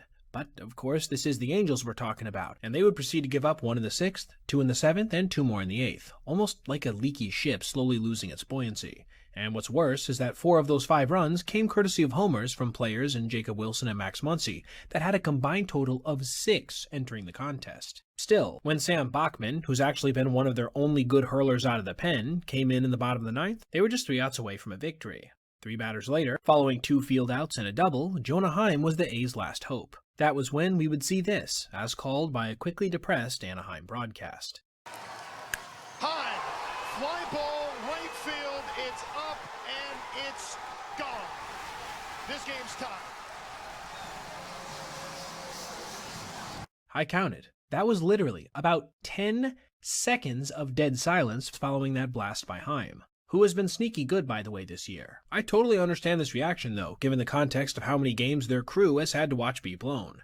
And it was only going to get worse from here. They wouldn't manage to score in the top half of the 10th after Muncy made an excellent play to nab Christian Moore at home ahead of a Wade Meckler strikeout. Then the A's officially closed the book on this one when Nick Kurtz drew a game-winning walk versus lefty Sammy Natera, who was pitching in just his 4th MLB game. This made the California Los Angeles Angels of Anaheim the first team ever to hit 5+ homers, have a 7+ run inning, and a 7+ run lead, and yet still lose the game in the end. Just a brutal outcome in what has been a brutal season in Orange County. I made a video a little while back about Jazz Chisholm Jr. having a challenge that was so embarrassing that he not only looked completely shocked after seeing it on the Jumbotron, he also fined himself $1,000 after the game. I think you could make a solid case that this was the most embarrassing ABS challenge we had seen on the season so far, at least until yesterday, when Lourdes Gurriel Jr. had one that was, in my opinion, significantly worse than this, not just because of the location of the pitch he questioned, but also because he wasn't even looking at the ball as it crossed home. Facing Clay Holmes in the bottom of the 2nd with 2 guys on and 1 out, the veteran righty took a first pitch fastball inside, nearly getting clipped. On the 1-0, catcher Francisco Alvarez challenged a sinker, managing to get it overturned. Gurriel then pulled a fastball and breaking ball down the left field line, each being fouled by a small margin. It was then on another 1-2, Holmes threw a dastardly sweeper, missing with it a bit high, though with so much movement, it fooled Gurriel into diving out of the way, despite it landing very solidly in the strike zone. This kind of reaction on a pitch that was basically only a bit north of being center cut already would have been embarrassing. But then, to make matters worse, Lourdes challenged the call, forcing everyone to have to see its precise location in all its glory. But again, like I mentioned in the intro, the funniest part about this, in my opinion, is the fact that if you examine the replay, you can see, because of his bailout on the offering, he never even saw its location as it made its way across the plate. Yet still, probably out of frustration, just decided to waste a challenge anyway. That, to me, solidifies it as easily the most embarrassing ABS moment we've seen from a player in 2026 so far. And frankly, I don't think it's even all that close. The Diamondbacks would end up getting the last laugh in this one, though, holding the Mets to just a single run while pushing across 2 in the 3rd inning on a bases-loaded single from breakout star Ildemaro Vargas, eventually coming out on top by a final score of 2-1 when Paul Sewald punched out Carson Bench, helping Arizona to climb back closer to the 500 mark while dropping the Mets, once again, back to 9 games under 500. A couple days back, the Mets played what was easily their sloppiest game of the season so far. At least in the field, making 2 errors and a couple other plays that probably could have been considered errors, but weren't. And yet, I'm not going to be talking about any of those in this video. Instead, I wanted to break down their single most consequential muff, an inside-the-park grand slam that came about because their center fielder literally just stopped playing the ball mid-play entirely. Entering the bottom of the 2nd, New York had a 5-0 lead, courtesy of 2 home runs from Bo Bichette and a productive out from Marcus Semien. And with their emerging ace Nolan McLean on the hill, it seemed like this game was largely in their hands. But because nothing can go right for the Mets in 2026, they would see, with 2 outs, 3 straight batters reach, on 2 hits sandwiched around a hit by pitch. This brought James Wood to the plate, and on the very first offering of his AB, he launched a sweeper 379 feet to left field, which sent Nick Morabito, who was making his major league debut, back to the wall before leaping and seeing the ball go off the heel of his mitt, deflecting away. At this point, it was pretty much inevitable that all 3 runs were going to score and Wood would end up on 3rd. But no. This would not be the extent of the damage, because Tyrone Taylor, a guy in center field who's largely out there because of his defense, just stopped playing, instead checking on the rookie without even paying attention to what was going on behind him, which, ironically, ended up forcing Morabito to have to go grab the ball himself, while simultaneously handing an inside-the-park grand slam to Wood. And it would indeed be considered a legitimate hit of this type after the official scorer designated it as so, making it, ironically, the first grand slam in the career of the rising power hitter. Originally, I didn't really want to make a video on this play, as I've been dunking on the Mets all season, and frankly, my favorite team, the Tigers, aren't doing any better. But after watching the replay multiple times, I figured I had to talk about it, because I don't know if I've ever seen another player be so intent on checking for a potential injury mid-play that they literally caused an inside the Parker. And like I said in the intro, this would not be the only fielding muff in this one. Luis Torrens would have a passed ball that would score a run in the bottom of the third, then Marcus Semien and Torrens once again would make back-to-back errors in the fourth that led to an additional 2 unearned runs, putting New York, at the time, in a 9-5 hole that they would not manage to dig their way out of, with the final score eventually coming in at 9-6.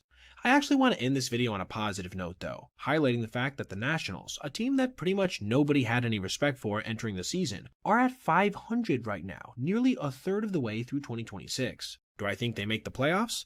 Probably not, but man, it's good to see an organization that has struggled in the last half-decade, seemingly beginning to turn things around a bit. Perhaps the most notable piece of yesterday's game between the Pirates and Blue Jays was the fact that, despite the starter matchup being one of the funniest all-time in terms of stuff disparity, the Blue Jays ended up beating Paul Skeens up a bit, while the guy everybody was teasing, Patrick Corbin, threw 6 innings of 1-run ball with 7 strikeouts, leading eventually to a Toronto victory. But that's not really what I want to talk about in this video specifically, instead being how an umpire momentarily messed up an ABS challenge by not even noticing a player issued one, and then, when a coach complained, ejected him on the spot, and then ejected somebody else after the very next offering. Things had already gotten intense for Pittsburgh in the bottom of the 6th, when Toronto managed to push across 3 runs on Pittsburgh's ace, courtesy of run-scoring hits for Jesus Sanchez and Ernie Clement, and then, after Skeens departed with runners on first and third and nobody out, reliever Johan Ramirez got a key double play that still drove in another, making the score, at the time, 4-1.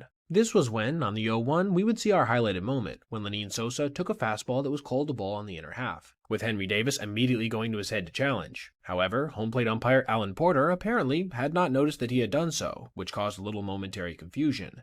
And it was in the process of getting this worked out that Porter went towards the Pirates' dugout and ejected their pitching coach Bill Murphy, who was giving him a hard time for having missed it. Little side note, but there's a funny moment here where I think Don Kelly thought that he had been ejected before settling down and realizing it wasn't him. Getting back into it, I hope that whatever Bill said was worth it, because it certainly looked a bit soft to kick somebody out after you yourself, albeit momentarily, messed something up. The thing that I did find commendable is the fact that he did not take it out on the player, eventually letting Davis go through with the challenge, which, funny enough, ended up being successful. This was not the end of the saga, however, as on the very next offering, Sosa would check his swing, and after first base umpire Willie Traynor said that he didn't go, Don Kelly started ardently saying something towards him. That was when Porter inserted himself in there, engaging in a verbal sparring match before throwing out the Pirates skipper. I will say it is generally pretty rare to see an ump who isn't being talked to go out of his way to get a manager's attention, but I can't really conclusively say he was in the wrong for doing so because I don't know exactly what Kelly said. This activated something in Donnie, who came out and proceeded to get about as heated as you'll see in the modern game, eventually having to be led off by somebody on the Pittsburgh staff. All of this was part of an overall tough night for Pittsburgh, who, like I said in the intro, lost this game by a final score of 5-2, dropping back to 500 for the first time in a long time. For Toronto, they improved to 25-27, which, somehow, courtesy of a weak American League, currently has them in a playoff spot. Despite what has been an objectively horrible start to the 2026 season that I've detailed in multiple videos recently, the Red Sox had not yet crossed a threshold for one specific type of loss, the blown lead late, as they had been a perfect 27-0 when leading after 7 innings. At least that was until yesterday, when they not only coughed up a lead in the 9th to the pesky Rockies, but also did so on one of the rarest type of walk-off hits possible. A triple, and with the bases loaded no less, a type of embarrassment we hadn't seen in 2 decades. Boston was leading 2-0 going into the bottom of the 8th inning on RBI hits from Wilson Contreras and Caleb Durbin in today's video presented by Morgan & Morgan, who want to fight to help you recover up to $1,000 in damages caused by Google and Meta for addictive social media practices, the details of which you can find at the end of the video. Now, the reason I'm starting in the 8th instead of the 9th is that, with 1 out, we would see Colorado have one of the worst stretches of base running possible, registering 4 straight singles that not only didn't lead to a run, but saw the inning outright end when Edouard Julien was thrown out at home and Willie Castro got caught trying to go to third when the runner there wasn't heading to the plate. You'd have thought that this would have given the Red Sox some level of momentum, but you'd have been wrong, as Aroldis Chapman, who's been absolutely nails this year, came in and immediately surrendered hits to his first 3 batters faced. 2 on singles to left field, and 1 on a bunt that Andrew Monasterio failed to cover for. That made it, at that point, 7 straight batters that had reached on singles. This brought veteran Jake McCarthy to the plate, who's having a really nice year under the radar. It was then on the 0-1 that the lefty would smack an opposite field line drive, sending Jarren Duran racing after it. The tennis racket-wielding outfielder would not be able to corral it, however, seeing it go past him towards the wall, which, when paired with his struggles in picking it up, sealed the eventual fate of this one, with Jake making his way into third base with a bases-clearing walk-off triple, the first hit of this type that we had seen since Grady Sizemore in 2006, 20 years ago, and one of only 6 registered in the entire expansion era. Those back-to-back plays that ended this game are, in my opinion, the perfect encapsulation of what the Red Sox have been this year. Sloppy, disorganized, and, most importantly, unsuccessful. This shocking loss dropped them to 14 games under 500, which, believe it or not, is only marginally better than the Rockies have played themselves, despite the massively different expectations each had entering the season. I don't think I have to go very deeply into how much the New York Mets have been struggling so far in 2026. It's been a national story, and I've made a number of videos on it. Amongst the relative dumpster fire that has been their 18-26 start, though, one pitcher has remained consistent and productive in pretty much every one of his appearances, being Clay Holmes, who entered yesterday's game against the Yankees with a 1.86 ERA through his first 48 innings of the year. But unfortunately, because nothing can ever go right for the Mets, he won't be pitching for a long time, and it's because he was hit during that appearance against the Yankees by an absolute rifle shot off the bat of one of the hardest hitting rookies you'll ever see. It was the top of the 4th inning in a then 3-0 ball game, with Spencer Jones facing a 2-2 count after taking the first 4 pitches of his at-bat, including a disgusting sweeper on the 2-1. It was then on the 5th pitch he got a 94-mile-per-hour sinker below the zone, and absolutely crushed it off the leg of Holmes, eventually beating out the play to first for an infield single. Now, at first, Clay seemed to be relatively okay, even managing to jog over to cover the bag, but it was clear this had shaken him up a bit afterwards, as he looked up to the heavens as he approached the mound, then crouched as he talked to the trainer. That line drive, by the way, had been hit at 111.1 miles per hour, which has got to be one of the hardest that's ever made contact with a pitcher. Eventually, he would manage to throw a warm-up pitch and even remain in the contest, though almost immediately you could tell something was up when he walked Anthony Volpe on 4 relatively uncompetitive pitches. The gritty righty, though, would lock down enough to punch out the next 2 hitters, then, after giving up an infield single, retire Aaron Judge on a fly ball to right. He would even manage to come out for 2 batters in the 5th, striking out Cody Bellinger and then walking Jazz Chisholm before getting replaced by Austin Warren. The guys in pinstripes would eventually go on to win this one by a final score of 5-2, but this would surely be secondary in the minds of Mets fans to what else would end up being revealed by manager Carlos Mendoza following, when he shared that Jones's liner had fractured Clay's fibula, essentially having broke his leg in one fell swoop. He also added that he believed he'd be out for a long time. Something I want to mention as well was Jones's reaction to hearing about the news after he was informed of it by the media. I don't know if you heard, but Holmes fractured his fibula on the comebacker from you. Just how tough is that to I didn't know have that. be the... Yeah, it's the first I've heard of that. I'm sorry. Yeah, he's a friend of mine. We work out in Nashville together, so it's tough to hear. What a horrible coincidence to register something like this against somebody you actively spend time with in the offseason. I just want to wish Clay the absolute best in his recovery from this tough luck injury, and I hope he can return as soon as possible.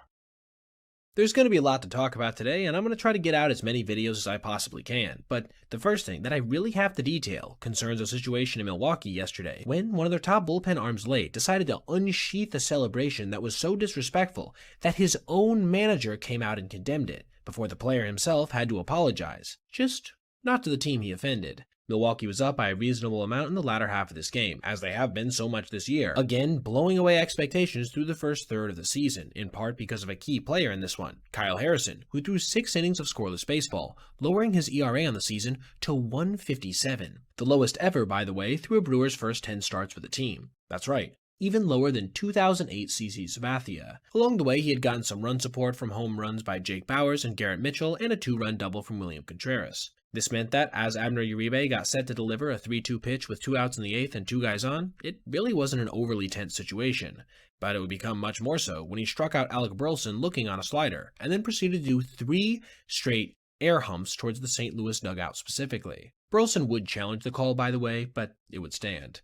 It's not out of the realm of reasonable celebrations, in my opinion, to go a bit crazy after getting a key out, but to direct it at an opposing team in a contest that wasn't even that close was way over the top. And it certainly was seen as this in Milwaukee's clubhouse, with manager Pat Murphy coming out and saying this. Yeah, that's unacceptable. Yeah, it's just unacceptable. I don't know what got over him. I mean, he's been an emotional guy, but that kind of thing, that's just not how we do things, and I was embarrassed by it. He's been so great for us in so many ways, but that's unacceptable. So whatever's going on, you can't tolerate that for his teammates and for everything else. It's just not.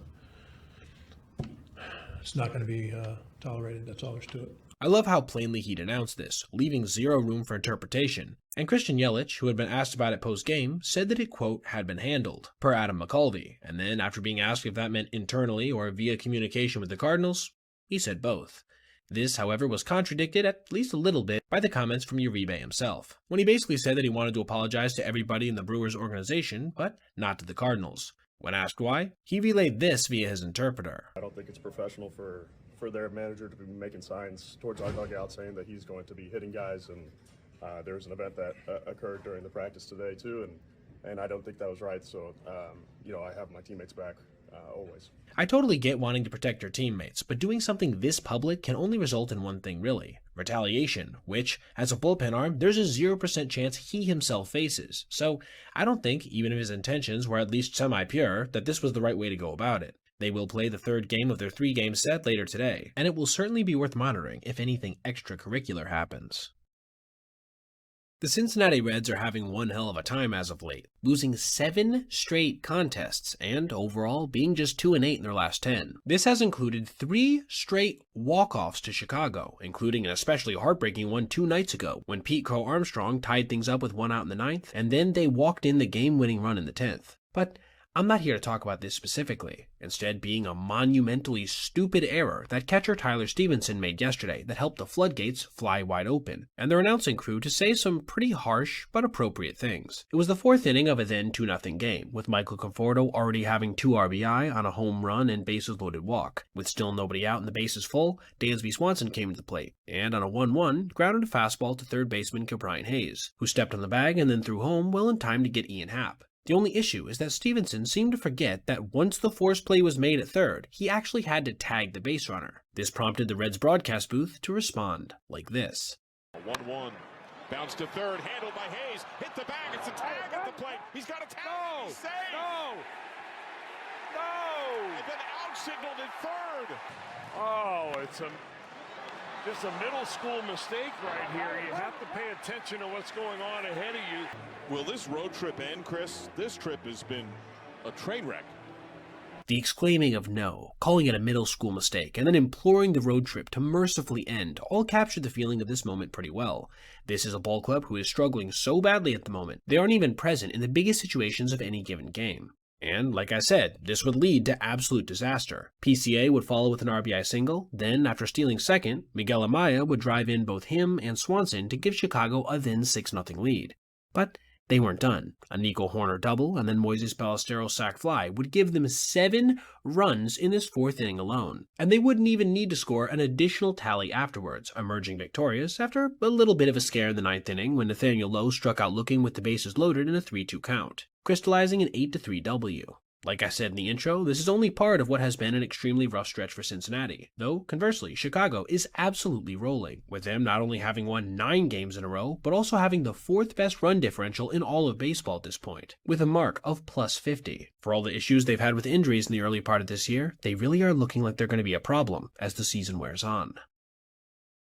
If you just looked at the raw numbers of Shohei Ohtani's performance yesterday versus the Rockies, you would think it was a typically dominant outing on the mound, along with what feels like his millionth home run leading off a game. Pretty much everyone in the history of baseball would have been happy with a night like this. And yet, that was not the case for Ohtani, who arguably had the angriest game we've ever seen out of him, throwing 3 separate explanatives out there while displaying some pretty animated body language. I'll detail his overall performance more in this video presented by SeatGeek, but first, let's go through each of the times he got really frustrated, which were compiled nicely by JS9innings on Twitter, one of my favorite accounts for following such things, beginning with him effusively throwing out an F-bomb after the conclusion of an inning, then doing the same, this time audibly, when he yanked a fastball low and away. On arm side, Hot Mike. We then pan to a Japanese broadcast of the game where he was seen changing it up a bit. Next, we saw him have one of the more obvious displays of emotion we've ever seen from him, when he hit Hunter Goodman with a pitch. Then, perhaps most bizarre of all, when he ended an at-bat with a perfectly placed sharp slider, and then slammed his mitt before kicking the mound in anger. For a guy who is usually super even-keeled on the mound, this was very interesting to see, but I think the context of how the game went will perhaps shed a bit more light on the reasons why. You see, while he gave up 0 hits through 6 innings with 7 strikeouts, he also was uncharacteristically wild, walking 4 batters and hitting the aforementioned Goodman, which even led to, in the 4th inning, a run coming across. When TJ Rumfield walked, Hunter was plunked, and then there were back-to-back groundouts, with Alex Freeland making an excellent play on his attempt to take away what probably should have been a hit, when he dove into first base to rob Willie Castro. This is a good spot to shout out Alex Call as well for his excellent diving grab in the second, which Shohei certainly appreciated. This lack of command was certainly uncharacteristic for somebody who's walked just 2.8 batters per 9 this year, and yet, because of his overall dominance, he still managed to lower his ERA to 0.82,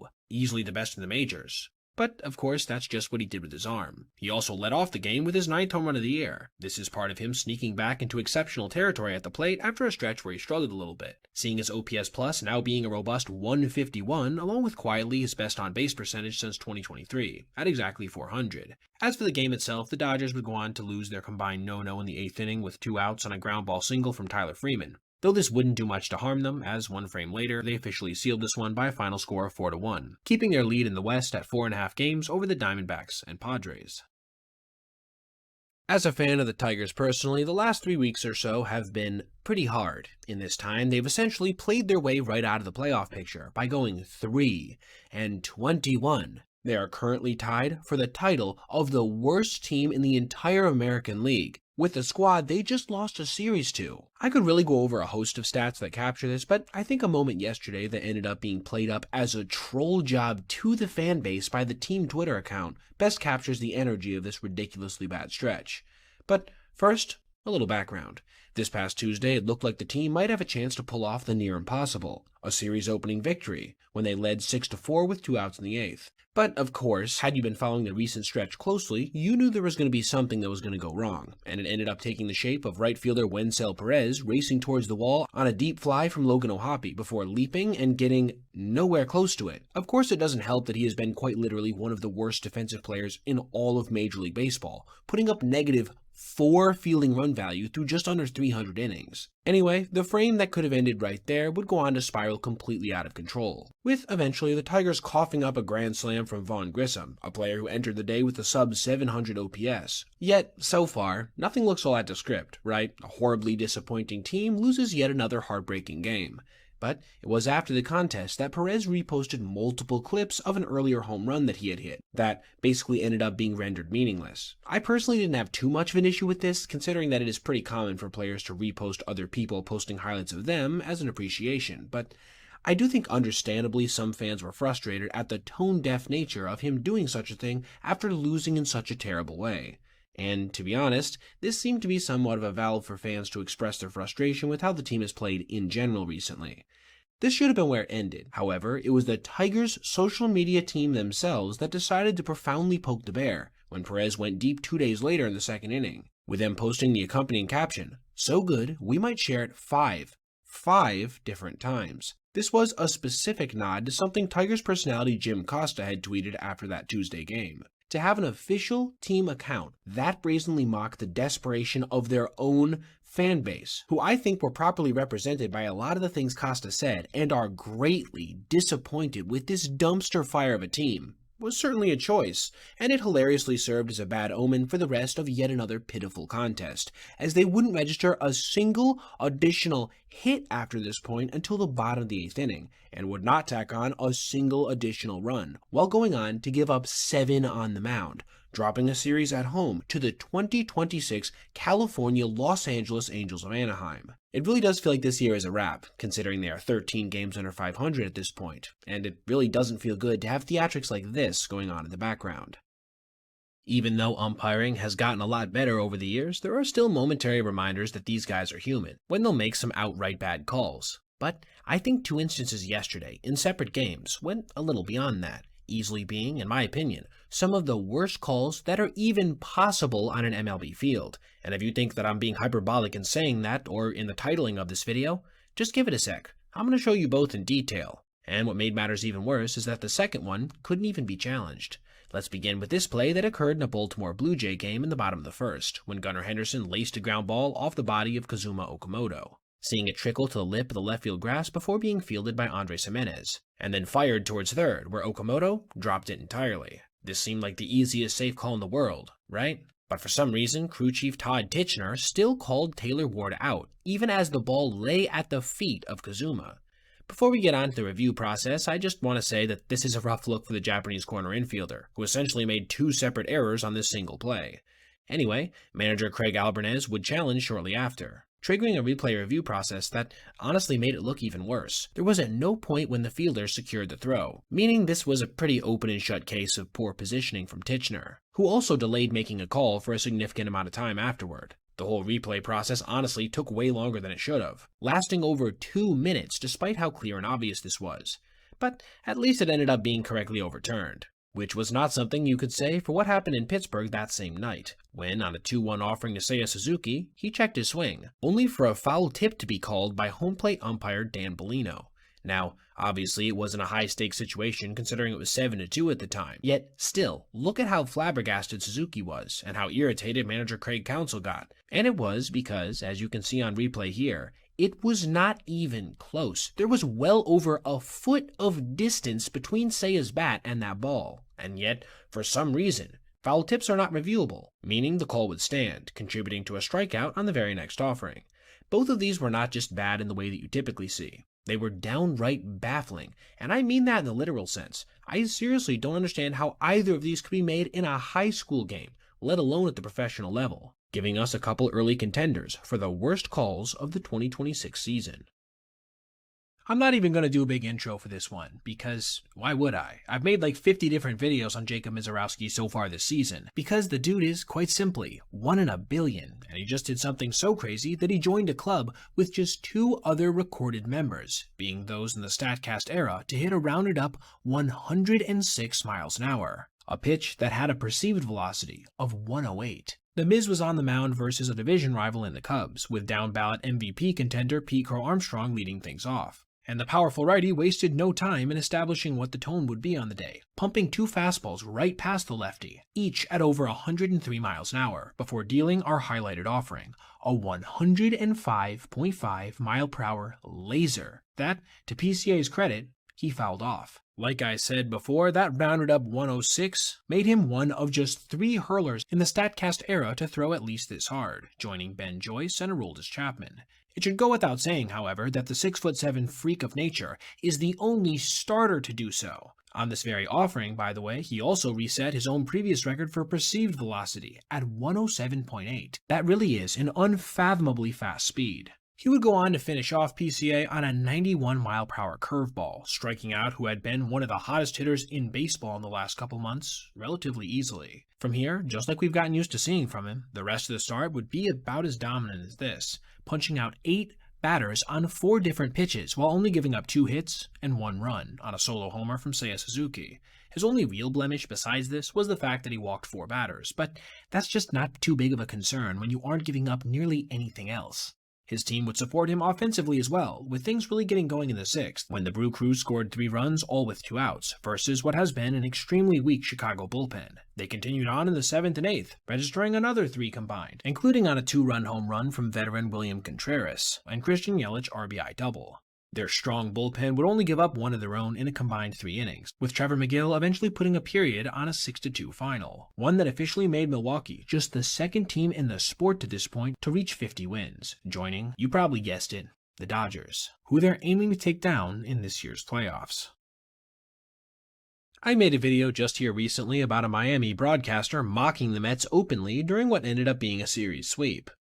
And through 2 games in this series so far, the Mets have elected to bring a butter knife to a Miami gunfight. And they haven't exactly fared all that well, as you can imagine. That obviously had to hurt New York fans everywhere, but what probably was even more frustrating was what was said on the broadcast yesterday, during yet another L for the guys in blue and orange, when their own broadcast basically said the quiet part out loud, that no one in the coaching staff is getting through to the players, and that they seem a bit afraid to put their foot down. Through the first 5 innings of this one, it was a pretty typical 2026 Met performance, with them recording just 1 hit at the plate while striking out 8 times, and giving up 5 runs on the mound courtesy of a barrage of hits off of David Peterson, who's had a rough year overall. Our highlighted moment, however, would come in the 6th, when, with nobody out and a guy on first, Tyler Stevenson laced a ball down the left field line, with it pretty easily turning into an RBI double when it was misplayed by MJ Melendez. Then, in the process of Bo Bichette throwing to the plate, the relay sailed wide, which was not backed up by Peterson, leading to Stevenson moving up to third without a play. It might seem like a small thing in comparison to the double or the bad throw from Bo, but I think the broadcast did a good job of breaking down why this type of miscue is so representative of New York's struggles. So when you're going through these kinds of moments as a team, guys, you just have to make sure that you have attention to detail. Now, for a pitcher, starting pitcher, you have to back up the plate 100% of the time. It was right around here when Ron Darling gave his 2 cents on their failures with coaching. That really tells me that coaches really don't have as much influence as the players as they think they have, because someone should rip someone at some point, but they don't, because they don't want to upset anyone. You don't think that'll be addressed after the game? All? It might be, but not addressed the way it should be addressed. Not because if it was addressed, Gary, it wouldn't happen. It happens every game. We just don't point it out. This is something I've always appreciated about their booth. They rarely pull punches, and that's really gratifying for a fan base that is being forced to watch bad baseball every night. At least they know they're not crazy to be as pessimistic as they are. This moment would really end up being the last notable play in this one, as while Juan Soto would hit his 11th home run of the year in the bottom of the 6th, Carson Benj would make a diving catch in the 8th, and Sal Stewart shortly after would register his 2nd RBI, none of it felt all that impactful because of how punchless New York is right now, with the final score eventually coming in at 7-2. This dropped their record to 22-33, 11 games below 500, which is just an outright disaster considering how much money had been spent on the roster. Though, I have to say, when you're trotting out a lineup that looks like this on a daily basis, you can't really be all that surprised when it doesn't work. When one of a manager's players gets hit by a pitch intentionally, you will generally see them be a bit defensive if anything, defending their guys till the bitter end. And while sometimes I think it's refreshing to see a manager be honest when their guy is obviously in the wrong, this is comparatively very rare. But you know what's even more so? In fact, being so vanishingly rare that I've actually never seen it before, is a manager coming out and basically defending the opposing team after his own superstar got plunked by a pitch in such an obvious way that it got the guy who was on the hill ejected with 2 outs in the bottom of the 9th. And yet, that's exactly what happened yesterday in a game between the Orioles and Padres.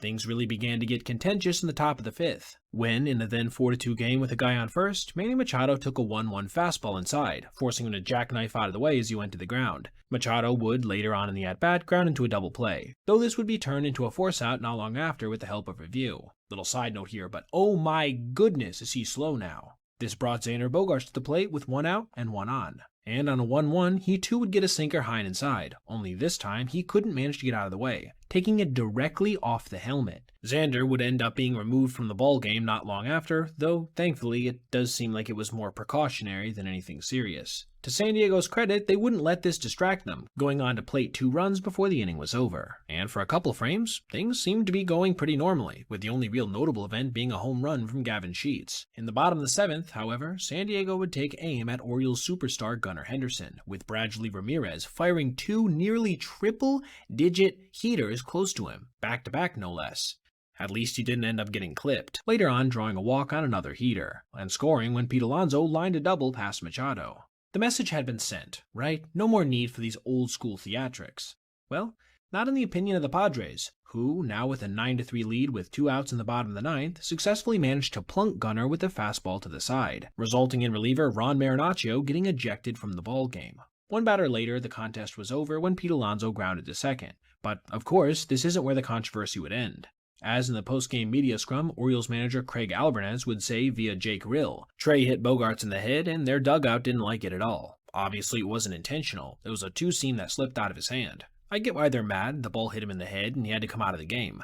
I'm not saying the ball to Gunnar was on purpose, but it was done the right way. And that's why there was no gripes from us, and Gunnar was fine with it and just took first base. I have never seen a manager before basically defend an opposing team when being asked about one of his own players getting hit intentionally. And what made matters even worse was that this was not the sentiment that Gunnar shared, with him saying via Jacob Calvin Meyer, they had their 2 opportunities in my previous at-bat and missed. So I thought that should have been the end of it, but I guess they were trying to get payback, so I guess we're even now. That's a tone of annoyance, not acceptance or approval, and is a bit more par for the course in a situation like this. I'm not sure why Craig would come out and say that the way San Diego hit their franchise cornerstone was in any way right, but I guess this is the same guy that's been courting drama surrounding another one of their instrumental young pieces, Samuel Basallo, for the last month or so. For an Orioles team that, right now, is drastically underperforming, I can guarantee you this is not the kind of news that anybody in their fan base, dugout, or front office wants to see. One of the bigger roster construction issues the Dodgers were facing heading into 2026 was what to do with Teoscar Hernandez, as even though they had signed him to an extension in recent years, he had posted just a .738 OPS in 2025, with some of the worst fielding of any player in the big leagues. And it wasn't like this was an aberration. Since outs above average began being tracked back in 2016, he ranks as tied for the 4th worst outfielder in terms of outs above average. So, if his bat wasn't going to keep him in the lineup, what else would? Oddly enough, though, through the early days of 2026, even though his hitting hasn't really rebounded yet with an OPS that's about what it was last year, his fielding has seen significant improvement, being exactly average through about a quarter of the season. However, he is still prone to bouts of mental laziness out there, and that's exactly what we saw yesterday when his quick assumptions and lack of hustle led directly to an inside-the-park home run. Jung-Hoo Lee came to the plate in a then 2-0 game in the 5th with a runner on first and 2 outs, as Will Smith had homered to lead off the bottom of the 1st, then Hae-Sung Kim had knocked in another on an RBI single in the 2nd. Lee quickly got down 0-2 on back-to-back awkward-looking swings, before resetting the battle mode with 2 strikes, slicing a 95-mile-per-hour fastball down the line and left, with Teoscar cutting over to try to grab it before it got to the wall, and then just pulling up, letting it get past him all the way to the track as he scrambled after it. This allowed Jung-Hoo, who has decent speed, to race around the bags, eventually beating a high relay throw from Miguel Rojas to register an inside-the-park home run. So, what exactly happened here? Well, as you can see in this replay, Hernandez's body language seemed to indicate that he assumed the ball was going to bounce out of play from the angle he was reading it, and so he just stopped pursuing it. It should go without saying, but as a major league outfielder, you can never take a play like that for granted. And I have to say, it's not even like it hit off the top of the fence. That thing was middle down. I really have no idea why he trusted his own assumption that much. And this is not the first time he's done something like this. Last year, in a playoff game no less, he allowed a JT Realmuto rifle shot to the right center field gap to get by him on its way to the wall, as he just kinda jogged after it, turning what probably should have been a double into a triple for the catcher. Even if he is seeing tangible improvement with the glove this season, plays like these are not going to do much to help with the rehabilitation of his public image as a terrible offender. Also, props to Lee, by the way, for never breaking stride. He was racing out of the box from the get-go, and that's what allowed him to turn this into 4 bases instead of what probably would have been 3 for most players. The Dodgers would end up having the last laugh in this one, emerging victorious 5-2 after pushing across 3 runs in the bottom of the 6th. This victory pushed them, at least for the time being, back into first place in the West over the Padres.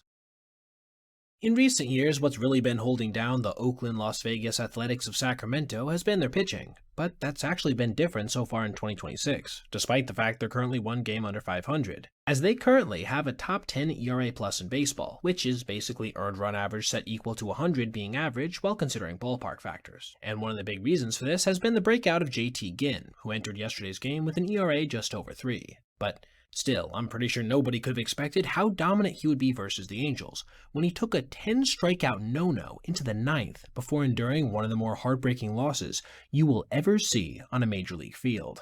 But before we get there, in today's video brought to you by SeatGeek, I want to take you through his performance overall. He began his night with a strikeout of Zach Neto on a fastball. Keep the Angels' leadoff hitter in mind for later, by the way. This was part of a 6-up, 6-down start that featured an additional K of Jorge Soler in the 2nd. The 3rd saw his first multi-strikeout frame, with him punching out Josh Lowe and Logan O'Hoppe, and then in the 4th he would get some help in retiring Mike Trout, with third baseman Zach Geloff making an excellent play coming in on what very easily could have been an infield single. He would then punch out Nolan Shamwell shortly after. The first base runner of the night for Anaheim would come in the 5th on a walk, though there were a couple more strikeouts mixed in there as well, so it really didn't seem like there was any kind of threat. It's important to note as well that, at this point, the A's hadn't managed to do anything against Angel starter Walbert Urania as well. Another potential history-saving play took place in the bottom of the 6th when Adam Frazier lined a ball to short, which was picked successfully by Darell Hernandez, but then thrown a bit wide to first, forcing Nick Kurtz to have to make an excellent stretch to grab it, which he did successfully. A Neto hit by pitch would be wiped out shortly after on another ground ball off the bat of Trout. Ginn's best frame of the entire night would come in the 7th, when he struck out the side in order, setting down Shanwell, Soler, and Moncada easily.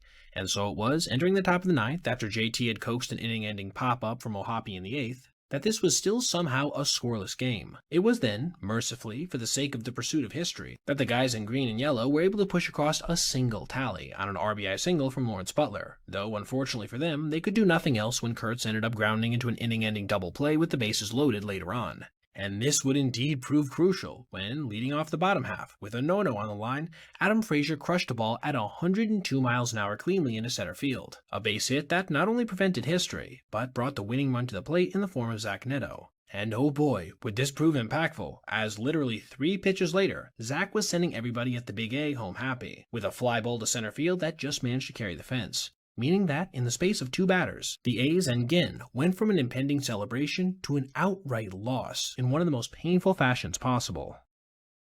The Giants are pretty clearly off to a poor start, and I've made a number of videos where I've detailed different pieces of it, so I'm not going to go too deep into addressing it generally. However, I do want to address one specific piece of it, because the other day, Paul Hembo on Twitter made a post that shocked me that concerned them, and I decided I had to detail it in a dedicated capacity, because it has to be one of the crazier team-related stats I've seen this year, which is the fact that, on a league-adjusted basis, San Francisco has the most walk-averse lineup in 147 years. To explain the methodology to how Paul arrived at this a little further, basically he looked at their 5.7% walk rate and compared it to the league average of 9.4, which, when the latter number was set equal to 100 being average, in the same vein as an OPS plus, produced a 63 bases on balls plus, which is the number that's the lowest it's been in 147 years. I think the warmonger on Twitter had a nice take on this as well, where he basically pointed out that, at that time, it was 9 balls to earn a walk, and pitchers were throwing underhand from 45 feet away, a far cry from the game today. This actually sent me on a bit of a dive into their numbers, and what I found was every bit as shocking as you might expect. So, first off, obviously, they have the lowest total walks of any team, but that would be vastly underselling it. The teams tied for the next closest are over 40 ahead of the Giants. This is a huge part of the reason why, despite ranking in the upper half of baseball in batting average, they have the lowest on-base percentage by 3 points, and the lowest runs per game by nearly a third of a run. Amongst their entire team of guys who've managed to play at least 30 games, only one has more than 13 free passes. These numbers all sound ridiculous, right? And yet, what I think makes it even more mind-boggling is the fact that, last year, they had the 6th most walks of any team, and as such, despite a relatively weak in terms of power offense, a decent on-base percentage, and only slightly below average run scoring. This is a complete shift in terms of offensive approach in a profoundly negative direction, and you can see this in a microcosm with who are supposed to be their top 3 hitters. The craziest transformation goes to Rafael Devers, who has seen his walk rate fall almost 10 percentage points from one of the best in baseball last year at 15.4 to one of the worst amongst regulars at 6.3. And Willy Adames hasn't been much better, going from 11.7 to 4.4. And then Matt Chapman, who's overall been the worst offensive performer of the bunch, has dropped from 13.3 to 8.7.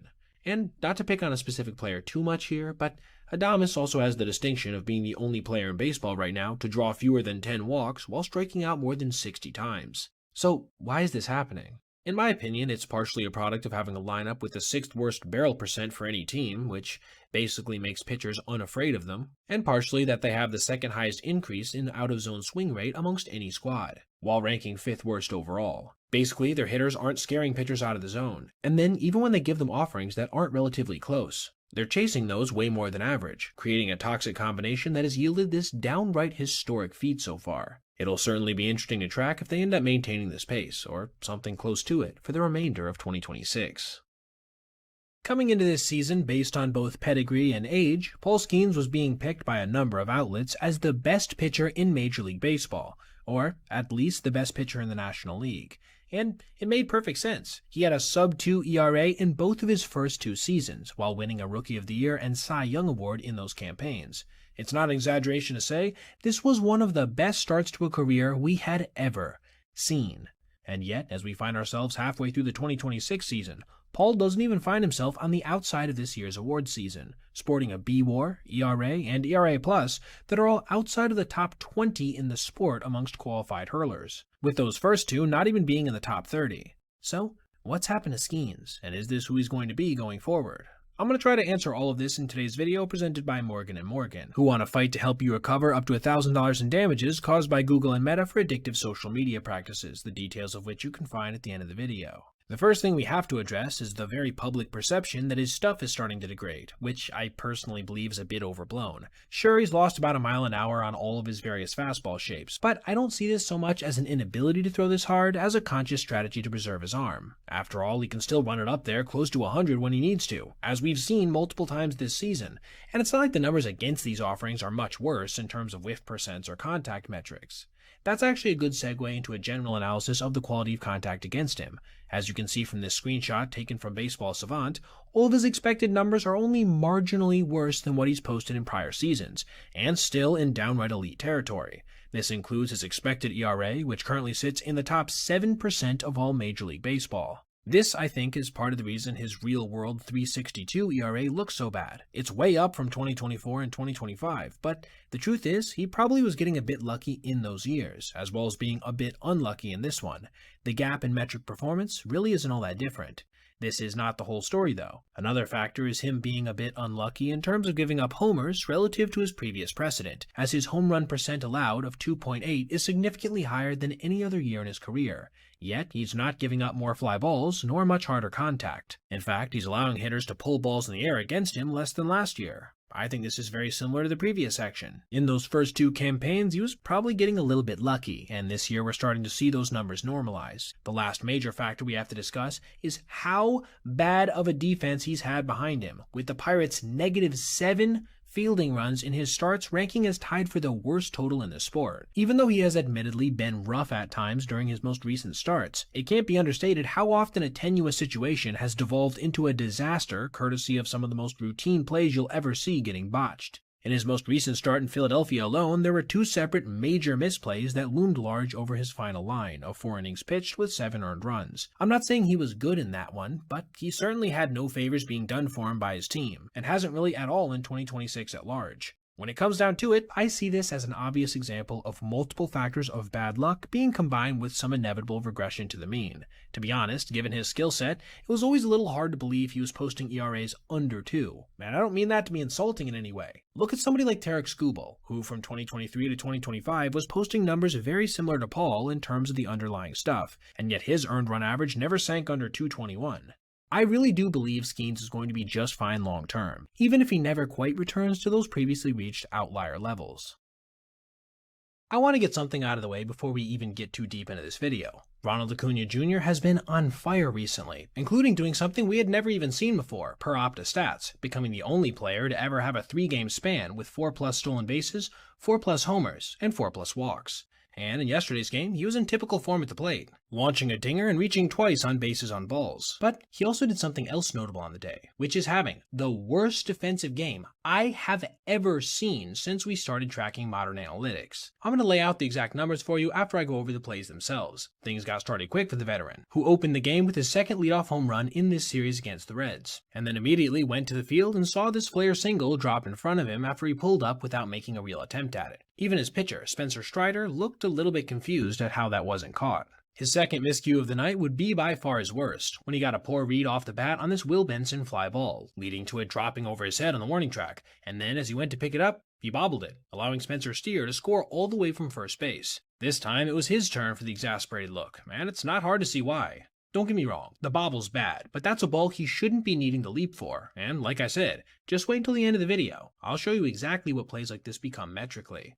His second most consequential misread also resulted in a run, when in the bottom of the 6th with a guy on second, he broke late on this fly ball before having to make another desperation leap at the end. At least this time he picked it up cleanly. And finally, closing things out in the 8th, it was, oddly enough, Spencer Steer who figured into 3 of his 4 plays on the day, flying another ball just over his head, with it again plopping down on the warning track and turning into a double, this time of the leadoff variety. Now, I want to say, if you think I'm being a bit harsh here, that perhaps the eye test would imply that these are a bit harder than I'm portraying them to be, I want to show you this tweet from the Warmonger on Twitter. one of my favorite advanced analytics accounts, who pointed out that, because of the sheer volume of these 4 misses, he lost 3.22 outs above average in a single day. To give some context as to how much that is, plus 3 outs above average is considered solid for an entire season, and -3 is thought of as well below average. For Acuna to register that in just 1 game played is simply stunning. I've never seen anything like it, and for that matter, neither had the warmonger, who literally specializes in this kind of stuff.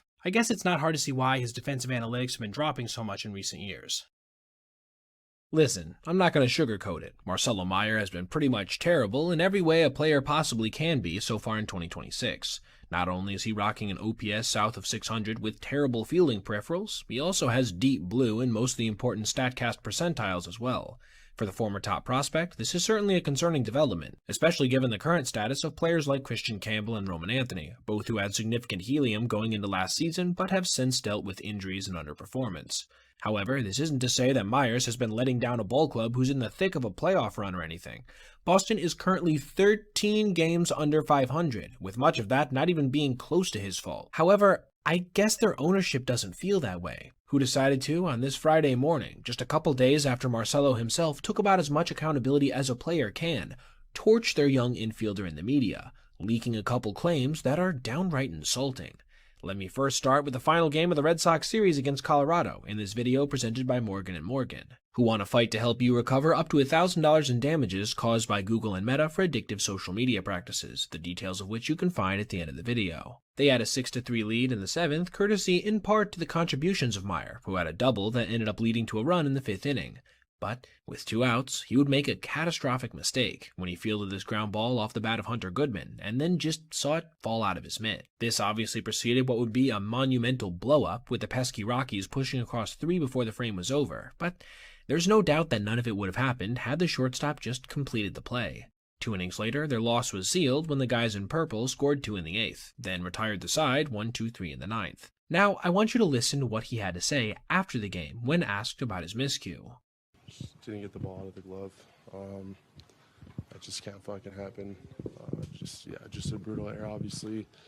It ended as constants the game. To me, like, that's the most routine ground ball I could possibly get. This game's 100% on me. That is brutally honest, with him taking about as much responsibility as you possibly could for a play like this, especially considering that it was A, in the 7th inning, and B, was followed by 3 straight hits, 2 of which came in 2-strike counts. Again, though, this wasn't an especially notable loss in a season that has been full of them, so I think most of us in the general baseball space just kinda saw this and shrugged. But the situation wasn't over, because for some reason, following one of their best wins of the year, a 6-3 comeback versus not only their rival in New York, but who has also been the best pitcher in the entire American League so far this year, Cam Schlittler, their team's quote-unquote leadership saw fit to let leak to Sean McAdam the following. Some in the organization question his mental toughness and his tendency to withdraw during slumps. Others wonder if he couldn't do a better job making himself more available through the day-to-day minor physical setbacks that inevitably occur.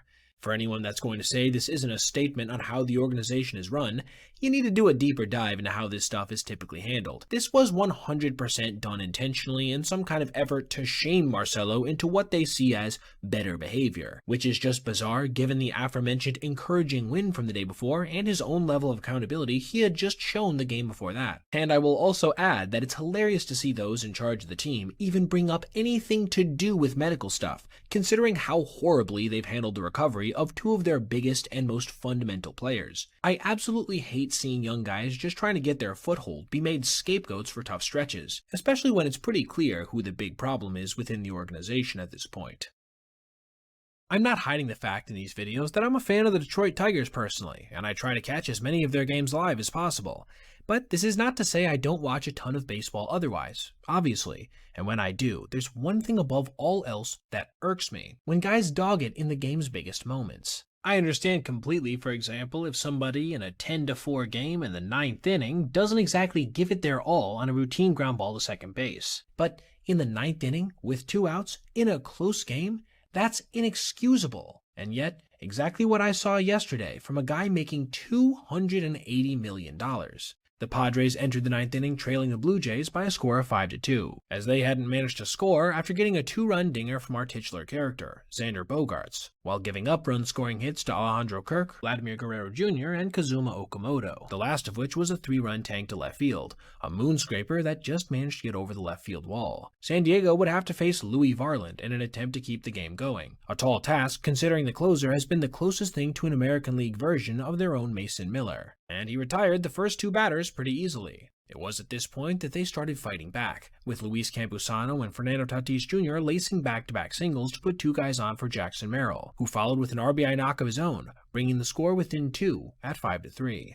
It's now we come to our highlighted moment, when Xander Bogaerts fought his way through a 6-pitch at-bat, working the count full before getting a 3-2 knuckle curve placed at the bottom of the zone, grounding it to third, where Okamoto grabbed it and flipped across the diamond to end the game. Did anything about that seem a little off to you, though? To me, who was actually watching this one live as it happened, I was stunned at the fact that Xander seemed to be approaching the bag at a moderate jog. Would he have been safe had he been busting it down the line? Probably not. The throw seemed to beat him handedly. But as a casual observer who wanted this fun contest to continue, I still have no idea why he couldn't give it a hard 90 at the end there to at least make it close. There was literally no bigger situation in this game than what Xander found himself in, and he's still pulled up about 3/4 of the way down the line, as you can see in this game day 3D replay. It wouldn't be a good look for anybody, but perhaps especially for a guy with a 648 OPS on the year being paid as much as I previously detailed, and who's had subpar numbers overall ever since he came to the team in 2023. I think something we can all agree on is that the buttoned-up approach to interviews that most players take is really no fun. Who wants to hear a guy give a sanitized answer about something that it's pretty clear he cares about? That's why I think it was so refreshing a couple days ago when Zach Wheeler, following one of his most dominant starts ever personally, absolutely unloaded on the MLB brass for setting rules that prevented him from being an all-star, even though he certainly deserved to be. His Tuesday began in about as dominant a fashion as possible in this video presented by Morgan & Morgan, who want to fight to help you recover up to $1,000 in damages caused by Google and Meta for addictive social media practices, the details of which you can find at the end of the video. By the end of it, he had tied his career high in strikeouts with 14 while only giving up 4 hits and not walking a single batter. This lowered his season ERA to 2.28, with literally every one of his advanced totals being well above average per Baseball Savant. There has literally been no sign of rust since he came back from a pretty major arm surgery he had last season. It was following this performance that, for a portion of the post-game interview, he addressed the fact that he hadn't been selected as an all-star because he was set to start on Sunday ahead of Tuesday's festivities, a fact that obviously irritated the 36-year-old. You know, it pisses me off, and you know, it's kind of BS. So, you know, you figured they would have a clue about it by now, how many All-Star games they've had, and you know, I think it's kind of just a BS rule that, you know, just because I pitch on a certain day, I, you know, get punished for it, I guess. Those are harsh words, but I totally get it. It kind of seems random that MLB would have such a hard and fast rule concerning what is basically a glorified exhibition, especially if the team and player agree on allowing the hurler in question to pitch. It's only ever for 1 frame after all. It's worth acknowledging as well that this means something to Zach in comparison to other midsummer classics, because this one is being hosted in Philadelphia, whereas Phillies obviously play. His frustration, I'm sure, also comes in part, even if he would never say this publicly, because of who has been chosen in his place. And that's no slight to veteran Logan Webb, who has been pretty decent, if unspectacular, so far this season. But when you compare his numbers to Wheeler's, it's frankly kind of shocking. Zach literally has a B-WAR that's 3 times higher, an ERA that's over a run and a half lower, and an ERA plus that's almost doubly as good, with better rate stats in pretty much every way. And San Fran already has a very deserving representative in Luis Arraez, so it's not like it was done just for that reason. If Zach is good to go, and he said that he is, in my opinion, he should be allowed to participate, especially if it means enough to him personally to say something like this publicly. And now, before you guys go, I just want to express my sincere gratitude to every single one of you who makes this possible every day by watching these videos. If you want to go ahead and like as well, there's a cute little baseball icon that pops up. Also, if you have an idea for a similar video or concept as this one, feel free to shoot me an email at basebpoet@gmail.com, and I'll give you a shout out if I end up using your idea. Have a great rest of your day.